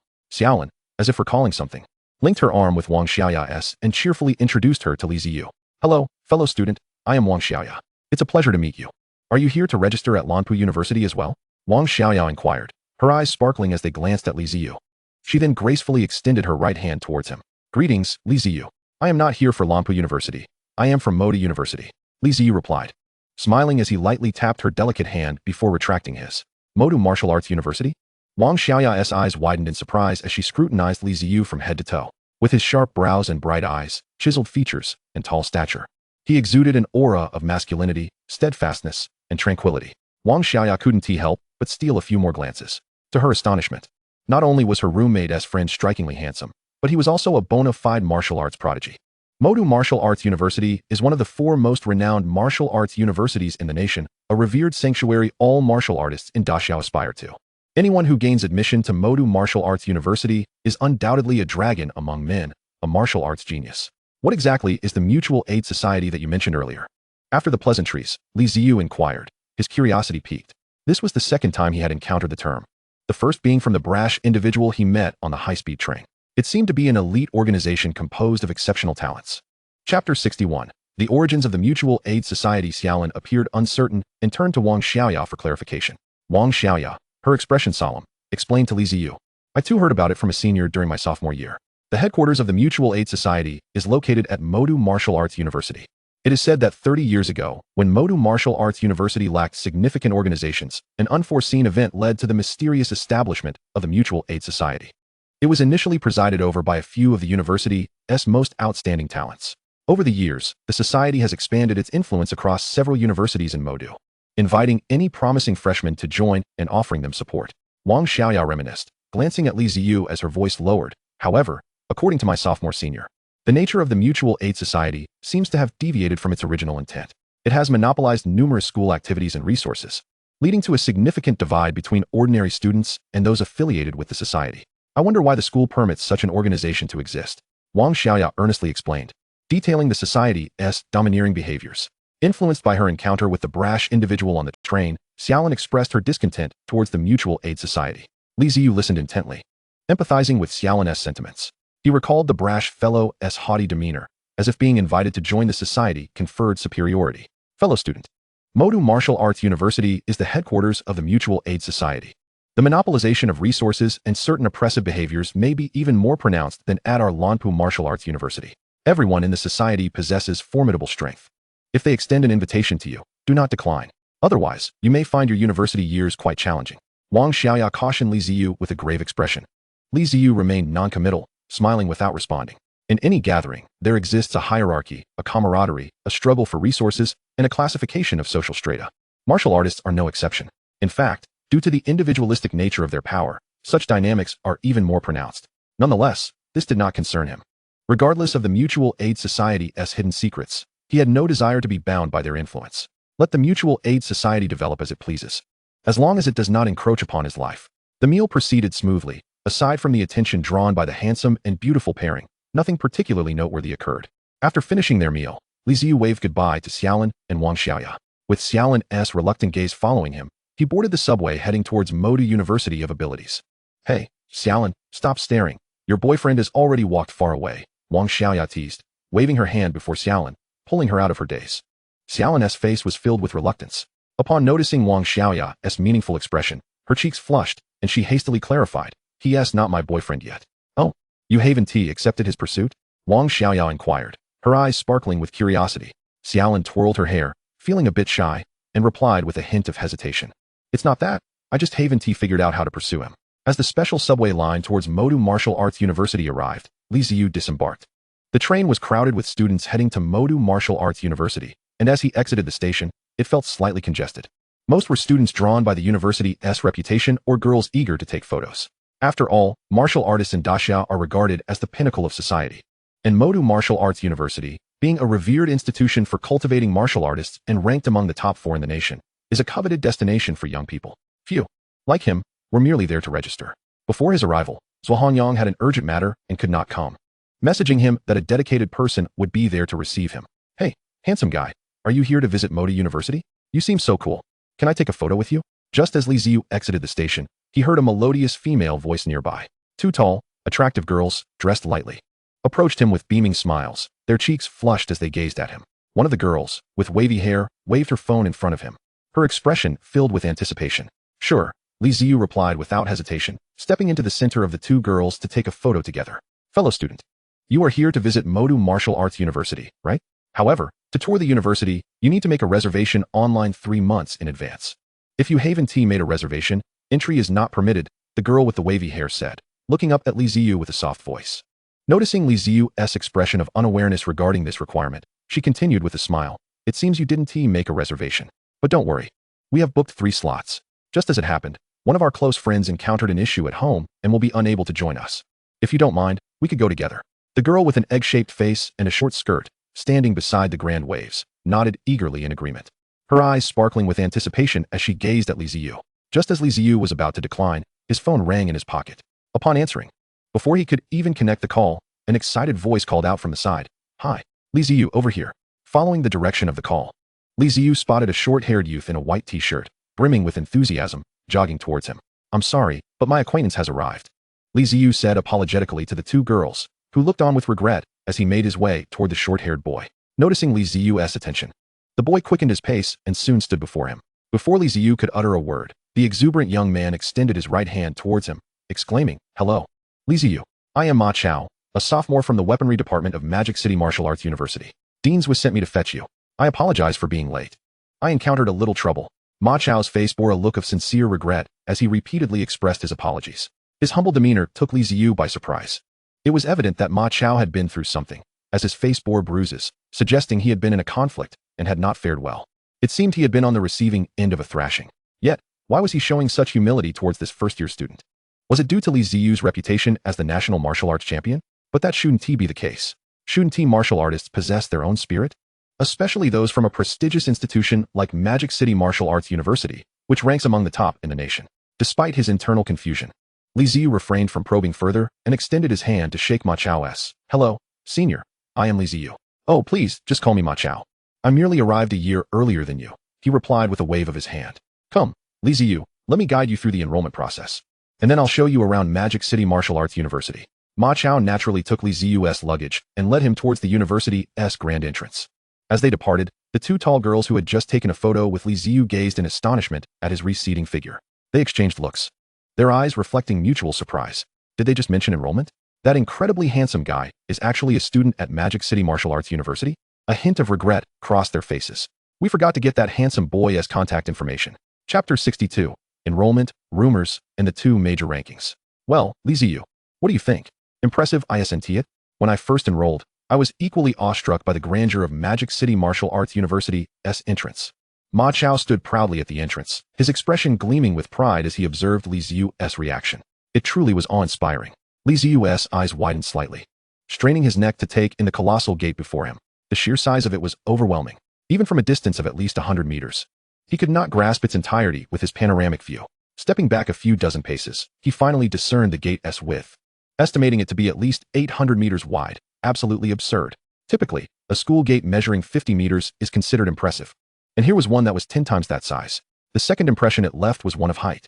He couldn't quite gauge how tall it was, but it felt significantly taller than the tallest 50-story building in Xujiang City. Gazing at this gate, which was 800 meters wide and at least 200 to 300 meters high, the word majestic spontaneously sprang to mind. It was indeed ludicrous for a school gate to evoke such imagery typically reserved for mountains. Was this entrance built to accommodate an aircraft carrier? The gate measured 850 meters in width and 320 meters in height. During a state of heightened readiness, it could simultaneously allow 10 strategic aerial vessels to pass through side by side. Observing Li Ziyu's astonishment, Ma Chao instinctively puffed out his chest, pride radiating from him as he began to explain. State of heightened readiness? Strategic aerial vessels? Li Ziyu's eyes flickered with intrigue, capturing yet another term he had never heard before. Clearly, there was a reason for constructing the gate to such grand proportions. Ma Chao, brimming with pride, turned his gaze towards Li Ziyu, prepared for his curiosity-driven inquiries. However, when Li Ziyu did not pose any questions, Ma Chao could hardly contain himself. Li Ziyu, aren't you curious why strategic aerial vessels need to pass through the gate? Li Ziyu chuckled softly.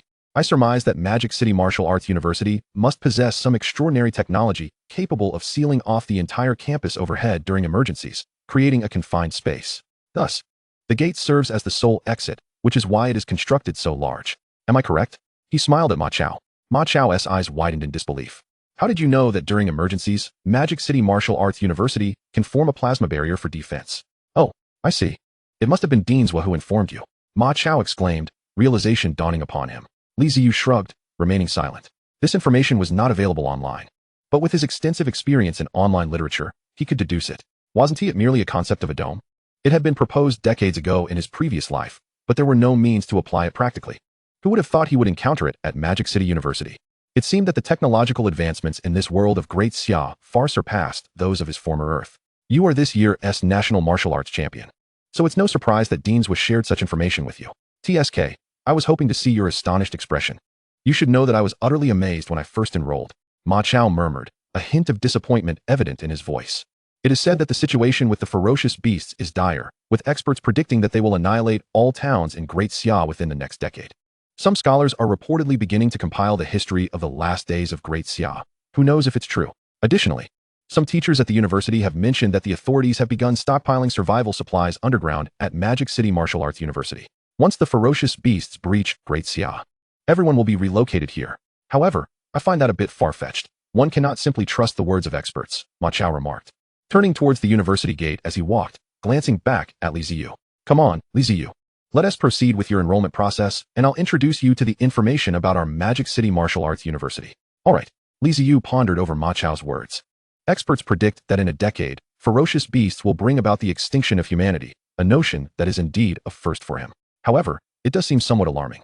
While the ongoing conflict between humans and these beasts is undeniably fierce, with towns succumbing daily, it has not yet escalated to the brink of total annihilation, has it? Shaking his head, he dismissed such thoughts. Li Ziyu followed Ma Chao and entered the magical capital martial arts university. Upon entry, they were greeted by a broad stone pathway, flanked on both sides by rows of fragrant osmanthus trees. Inhaling deeply, Li Ziyu was enveloped in the sweet scent of osmanthus, which lifted his spirits considerably. After walking for several minutes, they arrived at the end of the stone road. Before him stood two obelisks, side by side, varying in height. The one on the right was notably taller than the left, easily exceeding 300 meters. At that moment, a number of students, much like himself, stood beneath the obelisks, their faces alight with determination and aspiration. Li Ziyu came to a halt before the obelisks, gazing upward. The uppermost layers were inscribed with various names, becoming increasingly prominent as one looked higher. The first tier bore the gilded names of Lei Zhan, Yun Feiyang, and Lu Mingyuan. These constituted the two prestigious rankings of the magical capital martial arts university. The shorter obelisk on the left recorded the blood chi ranking, while the taller one on the right chronicled the combat power ranking.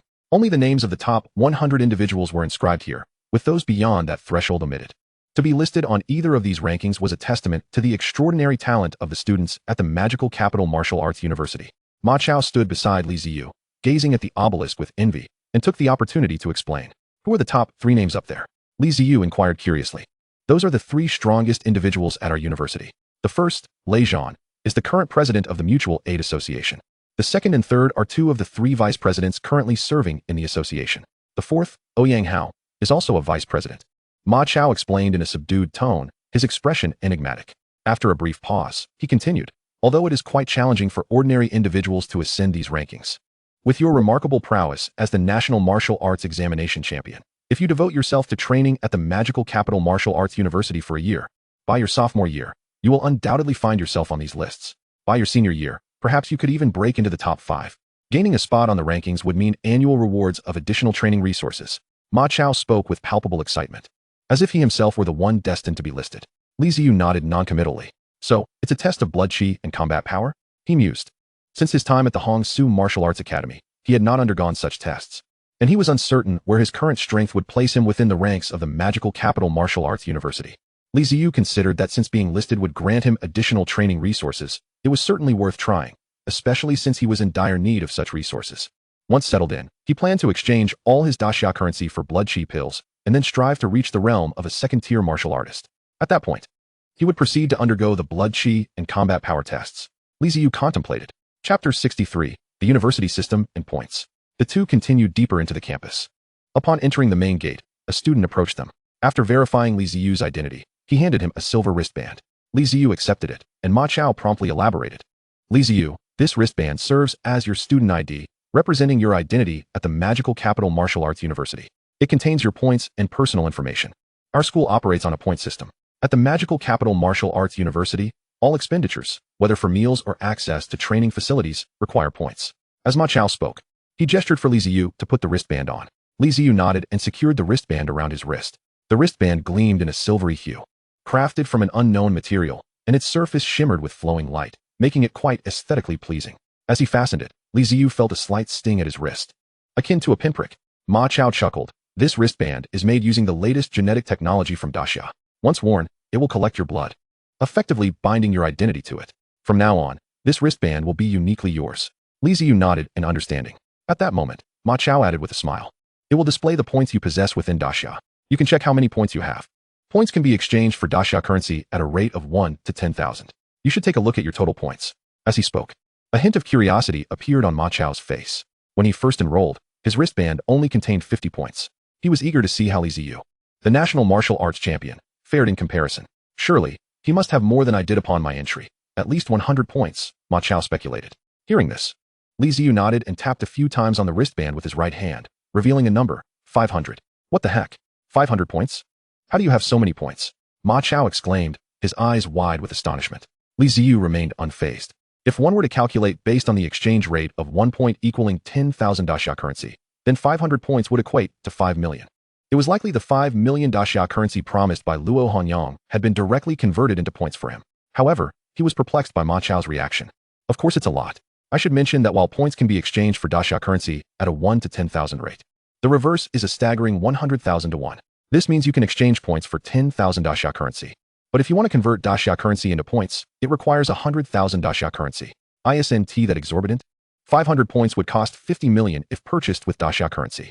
Ma Chao's expression was exaggerated, and he clicked his tongue in disbelief, his face filled with envy.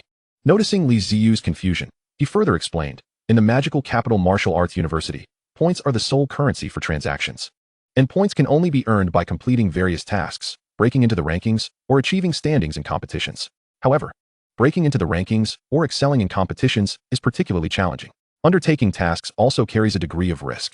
Many students from affluent backgrounds, unwilling to take on the risks of tasks, resort to converting daxia currency into points to sustain their studies at the magical capital martial arts university.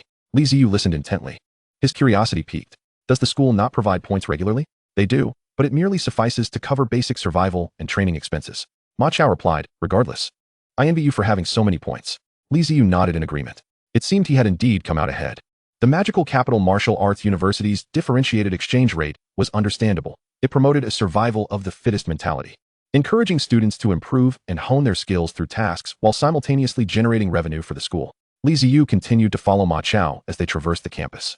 It must be said that the magical capital martial arts university was truly vast. Not only was the entrance grand, but the land within was also astonishingly expansive. The students were so few that they were scarcely visible. Li Ziyu followed Ma Chao, traversing the distance from the entrance's obelisk for nearly 20 minutes. Yet they had yet to arrive at the second building. Of course, their leisurely pace and lack of agility contributed to this delay. After a while, Ma Chao halted in his tracks, approaching a sign with a smile. He exclaimed to Li Ziyu, "We've arrived." The bus stop. Li Ziyu was at a loss for words, questioning why there were no buildings in sight. Only picturesque scenery filled with the melodies of birds and the fragrance of flowers. Was it truly the case that they had walked for 20 minutes from the entrance only to reach a bus stop? Was commuting within the university reliant on public transport? Just how expansive was this extraordinary institution, the Magic City University of Martial Arts? Even Li Ziyu, who prided himself on being well-versed and composed, was rendered speechless by the sheer enormity of it all. After a long pause, he managed to utter 2 words, impressive. The campus of the Magic City University of Martial Arts spans over 50 square kilometers, roughly equivalent to the area of an entire county outside. Yet, astonishingly, the total number of individuals within the university barely exceeds 10,000, and this figure includes the staff responsible for daily operations. If we exclude them, the true number of students at the university is fewer than 4,000.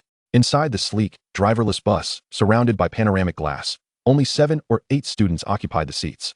At the back of the bus, Ma Chao reveled in the seat's massage feature, proudly explaining the university's features to Li Ziyu, who occasionally nodded in astonishment. The scale was astounding. With an area of 50 square kilometers and a combined population of only 5,000 students and faculty, the average space allocated per person amounted to an astonishing 10 kilometers. This was in the heart of the economically vibrant Magic City. It was only fitting that the university ranked among the top 5 martial arts institutions in the nation, truly magnificent. When juxtaposed with the vast expanse of the Magic City University of Martial Arts, the automatic bus he was riding became less impressive in Li Ziyu's eyes. The driverless bus meandered through the campus, stopping intermittently as students boarded and disembarked. Most of these students bore weapons and exuded a remarkable presence. From the expressions of those boarding, Li Ziyu discerned that the smiling, wide-eyed individuals were mostly first-year students just beginning their journey, while those with stern or tranquil expressions, armed and composed, were predominantly upperclassmen. As the bus continued its route, Ma Chao diligently provided commentary. That rounded building is our university's combat technique library, where students acquire and exchange combat techniques. Oh, by the way, Li Ziyu, I assume the dean promised you some combat techniques prior to enrollment? You can collect them at the library. Once we finish touring, you can simply swipe your wristband to retrieve them. Li Ziyu nodded. mentally noting that visiting the combat technique library for his techniques would be his immediate priority. Next to the library stood a hexagonal structure, identified by Ma Chao as the logistics department, where students could trade equipment and resources for cultivation. Virtually all resources available in the market could be found there, and the department even accepted custom equipment orders. Adjacent to the logistics department was a domed building, serving as the task hall, where students could accept and complete missions, albeit with requirements based on their strength. After a while, several more students boarded the bus, distinguished by their exceptional attire and demeanor.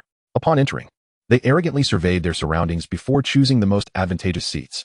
Li Ziyu noted that each of them bore an emblem on the left sleeve of their jackets, depicting two crossed swords beneath a shield. Upon their arrival, Ma Chao's expression soured slightly, but Li Ziyu remained oblivious, his attention captivated by a towering black spire visible ahead. Chapter 64. I just want to enroll in peace. The cylindrical tower soared into the clouds, a straight shaft piercing the sky. Encircling it were concentric rings resembling joints, segmenting the tower into distinct levels. Through the panoramic glass of the bus, Li Ziyu curiously pointed at the tower. Ma Chao, what is this building?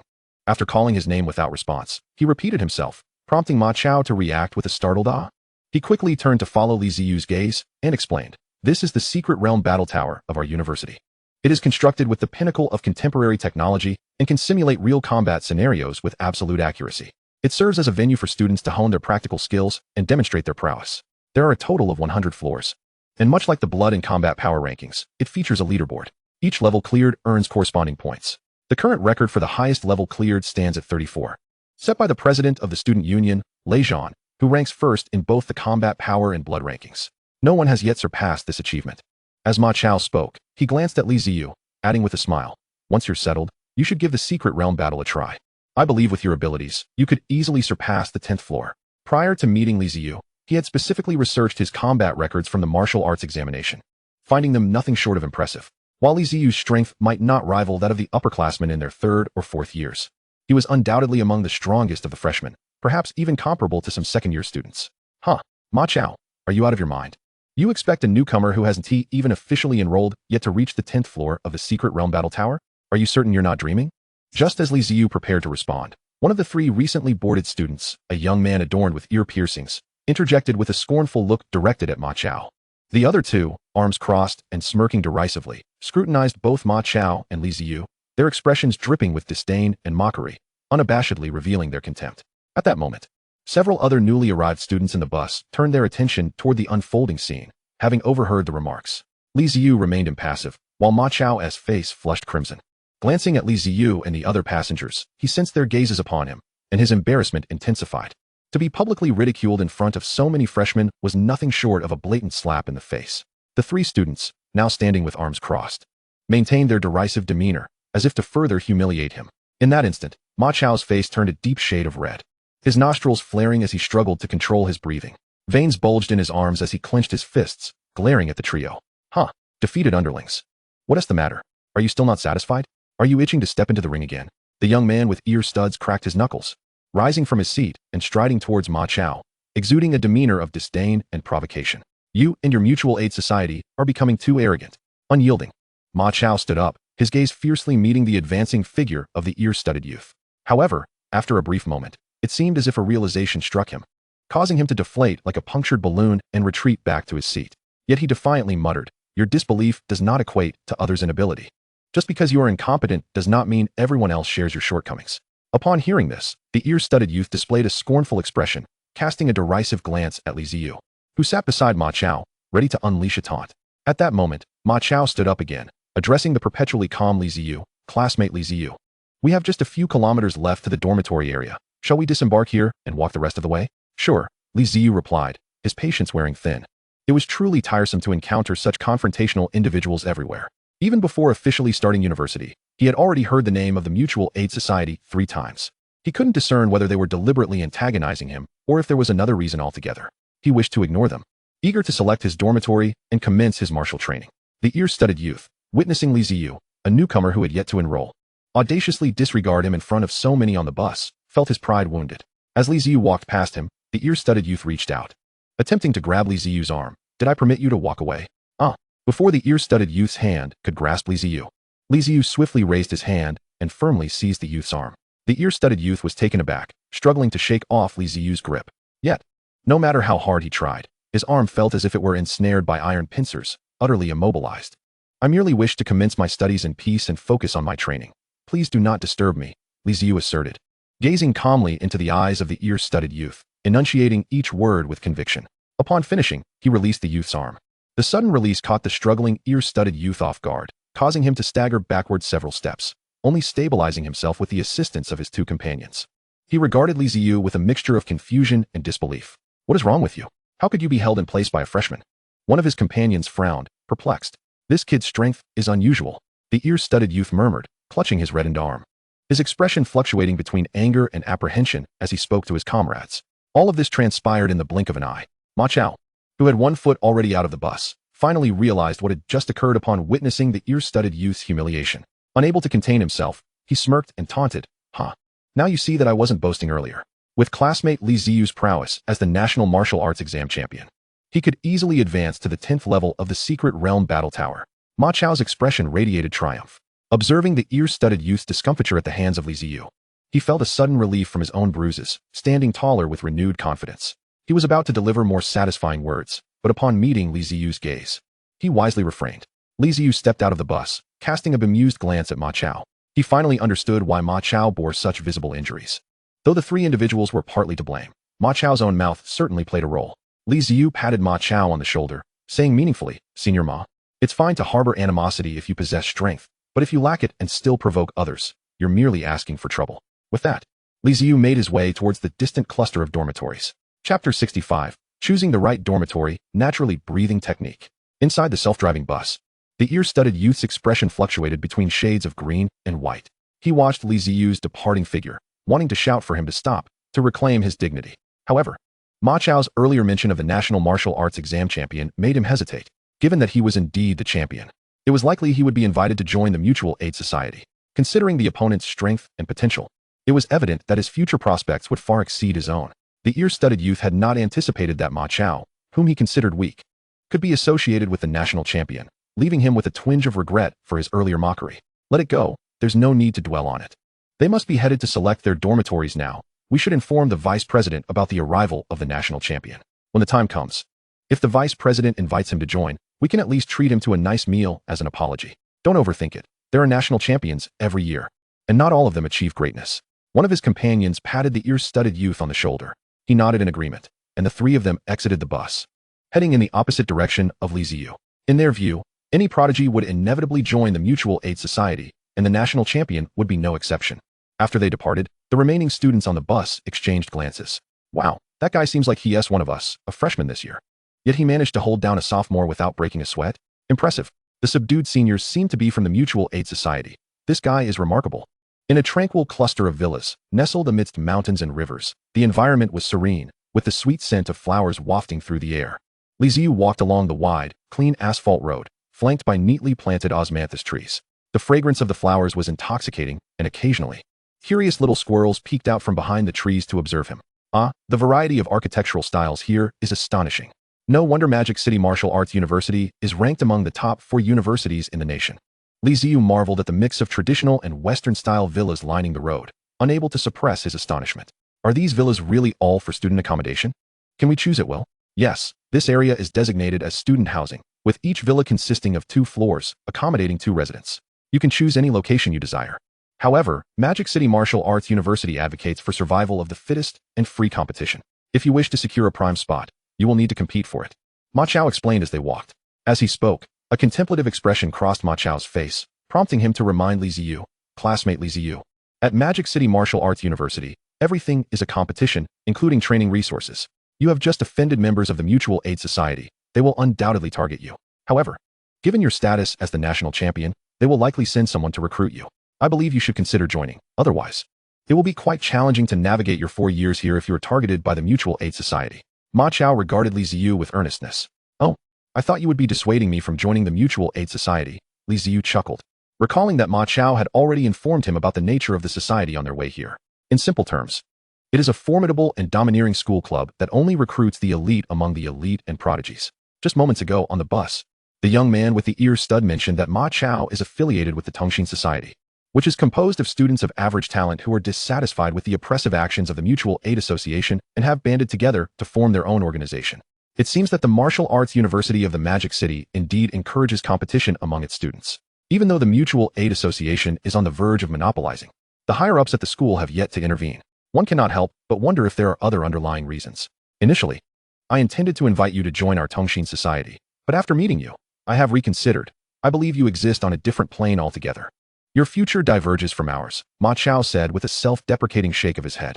After walking for a while, they reached a villa by the lake, which boasted the best lighting.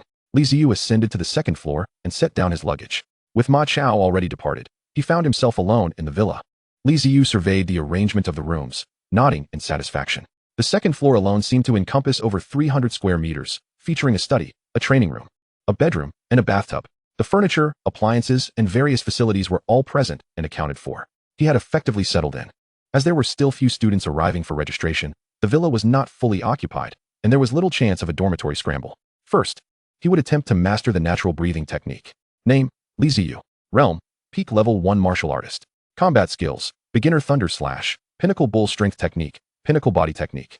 Pinnacle Blade Technique, Advanced Diamond Body, Gale Blade Technique, Natural Breathing Technique, not yet mastered. System, Martial God System. Function, capable of absorbing all things, enhancing vitality. With other functions awaiting the host's exploration, Li Ziyu retrieved a vitality pill and popped it into his mouth. As he digested it, he simultaneously took out the manual for the natural breathing technique, which contained an introduction. Li Ziyu read aloud softly. The natural breathing technique encompasses the fire breathing technique, earth breathing technique, wind breathing technique, and water breathing technique, corresponding to attack, defense, speed, and endurance. The more he read, the brighter his eyes became. As far as he knew, gifted martial artists were exceedingly rare. Above them were the even more scarce elemental martial artists. If 1 in 100 martial artists could be a gifted one, then 1 in 100,000 could be an elemental martial artist. The known elemental martial artists were earth, fire, wind, and thunder, who could incorporate corresponding elemental attacks during combat. The natural breathing technique included the earth breathing technique, which corresponded to defense, the fire breathing technique, which corresponded to attack, and the wind breathing technique, which corresponded to speed. It was astonishingly akin to the 4 elements that elemental martial artists could master. Could it be that upon mastering the natural breathing technique, an ordinary martial artist could transform into an elemental martial artist? And moreover, one who could wield all 4 elements? The more Li Ziyu pondered, the more astonished he became. If that were true, then the natural breathing technique was extraordinarily overpowered. At the very least, it must be a 9th-tier combat skill, perhaps even higher. The genius who created this natural breathing technique was truly remarkable. One could only wonder where Wang Sun had acquired it. First, he must master the natural breathing technique. Li Ziyu's eyes sparkled with determination as he began to consume the vitality pills one by one. Besides the pills used for the initial thunder slash, he currently had fewer than 20 remaining. He was uncertain if that would suffice. As time ticked away, 2 hours later, after digesting the last vitality pill, Li Ziyu suddenly opened his eyes wide. The natural breathing technique was complete. Chapter 66. The Invitation from Ouyang Hao, Arrogance. Name, Li Ziyu. Realm, Peak Level 1 Martial Artist. Combat Skills, Beginner Natural Breathing Technique, Beginner Thunder Slash, Pinnacle Bull Strength Technique, Pinnacle Body Technique, Pinnacle Blade Technique, Advanced Diamond Body, Gale Blade Technique. System, Martial God System. Function, capable of absorbing all things, enhancing vitality, with other functions awaiting the host's exploration. Fire breathing. Li Ziyu rose from the sofa, activating the fire breathing technique. In an instant, searing flames erupted from his body. The moment the flames appeared, the air in the living room warped, and the temperature rose several degrees. Li Ziyu threw a few punches into the air, generating sonic booms. Simultaneously, waves of scorching fire danced in the air with each strike. Earth breathing. Li Ziyu shouted again. The flames vanished, transforming into a yellowish glow that enveloped his body. To the naked eye, Li Ziyu could perceive its hardness. Wind breathing. Water breathing. Li Ziyu then experimented with the other 2 breathing techniques, achieving astonishing results. The creator of this combat skill was indeed a genius. Li Ziyu marveled once more. However, previously on the high-speed train, he had heard Wang Sun mention that it took him many years to just grasp the earth breathing technique after obtaining the natural breathing technique. It appeared that mastering the natural breathing technique was exceedingly challenging. His ability to comprehend it was largely due to the system. Now that he had mastered the breathing techniques, it was time to visit the combat skill library to select the remaining skills. Additionally, he needed to purchase some vitality pills from the supply department. After testing the power of the natural breathing technique, Li Ziyu took a shower, changed his clothes, and spent some time sitting in the living room on the first floor. Not encountering any issues with room disputes, he secured his battle blade, Demon Moon, at his waist and stepped outside. Although Ma Chao had mentioned that securing dormitory accommodations required competition, there were still relatively few students arriving for registration. and these villas were all in prime locations, remaining unoccupied. Under such circumstances, the likelihood of a dormitory scramble was minimal. After all, they were all freshmen, newly registered, and unfamiliar with each other's strengths, so few would initiate conflict. As Li Ziyu stepped out of the villa, he reflected for a moment before pulling out his phone to open Feishin. Dozens of unread messages from Xia Lin were displayed on the screen, all inquiring whether he had settled in. When he failed to respond, she sent a message with an angry emoji. Li Ziyu smirked slightly, casually snapping a photo of the villa. He then took a few pictures of the interior decor, crafting a message to reply to Xia Lin. She responded almost instantaneously. The living conditions at the Magic City Martial Arts University are simply splendid. We are all housed in a collective dormitory of a single building. I envy you so much. I want to attend the Magic City Martial Arts University too, boo-hoo. An accompanying crying emoji followed. Li Ziyu's lips curled upwards. The quick response indicated she had been eagerly awaiting his reply. After contemplating for a moment, he sent another message. Once I finish up here, you can come to the Magic City Martial Arts University, and I will show you around. After sending the message, Li Ziyu tucked his phone into his pocket, choosing not to dwell on it further. He headed downstairs toward the combat skill library. However, just as he exited the villa and had not ventured far, a group of individuals approached and blocked his path. At the forefront was a strikingly handsome young man, somewhat resembling a mixed blood, exuding an extraordinary aura, with a subtle smile gracing his face. Behind him, there followed 7 or 8 individuals of equally formidable presence, armed with various weapons. Li Ziyu observed that the sleeves of their jackets bore an embroidered emblem of a sword and shield. They were members of the Mutual Aid Society. Frowning, Li Ziyu scrutinized the newcomer before him. Friend, you must be Li Ziyu, right? The mixed blood youth approached, smiling as he introduced himself. Allow me to present myself. I am Ouyang Hao from the Martial Arts University of Magic City, specializing in weaponry, and I also serve as the vice president of the Mutual Aid Society. After delivering his introduction, Ouyang Hao paused, seemingly allowing Li Ziyu a moment to absorb the information. Ouyang Hao, the one ranked 4th on the combat power leaderboard. Indeed, that was the name. It appeared they were one and the same. A glimmer of recognition flickered in Li Ziyu's eyes, sensing that Li Ziyu was aware of his identity. Ouyang Hao nodded with an unyielding demeanor and continued, I am here today to extend an invitation for you to join the Mutual Aid Society. As the top scorer of the National Martial Arts Examination, you would undoubtedly be regarded as a prodigy within our ranks. I firmly believe your membership would greatly enhance our society.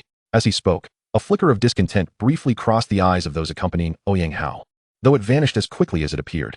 Before Li Ziyu could respond, Ouyang Hao pressed on. Furthermore, I am convinced that with the support of our society, your prowess at the Martial Arts University of Magic City will soar to unprecedented heights over the next 4 years. Ouyang Hao gazed at Li Ziyu with a broad smile, his tone imbued with an undeniable authority and an air of confidence that suggested he anticipated no refusal. After concluding his statement, he cast a glance towards the group behind him. Following his gaze, a robust young man clad in dark attire stepped forward, respectfully presenting Ouyang Hao with a badge emblazoned with the insignia of a sword and shield. Ouyang Hao accepted it and casually tossed it towards Li Ziyu. Come now, Li Ziyu, you shall henceforth be a formal member of our Mutual Aid Society. In the Martial Arts University of Magic City, whether utilizing the training facilities, challenging in the secret battlegrounds, or accepting missions, you will enjoy preferential rights. He continued, competition is fierce in our university, but once you join the Mutual Aid Society, these matters will be effortlessly resolved, including the selection of dormitories. Surely you are aware that choosing dorms at the Martial Arts University can be quite challenging? Simply invoke our society's name, and no one will dare oppose you. This is a promise from me, Ouyang Hao. Upon hearing this, the students accompanying Ouyang Hao displayed confident smiles. Members of the Mutual Aid Society. Who is that young man? To have the vice president himself extend an invitation. How enviable. Whispers circulated, noting that the Mutual Aid Society was the most powerful organization at the Martial Arts University of Magic City, responsible for selecting participants for the National Youth Martial Arts Competition. As students gradually arrived to select their dormitories, many cast admiring glances at Ouyang Hao and his entourage. What is the cost? The badge arched gracefully through the air towards Li Ziyu, yet he refrained from reaching out, allowing it to fall to the ground. Ouyang Hao's condescending demeanor irked him. He had never considered joining any mutual aid society. His inquiry was merely driven by curiosity about their unexpected interest in him. Ouyang Hao, watching the badge tumble, maintained his smile. Of course, the cost is negligible. All I require is for you to inform Dinswa that you voluntarily relinquish your spot in the National Youth Martial Arts Competition, allowing it to be awarded to me. Ouyang Hao's expression turned serious as he locked eyes with Li Ziyu. That spot was rightfully mine, but I cannot fathom why Dinswa has decided to grant it to you. However, I must warn you, this year's National Youth Martial Arts Competition will be unlike any before, with competition fiercer than ever. The participants are the elite seniors, the creme de la creme. As a freshman, you would undoubtedly face a brutal experience. Rather than suffer humiliation, it would be wise to return the opportunity to its rightful owner. With a smile, Ouyang Hao added, "Now, pick up the badge from the ground, and I will overlook your earlier actions. You remain a prodigy in our mutual aid society." As he spoke, Ouyang Hao regarded Li Ziyu with an unwavering gaze, while the members of the mutual aid society behind him maintained their impassive stares. Chapter 67. Do you realize how fake your smile is? Li Ziyu chuckled softly, choosing not to retrieve the fallen badge. Instead, he stepped forward, locking eyes with Ouyang Hao, and earnestly declared, "Do you realize how insincere your smile is? It's rather off-putting." With that, he turned away, striding past Ouyang Hao towards the martial arts library. "Please make way. You're obstructing my path." Ouyang Hao's hand, suspended midair, faltered as his smile faded, giving way to an expression of calm. He regarded Li Ziyu, who was walking past him, and said in a flat tone, "You are the first to decline my invitation, but I respect your choice." Li Ziyu ignored him, boarding the bus at the station. How dare he? Does he really think being the national martial arts champion makes him superior? After Li Ziyu departed, the burly young man in dark attire approached Ouyang Hao, spitting towards the direction Li Ziyu had gone, his tone dripping with disdain. He refuses to relinquish his spot in the national youth martial arts competition? Truly deluded. What? Does he believe he can rank in the competition? The surrounding students were abuzz with chatter, captivated by the unfolding drama, some even capturing videos on their phones. Ouyang Hao, maintaining a calm demeanor, surveyed the crowd. It's quite normal for newcomers to lose sight of reality after achieving a modicum of success. Once reality sets in, they will regret today's decision, he remarked, glancing around before addressing the burly young man beside him. "Yang Ming, if I recall correctly, this is the time for dormitory selection? It appears to be open competition. Wouldn't you agree?" "Understood, President Ouyang. Leave this matter to me." Yang Ming comprehended Ouyang Hao's intent instantly, cracking his knuckles. He eyed the villa where Li Ziyu resided, a sinister smile creeping across his face. "I will ensure he understands the disparity between freshmen and seniors. Be careful not to injure him too severely. We wouldn't want to complicate matters with Dinswa. A couple of months of recovery in bed should suffice." Ouyang Hao nodded before departing. Yang Ming, accompanied by 4 senior members of the Mutual Aid Society, stood resolutely in front of Li Ziyu's villa, arms crossed. The onlookers, having witnessed the earlier exchange, erupted in astonishment. Wow, who was that handsome young man who had the audacity to refuse the invitation from Vice President Ouyang Hao?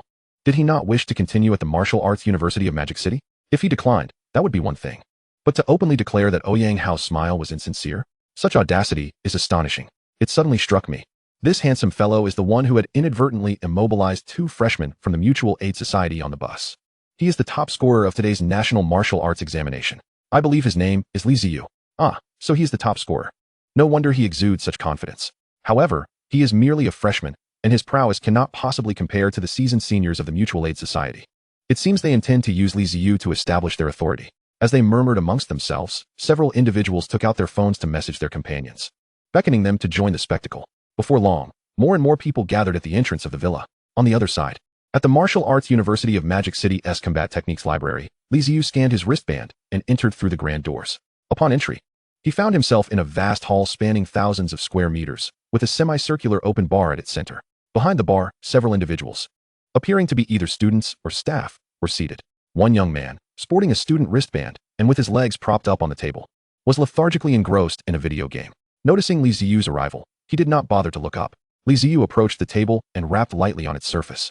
Only then did the young man set aside his game, lift his gaze towards Li Ziyu, and inquire, "A newcomer? Here to select combat techniques?" Indeed, Li Ziyu nodded. The Martial Arts University of Magic City operates on a credit system, where tasks can earn corresponding points. The individuals seated behind the bar are likely tasked with guiding the newcomers. Please scan your wristband here. The artificial intelligence will automatically filter the combat techniques available to you based on your permissions. The young man gestured towards a towering, silver machine standing 2 meters high. He pointed to a slot on the device and continued, "For first-time users, you'll need to scan your wristband, followed by verification of your iris and physical characteristics. Once verified, a menu of combat techniques will be generated for you to choose from." He added as an afterthought, "As a newcomer, the levels and types of combat techniques you can select will be limited. Just choose what suits you best. Once your strength and permissions increase, you can come back to select more advanced techniques." Li Ziyu nodded in acknowledgement and thanked the young man before turning his attention to the machine. This method of acquiring combat techniques was quite different from what he had envisioned. He had anticipated a process similar to borrowing books from a library. To his surprise, the selection of techniques was also automated. The Martial Arts University of Magic City truly embodies modernity. With that thought, Li Ziyu raised his hand, positioning his wristband over the slot. Moments later, a cascade of red and blue lights swept over him, followed by a series of beeping sounds. The screen illuminated with an extensive list of combat techniques, categorized from levels 1 to 9. After explaining how to use the machine, The young man turned to return to his game, but not before glancing at the screen one last time. Upon seeing the multitude of combat techniques listed, his eyes widened in disbelief. What the? How come you have so many techniques available for selection? What kind of permissions do you possess? The young man was momentarily stunned, instinctively craning his neck and exclaiming in astonishment. The selection of combat techniques correlates directly with a student's permissions. The higher the permissions, the greater the variety and level of techniques available. Typically, a freshman could select only a handful of techniques, perhaps a dozen at most. And even those with slightly higher permissions might manage around 20. Yet here stood this freshman, with at least 100 techniques at his disposal. Furthermore, he even had access to those ranked above level 6, and a level 9 technique, no less. Chapter 68. Crystal Visualization, 3 Major Combat Techniques. This guy is impressive. The young man's eyes were as wide as saucers, and he opened his mouth in shock, unable to articulate a response. He recalled his own experience as a freshman, when he could barely choose 10 techniques. This was utterly unbelievable. What kind of permissions did this individual possess? Was he perhaps the president's son? Say, who are you exactly? Li Ziyu shot him a glance, but chose to ignore him. The young man dared not pry further, although he was a second-year student. His current position of merely supervising the combat techniques library for points indicated that his own abilities were lacking. It was evident that Li Ziyu was no ordinary student. He was not someone to be trifled with. Moreover, the young man felt a sense of familiarity, as if he had seen Li Ziyu somewhere before. Beside the machine, there was a button labeled Isolation. Li Ziyu pressed it, and a barrier rose from within, shielding him from the outside world. The design was considerate, ensuring personal privacy. After all, selecting combat techniques is a matter of great confidentiality. Should enemies learn of one's chosen techniques, it could lead to targeted attacks. Li Ziyu surveyed the protective shield surrounding him and reached out to touch it. It felt like a thin membrane, yet was remarkably resilient. The ambient noise diminished significantly. Li Ziyu resumed his focus on selecting combat techniques. The screen displayed a plethora of options. After a moment of contemplation, he discerned that the techniques could be broadly categorized into defensive, offensive, mobility, and body refinement techniques, with the visualization techniques, of utmost importance to him, set apart as a distinct category. However, the selection under the visualization category was limited, with only one option available for each level. Li Ziyu began to examine the first level closely. The Zen Mind Clear Mirror Visualization. Through deep cultivation, one can achieve a state of clarity, devoid of distractions. Mastering this technique significantly enhances the practitioner's perception and allows them to discern the weaknesses of their adversaries. The Ocean's Tide Visualization. By observing the ebb and flow of the ocean, one can strengthen their insight and composure. As Li Ziyu progressed through the levels, he noted stark differences. The level 9 techniques far surpassed those of level 1. He had made the right choice in attending the Martial Arts University of Magic City. Every step counts. Had he begun his training with a lower-level visualization technique, even with a system in place to facilitate advancement, he would likely find himself at a disadvantage when facing martial artists with higher-level techniques. After further contemplation, Li Ziyu finally located the visualization technique that Zhao Hongyang had mentioned, the crystal visualization, with an unknown level. It refines the spirit, purifying the mind and strengthening the practitioner's will. When cultivated to an advanced stage, it can produce a unique mental force exclusive to spiritual practitioners. Although the description was succinct, Zhui's portrayal indicated that the effects of this technique were bound to exceed expectations. The mere ability to generate mental force was sufficient to drive all martial artists into a frenzy. Li Ziyu's expression turned serious. A spiritual practitioner is an exceedingly rare profession, even more so than elemental martial artists, and is also categorized from levels 1 to 9. Spiritual practitioners can wield mental force to manipulate various objects, even directly attacking adversaries with mental force, resulting in overwhelming superiority, achieving an advanced level of cultivation. Sometimes a mere glance can reduce a low-level warrior to nothing but a pulp. Li Ziyu wore a solemn expression, reflecting on the information regarding mental practitioners that lingered in his mind. If the warriors of this world are akin to physical attackers, then mental practitioners can be perceived as wielding psychological assaults. According to the information he gathered online, a mental practitioner of the same rank often possesses the capability to vanquish several warriors of comparable levels. However, the mental practitioner's talent is crucial. Without innate ability at birth, one cannot cultivate. Furthermore, such mental aptitude is exceedingly rare. Up until now, he had yet to encounter a single one. Yet, this crystal visualization technique astonishingly enables an ordinary person, devoid of any mental practitioner talent, to acquire such abilities. For this reason alone, Li Ziyu resolved to practice this visualization technique. It seems I shall embark on the path of dual cultivation in both martial and mental arts. The ultimate synergy of elemental warriors and mental practitioners through the natural breathing technique. I am poised for comprehensive development. A smirk graced Li Ziyu's lips as he disregarded the accompanying cautionary notes about the technique's steep entry requirements, highlighted in bold red. He promptly added the crystal visualization technique to his selection list. Difficult to master? Difficult to cultivate? Nonsense. It merely requires slaying a few more ferocious beasts or consuming some additional elixirs. His gaze shifted downward as he began to sift through the remaining combat techniques. The diamond body refinement technique, the rock body refinement technique, empty strikes, and the 6 styles of the armament division. Pass. Li Ziyu glanced over them all. Ultimately, he ascended to the section for 9th level combat techniques. After further deliberation, he selected the techniques he deemed necessary. The Great Sun Body Refinement Technique. This technique likens the human body to a miniature sun, allowing practitioners to absorb the sun's power through visualization for cultivation. Upon reaching profound depths, the practitioner's physical density attains a terrifying level, rendering their defensive capabilities unimaginable, while their vitality radiates with the fervor of a sun's furnace, as vast as the ocean. The Ninefold Thunderblade Technique, a legacy left by an unknown powerhouse, strikes like lightning and possesses the force of 1,000 junctures. It is divided into 9 levels, each consisting of a blade strike, with each strike's power doubling that of the previous. At the final level, one can unleash destruction exceeding their own attack power by 10-fold. After noting this, Li Ziyu wasted no time in making his choice. He had no fondness for flamboyant techniques. The ultimate pursuit of attack power and speed was his ambition. The Ninefold Thunderblade perfectly aligned with this aspiration. Should he master all 9 strikes and combine them with the enhancement of his natural breathing technique, the flame breathing, his destructive force would undoubtedly reach terrifying heights. I can hardly contain my excitement. With the selection of combat techniques complete, Li Ziyu prepared to close the selection interface. However, a sudden thought struck him, prompting him to enter natural breathing technique into the search bar. He could find no information regarding the natural breathing technique online. Curiosity piqued. He wondered if the combat technique library at the Magic City Martial Arts University contained any records. Moments later, upon seeing the screen display no results found, Li Ziyu closed the search interface. The outcome was as he had anticipated. It seemed the natural breathing technique was far more enigmatic than he had imagined. After finalizing his selections, Li Ziyu deactivated the protective barrier. As he stepped outside, a youthful face abruptly approached him. The large face appeared before him unexpectedly, and Li Ziyu barely managed to suppress the impulse to strike. Whoa, dude, I remember who you are now.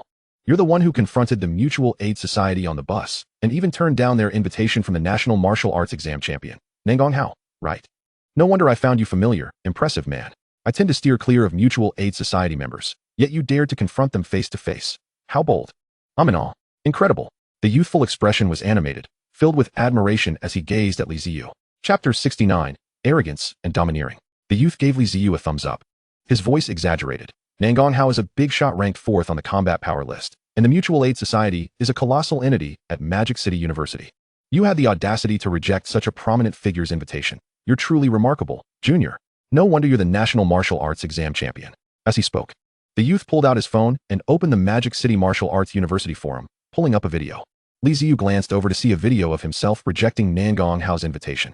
In the video, Nangonghao's expression was frozen, while he passed by with a stoic face. White subtitles floated above the video. Whoa, amazing. Looks like this year's new student is a rebel, huh? Where does he get such courage? Damn, this feels satisfying. I've long been annoyed with those Mutual Aid Society folks.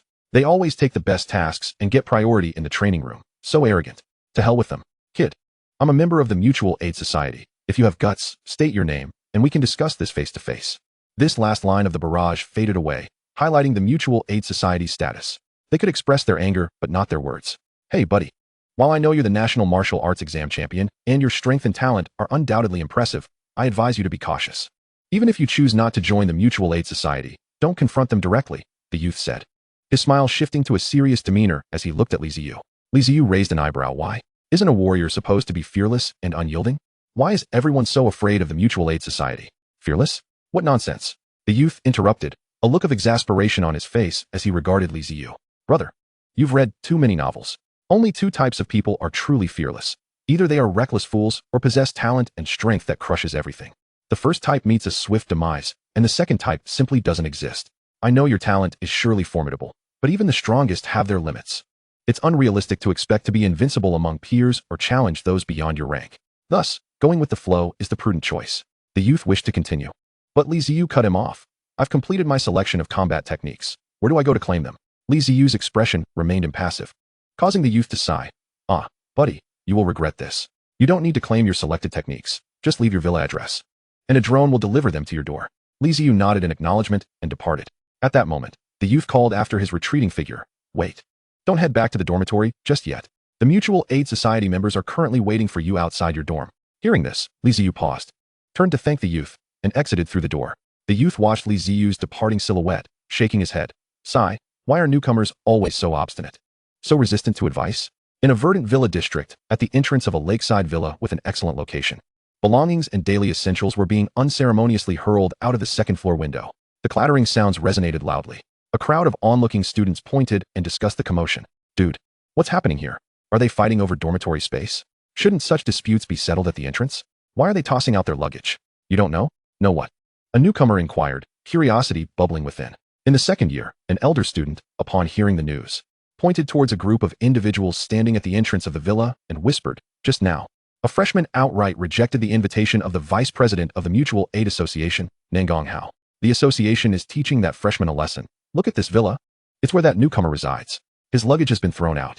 Goodness, he offended the vice president of the Mutual Aid Association? That fellow is in for a rough time. At that moment, besides those who had just been spectating, many new students had arrived, either reporting for enrollment or drawn by curiosity. The entrance of the villa was crowded with both first and second-year students. Yang Ming stood at the villa's entrance, arms crossed, surveying the crowd with a disdainful snort. Take a good look. This is the fate that befalls those who dare to oppose our Mutual Aid Association. Do they really think being the top scorer in the National Martial Arts Examination makes them exceptional? At the Martial Arts University of Magic Capital, every student must bow to the Mutual Aid Association. The few students accompanying him from the association mirrored his arrogance. Every year, the selection of dormitories was a customary display of the association's power, and today, they had chosen to make an example of Li Ziyu. Yang Ming then pointed behind him, declaring, centered around me, the 20 villas to the east that I am indicating have all been claimed by our Mutual Aid Association. Only freshmen who join us are eligible to reside in these 20 villas. The rest of you get lost. His expression was icy, and his tone was brazen. As his words fell, they stirred a wave of uproar among the crowd. On what grounds? You claim these 20 villas just like that? How can you be so domineering? The onlooking freshmen exchanged incredulous glances, their previous curiosity now transformed into a palpable understanding of the association's tyranny. On what grounds? Only on the basis of my status as a second-level advanced martial artist. On the strength of my identity within the Mutual Aid Association. Is that not sufficient? Observing the commotion, Yang Ming chuckled coldly. He stepped forward, towering over the crowd that was now pointing accusatory fingers at him. With a decisive stomp on the asphalt road in front of the villa, a thunderous crack echoed. At the center of his foot, the asphalt within a 5-meter radius shattered. The once solid ground sank 20 centimeters under his weight, and a violent wave of energy erupted from Yang Ming, sending leaves swirling through the air. Several nearby freshmen were jolted back several steps by the force of this energy. The crowd stared in shock, their expressions a mix of disbelief and awe. The manifestation of vital energy. This is the hallmark of a second-level advanced martial artist. Goodness, to cause such destruction with a single stomp. His vital energy must be at least 50. His combat power begins at 8,000. The onlookers were taken aback, their demeanor turning grave as they regarded the arrogant Yang Ming. They wanted to voice their thoughts, but swallowed their words instead. The disparity in strength between each level of martial artists is astronomical. Setting aside combat skills, not even 10 peak first-level martial artists would stand a chance against a single second-level beginner. Moreover, as a prodigy of the Mutual Aid Association, Yang Ming's combat skills were undoubtedly superior to those of these newly admitted freshmen. The crowd could only watch, seething in silent resentment. If you wish to reside in these villas, you may do so, but only if any of you can withstand a single strike from me. Then I shall grant you permission. Yang Ming stepped forward once more, standing defiantly before the crowd, his arms crossed, and casting a cold glance over them. As silence fell, the atmosphere thickened with tension. On the periphery of the crowd stood Lu Tao, a young man with short white hair, silently observing the unfolding events. His expression was grave as he regarded the cracked asphalt beneath Yang Ming's feet. This individual is merely in his third year, yet possesses the strength of a second-level advanced martial artist. Is this the caliber of the Mutual Aid Association? He remarked, his tone serious. Lu Xiao, can you take a hit from him? A young man, gathered around Lu Tao, inquired tentatively. Lu Tao glanced at Yang Ming standing before the villa, paused for a moment, then shook his head slowly. Not necessarily. This person's vital energy is at least 50. This is merely the damage caused by his raw physical strength. He undoubtedly possesses even more formidable techniques yet to be revealed. I lack the confidence to withstand even one of his strikes. You can't. But you are a peak first-level martial artist. And a rare earth element martial artist at that. Ranked 5th nationally, with your body tempering techniques at a high level, how can you lack confidence against him? This is unbelievable. The youth beside Lu Tao was astonished, his face reflecting disbelief. The others, too, looked at Lu Tao with incredulity. They all hailed from Dongshan City, having participated in the martial arts examination alongside him, and were well aware of Lu Tao's formidable prowess. He was not only a rare earth element martial artist, but had also mastered body tempering techniques at an advanced level, rendering his strength far superior to theirs. Earth element martial artists are inherently adept at defense, and with the enhancements from advanced body tempering techniques, Lu Tao's defenses were indeed formidable. They had witnessed him withstand attacks from peak first-level beasts during the martial arts examination, emerging unscathed. To them, he seemed an invincible entity. Yet now, this once invincible figure claimed to lack the confidence to endure a single blow from Yang Ming. Is Yang Ming truly that powerful? What about Sun Mingyang?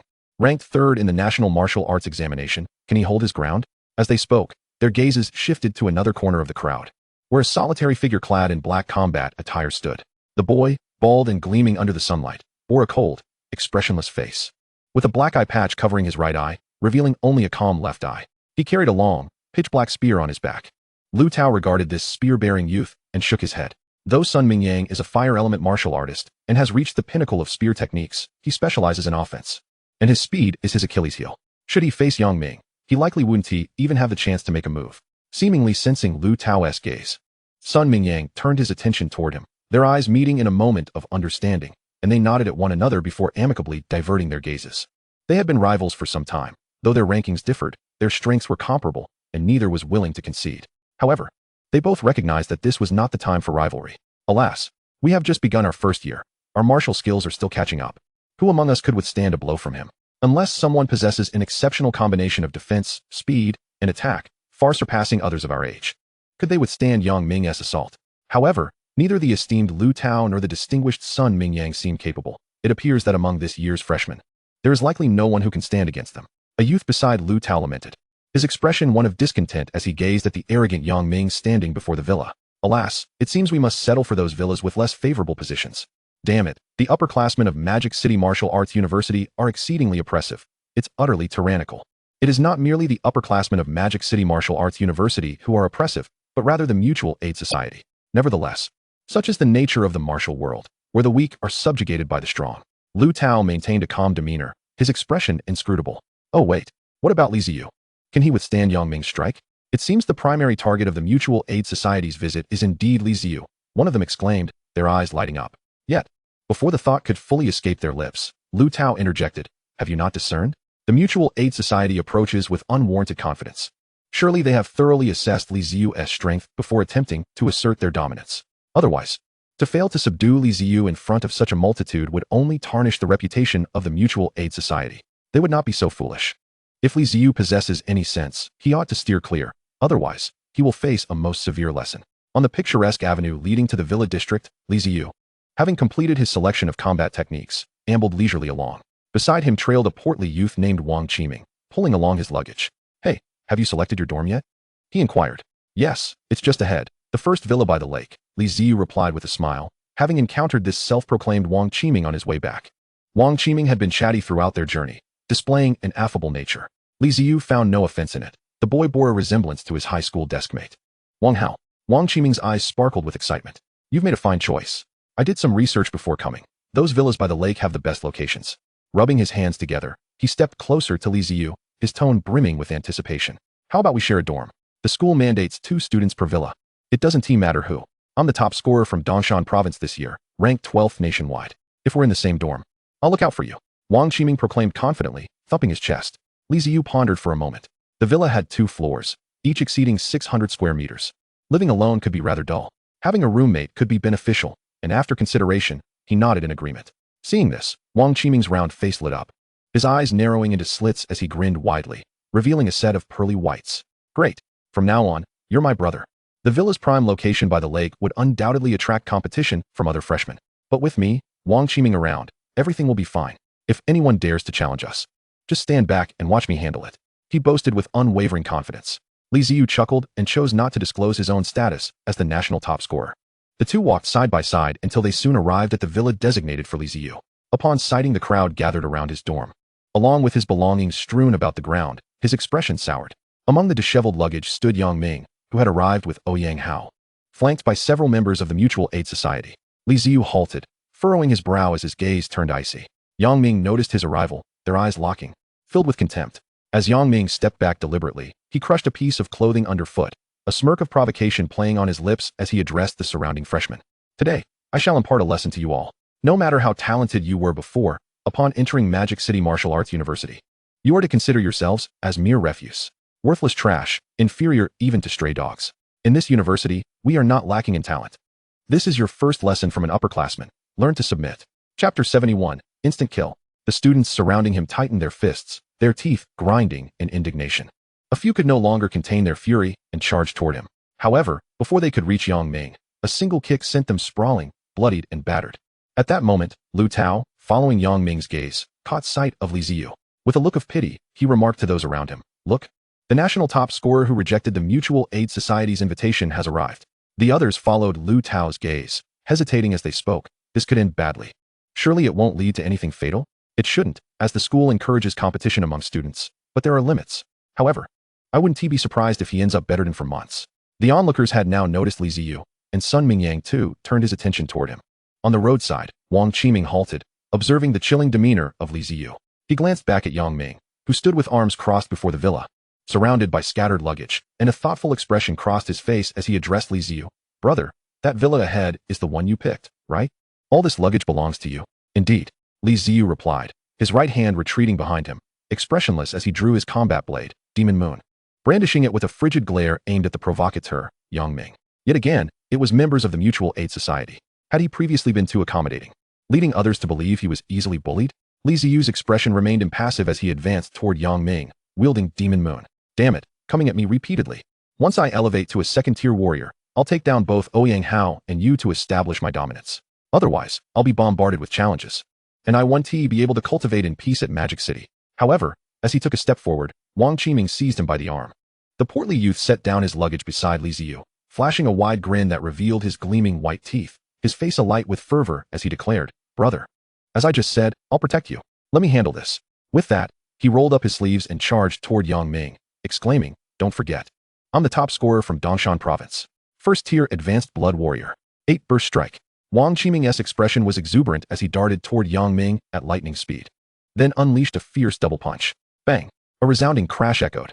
Yang Ming retaliated with a whip kick, sending Wang Qiming hurtling backwards at an even swifter pace. Lu Tao stood speechless, watching the scene unfold as Wang Qiming writhed on the ground, frothing at the mouth. His lips twitched slightly as he muttered, "Where did this fool come from? Puff! A second-tier advanced warrior? Brotherly, let us switch dorms. This strength is too formidable. We want to be able to withstand it." Wang Qiming, gasping and clutching his swollen face while seated on the ground, spoke helplessly to Li Ziyu. "Oh, to withstand a kick from a first-tier martial artist without losing consciousness. Impressive fortitude indeed. You are qualified for an invitation to join the Mutual Aid Association. Feel free to seek me out shortly to apply for membership." Yang Ming cast a fleeting glance at Wang Qiming, who lay on the ground clutching his chest. Before returning his gaze elsewhere, he turned to Li Ziyu and remarked, "Do you truly believe your status as the National Martial Arts Examination Champion makes you exceptional? Today, allow me to impart an invaluable lesson. Outside these walls, do not reject those whom you cannot afford to offend." With a playful flick of his fingers, Yang Ming jested. "Come now, approach me. If you can endure a single strike from me, I shall entirely absolve you of any obligation to the Mutual Aid Association." Just as Yang Ming was poised to continue, an ominous chill surged within him. His pupils constricted sharply.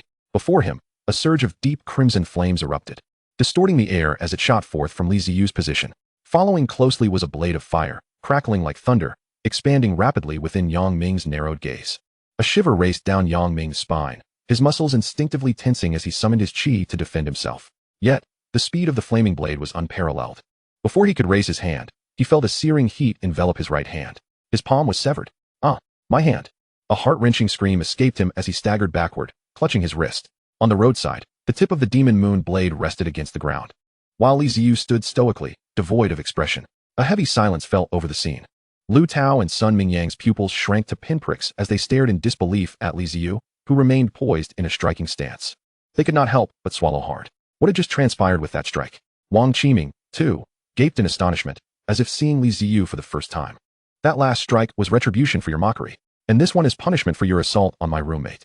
Li Ziyu's voice was flat as he regarded Yang Ming, who was now sweating profusely and cradling his severed hand. He slowly raised the Demon Moon blade once more.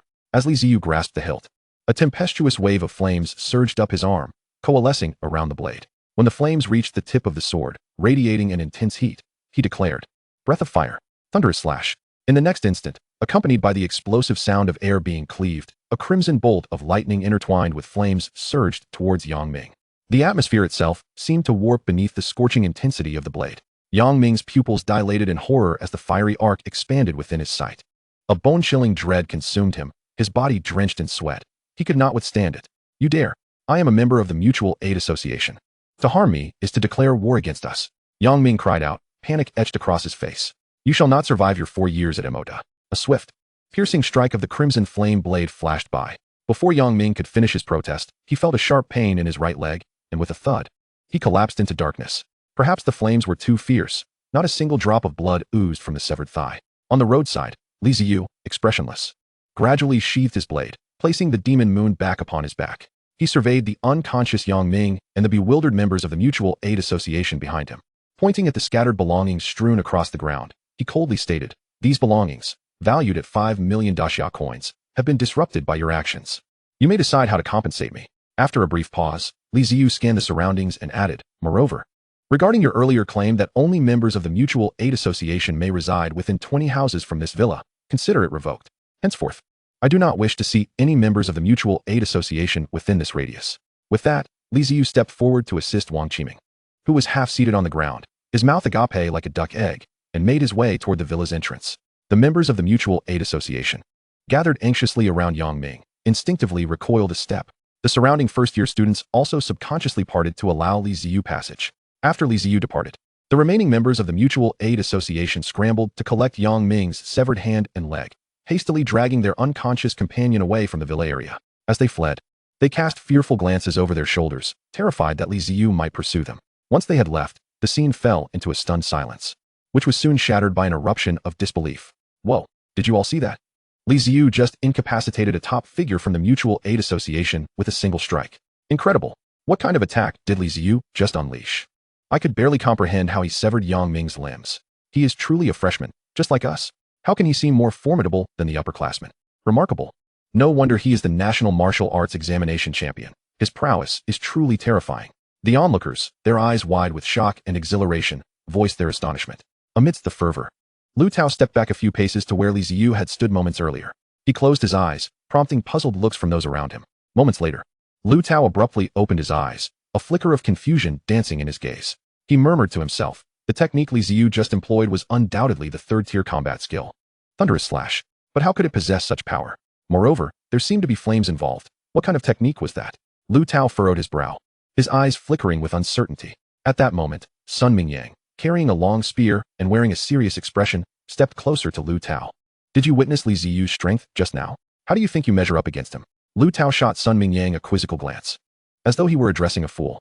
Are you serious? I couldn't even withstand a single strike from Yang Ming, and yet Li Ziyu dispatched him with one blow. How could you ask me to compare myself with him? That is absurd. Lu Tao shook his head in disbelief and glanced toward the villa, adding, while I'm unsure of Li Ziyu's true strength, I suspect the Mutual Aid Association will not let this matter rest. Should they send stronger students to confront him? Or if Ouyang Hao chooses to intervene personally, Li Ziyu may find himself in peril. Sun Mingyang fell silent, contemplating the implications. Indeed, Li Ziyu's strike had effectively ground the Mutual Aid Association's reputation into the dirt. If they failed to reclaim their honor, they would likely lose all credibility among the freshman cohort. Within the training building of Modu Martial Arts University, in an opulent and isolated training room, Ouyang Hao sat cross-legged, eyes closed, in a room devoid of any distractions. The surroundings were devoid of any presence, save for 4 silver metallic spheres silently floating beside him. Go. Suddenly, Ouyang Hao abruptly opened his eyes and pointed towards the wall ahead. As if compelled by some invisible force, the 4 metallic spheres surrounding him surged forward, hurtling towards the alloy wall at a speed imperceptible to the naked eye. Thud, thud, thud, thud, for resounding impacts reverberated against the alloy wall, which was reputed to withstand missile strikes, creating 4 basketball-sized indentations where the metallic spheres were embedded. Return, Ouyang Hao commanded once more, and the spheres swiftly flew back to his side. The sound of their return echoed like a rapid drumbeat.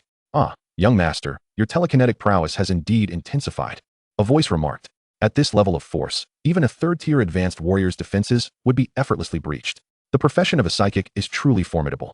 At that moment, the door to the training room swung open. A youth clad in the uniform of the Student Assistants Association, with a rather delicate appearance, sauntered towards Ouyang Hao, offering praises as he approached.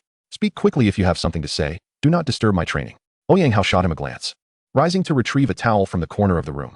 As he wiped the metallic spheres, he coldly added, the delicate youth, well aware of Ouyang Hao's temperament, did not take offense. I understand you are preparing for the National Youth Martial Arts League, he began, but I believe you should first take a look at this. As he spoke, the youth pulled out his phone, opened a video, and presented it to Ouyang Hao with a smile. Take a look at this.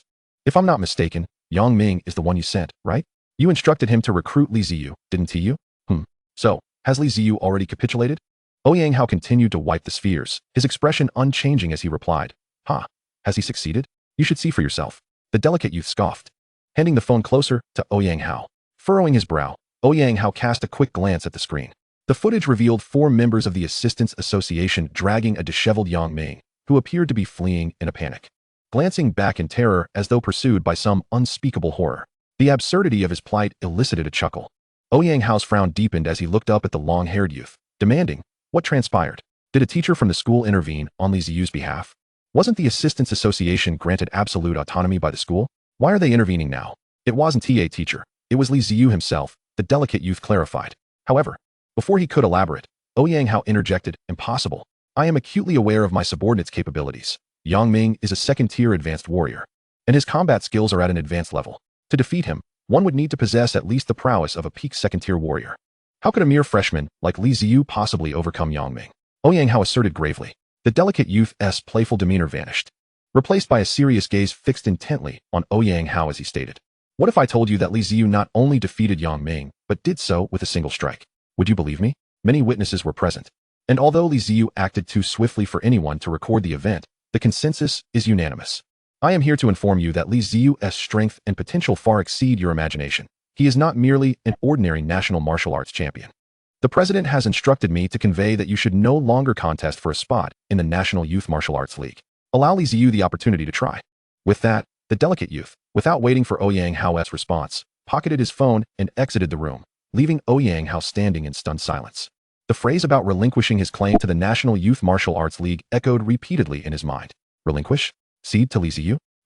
Ouyang Hao lowered his head, his hair obscuring his face, as he muttered the words over and over. After a moment, Ouyang Hao abruptly lifted his head, glaring fiercely in the direction the delicate youth had departed, his expression twisted with rage. You tell me not to contest for a spot in the National Youth Martial Arts League. Are you suggesting I simply wait to be defeated? Damn it. The president? To hell with the president. Once I eliminate Li Ziyu, we shall see if the spot is not mine. A flicker of madness danced in Ouyang Hao's otherwise composed gaze. With a resounding clamor, the 4 steel spheres whirled around him, crashing violently into the surrounding alloy walls.